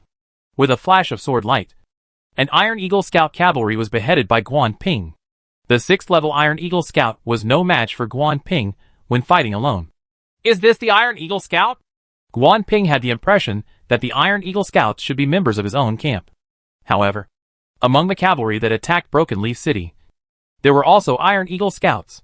The Iron Eagle Scout brandished his Turkic sword and slashed at Guan Ping. The broadsword in Guan Ping's hand is whirling. Just like his father Guan Yu, the broadsword has green light flowing, which can increase the damage of the broadsword. Guan Ping fought desperately among the army, trying to break out and return to Broken Leaf City. He is really a tiger general. Tuoba Tao couldn't help but marvel when he saw that a young general killed dozens of high-level Iron Eagle Scouts. One of the Iron Eagle Scouts, Baihu, was killed by Guan Ping. However, out of admiration, Tuoba Tao said to a bowed general, Shi Kasheng, capture him alive. Take orders. The general known as Shi Kasheng took down a strong bow, pulled the string with his fingers, and pointed it at Guan Ping. Shi Kasheng held his breath and concentrated on it. Guan Ping slashed his horse again, and suddenly, a stream of light shot out, like lightning and flint. Guan Ping could only rely on his conditioned reflexes to hit the streamer with his blade and knock the arrow away. However, the next moment, 2 more armor-piercing arrows approached. Guan Ping's weapon was a long sword. When the armor-piercing arrows came close, the long sword could not turn around to defend. The 2 sharp arrows broke through the armor and sank into Guan Ping's body. General Guan! A swordsman couldn't help but exclaim when he saw Guan Ping being seriously injured and falling off his horse. Although Guan Ping's force is not 90, but it is more than 80. But he was injured by the opponent's bow and arrow, which shows that the opponent's force is at least 90 or above, or that Guan Ping, like Guan Yu, has a low ability to dodge bows and arrows. A group of soldiers wanted to step forward to rescue Guan Ping. This will be my prisoner. The general who wounded Guan Ping shot more than a dozen arrows in succession. All the soldiers who tried to save Guan Ping were shot dead by Shi Kasheng one after another. Iron Eagle Scouts came and captured the injured Guan Ping. The rest of Guan Ping's troops collapsed, but the dark cavalry deployed outside the camp escaped and fled back to Suiya City. My lord, the last general has followed your instructions to capture this general alive. This man's sword has a green gleam, but his martial arts is not as good as Guan Yu's. He should be Guan Yu's son. Shi Kasheng brought Guan Ping, who was captured alive, to Tuoba Tao. By keeping this person, we may be able to put pressure on Suya City and force it to surrender. Tuoba Tao learned Guan Ping's identity. So instead of killing him, he imprisoned Guan Ping. Heir Zhurong followed Tuoba Tao and defeated hundreds of people. He said to Tuoba Tao, "My lord, the soldiers are very fast. We should arrive at Suya City as soon as possible and kill them by surprise." Very true. Tuoba Tao clamped the horse's belly tightly. The horse galloped and marched quickly in Suya City, because Liu Bei had learned in advance that the Golden Family had sent a large army to cross the desert and make a surprise attack on the Ili Valley. The city was heavily guarded, although Tuoba Tao and Heir Zhurong had a good idea. After all, Liu Bei got the news first, so the surprise attack was basically ineffective. Guan Ping was patrolling outside the city and was captured by Tuoba Tao and Heir Zhurong. When the grumpy Zhang Fei heard the news, he punched the water tank, causing it to burst. "Brother, second brother, let's count the soldiers and horses in the city and lead the troops to rescue my nephew. In addition to the 10,000 soldiers who were transported by Qin Dao to transport food, there are still 80,000 soldiers in the city. It is more than enough to defeat the invading enemy. Third brother, don't be reckless. Otherwise you will harm Guan Ping." Liu Bei stopped Zhang Fei, who was about to go berserk. According to the intelligence Liu Bei received, the number of enemy troops attacking the Ili Valley may be hundreds of thousands. However, there are only 80,000 people in Suya City at this time. If they go out and fight against the enemy, Suya City is more likely to be lost. Are we just going to watch our nephew being killed? This matter also depends on the attitude of the second brother. Liu Bei was also in a dilemma. Guan Ping is Guan Yu's eldest son, and is extremely important to Guan Yu. As a righteous brother, Liu Bei cannot ignore death. But at the same time, Liu Bei was ordered to guard Suya City, which was related to the safety of the main Xia army in the Hezhong area. Because of one person, the important Suya City fell, and millions of troops were wiped out. Such an important task forced Liu Bei to remain calm. One decision resulted in the loss of millions of troops, and no one could bear the consequences. Guan Yu looked a little struggling, but in the end, he said resolutely, "The righteousness of the family and the country is more important than the love of children. We cannot ignore millions of troops just to save the dog. Second brother, no need to say anything more." Guan Yu's attitude was resolute, and Zhang Fei was so anxious that he stared. Liu Bei also looked sad and said to military advisor Qin Shi, "Commander, Guan Ping is an outpost and is captured by the enemy's cavalry. What should we do?" Faced with the classic two-choice question, Qin Shi replied, "If the opponent knows that Guan Ping is the son of Yun Chang, they may not kill him. Instead, they want to use Guan Ping to persuade the city to surrender. Therefore, we still have a chance to defeat the enemy. Rescue Guan Ping." Zhang Fei said anxiously, "The military advisor is indeed what I thought. Let's order our troops out of the city right now. No, we need to wait for the Ili defenders to dispatch and attack from two directions before we can defeat the enemy. Why are you so cautious, military advisor?" Zhang Fei was dissatisfied. Liu Bei frowned, while Guan Yu was determined. But Qin Shi's words were half true and half false. In his heart, Qin Shi believed that Guan Ping's chance of surviving was less than 30%. But as a military advisor, Qin Shi had to go against his will. This is what a military advisor is, and he must remain ruthless at all times, in order to preserve the main force of the Xia army in the Hezhong area. One can imagine the importance of abandoning a general, not to mention giving up one general. Even if he gave up 100 generals, Qin Shi thought it was worth it. Marquis Zhua, the enemy cavalry has arrived at the city gate. The Turkic cavalry generals Mo Dadan and Dumozi screamed in horror, while the Turkic cavalry who returned to Liu Bei were panic-stricken. Liu Bei, Guan Yu, Zhang Fei, Qin Shi and other generals rushed to the city, and Xianbei cavalry appeared below the city. They betrayed the Golden Family, and now the cavalry sent by the Golden Family made a large detour and attacked Broken Leaf City, making these surrendered soldiers worried about falling into the hands of the Golden Family. I hope the general who attacks Broken Leaf City is not dragging thunder. Otherwise the entire Broken Leaf City will be slaughtered. Mo Dadan and Dumozi were trembling. Tu Lei is an existence that can massacre a city. Bai Qi still has a king who can control him. But Tu Lei himself is a lord. As long as he wants to massacre the city, no one will stop him. Chapter 1202 Cui Hao's alienation plan. My lord, Broken Leaf City is heavily guarded, and there is no opportunity to take advantage of it.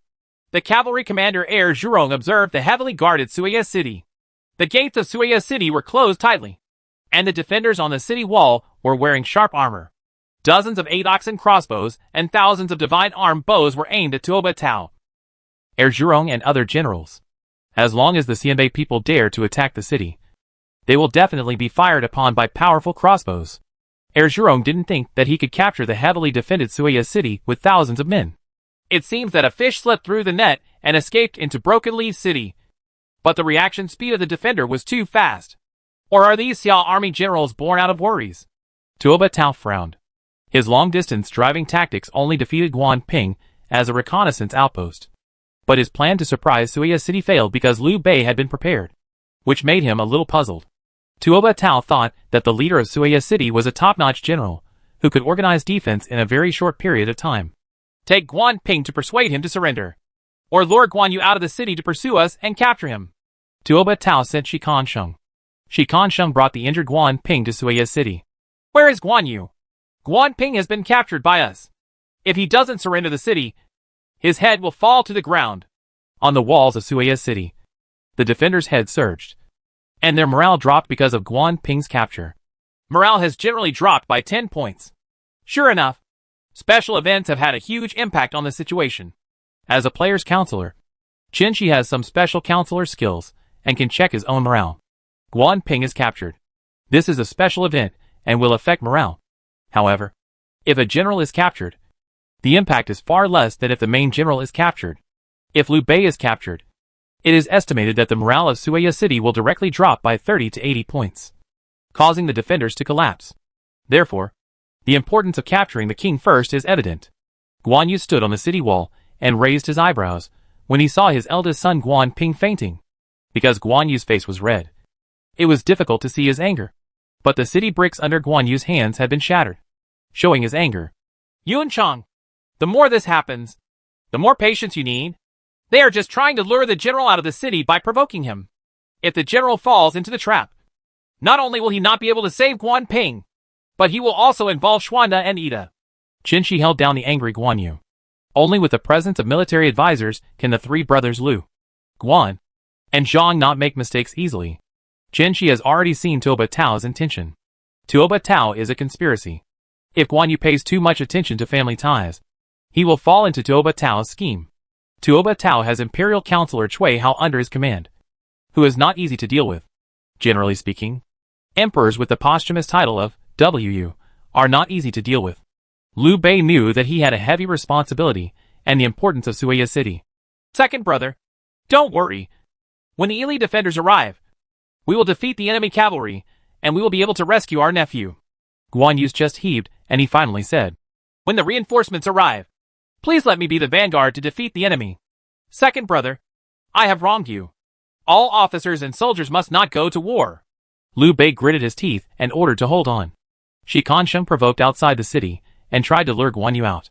However, Guan Yu had the help of Liu Bei and Qin Shi, but he did not fall into the trap. My lord, I finally failed to lure Guan Yu out of the city. It's not your fault. Tuoba Tao did not put all his hopes in recruiting Guan Yu.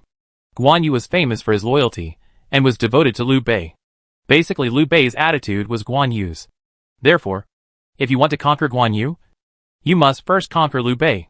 During the Jin and Southern and Northern dynasties, Cui Hao, the northern conspirator alongside Zhang Bin and Wang Ming, appeared next to Tuoba Tao. Liu Bei has always had great ambitions, but he was forced to surrender after losing to Chu Zimu. You can send people into the city to fight with him. Liu Bei negotiates. If Liu Bei surrenders, Tuolei can make him the king of Hanzhong and infect the land to Yizhou. If he wants to be the king of Zhongshan or the king of Yin, he can make a promise to him. As for whether Tuolei will fulfill his promise in the future, it will be decided in the future. Things. Tuoba Tao shook his head. Although Liu Bei is ambitious, his ambition is based on troubled times. With the Central Plains unified, he will most likely be loyal to the court. How easy is it to persuade him to betray the Central Plains? Otherwise, this move seems to be persuading Liu Bei to surrender, but it has the effect of killing two birds with one stone. It would be best if Liu Bei surrendered.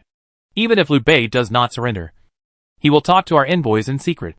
If this matter comes to the ears of Emperor Xia will inevitably doubting Liu Bei has the effect of driving a wedge between him and others. In the future, people will spread rumors. What if Liu Bei directly kills our envoys? Guan Ping is in our hands. Liu Bei dare not kill the envoys. Then everything goes according to what the military advisor said. Tuoba Tao followed Cui Hao's plan and sent envoys into the city. Cui Hao's plan can be described as ruthless, and he wants to get rid of Liu Bei quietly. If Chu Tian was not a player, perhaps Cui Hao's alienation plan could really get rid of Liu Bei. Divorce tactics can sometimes be extremely destructive. King Zhao killed Li Mu and Lien Pe. Xian Yu chased Fan Zeng. King Yin chased Li. Wang Ming used the golden sword trick. And the number of famous generals killed by the alienation plan was not much less than the number of generals who died on the battlefield. Except for Wang Ming's golden sword plot, which is relatively complicated. Other alienation plots seem very clumsy, but as long as the monarch and his ministers are suspicious, they can easily succeed. Behind Tuoba Tao, his 100,000 cavalry arrived one after another. Further back, there are 8 banners cavalry led by Nurhasai, Huang Taiji, Dorgan, Azig and other generals. Juan Inaguta's cavalry rushed forward quickly and had bypassed Suya City and entered the Ili River Valley. The sand and dust raised by the cavalry are dozens of miles long. If Liu Bei and Chen Shi hadn't kept Guan Yu calm, Guan Yu would have been strangled by Xia Bei cavalry and 8 banners cavalry when he went out to fight. Tuoba Tao and Nurhasai both achieved epic victories and can be described as heroes.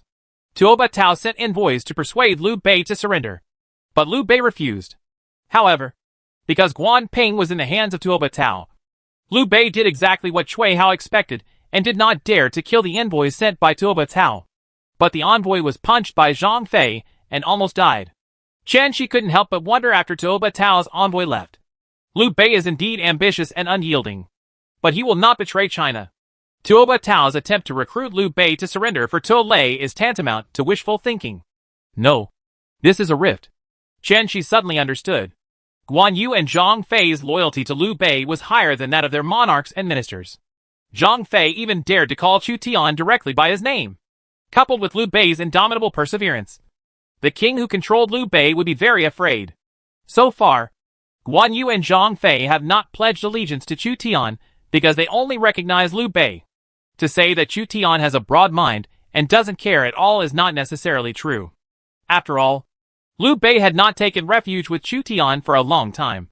In addition, Gong Sun Zan, Tao Qian, Yuan Shao, and Liu Biao, whom Liu Bei relied on in history, were basically in decline. It is difficult for Chu Tian not to believe that if the time comes, Liu Bei will still come out. Xuanda, you need to write a letter to plead guilty and describe today's events in detail. Otherwise, there will be endless troubles in the future. Chen Shi found Liu Bei. Why do you ask for forgiveness? Why am I guilty? Xuanda, think about it again. The military advisor's intention is that the Xianbei people are trying to persuade them to surrender, and are trying to sow discord. Liu Bei recalled the whole process carefully, and couldn't help sweating. A counselor kills without blood. Chen Shi nodded. The mastermind behind this group of Xianbei people may be Cui Hao. I wonder if the military advisor can ghostwrite. No. Only if you. Xuanda, write it yourself. Can you avoid suspicion? Chen Shi looked at the army outside the city. The combination of Tuoba Tao and Cui Hao is also legendary. Just like Cao Cao and Sun Yu. Chapter 1203 Wei Yin beats Wan in Agu. In Gongyu City on the outskirts of the Ili River Valley, Zhang Sun, the top guard, personally guards the city. Zhang Sun is not an emperor-level commander, but he has SSS-level city defense characteristics. He can dominate the world with one city and guard the key points of the Ili Valley. Several cavalrymen came to the city gate in a hurry and reported to Zhang Sun. General Wei Yin has engaged the enemy, who broke into the Ili Valley. Why did Wei Yin start the war before Guizi arrived? How is the battle going? Zhang Sun knew that Wei Yin attached great importance to military exploits. At this time, Wei Yin was already fighting with the invading enemy in the river valley, and his whole body was affected by one move. Inform Guizi, Han Shizhong and others immediately. Zhang Sun is good at commanding fewer troops for defense. Large-scale decisive battles still depend on Guizi, the coach of the Jingzhou army. The intelligence department working for the imperial court passed battle reports between different cities. Guizi, who was located in Ili City, was slightly shocked when he heard that Wei Yin had been in contact with enemy soldiers. Wei Yin was obviously eager to gain military exploits, and couldn't wait to attack the enemy cavalry. If during the Three Kingdoms period, Wei Yin had few opponents. However, in Lords, there is a gathering of heroes, military commanders from various civilizations and dynasties, and it is not uncommon for military commanders to be superior to Wei Yin. The people sent by the Golden Family for the expedition must be very capable. Mobilize troops and horses as soon as possible. Order Huang Zong, Wat Pin, and Kai Mao from the nearby First Army to go immediately to help. Guizi mobilized various troops from the First Legion of the Jingzhou Army to assist Wei Yin, who was also the First Legion of the Jingzhou Army. At the same time, Guizi took stock of his troops and horses, and personally commanded 30,000 cavalry as the vanguard to rush to the aid of Gongyu City. In the valley west of Gongyu City, a battle broke out between Wei Yin and the Jurchen cavalry. Thousands of Jurchen cavalry entered the Yili Valley as the vanguard and encountered the Wei Yin camp stationed to the west of Gongyu City. Wei Yin saw that the Jurchens only came with thousands of cavalry. With Wei Yin's courage, he was determined not to be afraid of thousands of Jurchen cavalry. So he sent 2,000 cavalry to lure the enemy and lure the Jurchen cavalry into an ambush. Wei Yan's tactics were undoubtedly successful until a group of Iron Eagle scouts assigned by Tuoba Xianbei to the Jurchens discovered Wei Yan's ambush, causing the alarmed Jurchen cavalry to retreat halfway. Wei Yin was unwilling to see that he had failed, so he raised his troops in advance and pursued the Jurchens. Instead, he was surrounded by the main force of Jurchen cavalry coming from behind. The Jurchen cavalry is so fierce. It seems that I have underestimated the heroes of the world. Wei Yin came out of the mountain relatively late, and only participated in the unification war launched by Chu Tian, and never fought against the Jurchen cavalry. The Jurchen cavalry at their peak were famous for their ability to continuously charge into battle. If they did not fight for more than 100 rounds, they could not be called cavalry. Jurchen cavalry spread all over the mountains and plains, divided into 10 teams, advancing and retreating, like waves constantly lapping at Wei Yan's military formation from both wings. After the Jurchen general led a group of Jurchen cavalry to attack, he immediately returned to the rear. The second group of Jurchen cavalry had already followed. The dark cavalry took turns charging into the formation, non-stop. The constant pressure is suffocating. On the front, the Jurchen heavy infantry held spears and formed a square formation. They moved forward step by step, cooperating with the Jurchen cavalry on both wings to disintegrate Wei Yan's army. As long as Wei Yan cannot withstand sustained attacks and the military formation collapses, then Wei Yan's entire army will be annihilated. Move to the mountains and hold on until reinforcements arrive. Wei Yan saw the terrifying nature of the Jurchen cavalry that Wanyan Agu was fighting, and knew that only by avoiding the terrain that the Jurchen cavalry was good could he have a chance to hold on until reinforcements arrived. Tens of thousands of soldiers fought and retreated, and at every step, someone fell. Wei Yan personally carried the sword and fought, riding his horse to kill dozens of Jurchen cavalry. For his military exploits, Wei Yan paid an extremely heavy price. Under the attack of Wanyan Aguda's elite cavalry, thousands of people were quickly killed. General, almost all the soldiers were killed or injured. Wei Yan's generals were scarred and came to see Wei Yan. I have sent cavalry to inform the troops. If you hold on for a while, other troops will arrive soon. Wei Yan killed another Jurchen cavalry, took thousands of remaining soldiers, and retreated to the nearby mountains to defend based on the terrain. Wanyan Aguda commanded the cavalry and infantry, pursuing Wei Yan and besieging Wei Yan, who was trapped in the mountains. I wonder which general of the Xiao army is being besieged by us. If we can capture the commander of the Xiao army, it will severely damage the vitality of the Xiao army.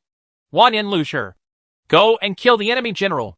Wanyan Aguda sent the Jurchen general Wanyan Lushi. You will live up to your command. Wanyan Lushi immediately led his troops to attack Wei Yan's army. The Jurchen's heavy arrow volleys penetrated the infantry shields of Wei Yan's army, and even covered Wei Yan. Wei Yan's armor was hit by 5 arrows. Wei Yan is still fighting hard. As long as he doesn't hit the vital point, he won't fall. According to this trend, Wei Yan's 10,000 people will soon be eaten by Wanyan Aguda. King! Reinforcements from the other side have arrived. Wanyan Aguda was about to wipe out Wei Yan's army. Lu Pan, Huang Dong, Kai Hao, and Wat Pin, who were in the same army as Wei Yan, each led a team of troops and came to relieve Wei Yan. Divide your forces and resist. Wanyan Aguda personally led the troops and rejected all reinforcements. This guy Wei Yan has only been in the industry for a few years. He has no idea how scary the other party is. Among the Jingzhou army, Kai Mao was timid. And he was exactly the opposite of the young and energetic Wei Yin. When Kai Mao heard that Wei Yin was besieged, he had to bite the bullet and come to rescue Wei Yin. Lu Pan, Huang Gong, Kai Mao, and Wei Pin each had more than 10,000 troops. Among them, Lu Pan and Huang Zhong's tribes arrived first. Huang Gong, take the head of the enemy's general. Lu Pan was Huang Zhong's old master. At this time, Lu Pan was still used to giving orders to Huang Zhong. In fact, there is no need for Lu Pan's order. Huang Zhong's long bow is already full. Go! Huang Zhong let go of the arrow string, and a stream of light shot out, sealing his throat with an arrow, killing a Jurchen Muyuk centurion. Huang Zhong led 1,000 cavalry to ride and shoot outside the Jurchen Kaisi Ma cavalry, interfering with the Kaisi Ma's suppression of the remnants of Wei Yin. Lu Pan led a large number of infantry and archers to fully cooperate with Huang Zhong to rescue Wei Yin. Jingzhou General Wei Pin is here! Tens of thousands of infantry and archers arrived from the other direction. Wei Pin served as Lu Biao's general, and later joined Yang Shilang. Until now, he is serving under Chu Tian. He led more than 10,000 cavalry to come to the rescue and cooperated with Lu Pan and Huang Zhong in their attack.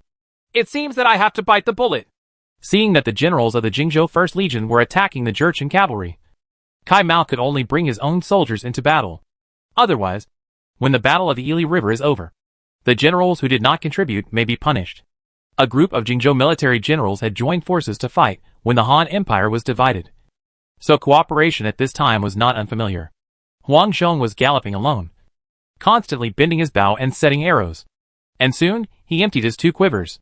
Dozens of enemy soldiers fell to Huang Zhong's arrows. Huang Zhong's divine machine bow comes with fire damage.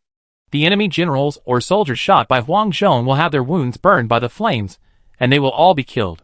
Huang Zhong's cavalry attacked. But the combat power of these cavalry was not as good as Wan Yenaguda's elite cavalry. Under the attack of special troops, the Jingzhou cavalry brought by Huang Zhong suffered heavy losses. Jingzhou is located in the south, and cavalry is not its strong point. The Jurchen cavalry is good at field combat. Huang Zhong can only rely on his personal force to try to reverse the defeat. After Huang Zhong ran out of arrows, he switched to a broadsword, slashed left and right, beheaded the Jurchen cavalry along the way, and fought with all his strength. If you can get the enemy general's head from the chaotic army, then you may be able to turn defeat into victory. Huang Zhong still had personal force that could kill enemy generals, demoralize them, and try to turn the tide for his cavalry. However, Kai Mao, regardless of his military type or personal force, was no match for a group of Jurchen generals who were like wolves and tigers, and fell into a bitter battle. Kai Mao was better at commanding the navy. As for cavalry fighting in the Gobi and valley terrains of the western regions, Kai Mao was beaten and rubbed in the Ili Valley by Wanyan Agu. Not long after the battle between Kai Mao's soldiers and Jurchen cavalry, the number of casualties reached 3,000. The infantry and archers under Commander Wei Pin could only barely block the side attack of the Jurchen cavalry. The Jurchens used heavy armored infantry as the backbone, and deployed Kaisi horses on both wings to carry out side attacks, throwing the tens of thousands of Jingzhou troops, who came for reinforcements, into chaos. Huang Zhong fought bloody battles, and a lance was cut off by Huang Zhong. Huang Zhong snatched half of the severed lance, shot the other Jurchen cavalry to death with a backhand shot. After all, a person's power is limited. After Huang Zhong killed hundreds of Jurchen cavalry, his sword lost its durability and turned into scrap metal. Charge the formation 9 times, and be sure to defeat the enemy before you are qualified to serve as a cavalry soldier. Wan Yenaguda personally supervised the battle, and the Jurchen cavalry, under the command of Wan Yenaguda, continued to attack. Wan Yenaguda has the aura of the entire Jurchen civilization, improving the attributes of Jurchen generals and Jurchen legions on the battlefield. Name, Wan Yenaguda. Talent, Imperial Commander, Cavalry. Civilization, Jurchen. Identity, Founding Emperor of the Jin Kingdom. Commander, 96, Force, 89, Intelligence, 78, Politics, 63, Charm, 79. Characteristic 1, Jurchens are invincible if they are not more than 10,000. Characteristics of SSS-level monarchs. The loyalty of Jurchen generals is not easy to decline. It provides Jurchen generals with exclusive aura of the whole army of Jurchen civilization. With force +2 and attack power +10%, all Jurchen soldiers are available. Attributes +10%. Cavalry impact +10% on the battlefield. When the number of direct Jurchens exceeds 10,000, all attributes of Jurchen units will be additionally plus 5%, and cavalry impact will be additionally plus 5%. Characteristic 2, Mengen Malku, SS level characteristic. 300 households are Malku. 10 Malku are Mengen. Those who are named Mengen Malku will not lose their loyalty easily, and there is no need to provide equipment for Mengen Malku. The soldiers recruited by Mengen Muk have basic attributes plus 10%. Prerequisite, implement the Mengen Muk system in the territory. Characteristic 3, using the weak to control the strong, S-level characteristic. When the troops are at a disadvantage, all attributes of the Legion will be plus 1% to 40%. The greater the difference in strength, the greater the attribute bonus of the Legion. Feature 4, raising troops, S-level feature. After entering the war state, the barracks recruitment speed plus 10%. Cannot be superimposed. Special unit, the Jurchens of the headquarters, the Jurchens who followed Wan and Agid to fight against the Liao dynasty. 8th level cavalry. Upper limit of 2,500. General positioning, provide halo assistance for Jurchen generals and Jurchen legions. The fewer the troops, the stronger the combat effectiveness. Chapter 1204 Serious injury. The points are rising rapidly. Has the war started in the Ili Valley? Chu Tian saw that his points were rising rapidly. In one day, they increased by tens of thousands of points. This meant that a war broke out in the Great Xia dynasty. Within the alliance, in addition to the increase in Chu Tian's points, Yekaterina's points are also rising rapidly. It seems that the army of the Russian Empire is once again fighting the Crusaders. The points of the four major forces have skyrocketed, and they are expanding crazily. Chu Tian ignored the battle in the Ili Valley, and focused on the decisive battle in the Sir Daria River. Chu Tian had clear intelligence. Wokuotai and Tuolei were still in the Sir Daria River basin, and had only sent a partial division to surprise Ili. After capturing the Dayuan kingdom, the grain and grass from the central plains can be transported to the Dayuan kingdom through Luntai city south of the Tianshan mountains, and then transported to Chu Tian's camp. Therefore, even if the Ili area falls, it will not completely cut off Chu Tian's food route, but will only make the Xia army in the Hezhong area tight on food and clothing. Taking over Dayuan kingdom in advance was not without purpose. At this time, Chu Tian's purpose was achieved. Attacking Suya city, Dawan kingdom, and Samarkand are all planned and linked together. The Jingzhou army includes Guizi, Menggong, Han Shizhong, Wu Jie, Huang Dong and others. They have both handsome men and generals. They should not disappoint me. Chu Tian had high hopes for the Jingzhou army. It can be said that the Jingzhou army is the core force guarding the Ili Valley. Zhang Sun, the general defending Ili, has the SSS level city defense characteristic of defending a city and defending the world. Defensive power of defenders plus 70%. Durability of fortifications plus 30%. Damage to enemy troops by fortifications plus 20%. Unfortunately, defend a city, defend the world, is powerful, but its scope of effect is only the city where Zhang Sun is located, and cannot affect the entire area. Once Zhang Sun leaves the city, the effect will disappear. The important task of defending the Ili Valley ultimately fell on offensive generals such as Guizi, Han Shizhong, and Huang Dong. Your Majesty, Suya city is under siege. General Wei Yin fought with the enemy cavalry in the wild. The ambush failed and was severely damaged. General Wei Yin was seriously injured. Even Wei Yin was seriously injured? Chu Tian opened Wei Yin's panel, and sure enough, Wei Yin's status had changed. Name, Wei Yin. Talent, King-level general, infantry type.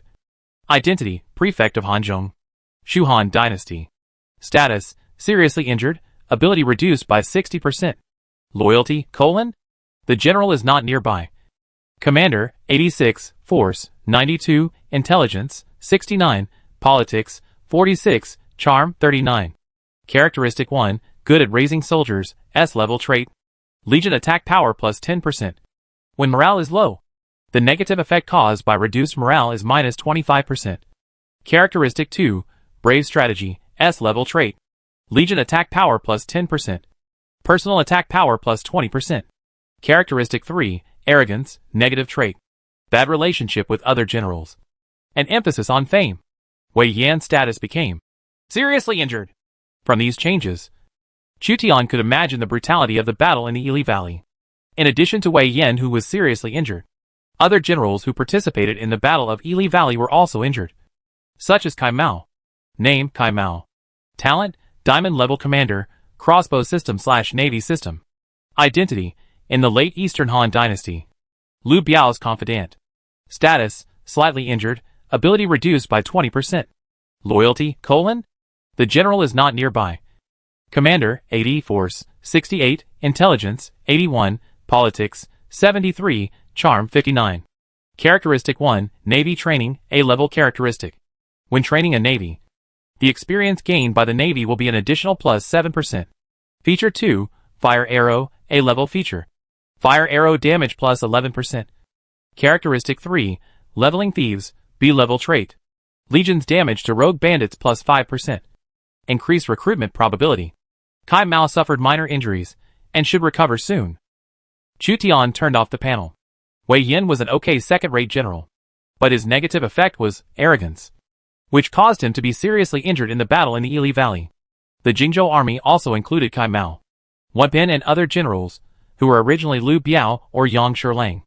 Many of Liu Biao's generals are quite satisfactory, although Kai Hao gave people the impression of being timid and incompetent. Liu Biao was able to gain a foothold in Jingzhou and quell the chaos in northern Jingzhou, which was inseparable from the help of Kai Hao. A confidant, Kai Hao still had some abilities. Although Wei Yin and Kai Mao were injured, Chu Tian still chose to believe in the Jingzhou army and the central plains behind them. Your Majesty, all Hongi cannons have been transported to the camp. Take Gu to have a look. Chu Tian went to check the Hongi cannon. The Hongi cannon is specially used to destroy morale and destroy formations, and the damage is secondary. This time the decisive battle with the Golden Family will depend on the Hongi cannon. After the last national war, all the Hongi cannons exchanged by Chu Tian were shipped here. In the Ili Valley, Guizi led the Shuafang army cavalry. Wu Jia led the western army of the Song dynasty, and Meng Gong led the Zhongxuan army to rush to reinforcements. Wan and Aguda had to retreat. The fierce Jurchen cavalry retreated like a tide. The intelligence given to us by the Tomine claims that the Ili Valley is already empty of troops. However, Wan Aguda trusts his own eyes and intuition even more. There was a deviation in Toliai's intelligence. Originally, Tuoba Tao, Nurhasai, and Wan Aguda were ordered to make a surprise attack on the Ili Valley. Now that the Ili Valley was well prepared, the surprise attack turned into a forceful attack, doubling the difficulty. In the mountainous area where the two sides had fought fiercely before, Wei Yan led the last few hundred infantrymen and held on until reinforcements arrived, narrowly escaping death. Huang Zhong found Wei Yan lying among the corpses on the battlefield, and found out that Wei Yan was still alive. The Jurchen cavalry lacks the flexibility of the Mongolian cavalry, but they are quite brave in frontal combat. They will not give up until they break the formation. Guizi and Meng Gong saw that Wei Yan's phalanx of 10,000 people was almost completely wiped out by Wan Yan Aguda's cavalry, and they could probably sense the combat effectiveness of the Jurchen cavalry. Any civilization or dynasty has periods of prosperity and decline, and Wan Yan Aguda was at the peak of the Jin kingdom, with abundant martial virtue. These Jurchen cavalry are really ruthless and spare no effort. Seeing the tragic scene, Kai Mao could imagine the mammoth scene of Wei Yan's tens of thousands of troops being attacked by a large number of Jurchen cavalry. More than 10,000 of Wei Yan's troops were destroyed in one battle, and he himself was seriously injured. This is the cruelty of Lord. A general who can serve as the governor of a party may also be wiped out in one go. Second order: no one is allowed to go into battle without permission. In addition, inform the entire army that the enemy cavalry also has war eagles for reconnaissance. Don't be fooled. Guizi gathered Wei Yan's remnant troops and stationed troops in Gongyu City to confront Wan Yan Aguda. Because Zhang Sun was the guard, Guizi was not worried about Wan and Aga coming to attack. Even if the Jurchen cavalry swept in, they would not be able to capture Gongyu City. Lu Xuanda of Suya City, please ask the general to lead his troops to join him and attack the enemy from a flank. After Guizi settled Wei Yan and others, he received a letter asking for help from Liu Bei. Chapter 1205 Shanluo 1. Take this city! The trebuchets roared. Tens of thousands of Xia troops stormed Oka Toyo Castle and drove a Shigeru away as cannon fodder. The Shikoku Island samurai of Oka Toyo Castle resisted desperately, but Sanamaru and Nainamaru were still captured by Xia's army. Lu Lingqi rushed to the front, and Fang Tian used his halberd to kill several warriors instantly. Smoke billows from Oka Toyo Castle, and the overlord of Shikoku Island, Nagaso gave Motochika retreats to Hanmaru with his samurai. Boom! The battering ram hit the city gate of Hanmaru.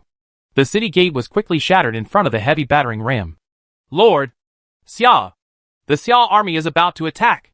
The samurai of Shikoku Island turned pale when they saw a large number of Xia troops stepping through the broken city gate and entering Hanmaru. It's going to be over this time. Kozan's Motokan retreated again and again, retreating to the castle tower. The Xia army immediately set up ladders to attack the castle tower. Tachibana attacked the girl early, and Shui's army fired a volley, covering Lu Lingqi, who was attacking the city. Lu Lingqi led hundreds of Xia troops to take advantage of the situation and storm the castle tower. More than a dozen warriors were whipped away by Lu Lingqi and fell in front of the daimyo. The blood even splashed on the armor of Choson Gabu Motokan. Lu Lingqi carried Fang Tian's painted halberd and approached step by step, making the daimyo of Shikoku Island tremble. The triple city wall of Gangfeng City finally fell under the strong attack of the Chu army. The castle tower seems to be strong, but in fact once the Hanmaru is lost, it is basically just a desperate struggle. I wish to surrender. Seeing that the situation was over, Changzong's subordinate Yuan had no choice but to put down his sword and surrender to the Chu Wu army. The last city on Shikoku Island was lost. There are many mountain cities in Japan, but on average, each city has a small population. Gangfeng City is only considered a small city, and 10,000 points are included in the Dashazaris Russia alliance. Burn the castle tower. After Chu looted the castle tower, he set fire to the castle tower, where the daimyo lived, to demonstrate to the samurai on Shikoku Island. Sulai swept through the small towns in the northern part of Shikoku Island, and cooperated with Chu Wu to conquer Shikoku Island. Cities with a population of less than 100,000 are not counted in points, and are considered villages and towns at most. After successfully capturing Okafio Castle, Chu used the name of Indulgence to drain the rich samurai of Shikoku Island and obtain millions of silver taels. Compared to Kyushu Island, Shikoku Island is indeed barren. It is said that the richest place among the 4 Japanese islands is the Kyoto area. After Chu conquered Shikoku Island, he shifted his attention to Kyoto in Japan.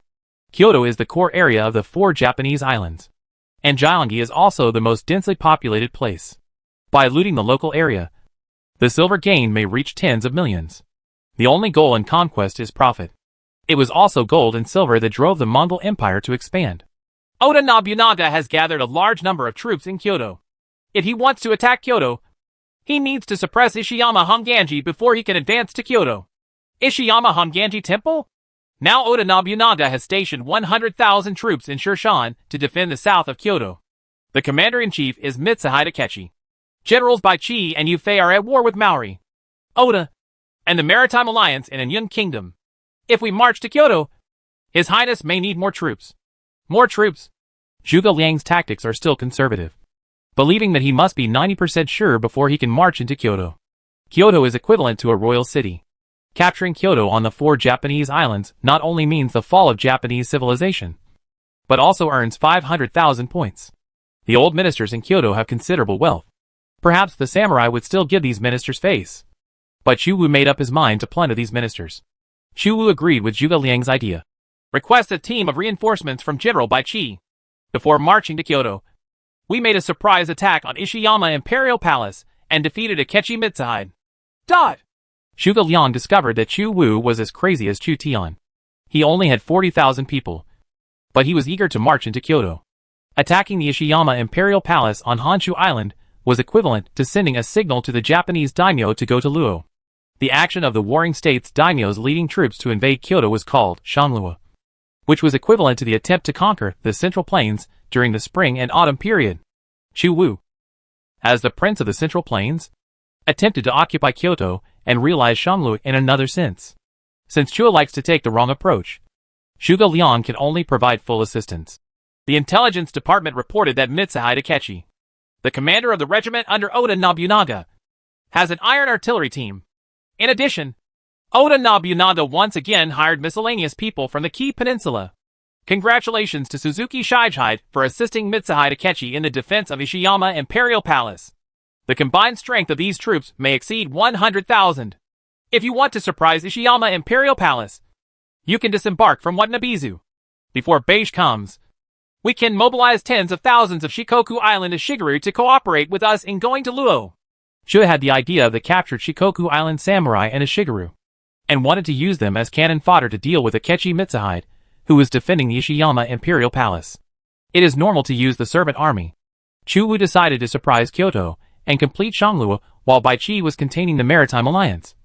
So he immediately requested a group of reinforcements from Baichi's main force. Lu Meng led the Fubo Navy to roam unimpeded in the Seto Inland Sea. They came to the port in the northeastern part of Shikoku Island and met Chu, and groups of Xia troops boarded the ship. The captured samurai and a Shigeru of Shikoku Island followed Luo as servants. Conquest is like a snowball. As long as you can keep winning, the more you fight, the more troops you will gain. This time I will lead 30,000 Fubo troops and attack Shirshan Imperial Palace together with His Highness. Lu Meng learned of Chu Wu's plan and thought that Chu Wu's troops might not be enough. So he decided to join forces with Chu Wu to surprise the Shirshan Imperial Palace. There is General Lao Lu. Chu Wu received the support of Lu Meng, and together with the prisoners from Shikoku Island, his strength reached 100,000, including 40,000 from his headquarters, 30,000 from Lu Meng, and 30,000 servants. The daimyo of Shikoku, Sagabu Motokichi, was incorporated into the servant army and was forced to become cannon fodder. What do they want to do? Do they want to go to Luo? Changzong Juanqin had no way to retreat. He realized that the advancing route of the Chu army was in the direction of Kyoto, and he couldn't help but sweat. Going to Luo is the dream of every Japanese daimyo. Only Oda Nobunaga has achieved it. Now, Chu marches from Shikoku Island to Kyoto on Honshu Island, which can also be regarded as going to Luo. Mitsuhide Akechi, the Japanese general stationed at Ishiyama Imperial Palace, suddenly received a secret report from the ninja that a Xia army fleet set out from Shikoku Island and was approaching Ishiyama Imperial Palace. The Xia army that attacked Shikoku Island only had tens of thousands of people. How dare they attack Kyoto? Akechi Mitsuhide was in disbelief at the news he received. Despite this, Mitsuhide Akechi ordered the defense to be strengthened. At Watanabe-ji near Shirshan Imperial Palace, Xia Jun's warships appeared, and the warriors stationed here turned pale. After the Xia army swept across Shikoku Island, they couldn't wait to attack Ishiyama Imperial Palace. Lu Meng increased the speed of the fleet and easily crossed the strait between Shikoku Island and Honshu Island. The Japanese army did not dare to stop it. With a powerful navy, you can basically run amok. Let the last general lead the troops ashore and seize the beach. Gan Ning held a big sword and led the Jin Fan thieves to forcefully board Watanabe-jin. Watanabe-jin's 3,000 defenders were attacked by the Xia army, killing and wounding more than 1,000 people, and the rest fled. Baichi was still in the Western Kingdom, while Chu Wu conquered the Shikoku Island and attacked the capital. Xia Jun is going to Luo. It is said that the one who is going to Luo is the Crown Prince of the Central Plains. Many ministers dispersed their wealth, recruited volunteers, and went to Shirshan to defend against the enemy. For a time, Japanese civilization was shaken. If Shirshan Imperial Palace falls, the entire capital will be exposed to the Xia army's offensive. Many Japanese player guilds of the main war faction formed reinforcements and went to the Ishiyama Imperial Palace, hoping to hold the stronghold south of Kyoto and protect the royal city. The Shirshan Imperial Palace was turbulent, and Chu Wu's legion appeared below Shirshan Imperial Palace. Akechi Mitsuhide couldn't help but shudder when he saw the densely packed Xia army.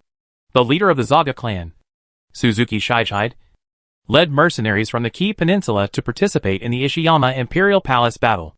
The Zaga clan had suffered heavy losses in battles with the Chuo Legion. Thousands of Japanese players also arrived at the Ishiyama Imperial Palace one after another. The Japanese players also brought the Ashigaru they recruited, and there was a huge crowd.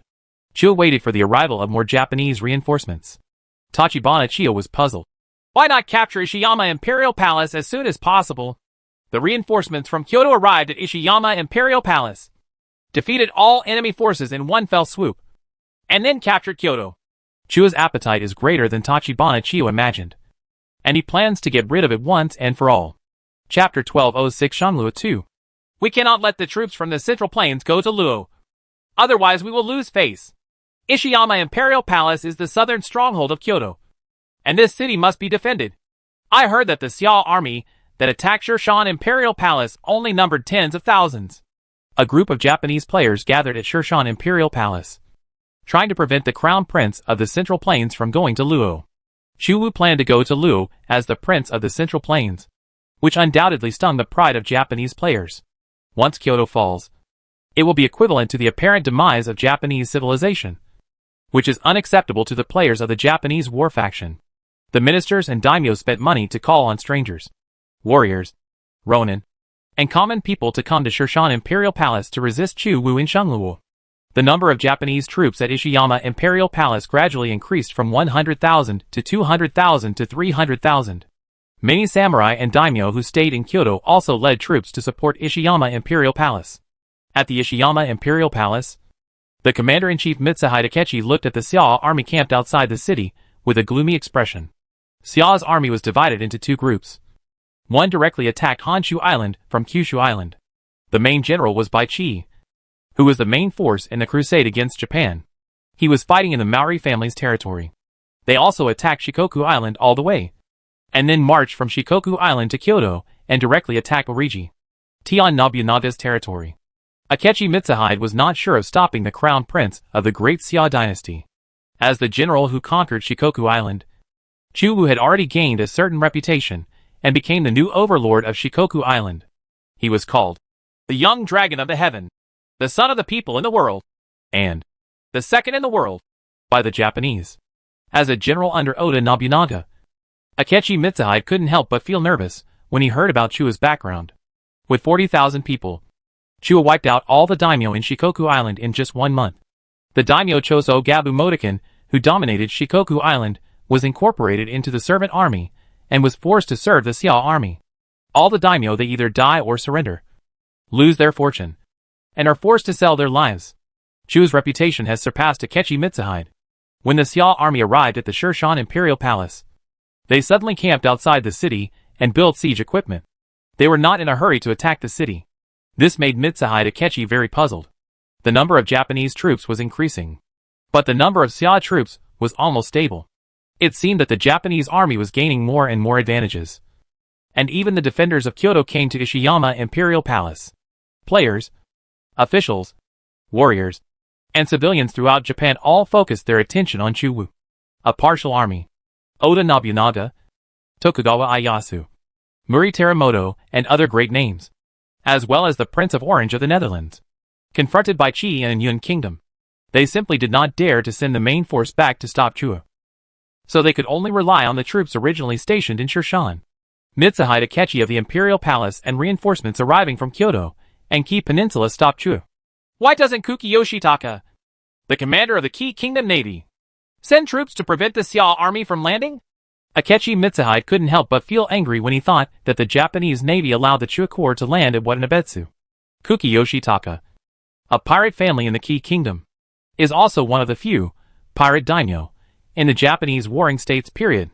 He works for Oda Nobunaga, commands the navy of the Ki Peninsula, and has a special unit of ironclad ships. However, Kuki Yoshitaka did not dare to fight the powerful Fubo army head-on, and watched helplessly as the Fubo army ships ran rampant in Osaka Bay. Sir, the Kuki clan has sent a message. When Akechi Mitsuhide complained, Kuki Yoshihide finally contacted Akechi Mitsuhide. Akechi Mitsuhide and Kuki Yoshitaka were both important retainers of Oda Nobunaga. Akechi Mitsuhide had talent, but historically he betrayed Oda Nobunaga and launched the Hanoji incident, killing Oda Nobunaga. Later, he was killed by Shibuya. Hideyoshi defeated.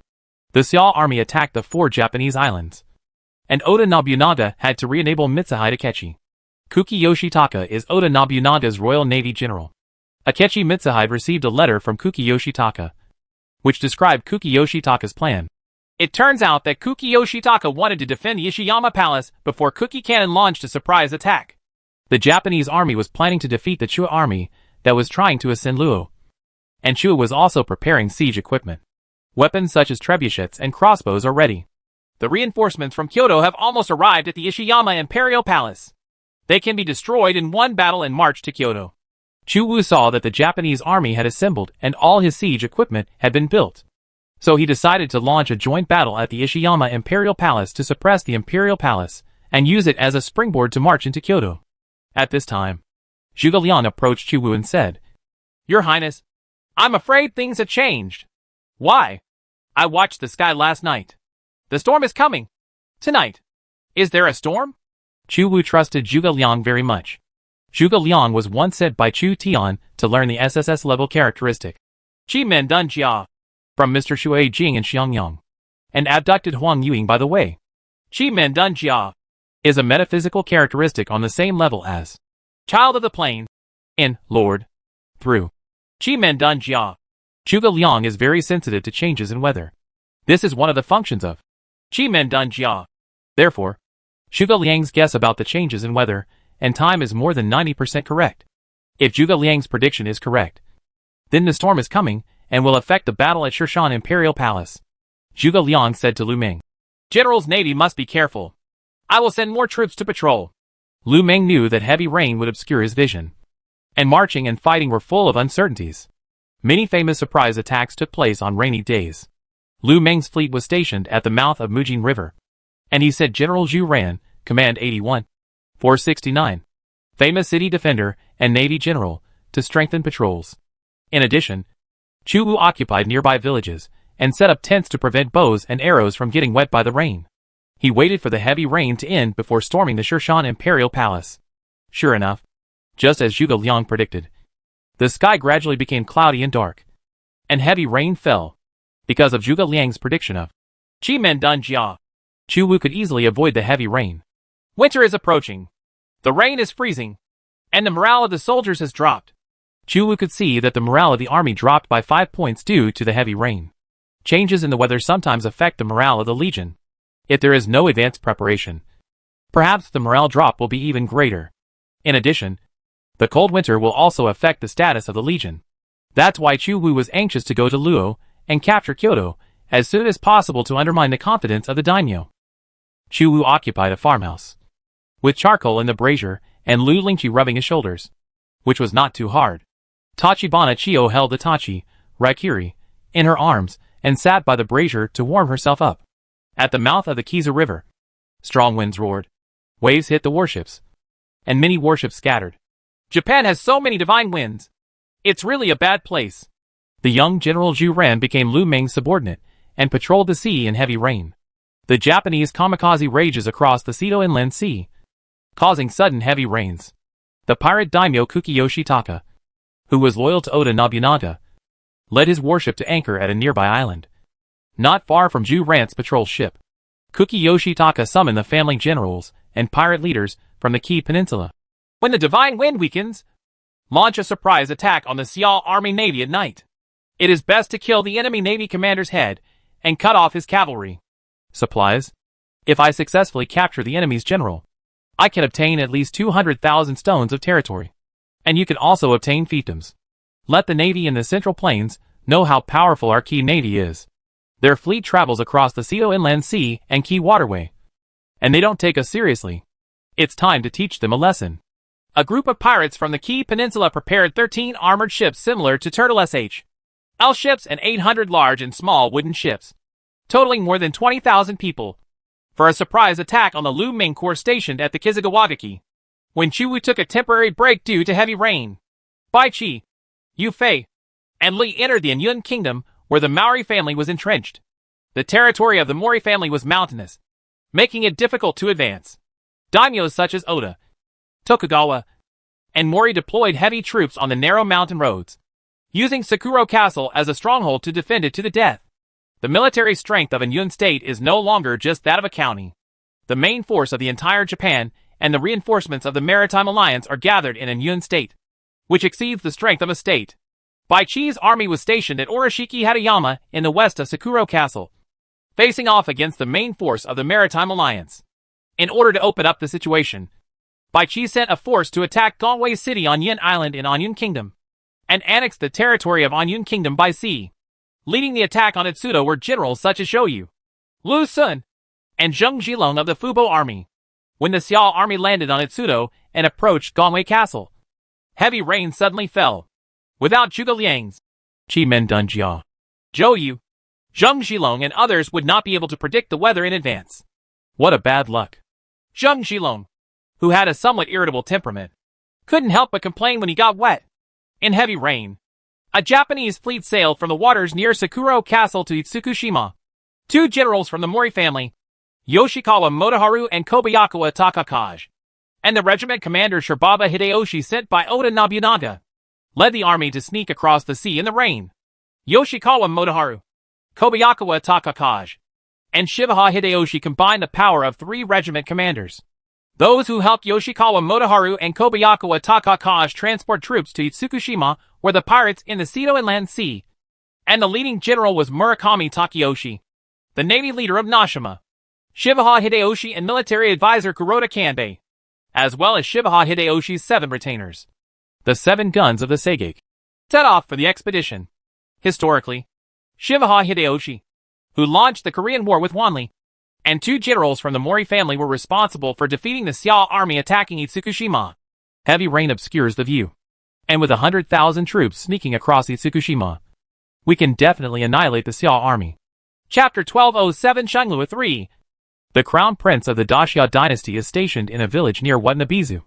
General Akechi Mitsuhide, who was stationed at Ishiyama Imperial Palace, fell silent after receiving the ninja's report. Today's heavy rain has affected the vision of all generals and soldiers. It is a good opportunity to surprise the enemy. If you miss this opportunity, you will regret it. The heavy rain gave Mitsuhide Akechi a chance. If the surprise attack is successful, and the crown prince of the great Xia dynasty is captured, then his name, Akechi Mitsuhide, can become famous all over the world. Not just limited to the 4 islands of Japan. There is also the possibility of failure. Master Mitsuhide, don't miss this opportunity. A group of main battle players found Mitsuhide Akechi, filled with indignation and demanding to fight. Kyoto is threatened, making the Japanese player community excited. Thousands of Japanese players gathered at Shirshan Imperial Palace. Some players' guild presidents learned about the village where the crown prince of the great Xia dynasty was stationed, and proposed to Akechi Mitsuhide to take advantage of the rain to make a surprise attack on Chu. In their opinion, if Chu Wu is captured alive, the crisis on the 4 Japanese islands will be lifted. Send troops.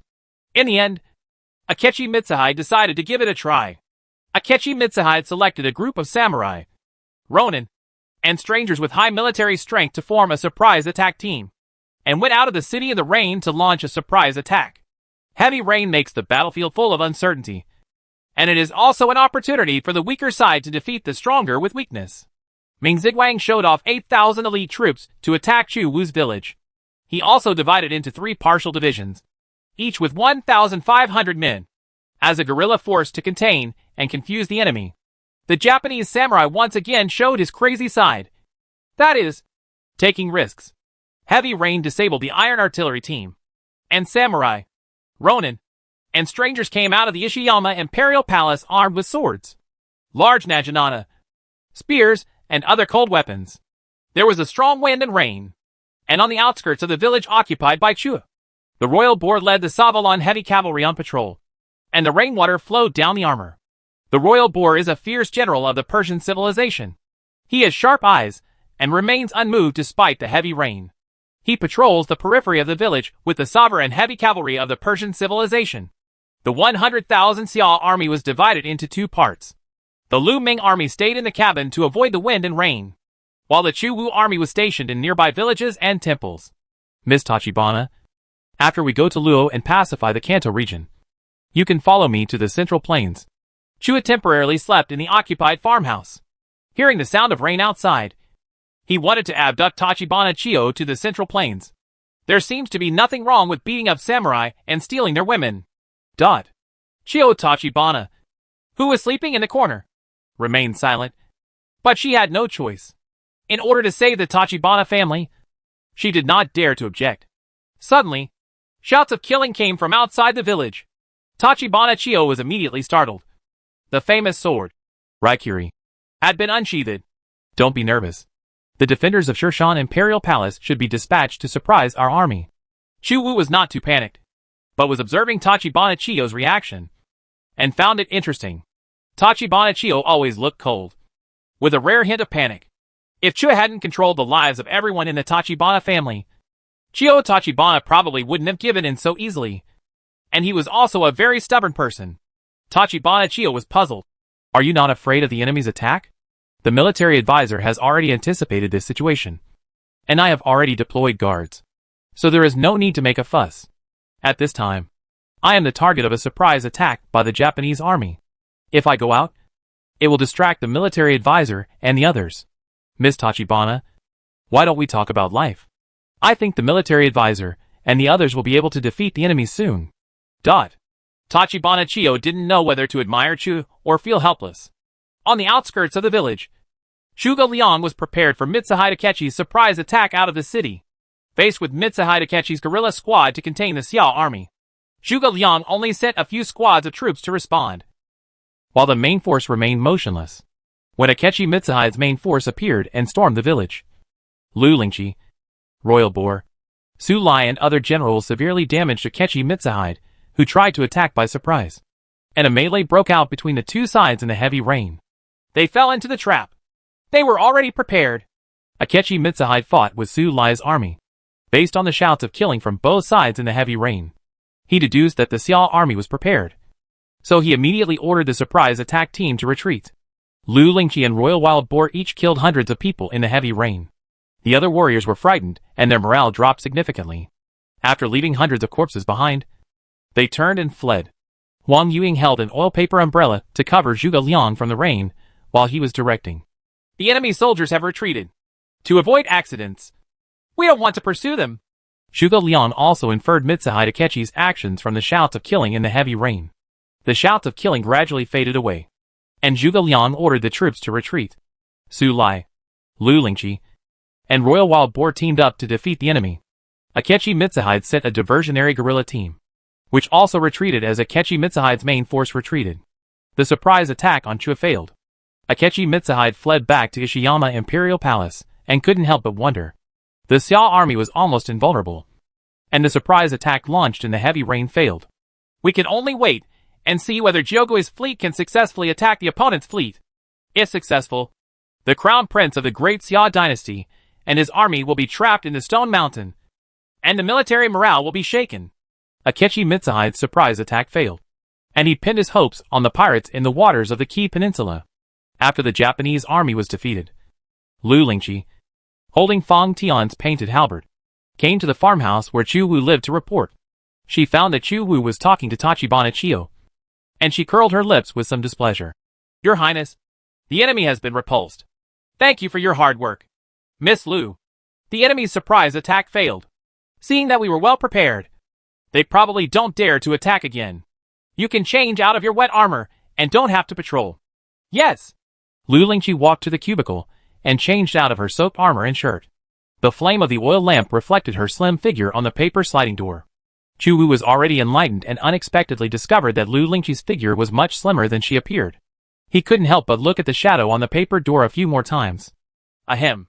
Tachibana Chiyo followed Chu Wu's gaze, and soon understood that Chu Wu was looking at Lu Lingqi's shadow. She had always been cold. Her cheeks were rarely red, and she coughed twice. Chu's side repulsed Mitsuhide Akechi, and the rain decreased. Kuki Yoshitaka's Qi navy sailed towards the mouth of the Kiza River at night in an attempt to surprise Lu Ming's army. Lu Ming said Zhu ran to patrol the periphery, and an encounter broke out with Kuki Yoshiro's Qi Kingdom navy. Annihilate them. Don't allow them to escape. Juki Jialong did not expect that there would still be Xia Jun generals patrolling the sea during the storm. Jiogui Jialong, who had launched a surprise attack at night, was discovered. He had no choice but to bite the bullet. Command 800 warships. Pump up the sails, and pursue Zhu Ran's fleet with all his strength. Zhu Ran fought and retreated, and ordered a speedboat to go back to report the situation. The pirates of Qi country were discovered and attacked with all their strength. Kuki Yoshitaka personally raised the hard sail of the Anjai ship. After Zhu Ran broke off, he fought with the pirates of the Qi kingdom. After a group of pirates approached the warship, they used flying hooks to hook the ship. The ferocious pirate ants attached themselves to the ship and fought hand to hand. As the waves rolled, Zhu Ran provided a defensive bonus to minimize the losses of his own troops. As the two sides approached the mouth of Mujin River, Lu Ming and Gan Ning heard that Zhu Ran was in trouble. So they commanded their navy and came to help Zhu Ran. The Great Fortune ship rose and fell on the waves, and Lu Ming, dressed in white, braved the heavy rain and set out on the expedition. Gan Ning served as Lu Ming's vanguard general, leading the Jin Fen thieves at the forefront. After Lu Ming went to sea, he could already see Jiogui Jialong's fleet. The Japanese navy finally appears. Defeat them. Chapter 1208 Shangluo 4. Zhu Ran held a long sword and fought with the pirates, who climbed to the deck.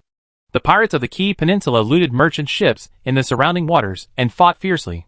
When Zhu Ran's lucky ship was besieged by the pirates' small boats, the pirates hooked the big ship and ants swarmed on it. Zhu Ran was a talented commander, but not very powerful. He had a battle with pirates and had to draw his sword to kill an enemy general. A flash of sword struck, and Zhu Ran blocked it with his sword. The blade hit Zhu Ran's long sword, leaving a mark on the sword body. Zhu Ran gritted his teeth. The pirate leader in front of him had at least 70 points of strength. Commanders are hard to find, but reckless men and bandits with high levels of force are not uncommon. The pirates fighting Zhu Ran in front of him were not weak at all, and Zhu Ran's sword-holding hand was trembling. Die! The pirate general slashed with his sword and forced Zhu Ran back to the edge of the ship. Behind Zhu Ran was the rolling waves. Zhu Ran forced himself to support, and the blade was less than an inch away from Zhu Ran's throat. Boom!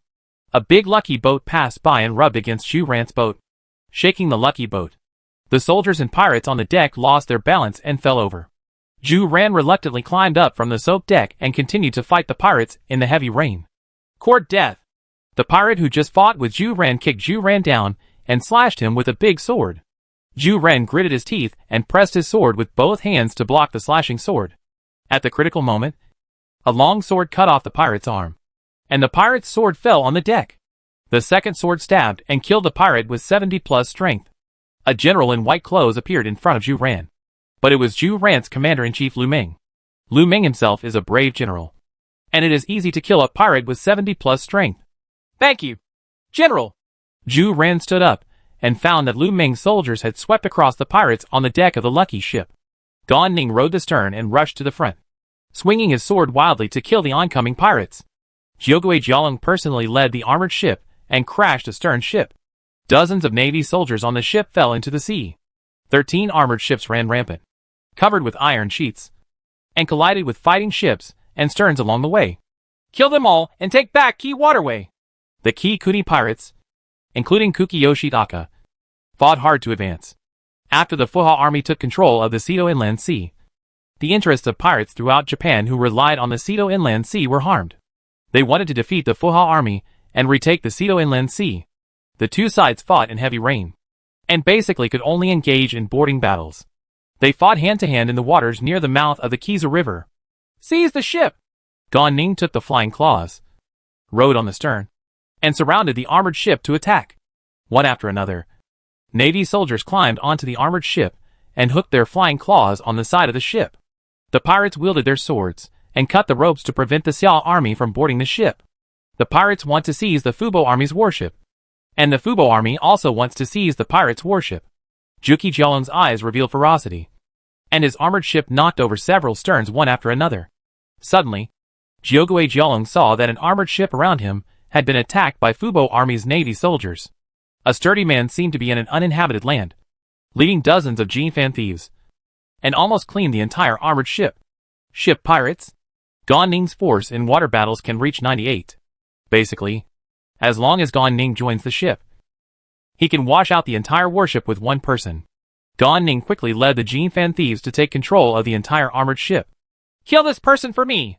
Jiogui Jialong discovered that Gan Ning was a general of the Fubo army, so he ordered the pirates to board the armored ship that Gan Ning had robbed. The armored ship Gan Ning was on was besieged by dozens of small boats. Hundreds of pirates boarded the ship one after another and besieged Gan Ning. Death to the thieves!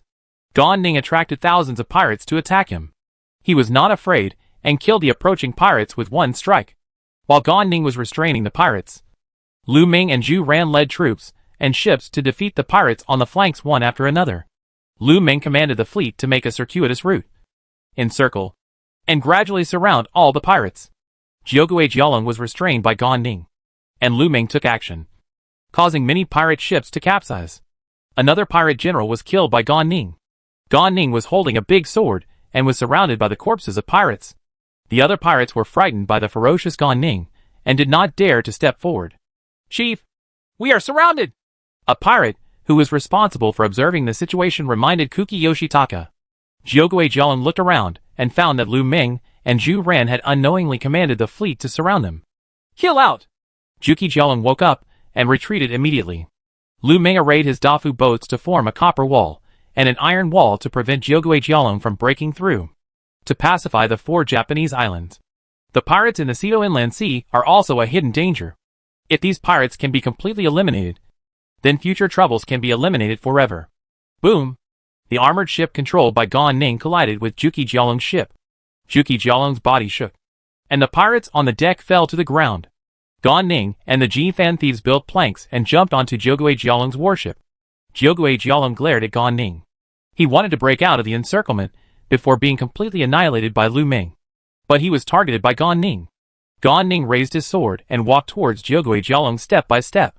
The pirates on the deck and coming up from the cabin did not dare to step forward when they saw Gan Ning fighting bloody battles.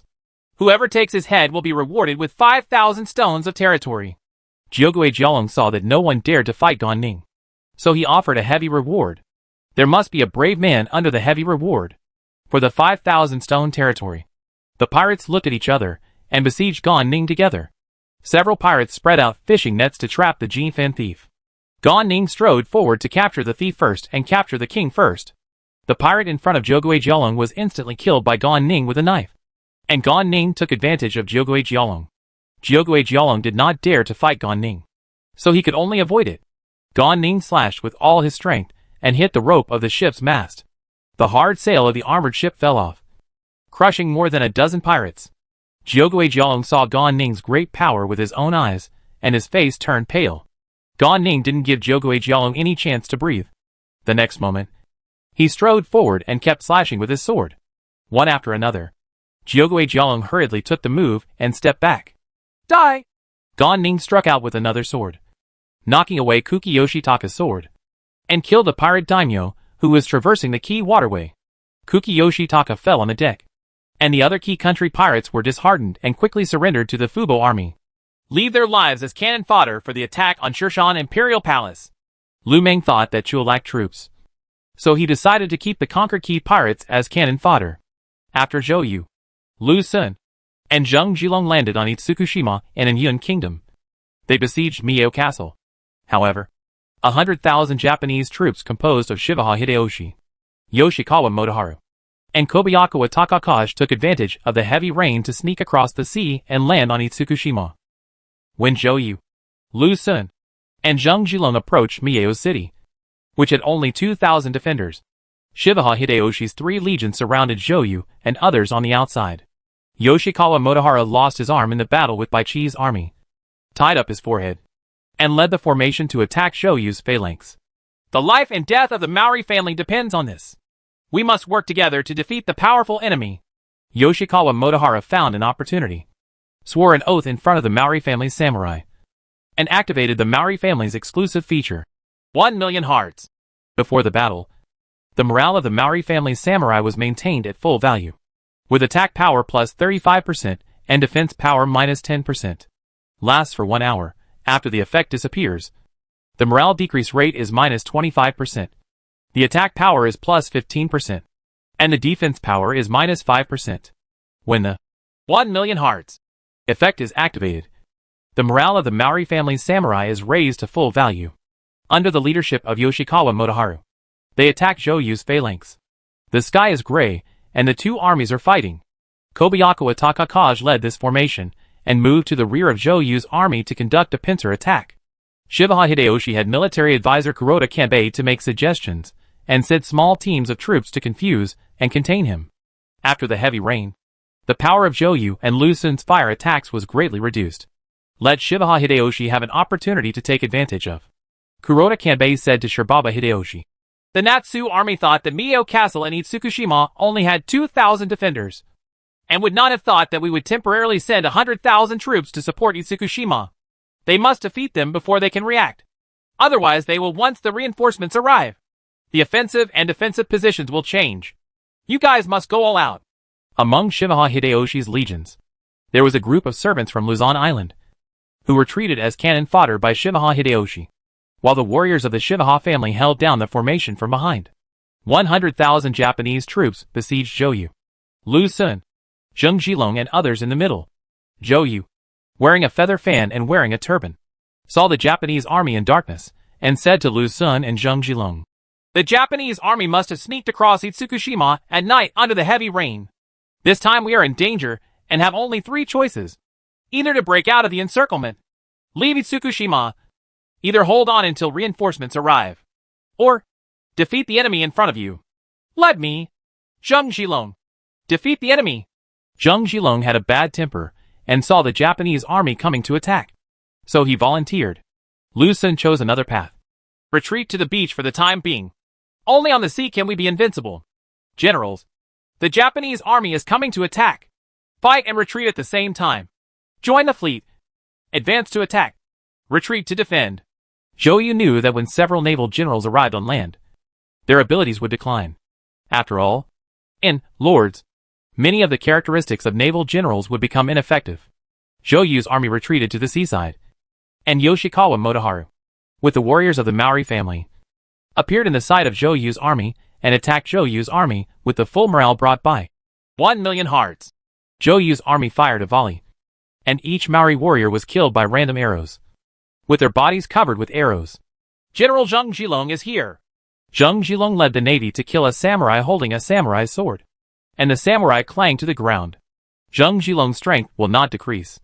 The Tsukushima War broke out, and Zhou Yu's army fell into the biggest crisis since the conquest of Honshu Island. The defenders of Tsukushima originally only had 2,000 people. Zhou Yu led 30,000 troops ashore. As a result, after one night, the Japanese army on Tsukushima increased to 100,000. Taiko, Shibaha Hideyoshi, 1,000,001 heart. Yoshikawa Motoharu. Kobayakawa Longjing attacked frantically in an attempt to annihilate the Xia army that was attacking Tsukushima.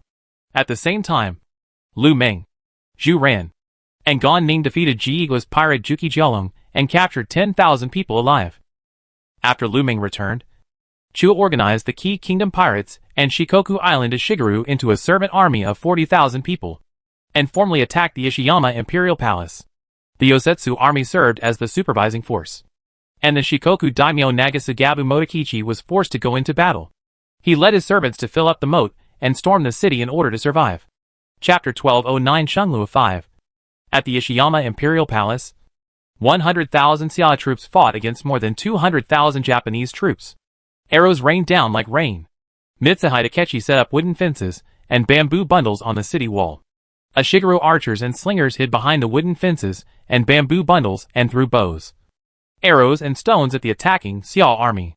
Slingers who throw stones are also a common unit in the cold weapon era, especially in Japan.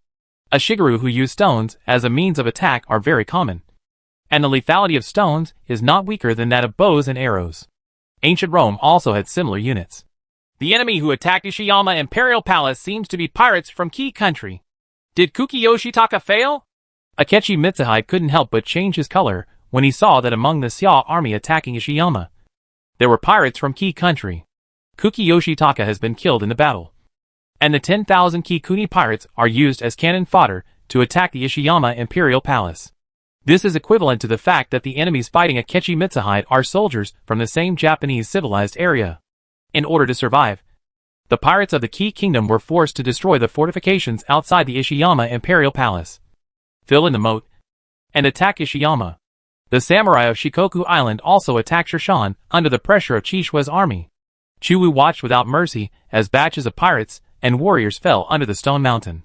These were not his personal soldiers, so no matter how many pirates and samurai were sacrificed, Chuwu would not be moved. Compassion does not command an army, let alone an army of servants. Su Yeol and Royal Wild Boar led troops to attack the Japanese military formations stationed in villages, hills, and forests near Sixan Imperial Palace, and continuously defeated the opponent's reinforcements. The reinforcements near Shirshan Imperial Palace were severely damaged by Su Lai and the Royal Wild Boar, and were scattered in all directions. Japanese players experienced the brutality of the war. Su Lai's killing bonus against aliens caused heavy casualties to the Japanese Players Guild. Your Highness, the general has been ordered to come to our aid. Navy General Chen-Lin arrived with 50,000 reinforcements. Chen-Lin has a naval commander of 94 and a field commander of 87, but he has the characteristic anti-Japanese famous general S-level characteristic. The Legion's damage to Japanese troops plus 20%. At this time, it is equivalent to a weakened Su Lai, and he can fully play in the Battle of Shanglua. Ability. General Qinlen came just in time. Attack with all your strength. Chu Wu received 50,000 reinforcements from Qinlen. All of them pressed forward to storm the Shirshan Imperial Palace. The reinforcements around Shirshan Imperial Palace were defeated by Su Lai and the Royal Wild Boar, leaving only the original stronghold of Shirshan Imperial Palace. And an army of more than 100,000 people attacked with all their strength. The Tachibana Iron Artillery Corps, the Zhuge Company crossbowmen, the Coward Army, and other long-range troops, madly suppressing the Ishigaru archers in the Ishiyama Imperial Palace. The main force of the Xiao Army, the Black Cloud Longsword Army, and the Sovereign Heavy Cavalry, after the cannon fodder was almost consumed, start joining the siege sequence. Stop them from coming up! Akechi Mitsuhide led the Oda family's iron artillery team to launch a three-stage attack on the attacking Natsu army. The Servant Army destroyed the outer fortifications. After the Xiao army went into battle, Akechi Mitsuhide's pressure suddenly increased. The main force of the Xiao army is not at the same level as the Qi pirates. The Qi pirates are just consuming the enemy troops. But the Xiao army really has the potential to defeat the Ishiyama Imperial Palace. Akechi Mitsuhide's iron artillery team took turns shooting. And the Black Cloud Longsword Army and Savalon Heavy Cavalry were shot and killed one after another. Akechi Mitsuhide personally held a matchlock gun. Black powder burned. And with the sound of the matchlock gun, the 7th level Sovereign Heavy Cavalry was hit by Akechi Mitsuhide's matchlock gun, and was directly killed by Akechi Mitsuhide's matchlock gun. Akechi Mitsuhide's iron artillery team fired with all their strength, and a dense burst of matchlock sounded. Tachibana Chiyo's iron artillery team fired back, causing dozens of casualties to the Oda iron artillery team hiding behind the bamboo bundles. Shui Jun's bows and arrows fired in volley, and each sharp arrow hit the bamboo bundle and sank into the bamboo bundle. The outburst of Zhuge's crossbowmen was even more astonishing. The crossbows fired rapidly, and soon the wooden fences and bamboo bundles turned into hedgehogs. The Oda iron artillery team hid behind the wooden fence and did not dare to show up easily. Jianlin's naval iron artillery team also participated in the suppression of Akechi Mitsuhide, allowing the main forces such as the Black Cloud Longsword Army and Sovereign Heavy Cavalry to board the city wall, causing the Oda iron artillery team's wall advantage to disappear. Boom! Under the fierce attack of the Xiao army, the Shirshan Imperial Palace's wooden gate was destroyed by a ramming car. The Royal Wild Boar and Lu Lingqi led the cavalry into the city. The iron cavalry was flying freely. Lu Lingqi's Fangtian painted halberd was dancing wildly, harvesting the samurai and Ishigaru along the way. In Lu Lingqi's eyes, dealing with ordinary soldiers is no different from wishwang mowing grass. The Royal Boar cooperated with Lu Lingqi, wearing full body armor and holding a Persian hammer in his hand, like an armored god of war. It was difficult for ordinary spears to injure the Royal Boar. Instead, he was killed by the Royal Boar with a hammer. Lord Mitsuhide, the city gate is lost. Retreat to Nainamaru. Akechi Mitsuhide put away his matchlock gun. He was blackened by the thick smoke produced by burning black powder and reluctantly led his troops to retreat. Sanamura fell. Akechi Mitsuhide retreated again and again, retreating to Nainamaru. Die! The Royal Wild Boar killed a military general with one hammer. The latter hit the earth wall. A crack appeared, and the whole man was depressed and lifeless. The Persian Royal Wild Boar went on a rampage and attacked all the way to the second city gate. Outside the city, Chu Wu personally led the Cheongshua army as a reserve team into the city. He used Mingji Mitsuhide as an experience package and worked hard to increase the level of the Cheongshua army. The battle at Ishiyama Imperial Palace lasted less than a day, and Akechi Mitsuhide was forced to retreat to Hanmaru. At the same time, thousands of Japanese players who were leading the battle were trapped in Hanmaru. Night is approaching. Why not attack Hanmaru tomorrow? No. We must take this pill today. Anyone who fights hard will get an additional month's salary. Chu Wu's goal was to sack Kyoto, the royal city of the Japanese civilization, and to reward the soldiers with an extra month's salary was nothing. At Chu Wu's insistence, all the Xiao army generals continued to attack, forcing the Oda family's General Mitsuhide Akechi into a desperate situation. Lu Lingqi climbed to the city wall first and directly activated the unparalleled state, sweeping across the enemy forces on the city wall. The attack range of Fang Tian's painted halberd increased, and dozens of warriors were swept away. Suffer death! Akechi Mitsuhide's weapon was an arquebus.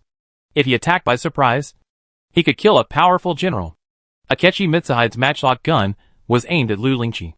Lu Lingqi joined forces at Shirshan and posed too great a threat to Akechi Mitsuhide's army. Akechi Mitsuhide believed it was necessary to get rid of Lu Lingqi. Bang!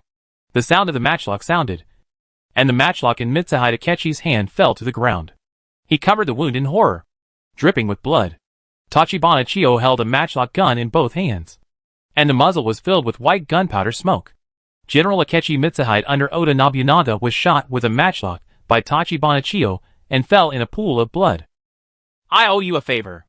After Lu Lingqi killed hundreds of samurai and a Shigeru, she noticed that Chiyo Tachibana shot the opponent's general. So she said, Akechi Mitsuhide died in battle. The morale of the Japanese army collapsed, and the Xiao army officially suppressed the Ishiyama Imperial Palace. 300,000 Japanese troops were defeated one after another, and the Ishiyama Imperial Palace was suppressed, leaving the streets of southern Kyoto wide open. Your Highness, our head wants to kill the other general. The samurai of the Tachibana family were extremely proud of their governor's achievements. Akechi Mitsuhide was one of the top generals under Oda Nobunaga. He commanded the Oda Iron Artillery Corps and was able to kill Akechi Mitsuhide. This was already a great achievement for other Japanese daimyo. However, Chuo didn't pay much attention to Akechi Mitsuhide, but Tachibana Chiyo wanted to reward the opponent's general for killing him. After capturing Kyoto, I will report it to the court. The reward will be 1,000, and I will have the right to recruit 10 followers. Shugo Liang was counting the casualties. In this battle, 20,000 servants died in the battle, and we suffered 30,000 casualties, killed 70,000 enemies, and captured 40,000 prisoners. Your Highness, fighting at Dingshi Mountain, should immediately go north to attack Kyoto, undermine the enemy's morale, and provide indirect support. General Baichi. That's what I mean. Reorganize your troops and march to Kyoto today. After Chu Wu opened the passage to Kyoto, he couldn't wait to break through Kyoto and destroy the country. When the 300,000 defenders of Ishiyama Imperial Palace were defeated and news of Mitsuhide Akechi's death reached Kyoto, people in Kyoto were panicked for a while. Originally, there were many defenders in Kyoto, but they were attracted by Chuo to the Ishiyama Imperial Palace and annihilated. The Japanese troops who fled back to Kyoto were demoralized and unable to fight again in a short period of time. In other words, Kyoto's defense was empty. After Chuo suppressed Ishiyama Imperial Palace, he announced his march to Kyoto. Seeing that the situation was not good, Japanese players fled Kyoto one after another. Chapter 12:10 Shunglua 6. In the south of Kyoto, Bingzhou Wolf Cavalry was leading the way. Lu Lingqi was holding Fang Tianhua halberd, and Xia Jun's dragon flag was hunting. A group of captured samurai and a servant army composed of a Shigura followed the main force of the Xiao army towards Kyoto. The Chu army fought more and more. In order to survive, many samurai and ronin were forced to serve for the Xiao army. When Chu arrived in the southern streets of Kyoto, the Kyoto defenders fled on a large scale. The Xiao army defeated 300,000 Japanese troops at the Ishiyama Imperial Palace and captured the Japanese general Akechi Mitsuhide.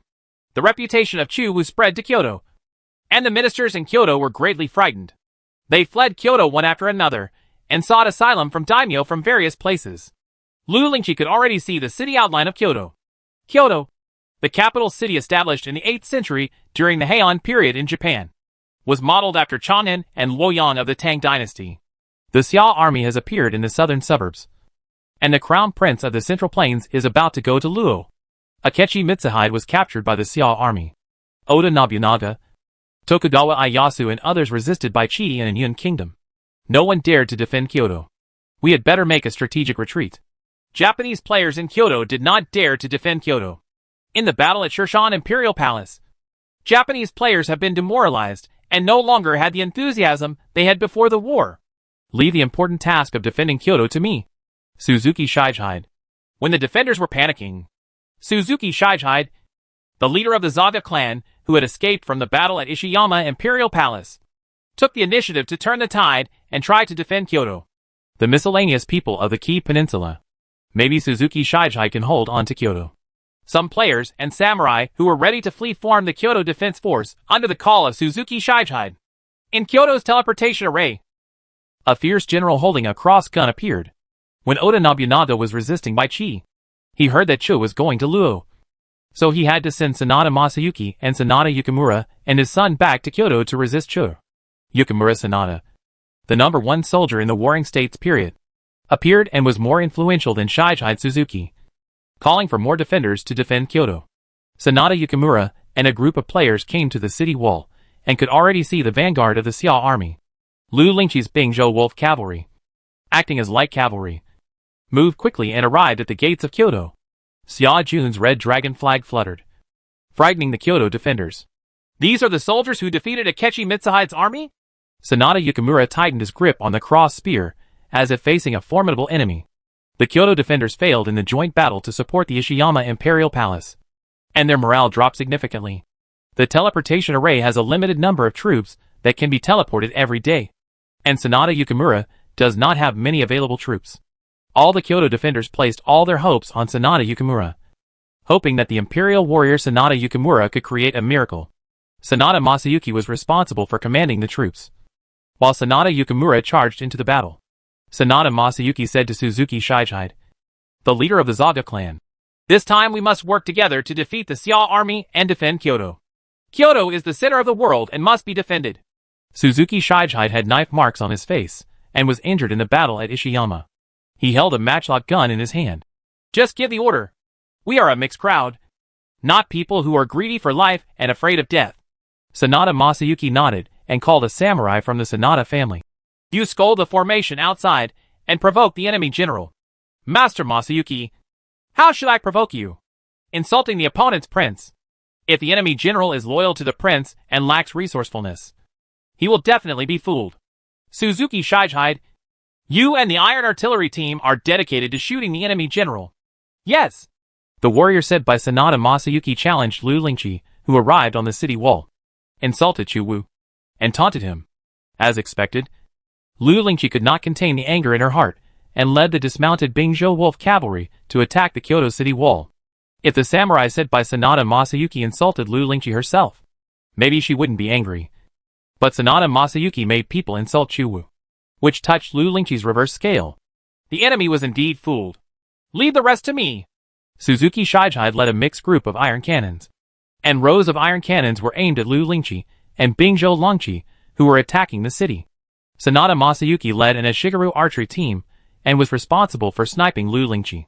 The city wall can improve the defensive power of the defender, allowing the Xia army to provoke the Xia army to attack before they are prepared, and demoralizing the Xia army. If the Xia army's vanguard general can be killed, the morale of the Kyoto defenders will be greatly improved, and the Kyoto defenders will regain their combat effectiveness. This is Sanada Masayuki's plan. The Kyoto garrison still has a certain number of troops, but it lacks morale.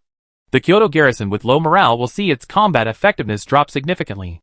The enemy is attacking the city. Fire a volley! The Iron Artillery team and the Crossbow team are at full output.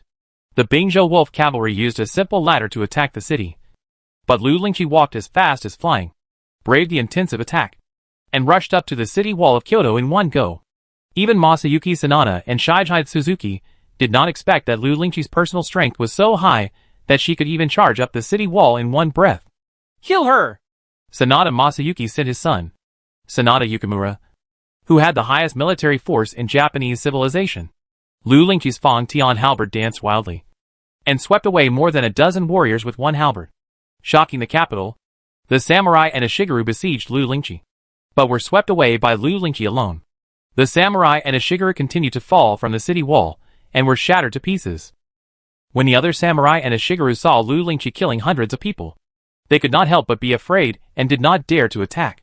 Instead, they held spears and samurai swords and tried to force Lu Lingqi back.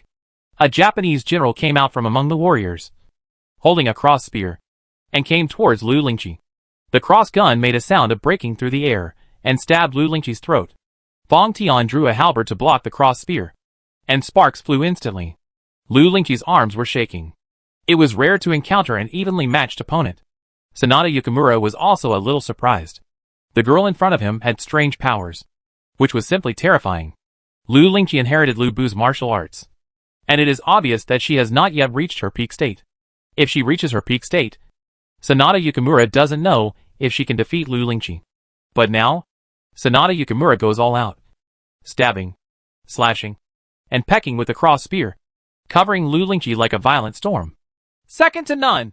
Lu Lingqi faced an unprecedentedly powerful enemy, and was forced to fight with all her strength. The two men fought back and forth, And it was the samurai and Ishiguro on the wall who suffered. Once these samurai and Ishiguro are involved in the fight between two fierce generals, they will either die or be injured. When the Bingzhou Wolf cavalry climbed the city wall, they were attacked by falling rocks and trees. One after another, the Bingzhou Wolf cavalry rolled down, killing and injuring hundreds of people.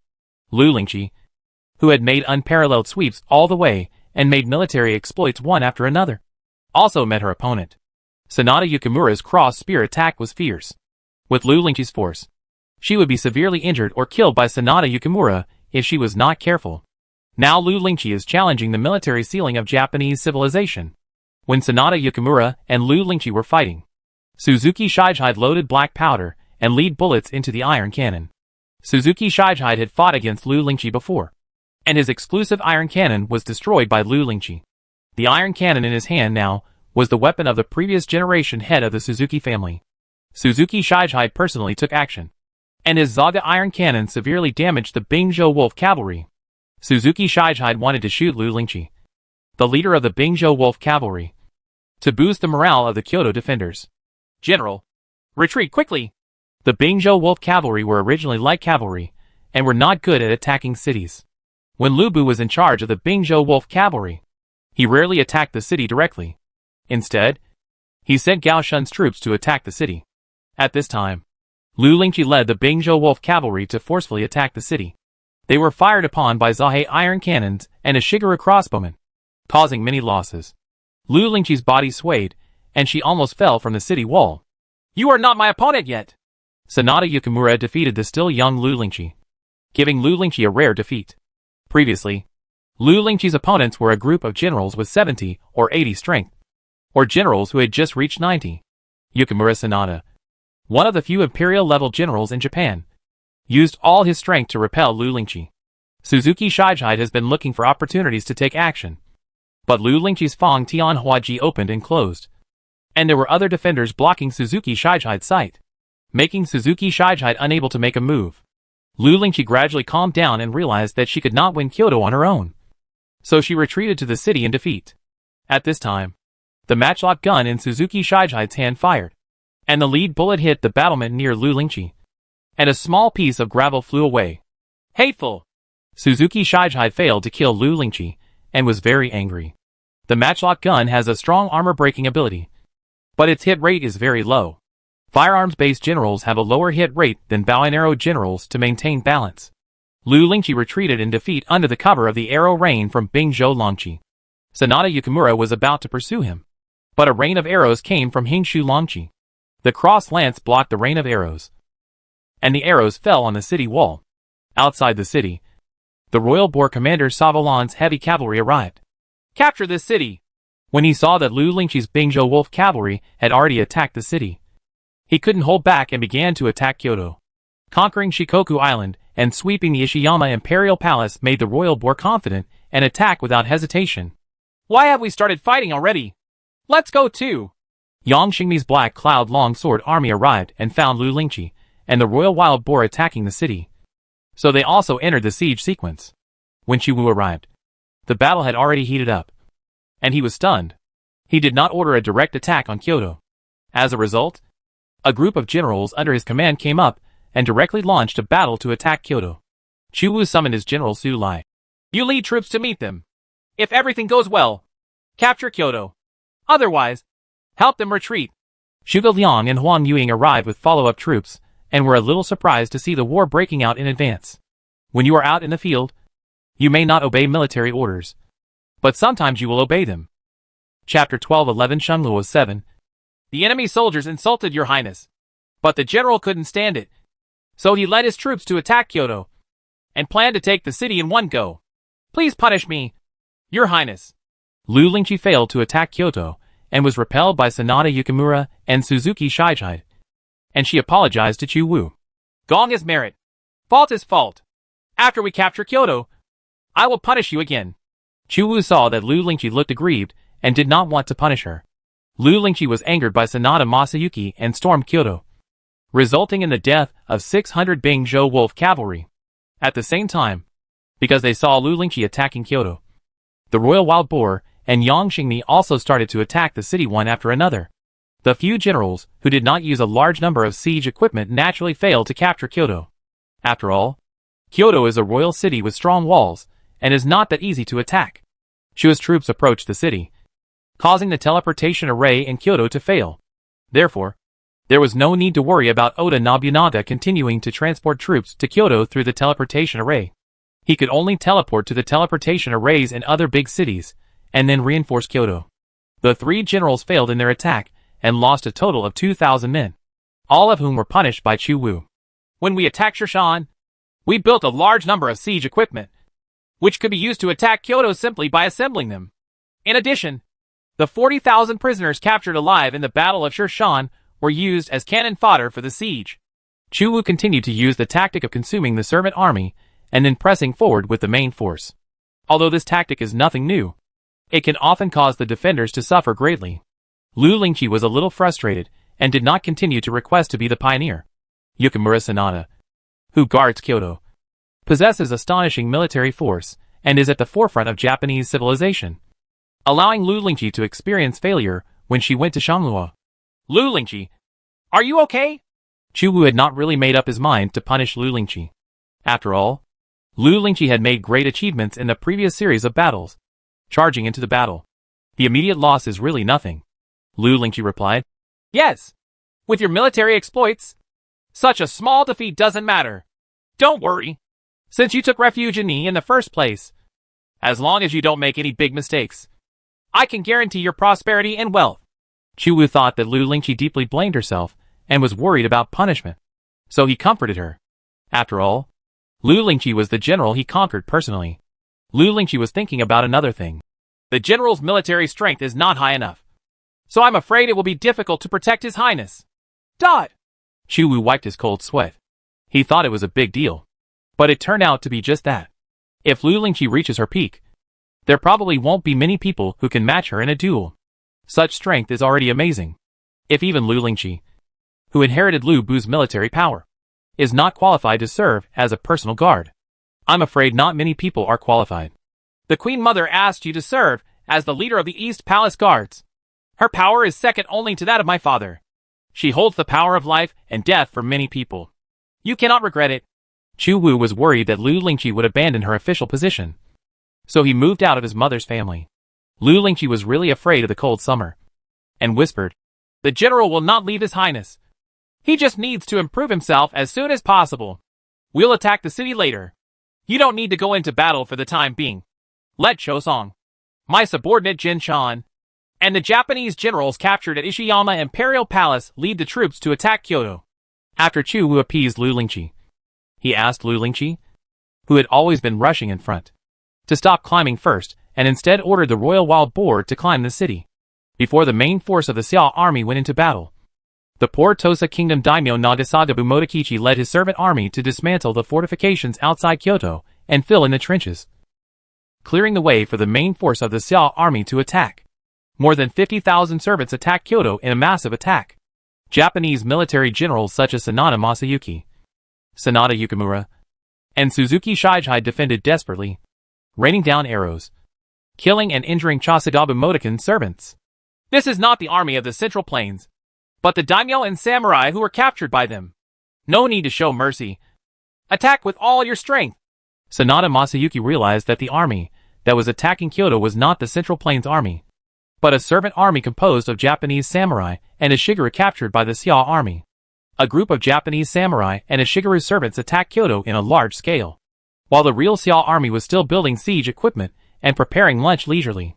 Chasagabe Motokin is considered the second-tier Japanese daimyo, second only to the first-tier daimyo such as Oda Nobunaga, Tokugawa Ieyasu, and Shibaba Hideyoshi. He attacked Kyoto and led his army of servants to Luo, causing huge damage to Sanada Masayuki. Pressure. Chua looked at the two Japanese daimyo, the Chosugabu and Sanada families, fighting to the death in Kyoto. After one day of fighting, the number of servants killed in the battle reached tens of thousands. After paying a sufficient price, the trenches outside the Kyoto city walls were filled in, allowing the main force of the Xiao army to attack with all their strength. The Kyoto garrison breathed a sigh of relief temporarily after Chasagabu Motokin's servants retreated like a tide. However, Masayuki Sanada and Yukimura Sanada and his son have always looked disheveled. They have already seen that the ones attacking Kyoto today are just the servant army led by Changzong's troops, who are just clearing the peripheral obstacles for the main force of the Xiao army and testing the strength of the defenders. Tomorrow, when the real Xiao army comes to attack, it will be a fierce battle. The fall of Kyoto will shake the world, and it must be defended.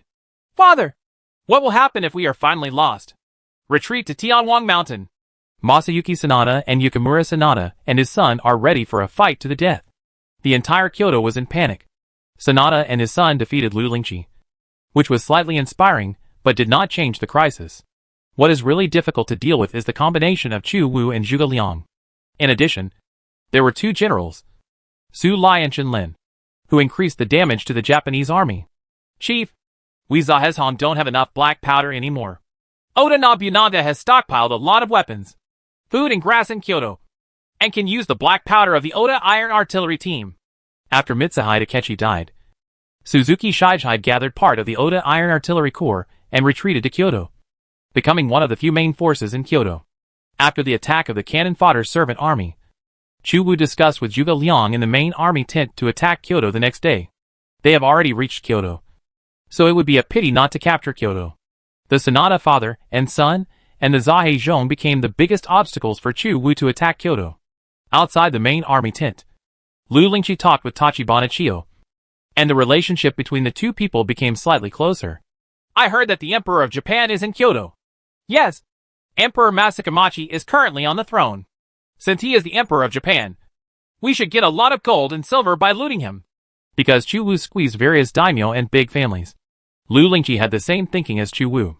The first thing she thought of was to capture Kyoto, and then loot the Japanese emperor. Chiyo Tachibana looked at Lu Lingqi with a somewhat strange look. A long time ago, the imperial family was in financial distress, and its authority was in disarray. The current Emperor Masakamachi only has money because the late daimyo Motomoto waited for others to donate money. The enthronement ceremony will be held. With all due respect, our Tachibana family is much richer than the emperor. Lu Lingqi was speechless. She originally expected to extort a sum of gold and silver from the emperor, but it turned out that the emperor was so poor that he was not even as good as an ordinary daimyo.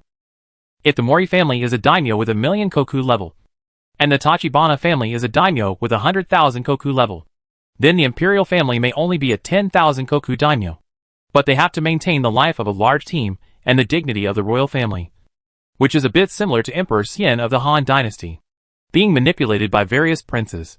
Lu Lingqi thought for a while, and said to herself, money is indeed very important. Without money, even the emperor has no power. Chapter 12:12 The Fall of Kyoto. The next day, smoke rose again. After Xia Jun calmly finished eating the Japanese rice balls, he officially began the siege of Kyoto. Kozongabu Motokin led the servant army, and once again served as cannon fodder for the siege. Trebuchets and crossbows bombarded the walls of Kyoto, and the servant army pushed rams, siege towers, and ladder trucks closer to the walls. The brutal siege battle was repeated, with trebuchets and siege towers responsible for suppressing the defenders, and cannon fodder for consumption, while the main forces such as the Black Cloud Longsword Army immediately pressed forward to push Kyoto. Sanada Yukimura, Suzuki Shijihide and other Japanese military generals were on guard on the city wall. The Zaga iron cannon set up iron cannons and fired at the servants. Each of the servant samurai and a Shigure were shot dead by the iron cannons and fell on the way to climb the city wall. Chu Wu personally supervised the battle. The entire Japanese civilization focused its attention on Kyoto. The servant army and Xia army continued to climb the city wall, and some people rolled down from the city wall one after another. Sanada Yukimura personally guarded the city wall, and the cross spear penetrated a samurai's breastplate, instantly killing the samurai serving the Xia army. Dozens of boulders fell, and the battlements, arrow towers, and wooden fences were destroyed. The fireballs thrown by the Xiangyang cannon billowed with thick smoke, blackening the faces of Sanada Yukimura and other defenders. And one after another the defenders were killed by the fireballs. The city wall more than 10 meters high stood, and tens of thousands of cannon fodder were driven forward by Chieshua's army, constantly consuming the morale of the defenders. The royal board led a group of dismounted heavy cavalry to attack the city. There were 6 or 7 arrows stuck in their armor, and they were still very active, commanding the soldiers to climb crazily. Ladders, flying claws, siege towers, all imaginable means are used. From the emperor's palace, Shouts of killing could be heard outside the city, although Kyoto was attacked more than once. This was the first time that another civilization was attacked. Chuwu used all his strength to attack this royal city. This royal city was worth 500,000 points, and had a huge impact on the national war rankings. Lian soldiers, enter the battle! Under the cover of carts and bamboo shields, a row of Zhuge's crossbowmen approached the city wall. Their crossbows exploded, and they cooperated with the trebuchets to suppress them. Chuwu asked Su Lai, who had a high damage bonus to foreigners, to command the siege army. The Japanese troops defending the city were attacked by the army commanded by Su Lai, and the number of casualties increased rapidly. On the second day of the Kyoto offensive and defensive battle, the Arrow Tower had been almost demolished, and even part of the city wall had collapsed.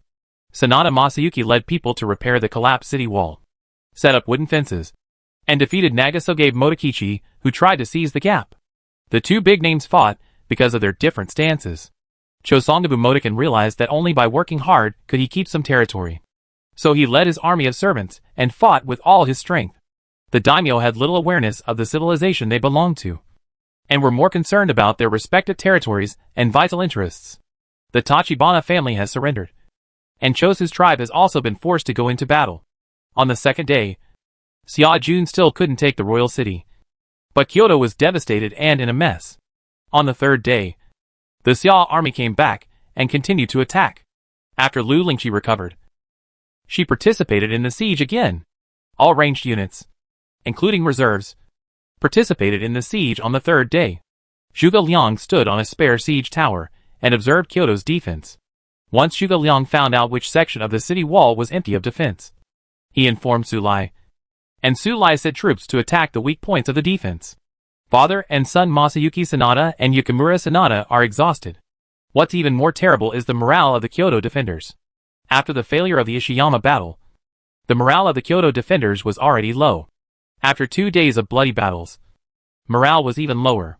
Qinlin led a group of Xia soldiers to the city wall and was besieged by Suzuki Shichai. But Qinlin fought hard and tried his best to contain Suzuki Shichai. Yang Xingmi's Black Cloud Longsword army braved the rain of arrows and stones to scale another section of the city wall. After a breach appeared, the Kyoto defenders worked even harder to reinforce the breached city walls everywhere. At this time, Lu Lingqi once again led the Bingzhou Wolf cavalry to attack a section of the city wall. Dozens of warriors were swept away by Lu Lingqi's Fang Tianhuoji, and Lu Lingqi climbed onto the city again. This time, Yukimura Sanada, who was guarding Kyoto, fought against Lu Lingqi again. Sanada Yukimura's physical strength has been consumed a lot in the past 2 days of fighting, but Lu Lingqi's physical strength has returned to its peak after a day of rest. At this time, with the advantage of physical strength, she is no longer behind in the battle with Sanada Yukimura. Fang Tian waved his halberd, and the enemy soldiers along the way were swept away, and finally collided with Sanada Yukimura's cross gun, causing sparks to fly in all directions. The burning wooden fence on the city wall was billowing with black smoke. From time to time, stones and fireballs fell. An arrow tower collapsed and broken stones fell. 2 emperor-level warriors fought against the background of continuous flames. Whether it is Fang Tian's painted halberd or the cross spear, they are all long weapons. They can be opened and closed to sweep across the not-so-wide city wall. The samurai and Ishiguro on the city wall were affected by the battle between the 2 emperor-level warriors. Many of them were killed by Fang Tianhuoji or their leader Yukimura Sanada. At this time, Sanada Yukimura couldn't help but feel anxious, because he found that after his physical strength was exhausted, he could no longer suppress Lu Lingqi. Chuwu did not let Lu Lingqi continue to participate in the battle, but let Lu Lingqi rest in the middle, which could give Lu Lingqi enough time to recover her physical strength. At this time, abundant physical strength is extremely important in a battle. Lu Lingqi restrained Yukimura Sanada, who was the most powerful among the Japanese troops, and on other sections of the city wall. Generals from the Xia army came to the city with their soldiers and elites, stormed the defenders, fought for the city wall, and tried to open the city gates to welcome Xia. The main force of the army enters the city. Chuwu led a group of Chieshui army cavalry to respond outside the city gate. Once the first troops to capture the city gate, Chuwu would command the Chieshui army cavalry to rush into Kyoto and completely capture this famous royal city. Die!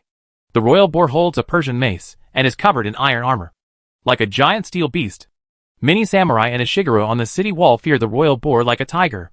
With one person's power, The royal boar cleared a gap on the city wall that was enough to accommodate dozens of people. The dismounted Savalon heavy cavalry took the opportunity to occupy the blank space on the city wall and formed a formation to fight the samurai and a shigaryu. Suzuki Shigehide's Zaga iron cannons caused considerable losses to the Xiao army. The sound of matchlock guns was heard one after another, and many Xiao troops fell on the way to attack the city. The Sanada Akabe team of Sanada Masayuki and Sanada Yukimura and his son began to climb the city wall. This is the exclusive high-level unit that Sanada and his son have never used, as the last elite regiment to defend Kyoto. Now, the city wall of Kyoto is in danger, and the smoke is billowing. Therefore, Masayuki Sanada and Yukimura Sanada have to use the last reserve team to try to block Xiao Jun's crazy attack. The destruction of the country is just around the corner, and almost all the Xiao army generals have gone crazy. So Sanada Masayuki must use the last remaining force. As for how the Kyoto defense forces should defend Kyoto after the offensive and defensive battle on the third day is over, that is no longer something Sanada Masayuki and his son can consider. Because if they can't defend it today, how can they talk about tomorrow? The Sanada Akabe Corps, along with the Takeda Akabe Corps and the two Akabe Corps, are known as the three major Akabe Corps of Japanese civilization.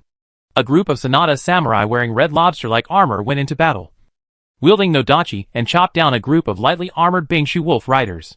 The Bingzhou wolf cavalry brandished the Huansho sword and collided with the nodachi. The battle between the two sides has become fierce, and it is already a life-and-death fight. On the city wall, the Sanada Red Guards with heavier armor had the upper hand. These Red Guard soldiers formed small teams, cooperated with each other, and besieged Lu Lingqi, who was fighting with the commander-in-chief Yukimura Sanada. When Lu Lingqi was fighting Sanada Yukimura, she had to guard against attacks from other directions. The Bingshu wolf riders began to use their horned bows to shoot at the areas where the Sanada Red Bay warriors lacked armor or the gaps between their armors. The general will personally go to seize the city gate. Once the city gate falls, please His Highness lead the cavalry to seize the city. Su Lai saw that the siege battle was stalemate, so he climbed onto the city wall with a gun and joined in the fight. Su Lai's weapon is a spear. Although the force is not that exaggerated, it can still kill ordinary samurai and a shigaryu with one shot. More and more Xiao army generals and soldiers boarded the city. Kyoto's city wall changed from a natural moat to a hole in every corner. The two sides had gone from long-range shooting at each other to close combat. At every moment, hundreds of soldiers were killed. The soldiers of the Xiao army came out of the siege tower, stepped on the suspension bridge between the siege tower and the city wall, and climbed onto the city wall. From time to time, soldiers of the Xiao army who were hit by arrows fell from the suspension bridge. With a scream, they fell into the black army under the city, and the soldiers who were hit were shattered into pieces. The trebuchets and crossbows were still roaring, and the defenders, who were still holding on, were purged. Wooden arrow towers and stone arrow towers were destroyed one after another. The entire Kyoto, and the NPCs, and players living here were trembling. No one knows what will happen if the Xiao army breaks through Kyoto. Now it is almost only a matter of time before Kyoto falls. The tragic heroes Masayuki Sanada and Yukimura Sanada are still struggling. It is inevitable that they will become the tragic party in this battle. Sanada Yukimura's Sanada Akabe team was supposed to cooperate with him to kill Lu Lingqi. But behind Lu Lingqi, more and more Bingzhou wolf cavalry descended on the city, and a small group of Shui troops climbed onto the city to cooperate with Lu Lingqi to suppress the Sanada Ake team. The Kosetsu army is equipped with the best weapons and armor, and is also heavily armored. They can fight hand-to-hand with the Sanada Akabe army. No less. A timid Shueju Xianhu with 86 strength, holding a hammer, dented a warrior's antlered helmet with one hammer, killing the warrior directly. Unfavorable. Retreat to Tianwang Mountain. Sanada Masayuki saw that his son Sanada Yukimura was in a bitter battle, and the cowardly soldiers also began to attack the city. The threat of the 9th level troops to the generals was no small, so he had to order the withdrawal of troops. On all the city walls, there are Xia troops fighting with samurai and a shigaryu. The situation has completely deteriorated and eroded. I am afraid that even Oda Nobunaga's personal presence will not be able to turn the tide. Retreat! Upon hearing the order, various generals and warriors gave up the fight and fled from another city gate. Masayuki Sanada, Yukimura Sanada and his son give up Kyoto. Could it be that even the top soldiers of the warring states period couldn't defend Kyoto?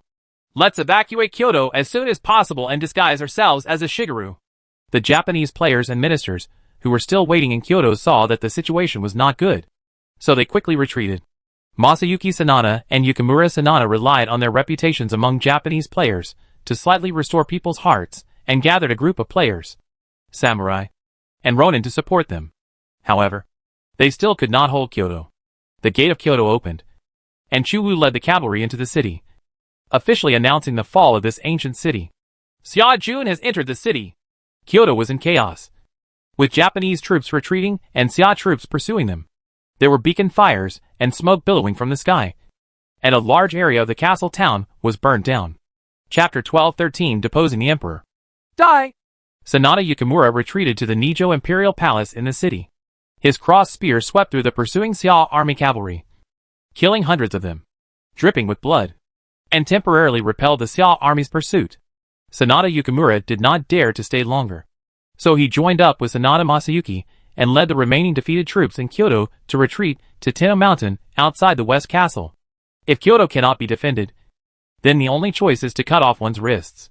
The Xia army broke through Nanchung, attacked the Nijo Imperial Palace and other important places in the city, and captured them one after another. Chua's goal became the palace of Emperor Zhengqin. Emperor Masaka Kamachi is the currently reigning emperor. The various daimyo coerce the emperor to order the princes, so they will not do anything to the emperor, nor will they do anything to the ministers of the previous court. They will even provide money to support the emperor and ministers, so that the samurai class can justifiably rule the 4 islands of Japan. The shogun has always relied on this wonderful system to maintain his rule. Various Xia army generals led their cavalry galloping through Kyoto. As long as the city wall is breached, Kyoto will be completely flat for the Xia army's cavalry, and there will be no danger to defend it. The royal wild boar charged all the way to the palace, causing panic in the palace. Kyoto was built in imitation of Chang'an and Luoyang, and its layout was similar to the cities in the Central Plains to a certain extent, so it felt somewhat familiar to the generals of the Xia army. These cavalry galloped across the remaining defeated soldiers in the city until they controlled all the city gates and drove all the remaining defeated soldiers out of Kyoto. When Kyoto fell, it was already sunset on the afternoon of the 3rd day of the Kyoto War. Chu Wu led Zhuge Liang, Wang Yuing and others to the front of the palace. Emperor Masakamachi was unwilling to leave Kyoto, and no one thought of the fallen emperor in the chaos. To put it bluntly, the emperor during this period was in poverty and needed financial relief from the daimyo. If there was no great righteousness at his disposal, the daimyo might not be willing to save the emperor of the 4 Japanese islands. Poverty! When Chua saw the palace of Emperor Masakamachi, his first thought was, poor. The imperial palace in Xiaoqing, where Chu grew up, occupies an extremely large area, with a dancing pavilion and a singing stage.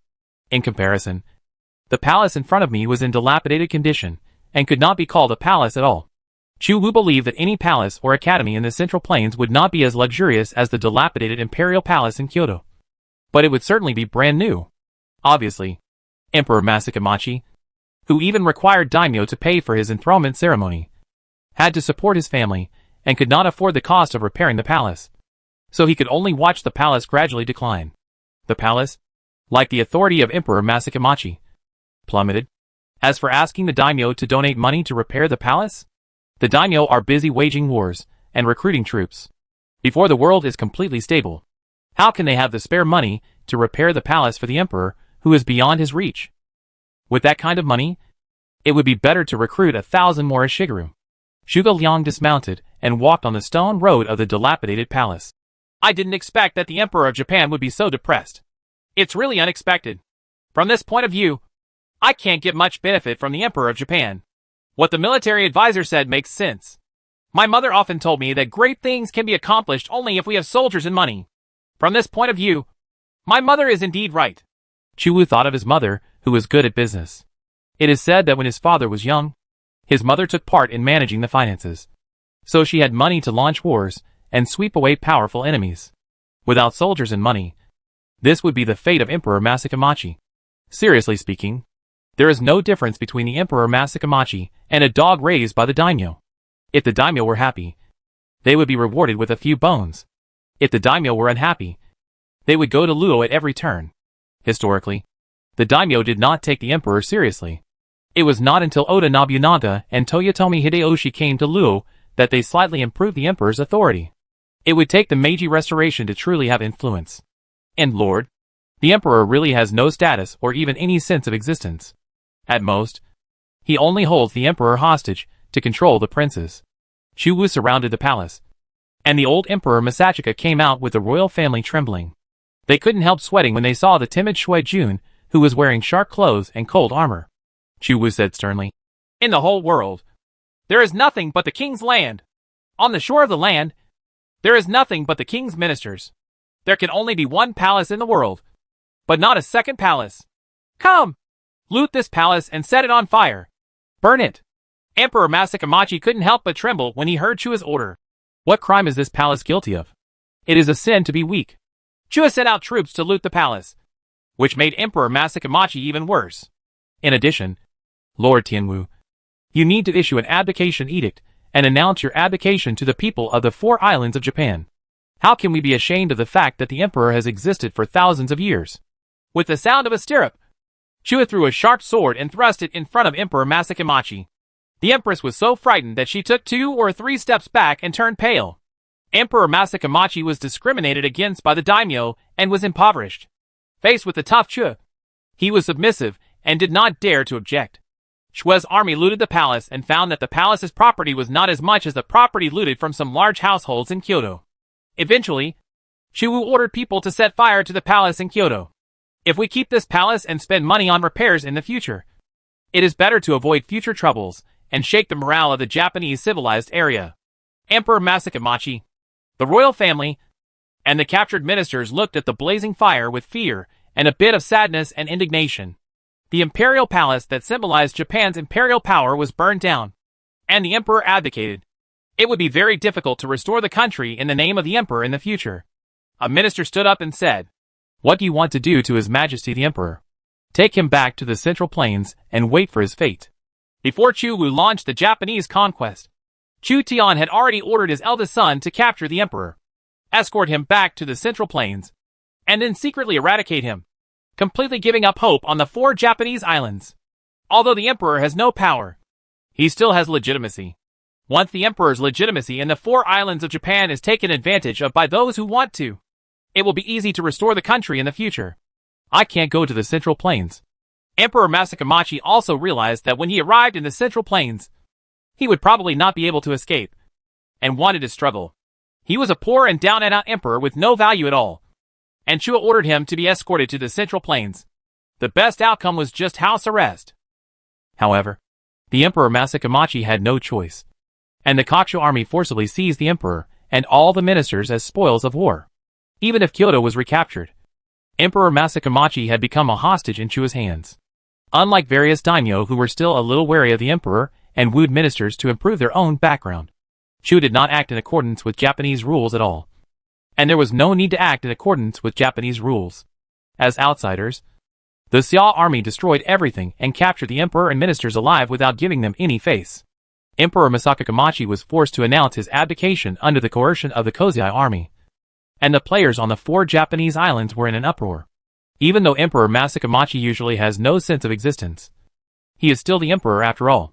At this time, he announced his abdication, which meant that the 4 Japanese islands lost their emperor, leaving only Oda Nobunaga as the shogun. With the fire raging into the sky, Chu Wu continued to loot the properties of Kyoto officials, merchants, and warriors to make up for the losses in the conquest of the 4 Japanese islands. It is said that the emperor had some treasures that were robbed by various daimyo. When Lu Lingqi checked the poor property of Emperor Masakamachi, she learned that the emperor had some special props, but they were taken away by various daimyo. Compared with the daimyo, the current emperor is really poor and has no oil and water. It seems that we can only blackmail these daimyo. The daimyo's family has ruled various kingdoms for a long time and has accumulated a lot of savings. There are also businessmen in Kyoto who have made a lot of war fortune and even loaned money to the daimyo. These are also good targets for looting. Chu Wu captured a group of Kyoto businessmen alive, set up crimes, forced them to buy indulgences, and would not let them go until they lost all their money. These merchants may have property in various daimyo territories, so they need to be extorted. For a time, the wealth of the entire city flowed into the hands of Chu Wu. Chu Wu looted tens of millions of gold and silver and property. On the main battlefield of Anyun Kingdom, Oda Nobunaga and Tokugawa Ieyasu were shocked to hear that Kyoto had been captured and Emperor Masakamachi was captured alive. and they remained silent for a long time. The fact that Emperor Masaka Kamachi was captured alive was not an important matter. But what was more important was the loss of the royal city of Kyoto. Many of the supplies that Oda Nobunaga hoarded in Kyoto also became Chu's trophies. Calling all the daimyo, samurai, and ronin in the rear to gather to Kyoto and make sure to recapture Kyoto. The emperor's life or death is not important. Oda Nobunaga called on all the warriors of the Eastern Kingdom and Gyeonggi province to serve as kings. After Chu occupied Kyoto, he opened the teleportation array in Kyoto, allowing reinforcements from the Central Plains to enter Kyoto, which threatened the strongholds of Oda Nobunaga and Tokugawa Ieyasu. Chapter 1214 The Final Battle in the River. Your Majesty, His Royal Highness the Crown Prince captures Kyoto and deposes the Emperor of Japan. In the river area, Chutian wiped the smoke and dust from his face with a silk scarf. He had just experienced a battle. The war between him and the Golden family lasted for a long time. And until the fall of Kyoto, there was still no chance for a decisive battle. Chu Wu lived up to his expectations and successfully captured Kyoto, which shook the morale of the Japanese army. The attack on Japan has reached the final stage. Generals such as Sun Jian, Zhang Dao, Myuk, and Zhang Ren were sweeping across the Southeast Asian civilized zone. Because he captured Kyoto, Chu Tian directly received 500,000 points. First, the Crusaders, total points, 1.32 million, captured Damascus. Second, the Dacia dynasty, total points, 1.31 million, captured Kyoto. Third, Maritime Alliance, total points, 570,000. Fourth, Grassland Empire, total points, 510,000. Chu Tian fought on multiple fronts, and the Crusaders were also expanding crazily. Alexander captured Damascus, the royal city in the civilized area of Syria, a legendary ancient city.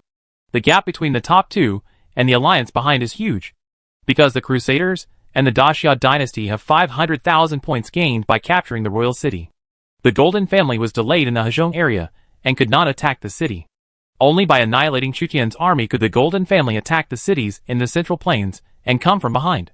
Chu Tian realized that the time for the decisive battle in the Hejong area had almost arrived. Winter is coming, and if there is no decisive battle, the Western Expedition Army will have to retreat to the Ili Valley. Wakwatai's food and grass are probably almost exhausted, so he can only be forced to fight.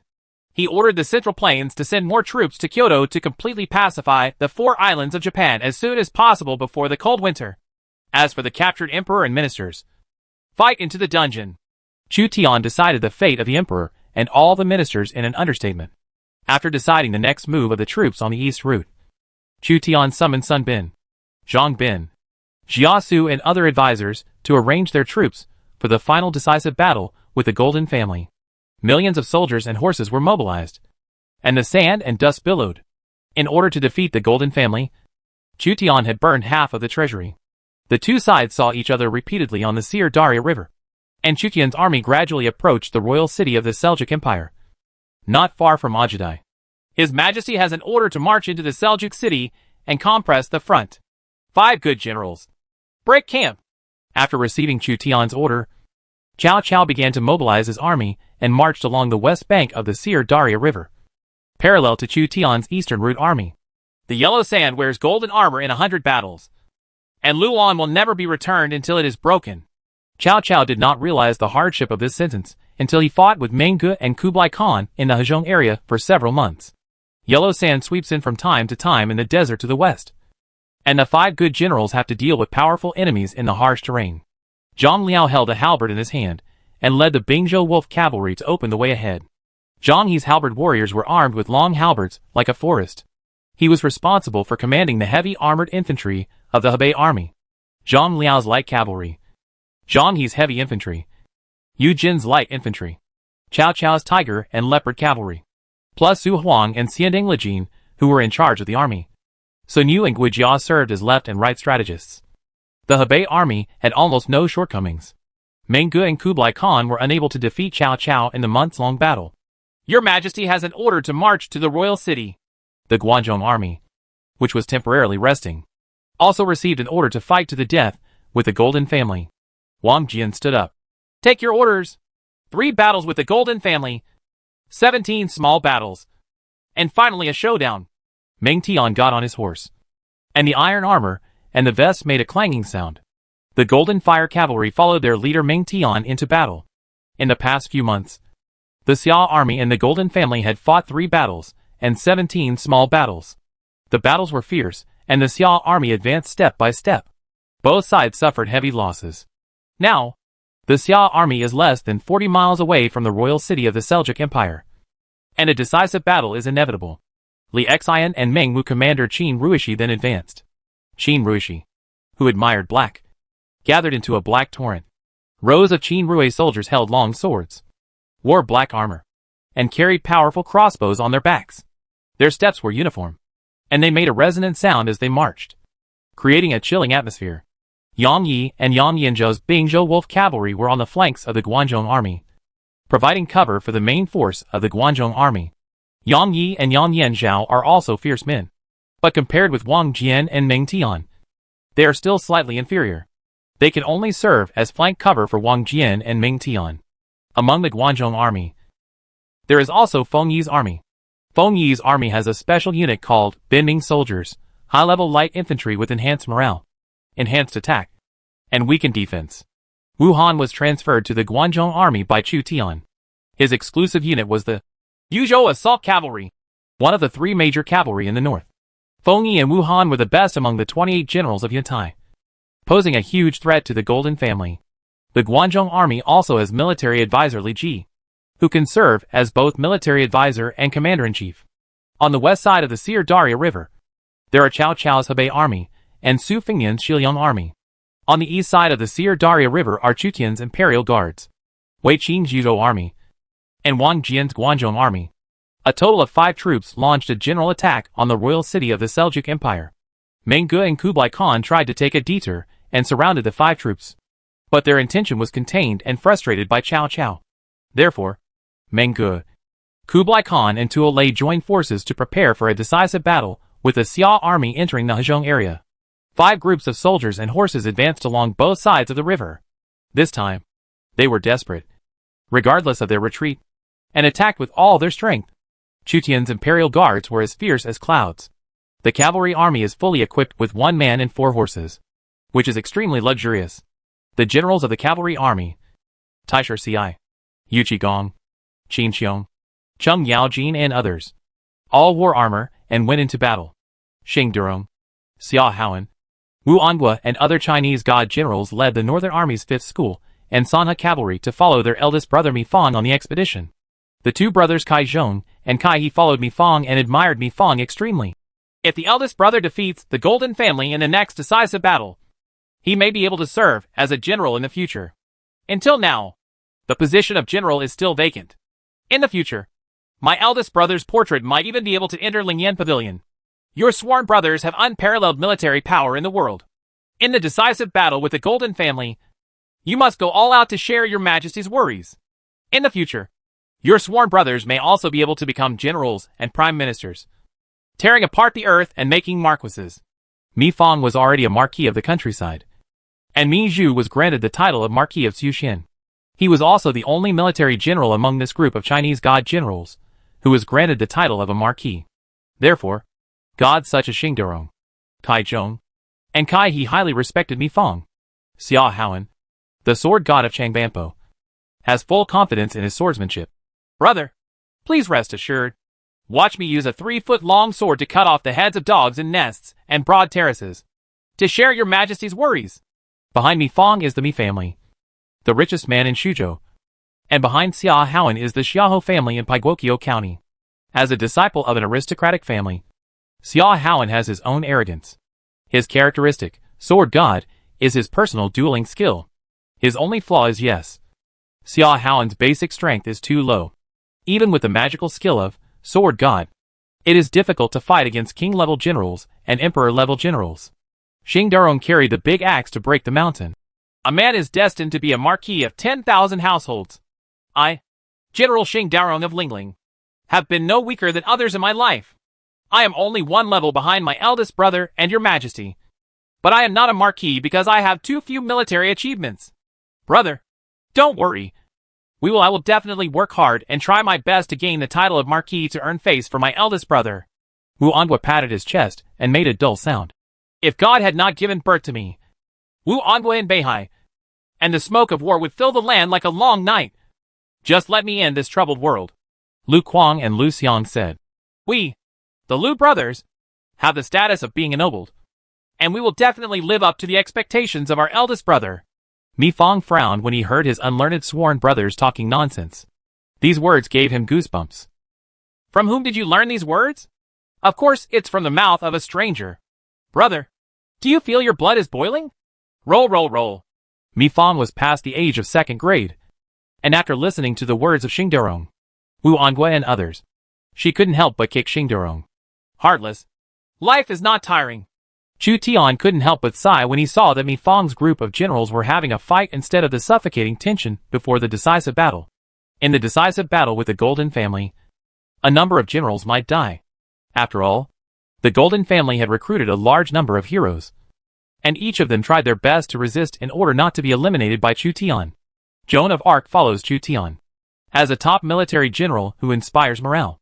Joan of Arc usually plays a decisive role in decisive battles. In addition, generals such as the Roman god of war Varus, the famous Bohemian chariot general Jeshka, the Knight of the Round Table King Arthur, and the Western teaching group Cepheus also participated in this battle. Himiko, Queen of Yamatai Kingdom, led the newly recruited 10th level Miko to participate in the final decisive battle in the river. Witches, the hidden arms of the Japanese civilization, use longbows as weapons, but they are auxiliary arms. Beside Chu Tian, there are two powerful generals, Dian Wei and Su Chu, who serve as bodyguards and are responsible for protecting Chu Tian's safety. Chu Tian was not sure whether there were any strong generals in the Golden Family. The Golden Family has recruited many rebel generals, and among these rebel generals, there may be emperor-level warriors. There is also a white-robed regiment among the Imperial Guards. Chun Qingji, Zhao Yun, and Xuerengui, all wearing silver armor and white robes, forming a white wave, in sharp contrast to Qin Ruishi, who is covered in black armor. You look a little pale. Xuerengui saw that Chun Qingji, who had turned white at the temples, did not look very good, so he asked Chun Qingji, Ahem. My body is weak, and I have been fighting in the river for a long time. It's already too much for me. Chen Qingji coughed twice. His voice was indeed weak, and his face was as white as paper. Xuerengui and Zhao Yun looked at each other, already feeling a little uneasy. Chen Qingji was already a middle-aged general when he was recruited by players. After working for Chu Tian for almost 20 years, Chen Qingji's temples turned white, and his hair also had a lot of white strands. As a Confucian general, Chen Qingji had very low military force. Any white-robed sergeant could defeat Chen Qingji. It is generally difficult for generals with weak physiques to live long. The 7,000 white robes still follow their general Chen Qingji. This high-level light cavalry, even the exclusive units of Xuerengui and Zhao Yun, is incomparable. Many times, Xuerengui and Zhao Yun have to borrow the 7,000 white robes from Chen Qingji. Perhaps this is the last battle for the 7,000 white robes. Xuerengui and Zhao Yun both had a premonition of something. Chapter 12:15 All the elites emerge. Sir Sultan, Emperor Xia has marched towards the Mongolian Khan and launched a general attack. They fought 20 battles in a few months, and they finally had to fight it out. This is our chance to restore the Seljuk Empire. Ogbi destroyed our Seljuk Turks, and the country and family hated each other. And Xia the Emperor and Wokuatai are just the same person. They want to take the Hezhong area into their own hands and are not worthy of trust. We can only rely on our own strength to restore the country.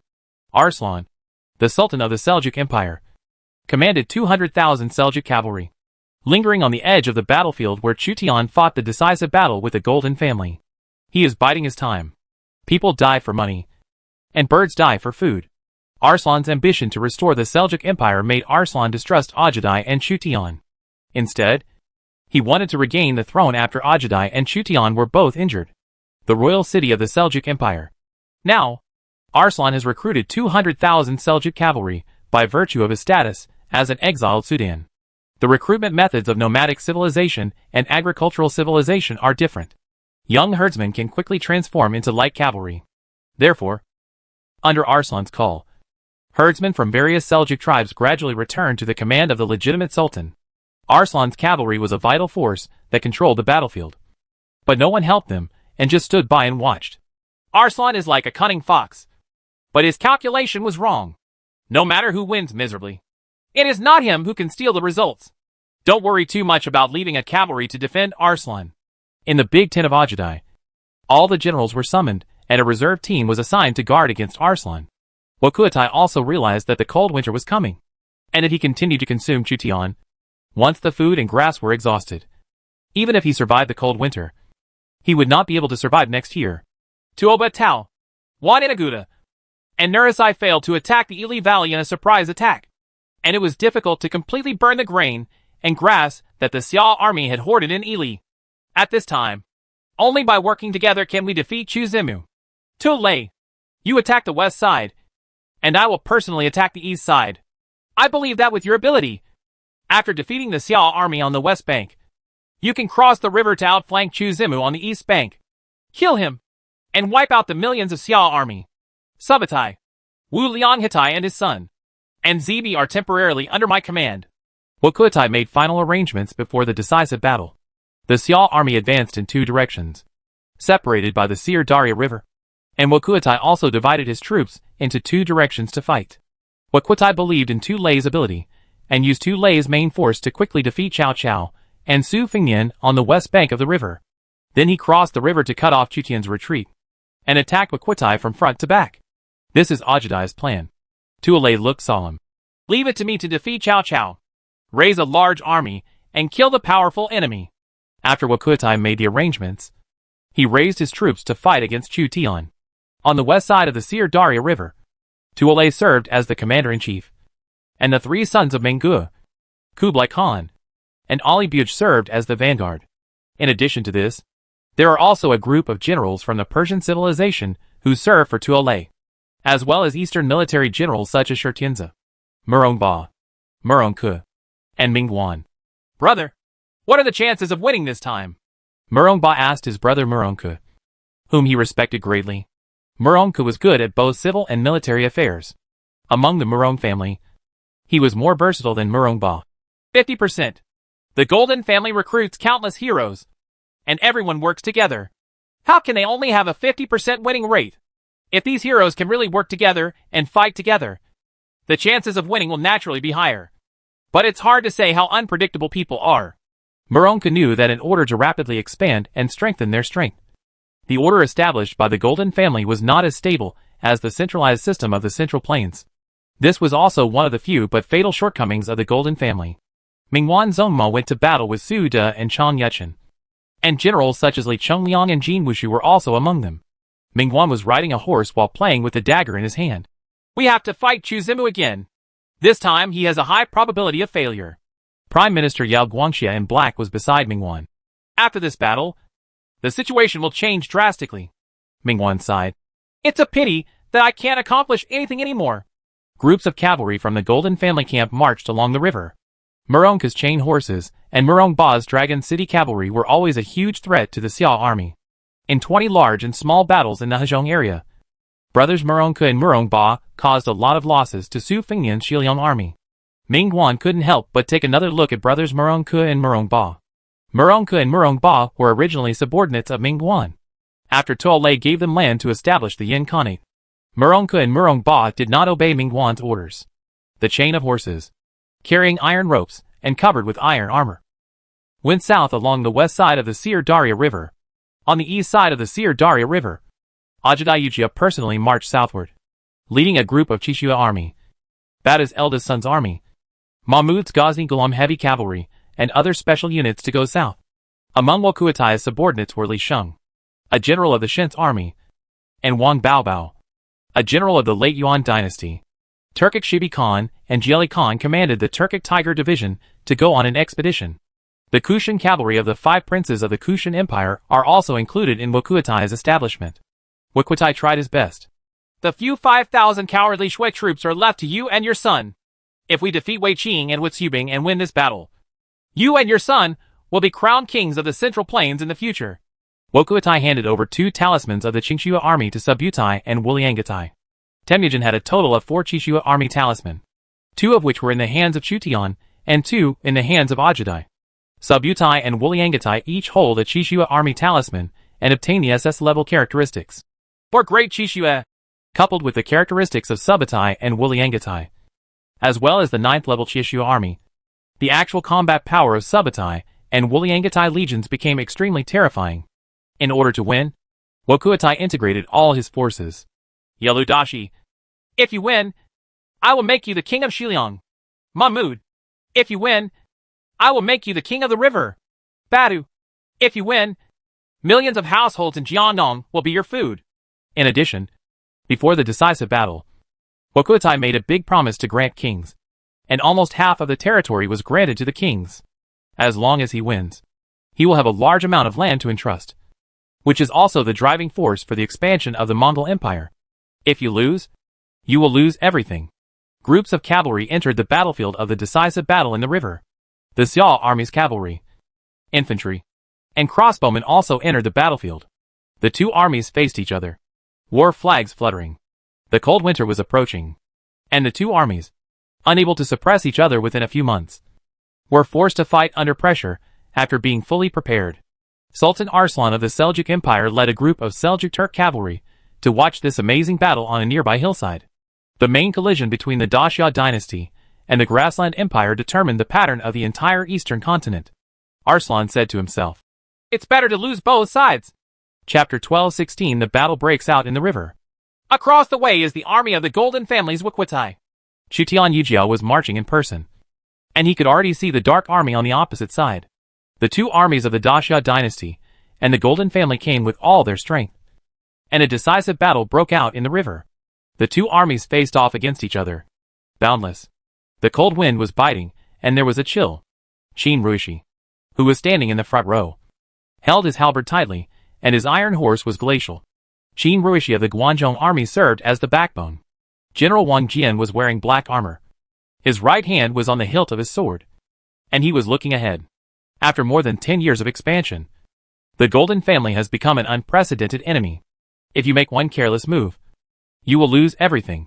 The decisive battle in the rivers of Central Asia seems to determine the ownership of the river areas, but in fact it will determine the changes in the territory. If the main force of Xia's army is completely wiped out, the central plains will be left undefended, and the Golden Family will march straight into it. 50,000 black-armored Qin Rui soldiers were placed in the center, clad in razor-sharp armor, glaring eagerly, and full of murderous intent. Wang Jian's Guanzhong army, as well as Meng Tian, Feng Yi, Yang Yi, and Li Ji, formed a total of 5 armies. The battle line stretched for more than 10 miles, and even the Imperial Guards on the left and the Yuzhou army on the right could not be seen. This time, Chu Tian adopted a flank breakthrough tactic, deploying the Imperial Guards as the main force on the left side to break through Wokuotai's right wing. On the right were Wei Qing and Hu Zibing's cavalry, Zhou Yafu's infantry, and Li Guang's archers, conducting a roundabout attack on the Jin family's army. The Guanzhong army in the middle must block the impact of the nomadic cavalry. The front line of the 3 armies is dozens of miles long. The front and rear cannot see each other. We can only wait and see how each legion breaks through. Among the Praetorian Guards, Jeshka's Hussite Legion arranged a vehicle formation to protect Chutian's main formation at the rear. The 3 generals of the Northern Qi dynasty, Hu Luwang, Duan Shao, and King Wanling, and the 3 generals of the former Qin dynasty, Deng Chong, Zhang Hao, and Su Cheng, all served in the Imperial Guard. Wang Ming, Jia Su, Fang Xianling, Zhang Bin, Sun Bin and other counselors were observing the army of the Golden Family opposite. The Golden Family is dominated by cavalry, and the strength of the cavalry is no less than that of Chu Tian. Hua Mulan reined in the horse and followed Chu Tian. "Your Majesty, what is the probability of winning this decisive battle?" Chu Tian looked at the other side of the Sir Daria River. "If our army wins on the west bank, there is a 90% chance of victory." 90%. Hua Mulan didn't understand where Chu Tian's confidence came from. The Golden Family has recruited many tycoons, and these tycoons are powerful. However, Chu Tian believed that he was 90% sure of defeating the Golden Family, which surprised Hua Mulan. Boom! Boom! Boom! War drums roared, and the dull sound echoed in the Sir Daria River basin. All the soldiers clenched their weapons. The decisive battle in the river is about to begin. On the west bank of the Sir Daria River, the 3 generals Chao Zhang, Chao Pai, and Chao Ong were galloping between the 10,000-person phalanxes to check the formation of each 10,000-person phalanx before the decisive battle. Cao Zhang and the three finally gathered under Cao Cao. Father! Many square formations have been formed. Cao Cao looked ahead, dragging hundreds of thousands of thunder troops to confront Cao Cao and Su Fengyan. Cao Cao suddenly heard the sound of war drums on the east bank of the Sir Daria River. So he waved his hand. Attack! In Cao Cao's army, the war drum sounded in unison. Zhang He, the fully armored general, heard the drums of the attack and led the heavy infantry regiment, including the Euphorbia soldiers, to move towards the phalanx of Toad Mines. Xiliang Army. Attack! The Silver Spear serves as the vanguard for the army. Su Fengyan sent Yang Shiho's army's Silver Spear to serve the army. Thousands of Silver Spear soldiers, led by Yang Shiho, cooperated with Zhang He and launched an attack on the left and right. The Silver Spear is effective in saving the army. As a high-level spearman, it can restrain the cavalry. The generals of Xiliang, including Ma Teng and Ma Chao, commanded the Xiliang cavalry, watching eagerly from the side. When the Silver Spear army engages the enemy cavalry, the Xiliang cavalry will step forward and defeat the enemy cavalry. Su Fengyan's white robe swayed slightly in the cold wind. He faced the powerful Golden family in silence, observing the situation on the battlefield. What he cared about most was the cavalry of brothers Murong Ke and Murong Ba. Murong Ke's chain iron horses and Murong Ba's Dragon City iron cavalry are the most powerful armored cavalry in the Xianbei civilization. The Yin cavalry is feared, a chain of iron horses, with every 3 equipped iron horses connected by iron ropes. And rows of iron horses form a fish scale formation. The fish scale formation is both offensive and defensive, coupled with the high panel armored cavalry. The impact is astonishing. Murong Ke and Murong Ba were waiting for Tuo Lei's order. Persian heavy infantry, move forward! Tolai sent out a heavy infantry phalanx led by several Persian generals. The Persian heavy infantry phalanx formed 2 phalanxes of 10,000 people and collided with the phalanxes of Zhang He and Yang Shiho. Volley! Crossbows, bows and arrows, thousands of arrows, fell into the Persian heavy infantry phalanx. The random arrows hit the iron armor and helmets, making a clanging sound. The heavy armored infantry had a strong defense against bows, arrows and crossbows. The rain of arrows only caused very small losses to the heavy armored infantry. More arrows broke and fell to the ground. The heavy armored infantry phalanxes collided. Spears and halberds stabbed at each other, and rows of heavy armored infantry were assassinated by the opposite weapons. The locust-like rain of arrows covers the sky, and the spears are like a forest. Zhang He held a halberd and fought on foot, fighting fiercely among the Persian heavy infantry. A Persian general targeted Zhang He and charged at Zhang He with a hammer in hand. The heavy hammer hit Zhang He on the head. Zhang He held the halberd in both hands, blocked the hammer, and struck the halberd with his backhand. The sharp halberd blade made a crack in the front of the Persian general's breastplate. When the Persian general saw that the breastplate was broken and there was blood flowing, he couldn't help but became furious. His hammers were like a violent storm, and they bombarded Zhang He one after another. Zhang He fought with this Persian general, and cracks appeared on the ground under his feet because Zhang He was unloading his force. Wuchuan Legion, come forward! Su Fengyan sent out the Wuchuan Legion of Yuantai, Li Hu, and Deguxin. Commanders, follow me to attack! Yuantai swung his robe and led the Wuchuan cavalry to the battle. Tens of thousands of cavalry changed from trotting to galloping, and under the command of Yuantai, they attacked the flanks of the towing army. Arrows rained down from the sides, killing and wounding hundreds of Persian cavalrymen. Deport them! The Persian army flanking the tow line also sent out Persian cavalry. Each legion entered a state of war, and the sound of war drums and shouts of killing shook the heaven and earth. Tuo Lei always remains calm. Millions of soldiers and horses are engaged in battle, and wrong judgment may lead to the collapse of the army. Chu Bin's holy meteor cavalry cannot be used easily without our orders. Tuo Lei destroyed the Persian civilization and obtained the holy meteor cavalry talisman of the Persian civilization. The holy meteor cavalry, commanded by Chu Bin, the rebel general of the Persian civilization, was Tuo Lei's trump card. Until now, the holy meteor cavalry has not been used. Brother Ming, Kublai Khan, and Alibu, you will supervise Mingwan and other rebel generals. Defeat Cao Cao, and take his head. Take orders! Mengge, Kublai Khan, Ali Buj and other heroes, including Mingwan, launched a massive attack on Cao Cao and the 5 good generals. Among the 5 good generals, Eugene, Le Jin, Zhang Liao, and Su Huang were also thrown into the battle by Cao Cao one after another. All soldiers, we must fight to the death. Zhang Liao waved his halberd and set out with Hu Sanyang and other generals to fight. The wolf cavalry in Bingzhou roars with lightning speed. The 5 good generals fought fiercely with generals such as Shi Tianzi, Gui Can, Meng Ge, Kublai Khan, and Ali Beuj. Zhang Liao triggered the prestigious characteristic, which lowered the morale of the surrounding enemy troops. Both Bingzhou wolf cavalry and Mongolian cavalry are good at mounted archery. The 2 cavalry are fighting like pythons, arrows raining down like rain. Sonorous.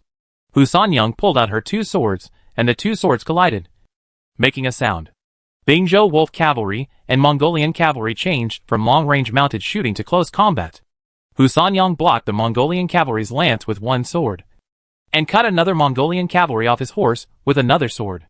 Hu Sanyang's military strength is not very high, but she can still defeat the ordinary Mongolian cavalry with 1 enemy.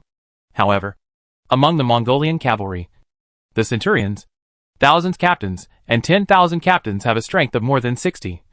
And there are even Mongolian generals with a strength of 80+. In the melee, a Mongolian captain shot Hu Sanyang's knife away with 1 shot, and then shot again, trying to kill Hu Sanyang. However, the next moment, Zhang Liao's halberd killed the Mongolian captain. The halberd hit the Mongol commander's helmet, and the Mongol commander fell off his horse. Hu Sanyang picked up the knife that fell on the ground and went into battle again with 2 swords. She and Zhang Liao already have a tacit understanding of cooperation. Needless to say, unless the enemy is completely defeated, we cannot relax for a moment. Die! Su Huang held an axe and fought fiercely with a Mongolian captain of 10,000 men for dozens of rounds before killing the Mongolian captain of 10,000 men. The morale of the cavalry commanded by the Mongolian captain dropped as a result. War! Yu Jin's Qinzhou army was severely damaged by the Mongolian cavalry, which made Eugene grit his teeth. The Qinzhou army is not weak, but its opponent is an elite force that has swept across Central and West Asia. Eugene has never been able to make great achievements, which makes Eugene difficult to calm down. In this decisive battle, Eugene fought with all his strength and led the Qinzhou army to attack crazily. The Qinzhou army formed a spear phalanx to assassinate the attacking Mongolian heavy cavalry. Brother Ming personally commanded the heavy cavalry, and unexpectedly broke out of the Qinzhou army in Jin. So much so that he lost his troops and generals in Jin. Father, please allow me and my uncles to lead the tiger and leopard cavalry to sweep through powerful enemies. Cao Zhang saw the 5 good generals fighting fiercely with the enemy, so he asked Cao Cao to go to war. You, Cao Chun, and Cao Xiu will lead 10,000 tigers and leopards into battle.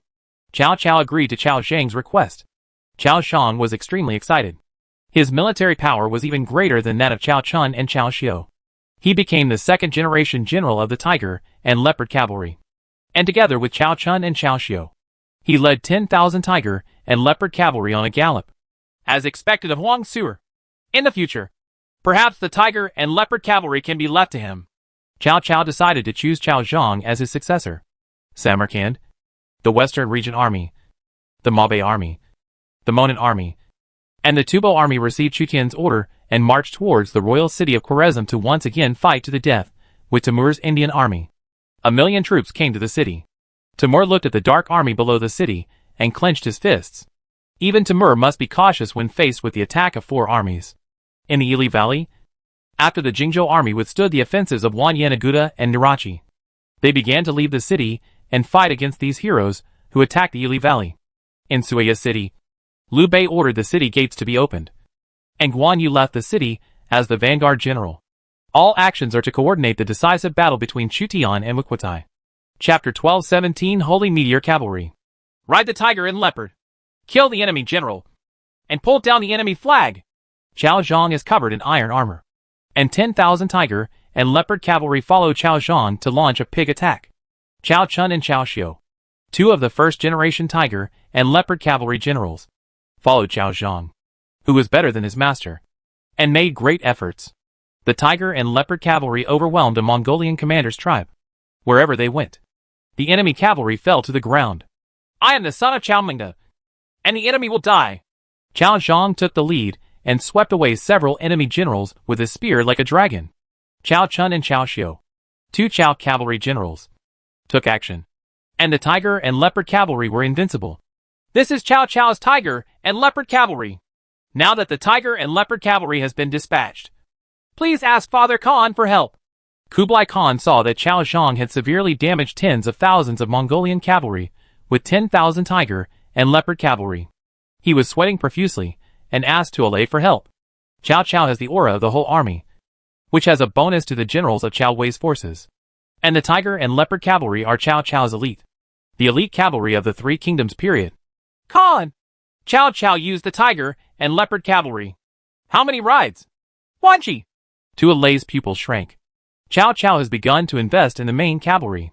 Now that the 5 good generals and the tiger and leopard cavalry have gone into battle, Cao Cao is only surrounded by Xiahou Yuan and Xiahou Dun. Use the Holy Meteor Cavalry to completely destroy Cao Cao. Order Bahram Chubin to dispatch. After some calculations in his mind, Tuolai finally decided to use the 9th level Holy Meteor Cavalry, the top unit of the ancient Persian civilization. It was precisely because the Persian Empire had the Holy Meteor Cavalry that it was able to persist for more than 10 years, and was eventually defeated by the human wave tactics of towing thunder. The 10,000 Saints Cavalry, under the command of Bahram Chubin, the rebel general of the Persian Empire and a distinguished man, arranged themselves into a cone-shaped formation for breakthrough. Cao Cao commanded the Hebei army, with more than 200,000 soldiers and horses, fighting in a melee with Mengge, Kublai Khan, Shurtianza and others. On the entire battlefield, 400,000 people were crowded together, and thousands of people died in the battle. Bahram Chubin was waiting for the right moment to destroy Cao Cao in one fell swoop. Mingwan led Su De and Chan Yuchen to fight against the 5 good generals, putting great pressure on Cao Cao. Rows of Holy Meteor Cavalry, equipped with tall horses, heavy armor, and imposing manner. In the Mongolian Empire, only the Chishua army could rival the Holy Meteor Cavalry. Tuolai promised me that as long as I destroy the guy named Cao Cao, I can be crowned the king of kings of Persia. Bahram Chubin had no intention of betraying Tuolai. Unless Talyui supports him to ascend to the throne, he can surpass all the rebel generals of Persian civilization and become the king of kings in Persia. Cao Ong, Cao Chun, and Cao Xiu commanded 10,000 tiger and leopard cavalry to attack, allowing Bahram Chubin to find a flaw. Holy Meteor Cavalry, crush them for me! Bahram Chubin waited for the tiger and leopard cavalry to engage in a melee with the Mongolian cavalry. So he drove the Holy Meteor Cavalry to launch a pig attack. The Holy Meteor Cavalry started, armed with super long lances, and under the leadership of Bahram Chubin, overwhelmingly charged towards the tiger and leopard cavalry. The earth is shaking. The earth is shaking. The super heavy cavalry attacked. The armor of the Holy Meteor Cavalry was inlaid with gold and overflowed with golden light. Like burning golden fire, it swept towards Cao Zhang's tiger and leopard cavalry, and its momentum shot straight into the sky. As the Holy Meteor Cavalry was dispatched, the million-strong army on the west bank of the Sir Daria River, everyone's focus was on the Holy Meteor Cavalry. At this moment, the Holy Meteor Cavalry became the focus of the entire battlefield. Cao Shan killed a Mongolian Qianhu, who fell from his horse, and Cao Zhang's sight was also shot by the Holy Meteor Cavalry. 10,000 Saint Meteor Cavalry launched a charge, with dust rolling and golden light overflowing. They activated the skill, Holy Meteor, and entered a state of frenzy. Their attack power and impact surged, and they looked at death as if they were dead. This is the most terrifying cavalry in Persian civilization, according to the intelligence. Cao Zhang was originally very majestic, but he couldn't help but feel suffocated in front of the 10,000 Saints falling cavalry. The 10,000 Saint Meteor Cavalry is no longer something that any general can handle alone. Any military commander who is surrounded by the Holy Meteor Cavalry may die in battle. The Holy Meteor Cavalry charged in and engaged the tiger and leopard cavalry at hand-to-hand combat. The mighty Holy Meteor Cavalry thrust out their lances, and hundreds of tiger and leopard cavalry were assassinated by the Holy Meteor Cavalry. Cao Zhang, who was rushing forward, was overwhelmed by the Holy Meteor Cavalry. Cao Zhang used all his strength to assassinate a Holy Meteor Cavalry. The spear penetrated the Saint Meteor Cavalry's super heavy armor. The impact came from the spear, making Cao Zhang's mouth numb. The armor of the Holy Meteor Cavalry was too thick, which represented an astonishing defensive power. Cao Zhang actually felt a little strenuous when killing the Holy Meteor Cavalry. The fanatical Holy Meteor Cavalry passed by Cao Zhang, and the lances came one after another. Cao Zhang waved his spear vigorously, killing 3 or 4 Holy Meteor Cavalry in a row, but became increasingly weak. When he fell into the Holy Meteor Cavalry, Cao Zhang felt like he was stuck in a quagmire. The two generals Cao Chun and Cao Xiu were also swallowed up by the Holy Meteor Cavalry one after another. The Holy Meteor Cavalry tore apart the Tiger and Leopard Cavalry. The terrifying cavalry has not had such an opponent for a long time. Cao Cao couldn't help but feel troubled when he saw 10,000 Tiger and Leopard Cavalry defeated by the Holy Meteor Cavalry. After all, the Holy Meteor Cavalry is the most elite cavalry in the Persian Empire. When this cavalry fell into the hands of Tuolai, it became an indestructible blade. You two, go and contain the Holy Meteor Cavalry. Cao Cao said Xiahou Yuan and Xiahou Dun to try to contain the Holy Meteor Cavalry. Cao Cao's palms were sweaty.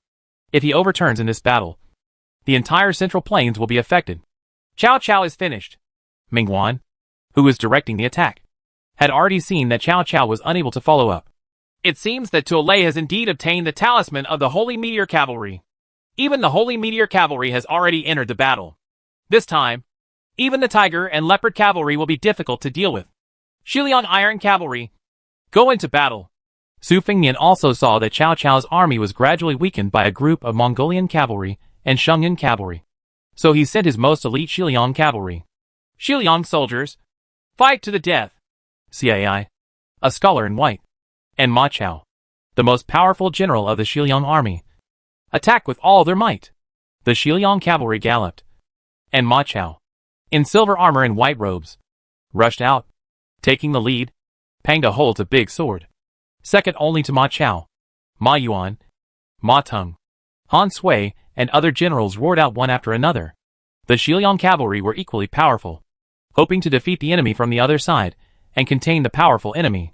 Now that the Shiliang Iron Cavalry has been dispatched, it is our turn to join the Iron Horse.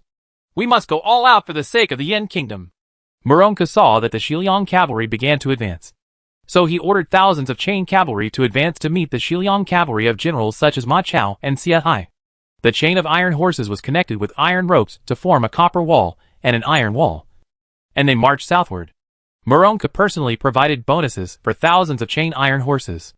I'm going to fight against the fierce generals of Shiliang. Murong Ba himself was also an emperor-level warrior. He personally commanded the Dragon City Cavalry and launched an offensive with Murongka's chain cavalry. The chain of iron horses swept southward and attacked the Shiliang Iron Cavalry head-on. The Dragon City Cavalry put pressure on the Shiliang Cavalry from the flanks, forcing the Shiliang Cavalry into the attack range of the chain cavalry. A chain of iron horses is crisscrossed, connected by iron ropes. Thousands of iron horses, advancing but not retreating. No cavalry dared to hesitate for a moment. They had to keep the same speed as their companions, otherwise they would be tripped by the iron rope. The chain iron horse as a whole sacrifices flexibility in exchange for high defense and formation breaking capabilities. The heavy iron gun was swung and made a sound of breaking through the air. Ma Chao killed an oncoming iron cavalry with one shot. Ma Chao's iron spear weighed more than 100 kilograms. The opponent's horse could not withstand the huge impact and died suddenly. The other two horses connected by iron ropes were implicated and fell on their backs. Pang De swung his sword and drew it out after Ma Chao, slashing an iron cavalryman in half. Separate to meet the enemy. Xia Ai in white, as the military advisor of the Shiliang Cavalry, detached a group of Shiliang Cavalry to attack Murong Ba's Dragon City Cavalry. Murong Ba rushed to the front, holding the dragon halberd, and swept away hundreds of Shiliang Cavalry. Together, the Lilian Iron Horse and Dragon City Iron Cavalry totaled tens of thousands of people. The Shiliang Iron Cavalry of Cai, Ma Chao, Su Fengnian and others numbered about 20,000, which was the absolute main force of the Shiliang army. Even the Yinqiang Sijia army and the Wuchuan army were not as large as the Shiliang Iron Cavalry. Murongka and Murong Ba, two emperor-level generals, are really troublesome. Su Fengnian left 3,000 Shiliang cavalry as a reserve team, and had already committed all the remaining Shiliang cavalry into the battle. Murongka and Murong Ba gave Su Fengnian a headache. Murong Xianbei had many famous generals. Among the Xianbei civilization, only Toba Xianbei and Yuan Xianbei could compare. Cao Cao's defeat is certain. After Tuolai dispatched the Holy Meteor Cavalry, the balance of victory tipped towards Tuolai. The Holy Meteor Cavalry, commanded by Bahram Chubin, defeated Cao Zhang's Tiger and Leopard Cavalry. The Holy Meteor Cavalry, which entered a state of fanaticism, was unwilling to engage in a head-on battle even if Tuolai commanded Xiuxiu's army. He still had 50,000 Mongolian cavalry and 30,000 Persian cavalry under his command that were not used. Follow me and break the enemy's formation. Tuolai personally commanded 50,000 reserve cavalry and officially ended 80,000 cavalry, with Tuolai personally providing bonuses and cooperating with the Muron brothers, flanking the Shiliang cavalry. Hundreds of thousands of cavalry clashed. Horses' hooves rolled, and Tuolai personally took action. The characteristics of the Tomine are God's Whip. SSS level characteristics. The Servant Army is strengthened. Green Wolf and White Deer. SSS level characteristics. The cavalry is greatly strengthened. Wind and Fire. SS level characteristics. The cavalry speed is plus 10%. Attack power plus 20%. Terror Massacre. SS level characteristic. When leading troops to attack, the enemy's morale will immediately drop by 10 points. The drop speed plus 30%. Easy to cause fear, to exert their effects to strengthen the attack of 80,000 cavalry ability. Tuolai personally took action. And 80,000 cavalry attacked like fierce wind and fire, easily defeating Han Sui's cavalry. There is a huge difference between Han Sui and Tuolai. Reservists. Follow me. Su Fengyan personally joined the battle with 3,000 Shiliang cavalry and 30,000 light cavalry. Chapter 12 18 times had changed. Your Majesty, Tuolai on the west bank of the river has used the Holy Meteor cavalry. Cao Cao has been defeated. Mulan's War Eagle reported the battle situation on the other side. Both Hua Mulan and Joan of Arc looked heavy at this time. The two armies of Cao Cao and Su Fengyan were deployed on the west bank of the river to prevent the cavalry dragging mines from detouring. If Cao Cao and Su Fengyan were defeated, Chutian on the east bank of the river would also be affected. The long drive of cavalry dragging thunder will cut off Chutian's retreat. Hua Mulan and Joan of Arc all know what this means. They were all worried about Chutian, because their fate was already won with Chutian's. The Holy Meteor cavalry is really terrifying, existing on the same level as the Qixua army and the Xuanjia army. Although the 100 cavalry is more terrifying than the Holy Meteor cavalry, the number of 100 cavalry is too small, and they are only suitable for serving as guards, not the Holy Meteor cavalry. Such a main cavalry. Chutian could also feel the momentum of the Holy Meteor cavalry on the other side of the Sir Daria River. Joan of Arc asked, Your Majesty, do we need to send people to the west bank for support? Unnecessary. Unnecessary? I believe him. We just need to defeat the enemy in front of us. The Hongi cannon is ready. Chutian turned a blind eye to the critical situation on the west bank and focused all his attention on the decisive battle with Wokuatai on the east bank. Bata commanded the Changzi army, the 5 princes of the Kushan Empire, and the Turkic Shibi Khan and Jiali Khan to attack Chutian's imperial guards. The armored infantry and crossbowmen of the Kushan Empire formed a dark and airtight phalanx. The Kushan Empire has a huge population and is the source of cannon fodder and servants for the Golden Family.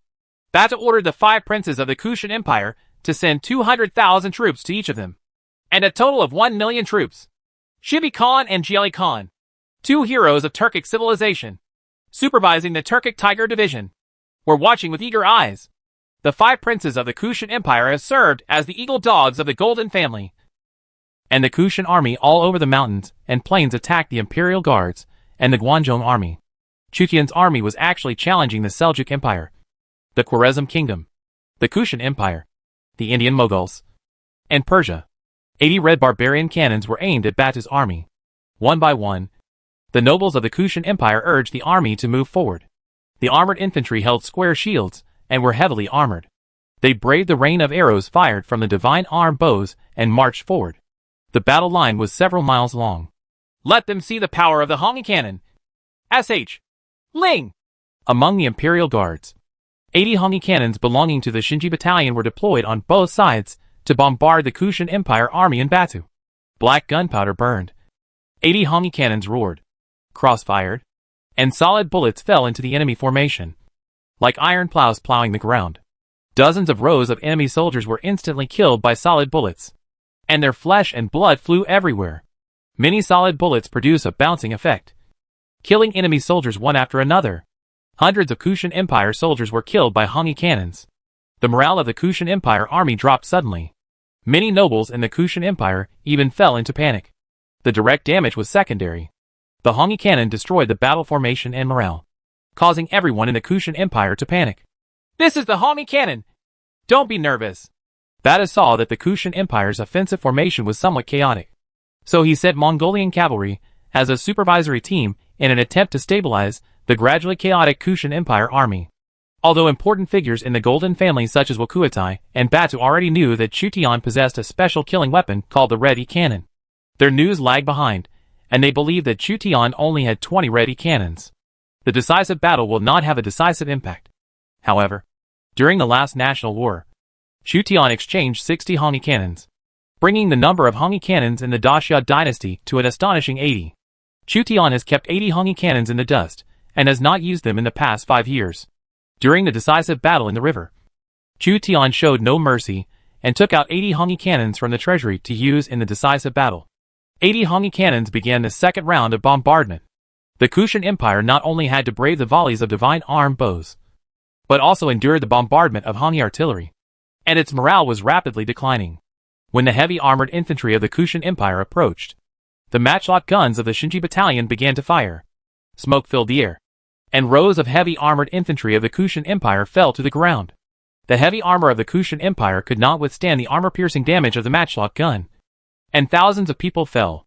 The scale of the Shinji battalion expanded to 10,000 people. They lined up in 3 rows and fired volleys in turns, once again severely damaging the formation and morale of the Kushan Empire. The smoke was filled. Tens of thousands of Shinji battalions were equipped with 80 Hongyi cannons, Ling and volleys of muskets. Before the two armies came into contact, the Kushan Empire's army had already suffered thousands of casualties, and its morale dropped by 30 points. Expanding the Shinji battalion and producing Hongyi cannons are indeed worth the money. Chutian couldn't help but sigh when he saw that the Shinji battalion's Hongyi cannons and matchlock guns had severely damaged the morale of the Kushan Empire's army. The enemy's morale had dropped, significantly weakening the state of the Kushan Empire's army. Sure enough, times have changed. The Hongyi cannon is a 10th level weapon, and the Shinji battalion equipped with matchlock guns is also an 8th level long-range unit, possessing top-level armor-breaking capabilities. In addition to its slow reloading speed and lack of melee combat capabilities, the Shinji battalion's armor-breaking ability makes any heavy armored unit fearful. Bimehu, prepare to use your charm ability. The witch troops are ready to provide bonuses to the cavalry armies Baichi, Xuanjia army, Qixu army, Yuban army, and Baibao Xianbei, Chao Gui. Prepare to use your all-in-one go ability, Joan of Arc. Give my order, and then use the Saint Joan of Arc ability. As the Kushan Empire's army approached, Chutian issued orders one after another, and used all means to increase its combat power. On the entire battlefield, Chutian, Wang Jian, and Wei Qing superimposed 3 army auras. Sun Bin provided military advisor assistance, and the Xia army was in full condition. Himiko's exclusive unit, Kyushimiko, is a 10th level unit with the auxiliary skill, Prayer. 100 witches can select 10,000 elites to increase their defense by 20% and reduce pain by 20%. The effect lasts for a period of time. Chutian asked the witch to provide buffs for the most elite cavalry. The witch's gain has no effect on long-range troops, but for the cavalry charging into battle, this gain is not small. 100 10th level witches drew their long bows and released the skill, Wind Control Arrow, which increased the range and damage of bows and arrows by 30%. At least 2,000 to 3,000 Kushan Empire soldiers fell under their arrows. This is the terrifying thing about the 10th level arms. The Kyushimiko is only an auxiliary-based long-range unit. Several rounds of Hongyi artillery bombardment hit the morale of the Kushan Empire. Chao Gui activated the one-shot feature to slightly increase the attack power of the entire army, except for the reserves. Attack with the entire army. Chutian saw that the time was ripe, so the whole army pressed forward. The Hongyi cannon is still roaring, and the matchlock guns and divine arm bows are firing. The Roman Legion, the French Protectorate Army, the 5th School of the Northern Army, the Three Rivers Cavalry, and other elites launched a massive attack. Here comes the sword. Cheng Banpo's sword dodged Xia Haoan stretched out his hand, and his own soldiers handed Xia Haoan a sharp long sword. Xia Haoan, Mi Fang, Xing Derong, and other great generals led the Northern Army's 5th School and Sanha Cavalry to go on an expedition. Chutian's command value has reached 99 points. So the 5th School of the Northern Army and the Sanha Cavalry are taking advantage of Chutian's bonus and don't have to worry about being misled by Mi Fang. Xia Haoan and others. The cavalry troops are kept in reserve. Chu Tian left behind hundreds of cavalry and cavalry troops. At this time, Yamatai Queen Himahu used the Ghost Way characteristic, which caused the morale of the Kushan Empire army to be hit, and 2,000 to 3,000 people defected on the battlefield. Chapter 12:19 Turnaround. The Kushan Empire's army was affected by Himahu's charming characteristic. 2,000 to 3,000 unsteady Kushan soldiers defected midway and drew swords on their companions.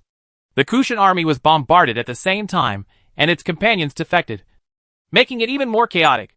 Taking advantage of the chaos within the Kushan Empire's military formation, the Roman legion, the 5 schools of the Northern Army, and other high-level arms launched an all-out attack to engage in a fierce battle with hundreds of thousands of troops on the opposite side. Hongi cannons and 8 Neo crossbows were firing wildly, and solid bullets and giant crossbow arrows fell into the Kushan Empire army. Hundreds of Kushan Empire soldiers and horses died under the crossbows, and corpses were everywhere. Millions of troops fought in the alluvial plain of the Sir Daria River. Tens of thousands of people were killed, and the blood flowed like a river. The witch holding a long bow kept releasing bows and arrows, and the arrows shot out like streams of light. The heavy armored infantry of the Kushan Empire could not defend themselves against the attacks of the 10th level troops, and were shot through by the streams of light. 100 10th level soldiers, Kyushu witches, took action at the same time, shooting out streams of light like shooting stars, which was really beautiful. The terrifying nature of the 10th level troops was revealed. The Kyushu witches used longbows as weapons. Although they only had 100 people, they shot and killed thousands of enemy soldiers. Moreover, the long bow of the Kyushu witch is superior to most bow types in terms of range and damage. The Roman legions formed a tortoise SH-L formation to block the arrow rain from the Kushan Empire. After the two sides got close, they began to fight hand to hand. The Roman soldiers held daggers and spears and fought fiercely with the Kushan Empire. The daggers pierced the throats of the Kushan armored infantry. The Roman general Varus, holding a sword and shield, was surrounded by Kushan soldiers and stabbed with several spears. Varus risked his life to fight. His shield knocked away spears, and his dagger beheaded a Kushan dignitary. Varus's soldiers followed their generals hard, and fought with the Kushan Empire, which was also one of the 4 ancient kingdoms. The armies fought. Shields and armor collided. Mi Fang, Xia Haoan, Xing Derong and other great generals, apart from drinking and bragging, were also unambiguous when they actually went into battle, leading the Northern Army's 5th School and Sanha cavalry to the front.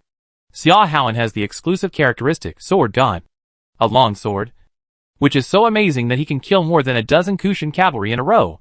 Blood splashed on Xia Haoan's armor. If he doesn't take on a powerful general, Xia Haoan's force is enough. More than 70 points of force plus the 66.66% bonus of Sword God are enough for Xia Haoan to establish his power in front of a group of soldiers and kill everyone.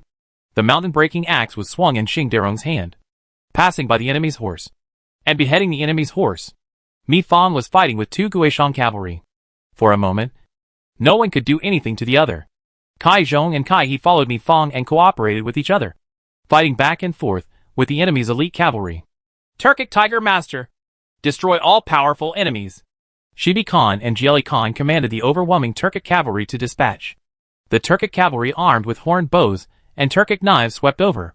The sand and dust raised by 100,000 Turkic cavalry reached tens of meters high in the air, and thousands of the most elite Turkic Tiger Division cavalry served as the vanguard. The Turkic cavalry attacked, and the first one to bear the brunt was Varus's Roman legion. Before the battle, the Turkic cavalry fired their horned bows, and tens of thousands of sharp arrows fell, hitting the square shields of the Roman soldiers. The square shields were filled with arrows from the Turkic cavalry. Like hedgehogs, the equipped Turkic Tiger Division began to attack. The Turkic Tiger Division was the real elite of the Turkic civilization. They held spears and crushed Valu's Doom Legion. Several hundred Roman soldiers in the first row were directly knocked away by the Turkic Tiger Division. The Turkic Tiger Master wearing a mask only showed a pair of sharp eyes. He was condescending.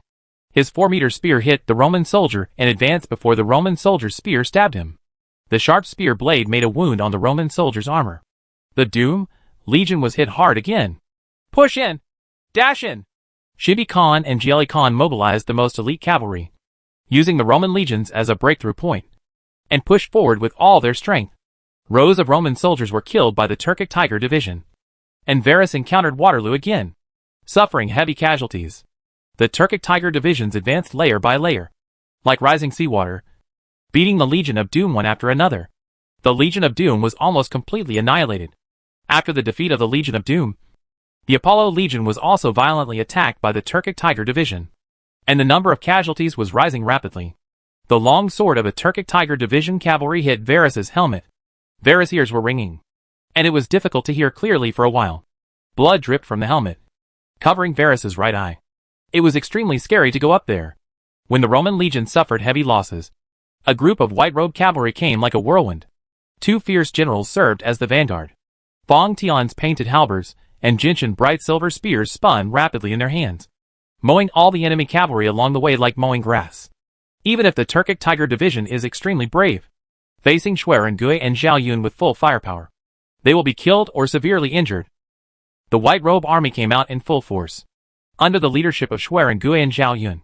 The brave pig Turkic Tiger division, Schwerin Gui and Zhao Yun opened the way, and the white-robed army followed the two fierce generals, overcoming thorns and obstacles all the way, moving forward in an indomitable way.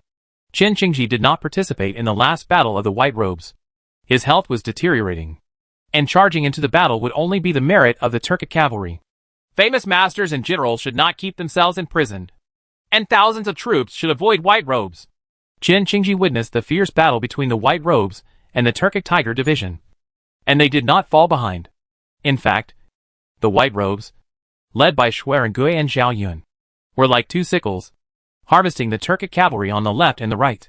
The White Robe army has been fighting for many years, and at least 200,000 enemies have fallen under the sword of the White Robe army. On the front, Wang Jian's Qin Rui soldiers fought with the heavy armored infantry and heavy armored cavalry of the Kushan Empire. The heavy armored cavalry of the Kushan Empire formed a black torrent and attacked the Qin army, which was also black. The Kushan heavy cavalry went on, and Wakutai personally provided bonuses for these Kushan heavy cavalry.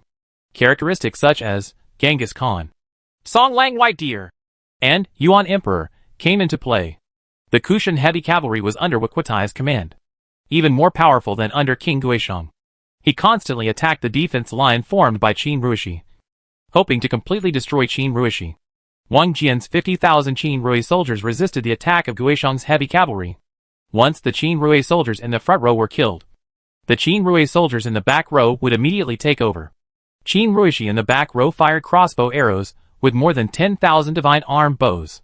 The iron armor of the Kushan heavy cavalry can block most crossbow arrows, but some of the Kushan heavy cavalry rushing at the front were shot into hedgehogs by the divine arm bows. They fell heavily to the ground and were trampled by the heavy cavalry roaring from behind. The battlefield is extremely crowded and vast. Any cavalryman who falls behind will be trampled to death by his companions. No one can step back. Golden Fire Cavalry! Kill! Golden Fire Cavalry! Kill!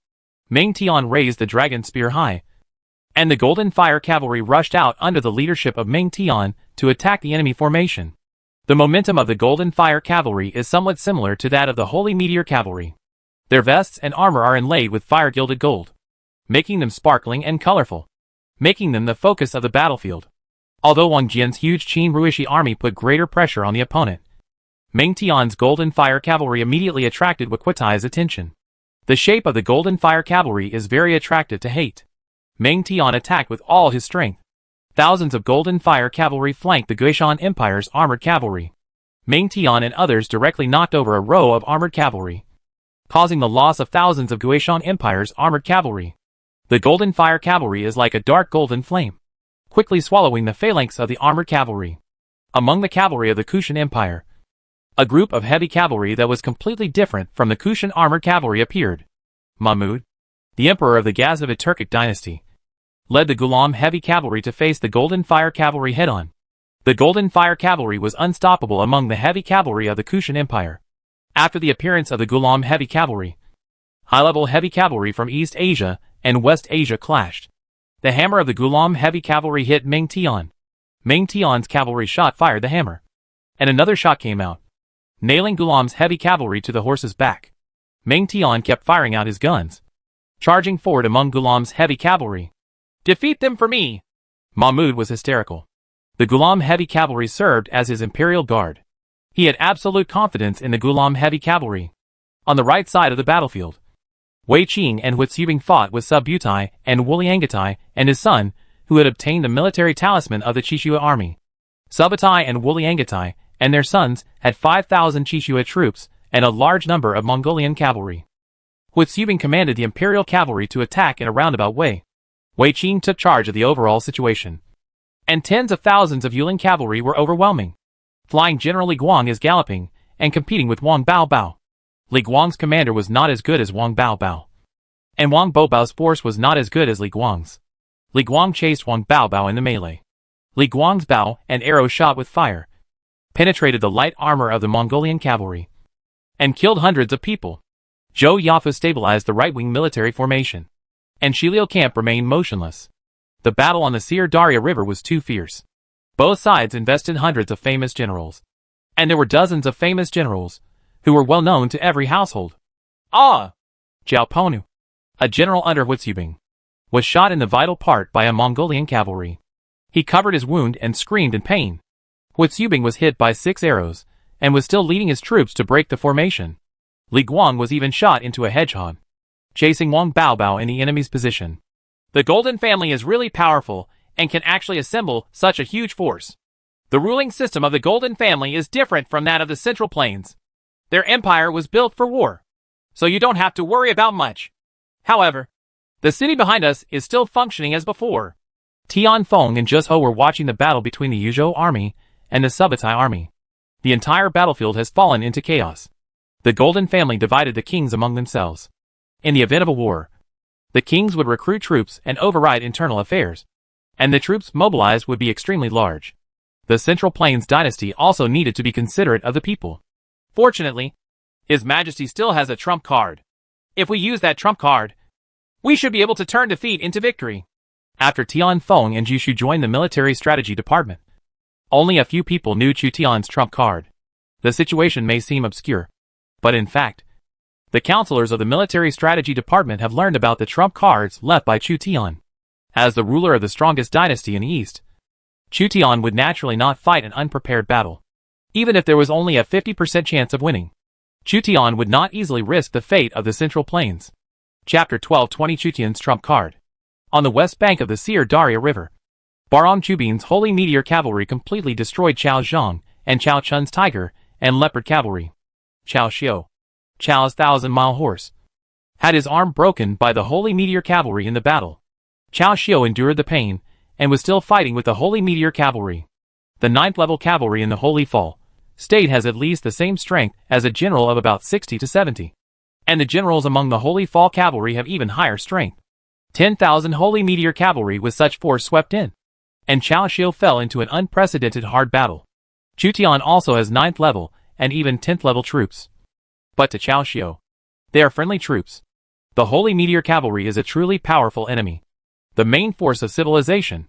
The Holy Meteor Cavalry defeated an equal number of Tiger and Leopard Cavalry.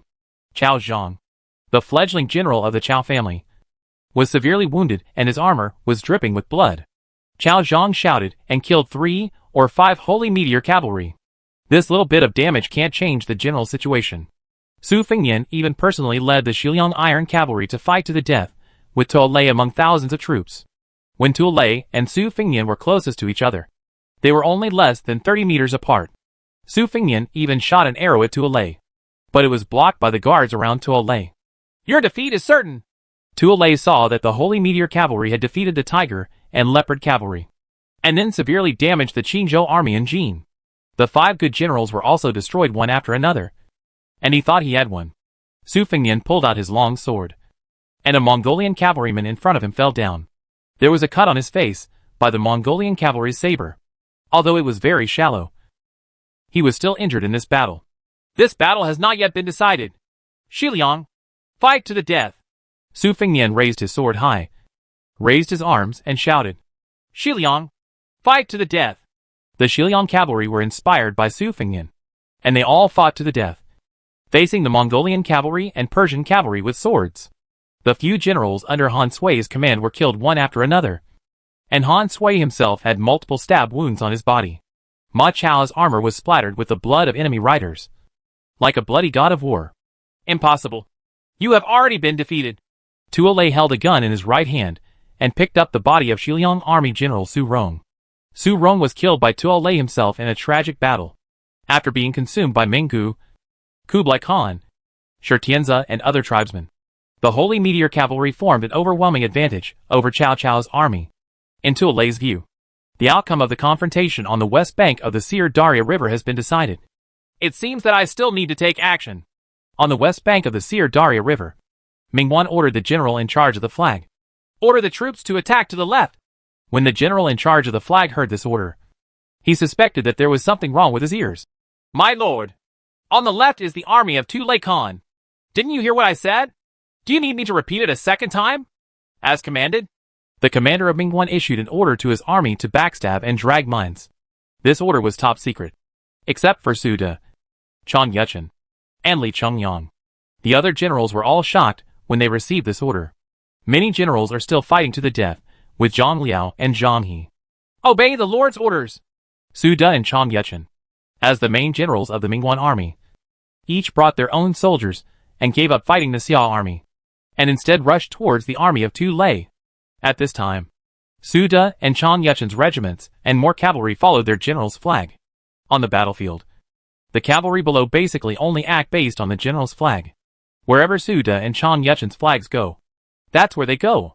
Su De and Chan Yuchen set an example, and more cavalry followed Su De and Chan Yuchen.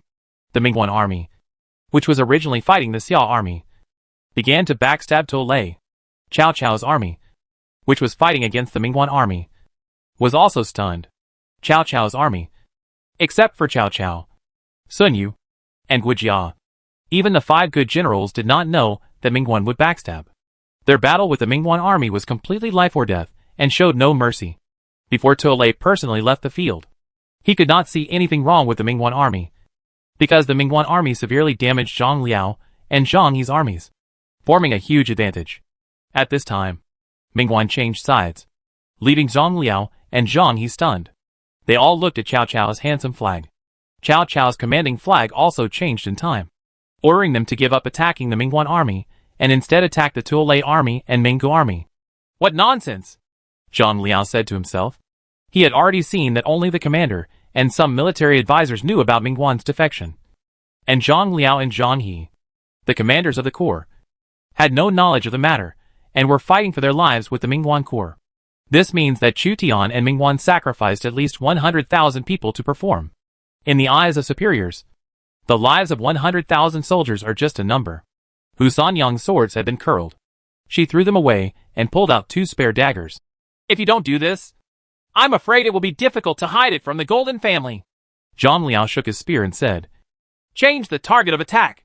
The general flag of Zhang Liao's army was adjusted, and the target of attack was changed from Mingguan to Menggu and Kublai Khan. Zhang He's army also began to change its offensive targets. As Mingguan defected, Menggu and Kublai Khan were attacked by Zhang Liao and Zhang He, and Mingguan cooperated with Su Fengyan to attack the enemy. Su De and Chan Yuchen, 2 emperor-level warriors, rushed to the front and killed the Mongolian captain of 10,000 men. Mingguan! This traitor! Menggu and Kublai Khan could not believe that Mingguan, the hero who had served the Golden Family for 10 years and helped the Golden Family destroy Persian civilization, would betray them. The Golden Family allocated hundreds of thousands of square kilometers of pasture to Mingguan in the Khorasan area, and they have treated him with utmost kindness and justice. Mingguan, who had worked for Tuolei for almost 10 years, stabbed Tuolei in the back without mercy. Mingguan, who has more than 90 martial arts, even went into battle in person to face Tuolei. Are the Holy Meteor Cavalry strong? Very strong. But it doesn't mean that we have to fight the Holy Meteor Cavalry to the death. Mingguan's target is Tuolei, the coach of the Golden Family on the west bank of the Sir Daria River. Mingguan! Tuolei gritted his teeth. Tuolei, who was originally confident of victory, had noticed the turmoil of the army. Mingguan suddenly attacked Tuolei, causing Tuolei's flanks to collapse. Several generals under Tuolei were killed in the fierce attack by Su De and Chan Yuchen. At this time, the breakthrough achieved by the Holy Meteor Cavalry was no longer important, because the Holy Meteor Cavalry was unable to return to the Tomine in time.